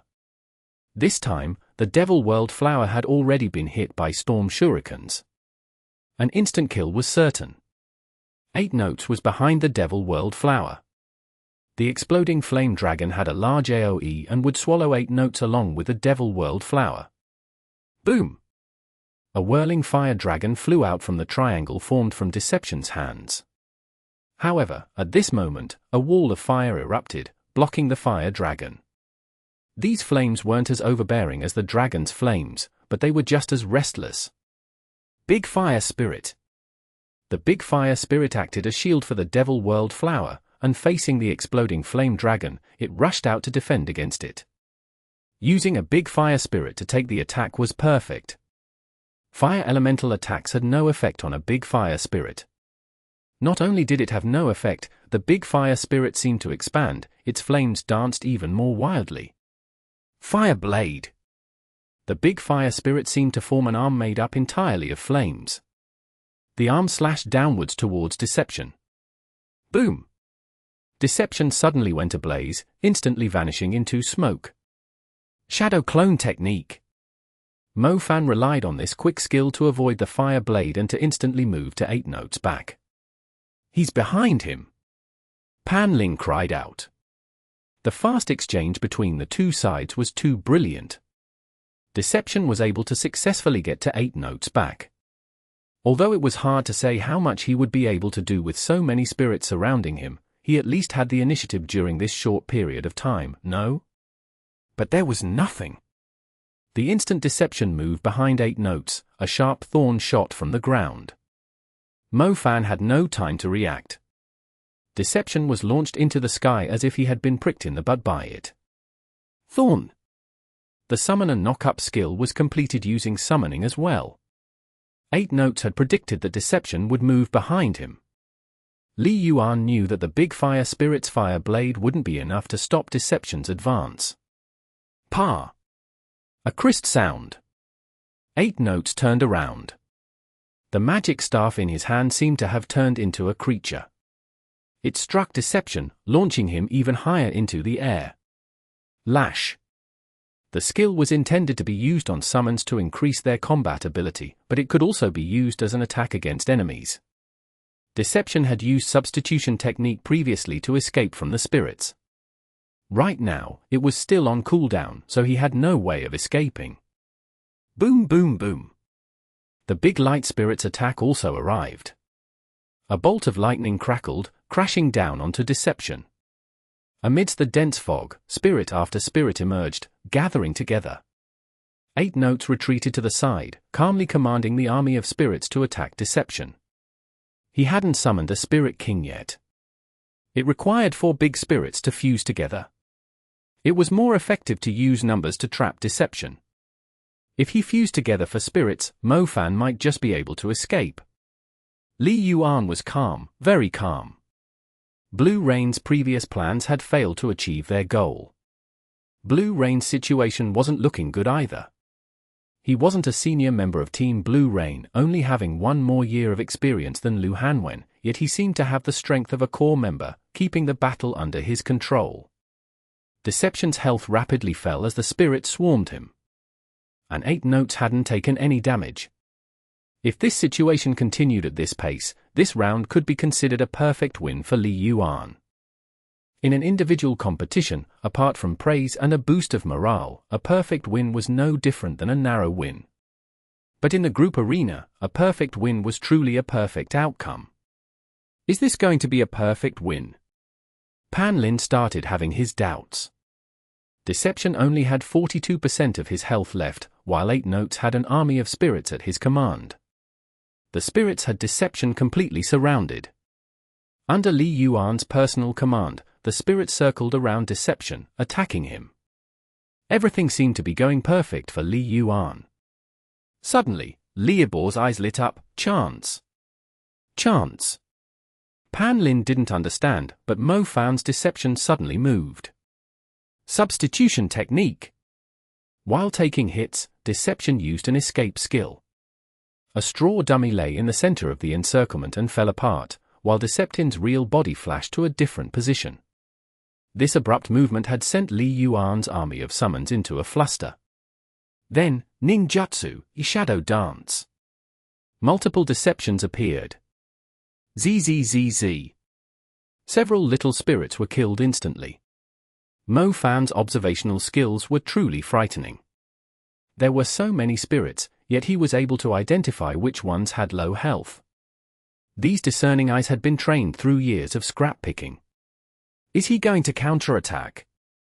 Pan Lin yelled excitedly. If Li Yuan completed a perfect win, true, it would be incredible. But a match with ups and downs was more fun to watch. He's probably going to try to escape, Li Yibo said. He had seen the opportunity previously and had a clearer idea of Mo Fan's intentions. But the situation was tense, so there was no time for a more detailed analysis. The multitude of Deceptions incited chaos into the field. Suddenly, one of the Deceptions retreated. The Heart of Shadow Dance. Everyone thought of this term. Li Yuan had no way of reforming the encirclement. If he tried to surround one of the Deceptions, the Heart of Shadow Dance would quickly switch to a different clone.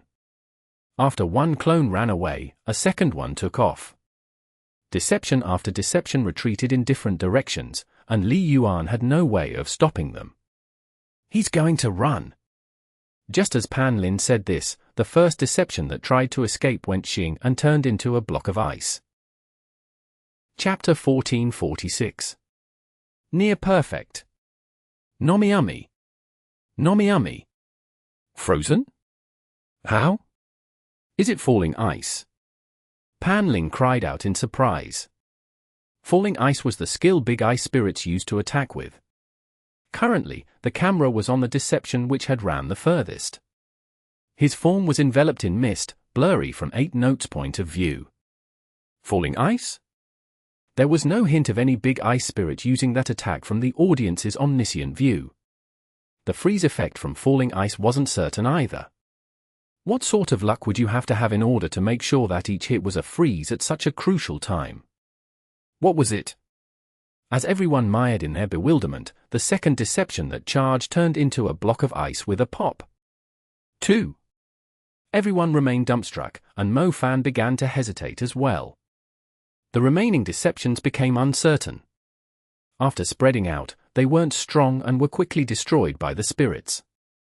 Mo Fan paused, but knowing that there was no other choice, he had all the Deception clones make a run for it. Pop pop pop pop. Miraculously, all the escaping Deceptions were turned into blocks of ice.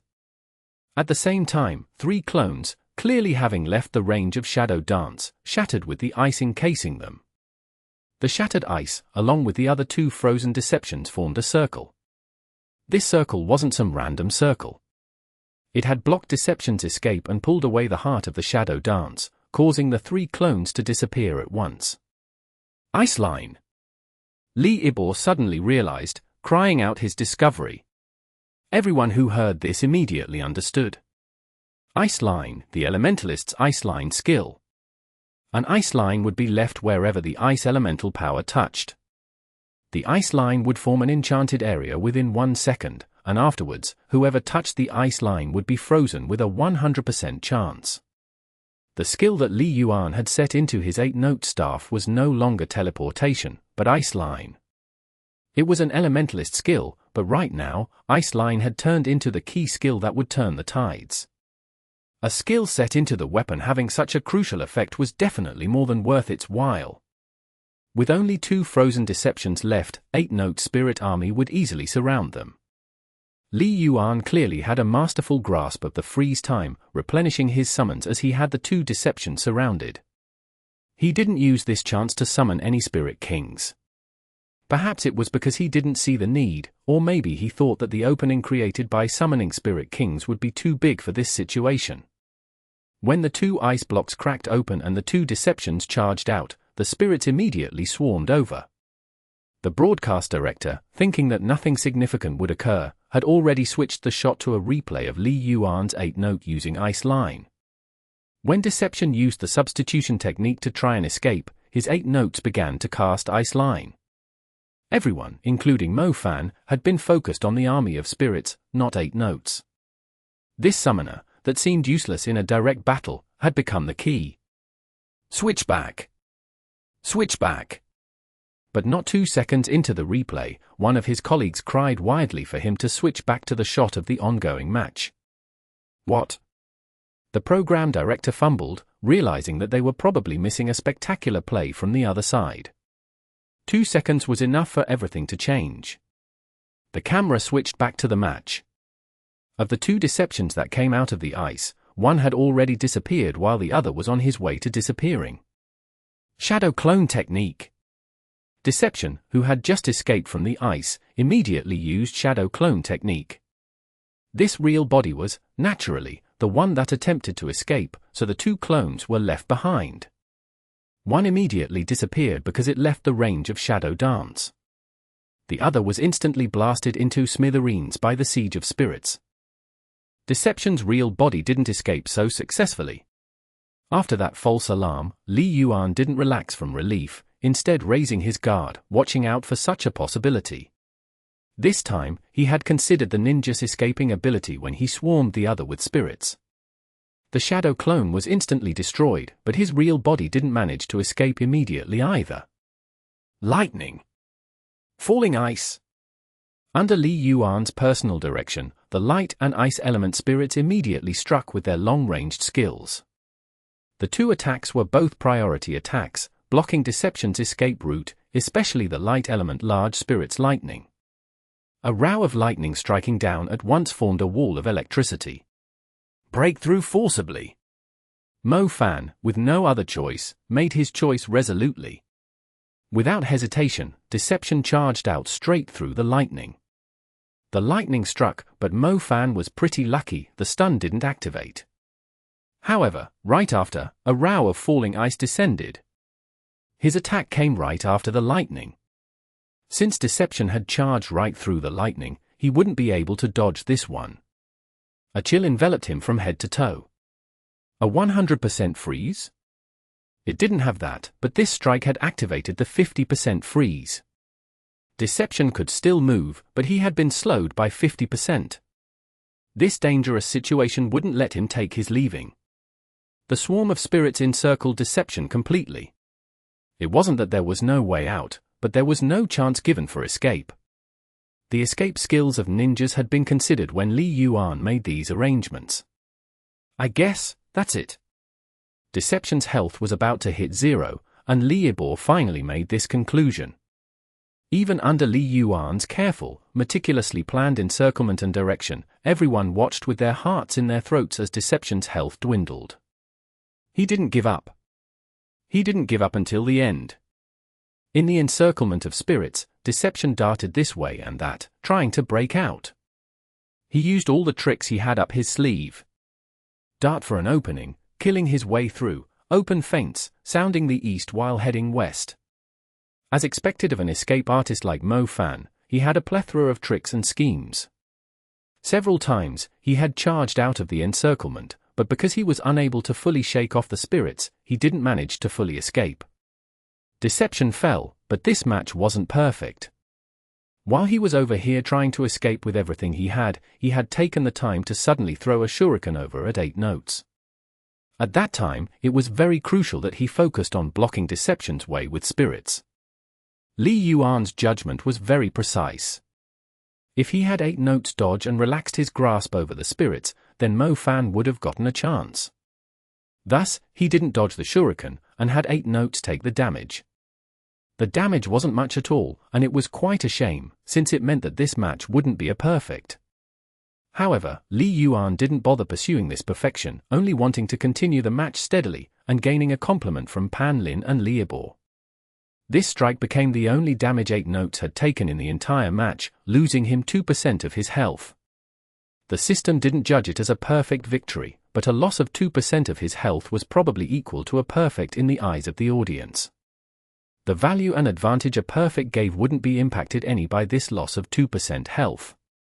The crowd erupted into cheering. Blue Rain had brilliantly made up a match after the 2 losses prior. Unfortunately, Mo Fan has lost this match, falling behind by a huge amount, Pan Lin said. This gap is only the result. If we really consider the actual progress of the match, then, while he hadn't managed to deal much damage, what sort of atmosphere surrounded this match? It was tense. Very tense. From this, it's clear that the 2 opponents were evenly matched. Though the result is very one-sided, but against a summoner, one successful ambush from Mo Fan could mean his victory, Liebor commented. That's true. Though Mo Fan lost, he performed well this match, Pan Lin agreed. Yes, and in a match of equal strength, what would become the deciding factor? The home game advantage. Li Yuan's victory was built primarily on his brilliant grasp and usage of his terrain. His playstyle and strategy was founded on this map, and his actual performance was flawless. A very spectacular battle indeed, Liebor said. However, the audience in the venue clearly wouldn't be able to analyze things as objectively as those 2. Last round, Mo Fan had used a tree to squash their god Huang Shaoqian, and then narrowly won against Li Yuan as well. A rookie accomplishing a 1v2, especially when one of the opponents was Huang Shaoqian, was a huge blow to Blue Rain's morale. Today, his victory against Song Xiao had Blue Rain fans even more displeased. Seeing such a brilliant counterattack from Li Yuan, it would be a waste if they didn't take the chance to unleash a wave of mockery. Li Yuan was still in the player booth, so he couldn't hear the applause, so the Blue Rain fans' cheering didn't last too long.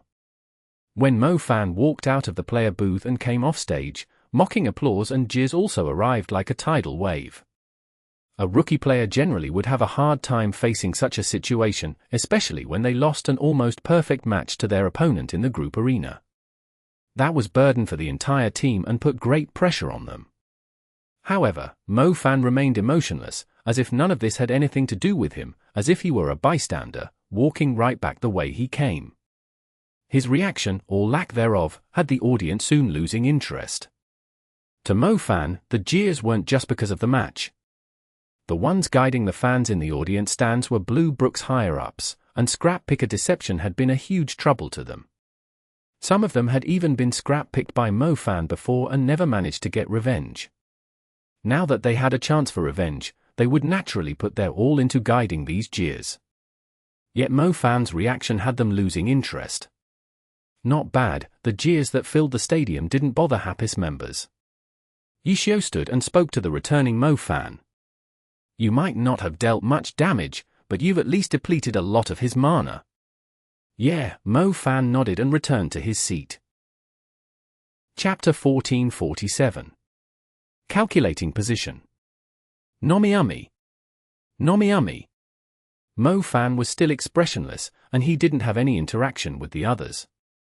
But in the few minutes that had just passed, Yishio was able to determine what Mo Fan's plan had been on the battlefield. After being restricted by 8 notes ice line, Mo Fan was still working hard and persevering. And behind this perseverance wasn't just his searching for a chance to escape. With Mo Fan's skill in this area, he probably already recognized that so long as the opponent didn't make a mistake, his deception would have a very difficult time breaking through that encirclement of spirits. His perseverance was his refusal to give in, but at the same time, it was prolonging the battle. And the goal of prolonging this battle was the same goal that Blue Rain had at the very beginning. Wearing down.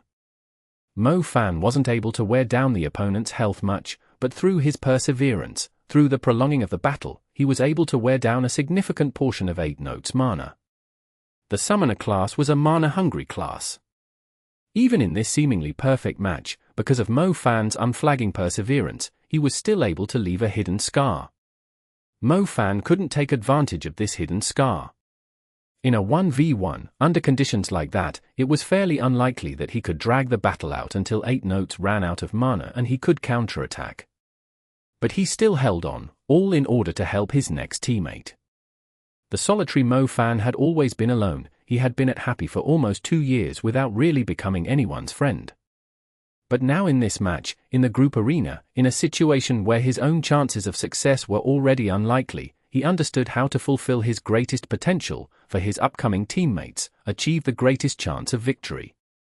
Yishio couldn't help but think of that one team match they had against Blue Rain, where he covered for Mo Fan's retreat, but that guy turned around and came back to save him.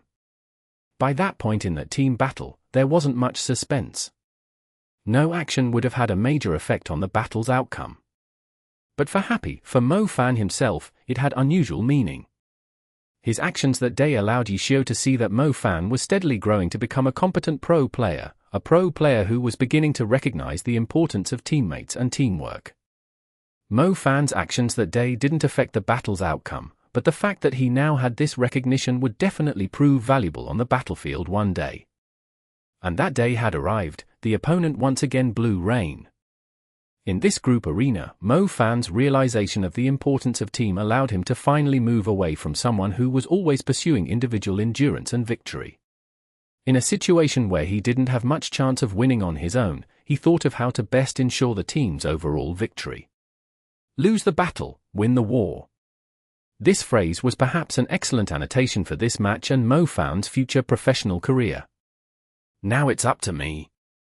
Fang Rui stood up, holding out his fist toward Mo Fan. Mo Fan looked at him without reacting. No passion at all. Fang Rui grumbled, heading toward the stage. The stadium screen was already displaying Happy's next player and character, and in the broadcast, Pan Lin and Li Yibo could discuss how they thought Fang Rui would perform in this next match. Even though Li Yuan won beautifully, he's exhausted himself quite a bit. Li Yibo had also noticed that 8 notes had used up a significant amount of mana. Now, let's see how Fang Rui will take advantage of that point, Pan Lin said. Group arena, both sides were on their third player. Soon, the match began. Before either player moved, messages were exchanged. Always guessing around is such a pain. Name a place and let's meet up. Fang Rui said. How about the central path? Li Yuan said. All right, Fang Rui answered, and Boundless Sea immediately turned toward the left path. The crowd instantly booed. This was why it was very difficult for a player like Fang Rui to become the ace player of a team. This kind of action was sometimes shameful even for his own team's fans, so there was really no way he could become the symbol of a team. Li Yuan's 8 notes had very honestly taken the central path. Fang Rui's Boundless Sea, under the booing that he couldn't hear, was very calmly taking the roundabout route. Li Yuan had also clearly realized that 8 notes was rather low on mana, so he took a while before summoning a creature. He only released his first summon when he was right near the central path, letting it walk at the front before summoning 2 more to bolster the left and right. Evidently, he wasn't naive enough to believe that Fang Rui would actually take the central path after saying he would. Finally, Li Yuan arrived at the very center of the map, where the two had agreed to meet. But where was Fang Rui's Boundless Sea? The display screen switched point of view, and the entire glory world was speechless. Left. The upper left corner? Why is Fang Rui's Boundless Sea heading over here? Pan Lin exclaimed, shocked. Fang Rui's roundabout travel here was roundabout to the very extreme. Boundless Sea was directly charging toward the very upper left corner of the map, and his current distance from Li Yuan's 8 notes was only growing. This? Maybe he just wants to be a bit farther from the opponent, so they don't meet too quickly, Li Yibo said. Pan Lin instantly became speechless as well. Just during the last battle, he and Li Yibo had analyzed the disadvantages this map had for a summoner. Because the field of view on this map wasn't very large, if a summoner waited until discovering the opponent to summon a creature, it might already be too late. So, a summoner had to always have summons on hand, whether to protect or to investigate. Therefore, under these conditions, even though the two sides hadn't met yet, the summoner would continue to use up mana. So right now, Fang Rui was using the simplest and crudest method. Just hide far, far away. You can't find me, so just continue to waste your mana. This method capitalized upon the awkwardness a summoner faced on this map. But for him to play dirty to this extent, it was really quite ugly to watch. The booing of the crowd now became much louder now than they had been with Fang Rui's initial deception. "Where you at?" Li Yuan now asked in the chat. "Ready to ambush you at any moment," Fang Rui said boldly, who was currently over half the map length away from 8 notes. "Hiding away to waste my mana." Li Yuan actually directly called out Fang Rui's intention. "Ha ha, how could I?" Fang Rui refused to admit it. But even though he'd completely guessed Fang Rui's intention, Li Yuan didn't hesitate. He began summoning one after another, and instantly 8 small summons were released, scattering outward in all directions. It was all very fast, very resolute, as though in a race against time. And when these summons spread out, everyone immediately realized that on the west side, the left side where Fang Rui had gone, there was a summon directly heading toward Boundless Sea's position. Based on the character's movement speed, he predicted the most likely path. For this kind of decision, the faster it's made, the better. If too much time passes, then there's no way at all of judging where the opponent might have gone, Liebor said. Then based on that, maybe it would have been better if Fang Rui hadn't moved at all at the start, Pan Lin said. It seems that way, but he did move, and the distance he moved is within Li Yuan's calculations, Liebor said.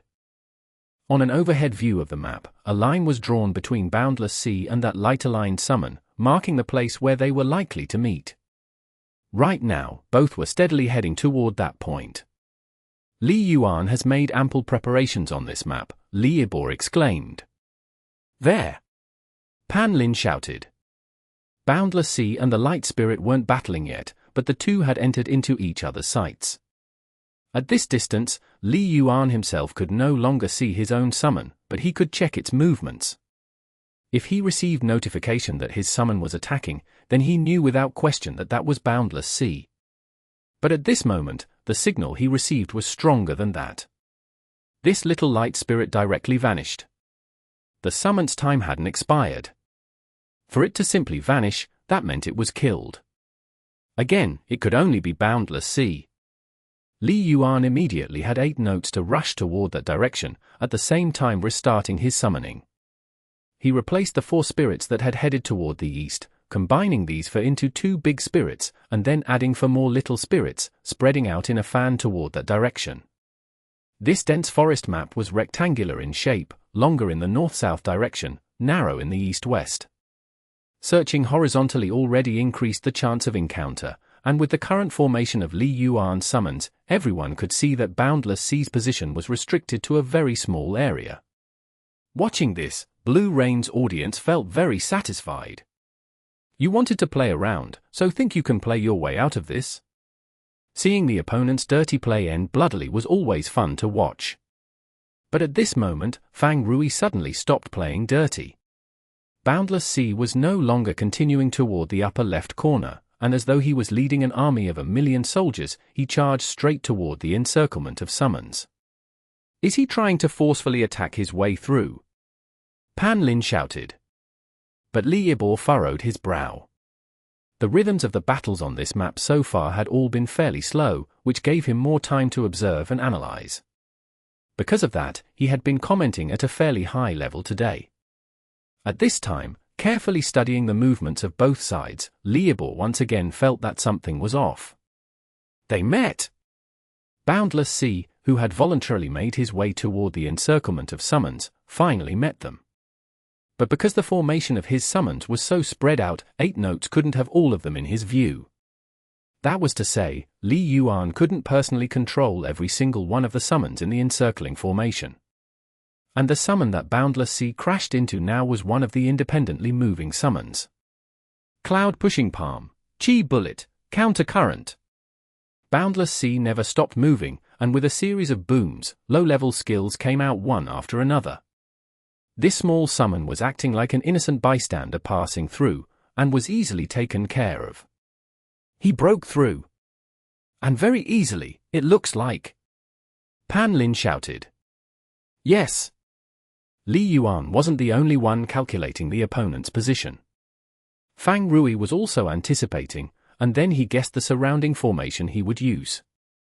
Encirclements always surround a large area before shrinking to a smaller one. When the area's large, the encircling members don't have very close contact with each other, especially on a map like this. Fang Rui took advantage of this point and actively attacked, breaking through Li Yuan's plan before the encirclement became an effective containment. Li Yibor calmly explained what happened, but this time, he still overlooked a point. Boundless Sea hadn't simply escaped out of the encirclement.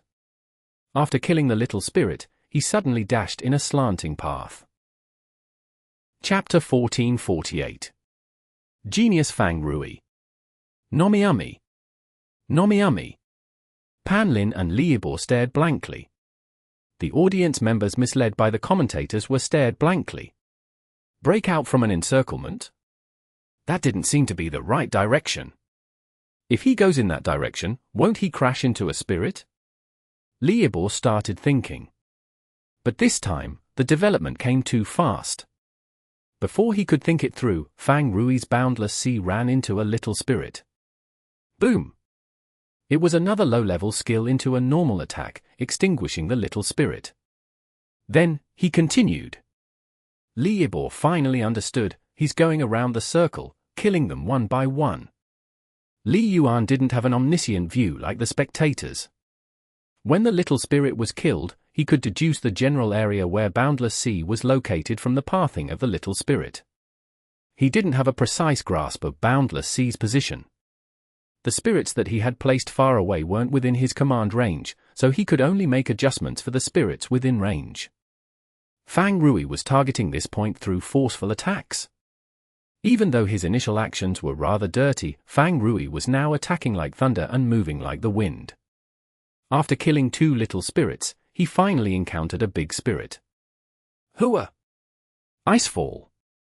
This big water spirit threw a cube of ice at Boundless Sea. Boundless Sea rolled to avoid it and then shot out a chi bullet. The big water spirit unexpectedly moved to the side, dodging the chi bullet. Fang Rui realized that this water spirit was under Li Yuan's control. Although he couldn't see 8 notes, this big water spirit just happened to be within both players' field of vision.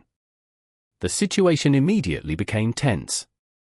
Should he continue forward or retreat temporarily?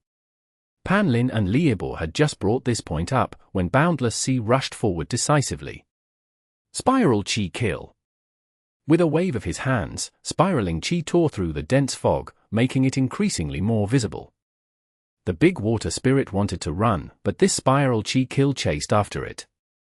In the end, a summoner couldn't control its summons as well as his own character, and the attack landed. Jelala! The spiral chi kill struck the big water spirit, giving off a strange sound. The big water spirit shot backwards along with the rotating chi. Spiral chi kill didn't have a blow-away effect. Li Yuan had decided to retreat, controlling the big water spirit to move backwards, borrowing the knockback from spiral chi kill to reach such fast speeds. Chi Flowing Cloud. Boundless Sea activated Chi Flowing Cloud, buffing his movement speed. His steps quickened like moving clouds. In the blink of an eye, caught up to the big water spirit and slammed into it. Chi Break. Chi poured into the big water spirit. The chi circulating inside the big water spirit could be seen due to its transparent body. Then, with a bow, a crack appeared inside the big water spirit. The crack spread until it spread throughout the entire surface of its body. Finally, with a shatter, the big water spirit crumbled into several pieces. At this moment, Li Yuan's 8 notes and his countless spirits were now inside Fang Rui's line of sight. After Fang Rui killed the 2 little spirits, Li Yuan immediately had 8 notes replenish and send them out again. He had also recalled the wave of spirits he had spread out previously. 8 notes had summoned a big fire spirit too with numerous little spirits beside it. Seeing that Boundless Sea was nearly within reach, 8 notes commanded the spirits to form a line. Spirit-style combat relied on numbers and cooperation between spirits. Besides a Spirit King, a single big spirit couldn't even compare to a Death Knight or one of the four beasts. Li Yuan's attempts to surround Fang Rui's boundless sea with spirits had failed. At this distance, trying to surround him would require even greater precision. But Boundless Sea unexpectedly stopped there. As soon as he saw the line of spirits formed by 8 notes, Fang Rui typed out a smiley face in the chat and then ran away into the dense fog. Li Yuan wasn't going to let him go so easily, sending out several spirits to give chase. The spectators had a clearer grasp of the battlefield because of their omniscient view. Boundless Sea's retreat was a fake one. After retreating, he circled back. Fang Rui had played boldly for a bit, but then switched back to playing dirty. Not long afterwards, a little spirit found Boundless Sea. Fang Rui didn't hesitate to kill it. He continued to wander. Fang Rui seemed to be doing what Mo Fan had done, but in fact, there was a difference in purpose. Mo Fan had been trying his hardest to escape from the notice of the spirits. However, Fang Rui was actively seeking to kill the spirits. As soon as he found one, he would quickly destroy it and then continue on with his hunt. Li Yuan's army of spirits started to dwindle in numbers. Seeing this scene, Pan Lin couldn't help but sigh. Couldn't Mo Fan have done the same? It's different, Li Yibor said. Ah. Fang Rui is able to do it, but Mo Fan could not have. Why? Because of 8 notes mana.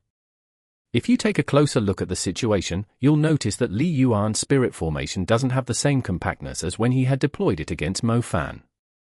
Fang Rui is able to play in this way because of the foundation that Mo Fan had built. Because of the mana Li Yuan had used up in the previous round, he cannot play as boldly as he did before. If he did, his mana wouldn't be able to last this fight. But if this continues, he has no way of catching Fang Rui right now. I think he should give up on beating him and instead try to take out as much of Fang Rui's health as possible, Li Yibor said. Li Yibor was correct. Li Yuan currently faced a difficult situation. Those who played dirty were masters at digging into wounds. They take your weak spot and then mercilessly stab at it again and again. Whether it was playing boldly or playing dirty, Fang Rui had always been targeting Li Yuan's weak point. Whether it was the unfavorable terrain for summoners or the mana issue created by Mo Fan's efforts, Fang Rui took advantage of both. He's not wasting the foundation that Mo Fan laid down for him. What a reliable guy. Yishio sighed. Everyone looked at Mo Fan. They wanted to see if he would put on a face of gratitude after seeing the advantage that he had built up being used. But all they was him continue staring at the screen. There shouldn't be any problems with this round, right? Chengui asked Yishio. No problems, Yishio said with certainty.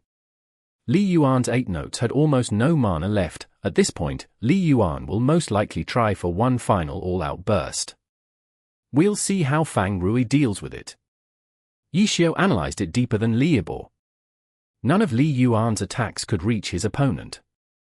He knew that he couldn't let his time on the battlefield go to waste, and if this continued, it would be a waste. As a result, he decided to make use of all his remaining mana.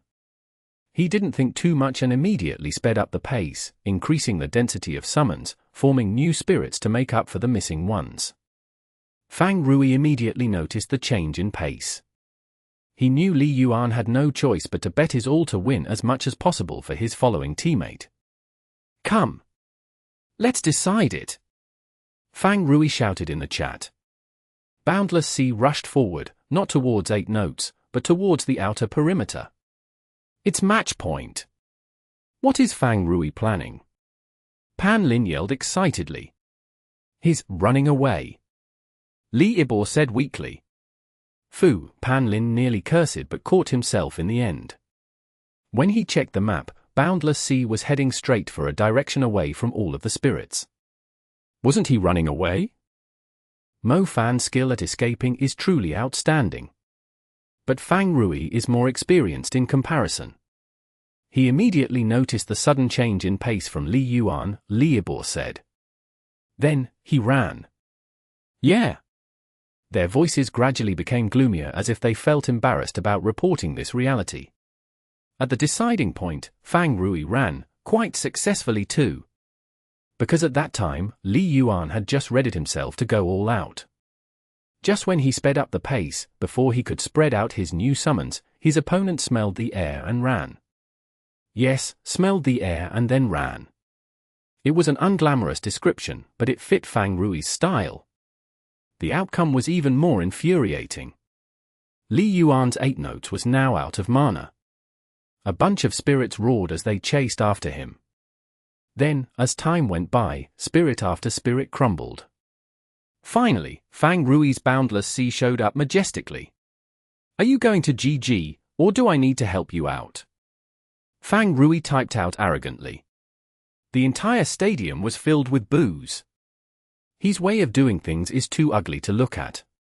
But from a practical standpoint, his plan was extremely effective. For such a dirty plan, even if you had the capability to think of it, you might not be able to do it. Liebor tried his hardest to justify Fang Rui's actions. Yes, for example, if Fang Rui didn't have an extremely acute sense of awareness, he might not have succeeded in the final escape, right, Coach Li? Pan Lin said.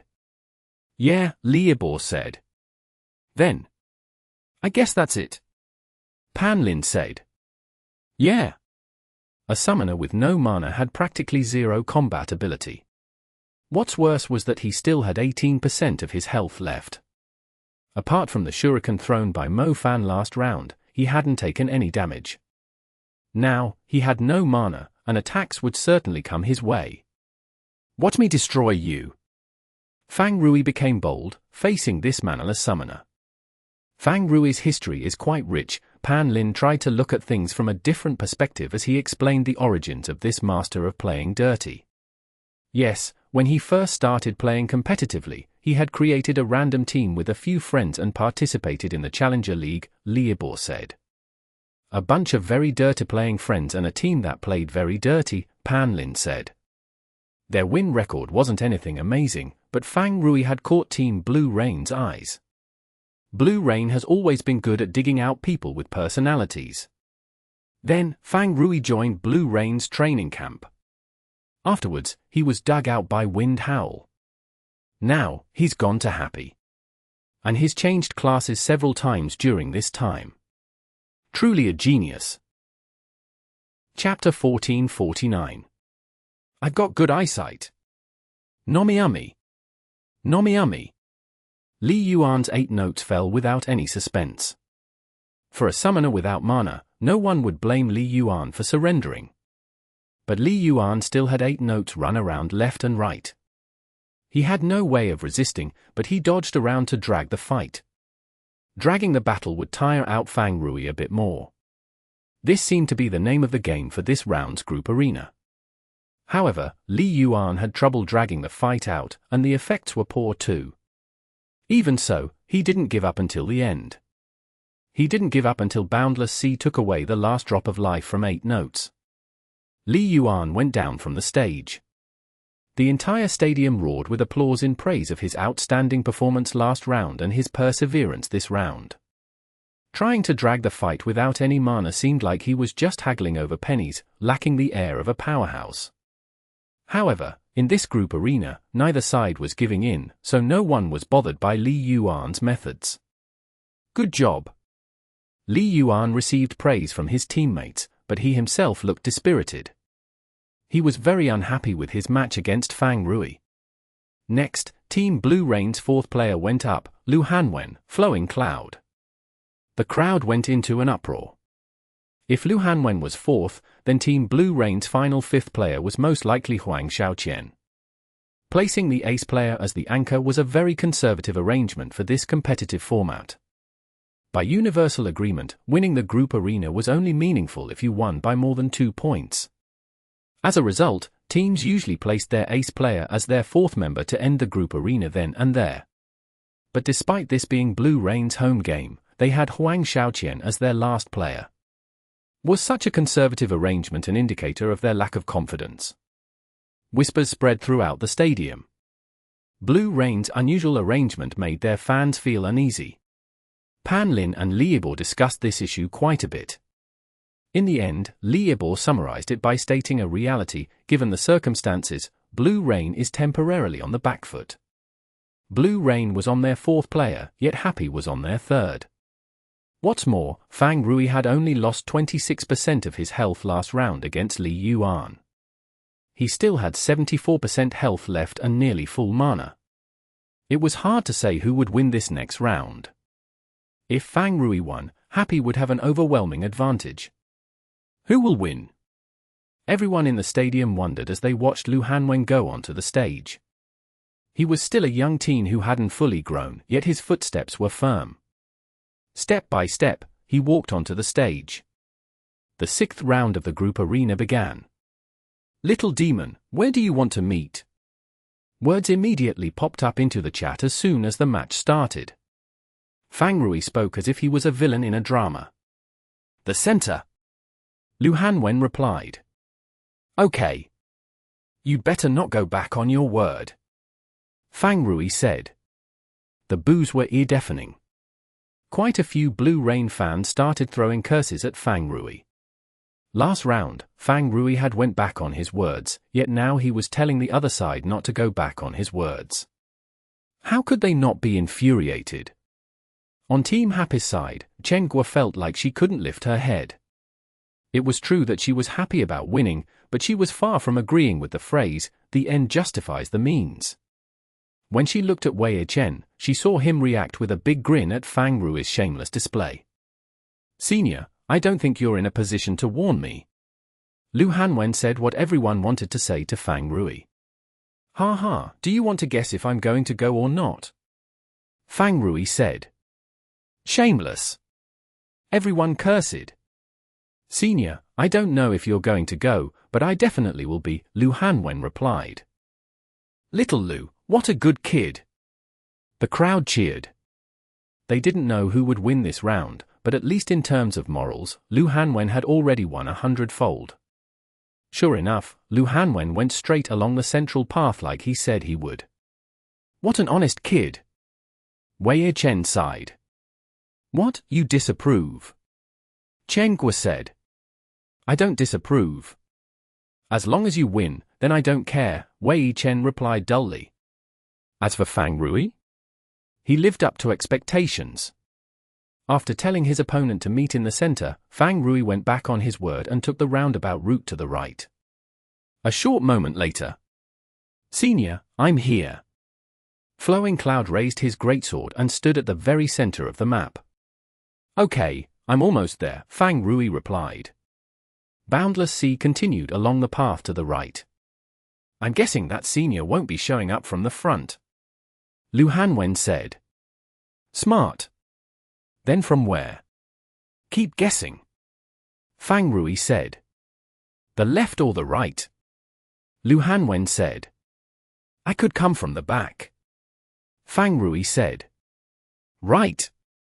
Lu Hanwen seemed to have been enlightened. "So you've got to be careful," Fang Rui said. His Boundless Sea was already positioned by Flowing Cloud's right side. If he wanted to ambush Lu Hanwen, he needed to find a good hiding spot first. He couldn't use the dense fog as cover. If he did, while it was true that the other side wouldn't be able to see him, he wouldn't be able to see the other side either. Like a thief, Boundless Sea rolled around forest. "I wonder if Zhao Yang's watching this match," Pan Lin suddenly said. "Ha ha," Li Yibor laughed. He immediately understood Pan Lin's joke.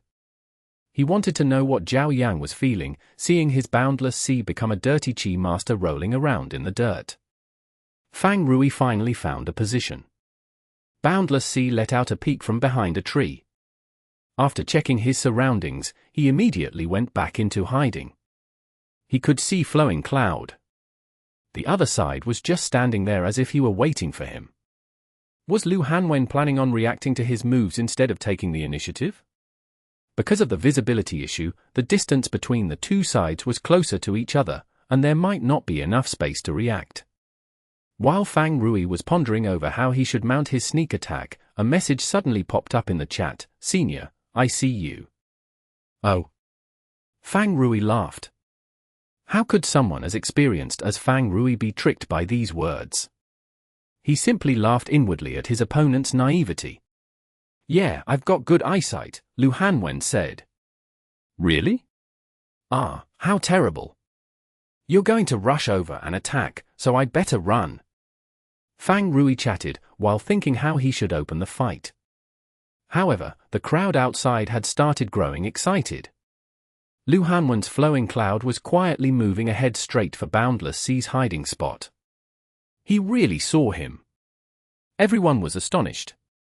Put on a replay from Lu Hanwen's perspective. The broadcast immediately displayed a replay. Lu Hanwen had constantly been checking his surroundings, looking left and right. "Slow it down." No one noticed anything, so the call to slow it down was made. 1/2 speed. 1/4 speed. 1/8 speed. Everyone finally saw it. It was just an instant, but Fang Rui's Boundless Sea could be seen taking a peek from behind a tree. Even under 1/8 speed, it had just been an instant. Fang Rui had moved extremely fast. He had only exposed his head for a short moment. A normal player might not have caught it, but Lu Hanwen had. "I've got good eyesight." That wasn't a joke. Lu Hanwen wasn't as naive as Fang Rui had thought. As he continued chatting with Fang Rui, Flowing Cloud closed in quietly, step by step. "That idiot!" Wei Chen cursed, obviously referring to Fang Rui. "That kid really has incredible eyes." A replay of the moment was displayed on the big screen. The broadcast even put a red indicator on Fang Rui's Boundless Sea to make it easier for people to see. When Yixiao saw the replay, he had been astonished by Lu Hanwen too. Fang Rui still had no idea. However, he had finally thought of how he should start his offense. Before doing so, he needed to confirm his opponent's position. Boundless Sea quickly peeked his head out. Sword light. All Fang Rui could see was sword light. Right when his head peeked out, sword light had cut his way. Fang Rui hastily moved his mouse back, and Boundless Sea retracted his head. The sword light flew past the tree. "How fast?" Pan Ling cried out. As for whether he was talking about Flowing Cloud's attack or Boundless Sea's head, no one knew. Both were correct though. "It's a pity he's using a greatsword," Liebor noted. Greatswords were far slower than lightsabers and takis. The attack speed limited how fast a player could attack. Pro players could rely on their hand speed to attack faster than normal players, but when the hand speeds were equal, a greatsword would certainly lose out to a lightsaber or tachi. Flowing Cloud's sword draw had missed by just a hair. If he had used a tachi or a lightsaber, it would not have missed. After almost being hit, how could Fang Rui not realize the situation? He completely abandoned his previous plan to ambush Lu Hanwen. Boundless Sea had peeked his head out from the right side. After pulling back his head, he didn't hesitate and prepared to attack from the left. But then, a heavy wind blew by. Flowing Cloud's greatsword once again swept over. Boundless Sea could only go back into hiding behind the tree. Fang Rui finally understood that the little demon truly had demonic reaction speed and eyes. Those traits were being put to full use in this terrain. It became even more clear why Blue Rain had chosen this map. Chapter 1450. Preventing Sneak Attacks. Nomiami. Nomiami. Underneath a giant locust tree, Flowing Cloud held the greatsword Flame Shadow in his hands and stood motionless, directly facing the trunk of the locust tree. Boundless Sea had his back against the locust tree and stood motionless too. The battle seemed to have frozen. No one knew what would come next. The two players were very close to each other. If either character breathed, the opponent might be able to hear in this silent forest. Boundless Sea, with his back against the locust tree, quietly crouched down. Let alone sneak attacks, just trying to circle around the tree to the left or right would be difficult. Lu Hanwen had fast reaction speeds and played quickly too. He was on guard against these two directions. See head, chop head. See hand, chop hand. See foot, chop foot. The battle had frozen, but the two players were thinking non-stop. Fang Rui was constantly looking around, observing everything in front of him. He was searching for a tree to use as cover to escape. A bit difficult, Fang Rui thought. He didn't have a better choice though. It would be easier to run than approach from the left or right. If he tried that approach, Lu Hanwen would definitely steal away the initiative. Fang Rui began to move. First, Boundless Sea crouched down. Then, he gently turned 180 degrees and started to retreat one step at a time. Fang Rui didn't choose to roll. He didn't dare let his line of sight leave the tree in front of him. No signs of movement from the left or right. What is he waiting for? Fang Rui didn't know, but he had made his decision and he would stick with it. Boundless Sea continued to retreat. Suddenly, several figures flickered from behind the tree. 6 flowing clouds rushed out. Shadow Step. It could only be Shadow Step. 6 shadows. Lu Hanwen controlled them adept such that Fang Rui wasn't able to tell which one was real. Unable to continue retreating, he could only fight. Fortunately, Fang Rui had Boundless Sea retreat backwards, so his line of sight had been fixed in this direction. In the end, he wasn't caught off guard. Landmine Quake. Boundless Sea slammed the ground. The shockwave would reach all 6 shadows. He wanted to fish out the real one. But all 6 shadows leaped up at the same time, dodging the chi attack. Falling Light Blade. 6 swords crashed down with a silver light as if forming a sword formation.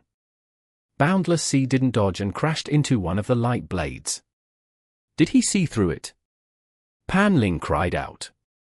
Probably not. Li Yibo replied. He wanted to say more, but he didn't have time. The 6 swords and 6 flowing clouds all moved towards Boundless Sea. 6 swords, 5 fake. But if Boundless Sea continued to brashly charge through the attacks, all 6 swords would hit, which would mean the real one would hit. Falling Light Blade guaranteed a knockdown. Although the knockdown could be quick recovered, Lu Hanwen could react to it and continue with follow-ups. Chi Wave Shield. Boundless Sea waved his hands and a wave of chi condensed into a shield. This, Pan Lin didn't understand. Chi Wave Shield wasn't Chi Guard. It couldn't block attacks from every direction. If he used Chi Wave Shield to block, it would at most block 2 swords. Genius! Li Yibo saw through it and shouted out. He didn't have time to explain though. Hit! Shockwaves from 6 falling light blades spread out. Even if 5 of the falling light blades were from fake shadows, the visual effect would still remain. Boundless Sea tumbled out in a direction. In the end, he had been hit by the real sword. But Boundless Sea immediately let out a palm. A chi bullet shot towards one of the flowing clouds. Was that the real body? It was. After Boundless Sea took the hit, he immediately figured out which of the 6 sword shadows was real from the direction he was hit in. If he just randomly chose a sword shadow to run into, the chances of getting hit by the real one is rather low. However, Lu Hanwen had all of the sword shadows switch directions. It can be seen that the one Boundless Sea chose before wasn't the real one. After that, although Chi Wave Shield could only block 2, those 2 swords were the most difficult to deal with if they were real. In reality, neither of these 2 swords was the real one. The real one was among the remaining 3. Fang Rui had eliminated 3 of them, allowing him to deal with the other 3 with more focus. He was eliminating each choice one by one. Li Yibo spoke quickly to explain Fang Rui's thought process in the short amount of time he had. Amazing! Pan Lin sighed. Fang Rui had considered so many things in just an instant. That was what it meant to be a top glory expert. Fang Rui was able to reset the situation with his series of reactions. Chi Blade. Boundless Sea slashed out a Chi Blade. But in this dense fog, the skill's trajectory was extremely obvious, which was quite annoying for Fang Rui. Senior, I've said it before, but I've got good eyesight. Lu Hanwen saw it clearly. Flowing Cloud easily dodged it and continued his attack. Okay, I'll make sure to remember it, Fang Rui replied as Boundless Sea retreated back a few more steps. In the past, Fang Rui would have definitely tried to use the surrounding trees to hide in and then try for an ambush. However, Lu Hanwen's eyes and reaction speed were impressive. Fang Rui had experienced just how bad hiding behind a tree could be. He didn't plan on challenging Lu Hanwen in those two aspects. The current situation was unfavorable for him. Fang Rui understood this well. In this map, Lu Hanwen's eyes and reaction speed were powerful weapons and just happened to be the most effective against sneak attacks. It was extremely rare for the opponent to become aware of a sneak attack after the sneak attack landed. Usually, the sneak attack caught the opponent off guard. Glory wasn't army against army. In 1v1s, each player had complete control of their character. If you could react in time to a sneak attack, then the sneak attack would be meaningless. At the moment, thinking of a sneak attack was too early. Lu Hanwen was too close to him. The two sides looked to be falling into the pace for a direct battle. This wasn't Fang Rui's style as a master of playing dirty. In other words, a direct battle wasn't a style he was proficient in. As for Lu Hanwen, don't look at how he was still young. He was the attacker in Team Blue Rain and a first-class expert in face-to-face combat. In addition to his personality and energy, face-to-face combat was one of his biggest strengths. Senior, watch my sword. When Lu Hanwen slashed downwards, he also typed out a challenge in the chat. In the beginning, people were worried. If this continued, would this kid become like Huang Shaoqian and talk non-stop while fighting? But after 2 years, everyone understood. Lu Hanwen sometimes talked because he had so much energy that he needed somewhere to direct it to.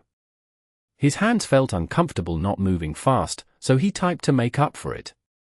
It seemed like he was wasting his efforts, but this kid had endless energy. A bit of wasted energy wasn't a problem, so no one criticized it.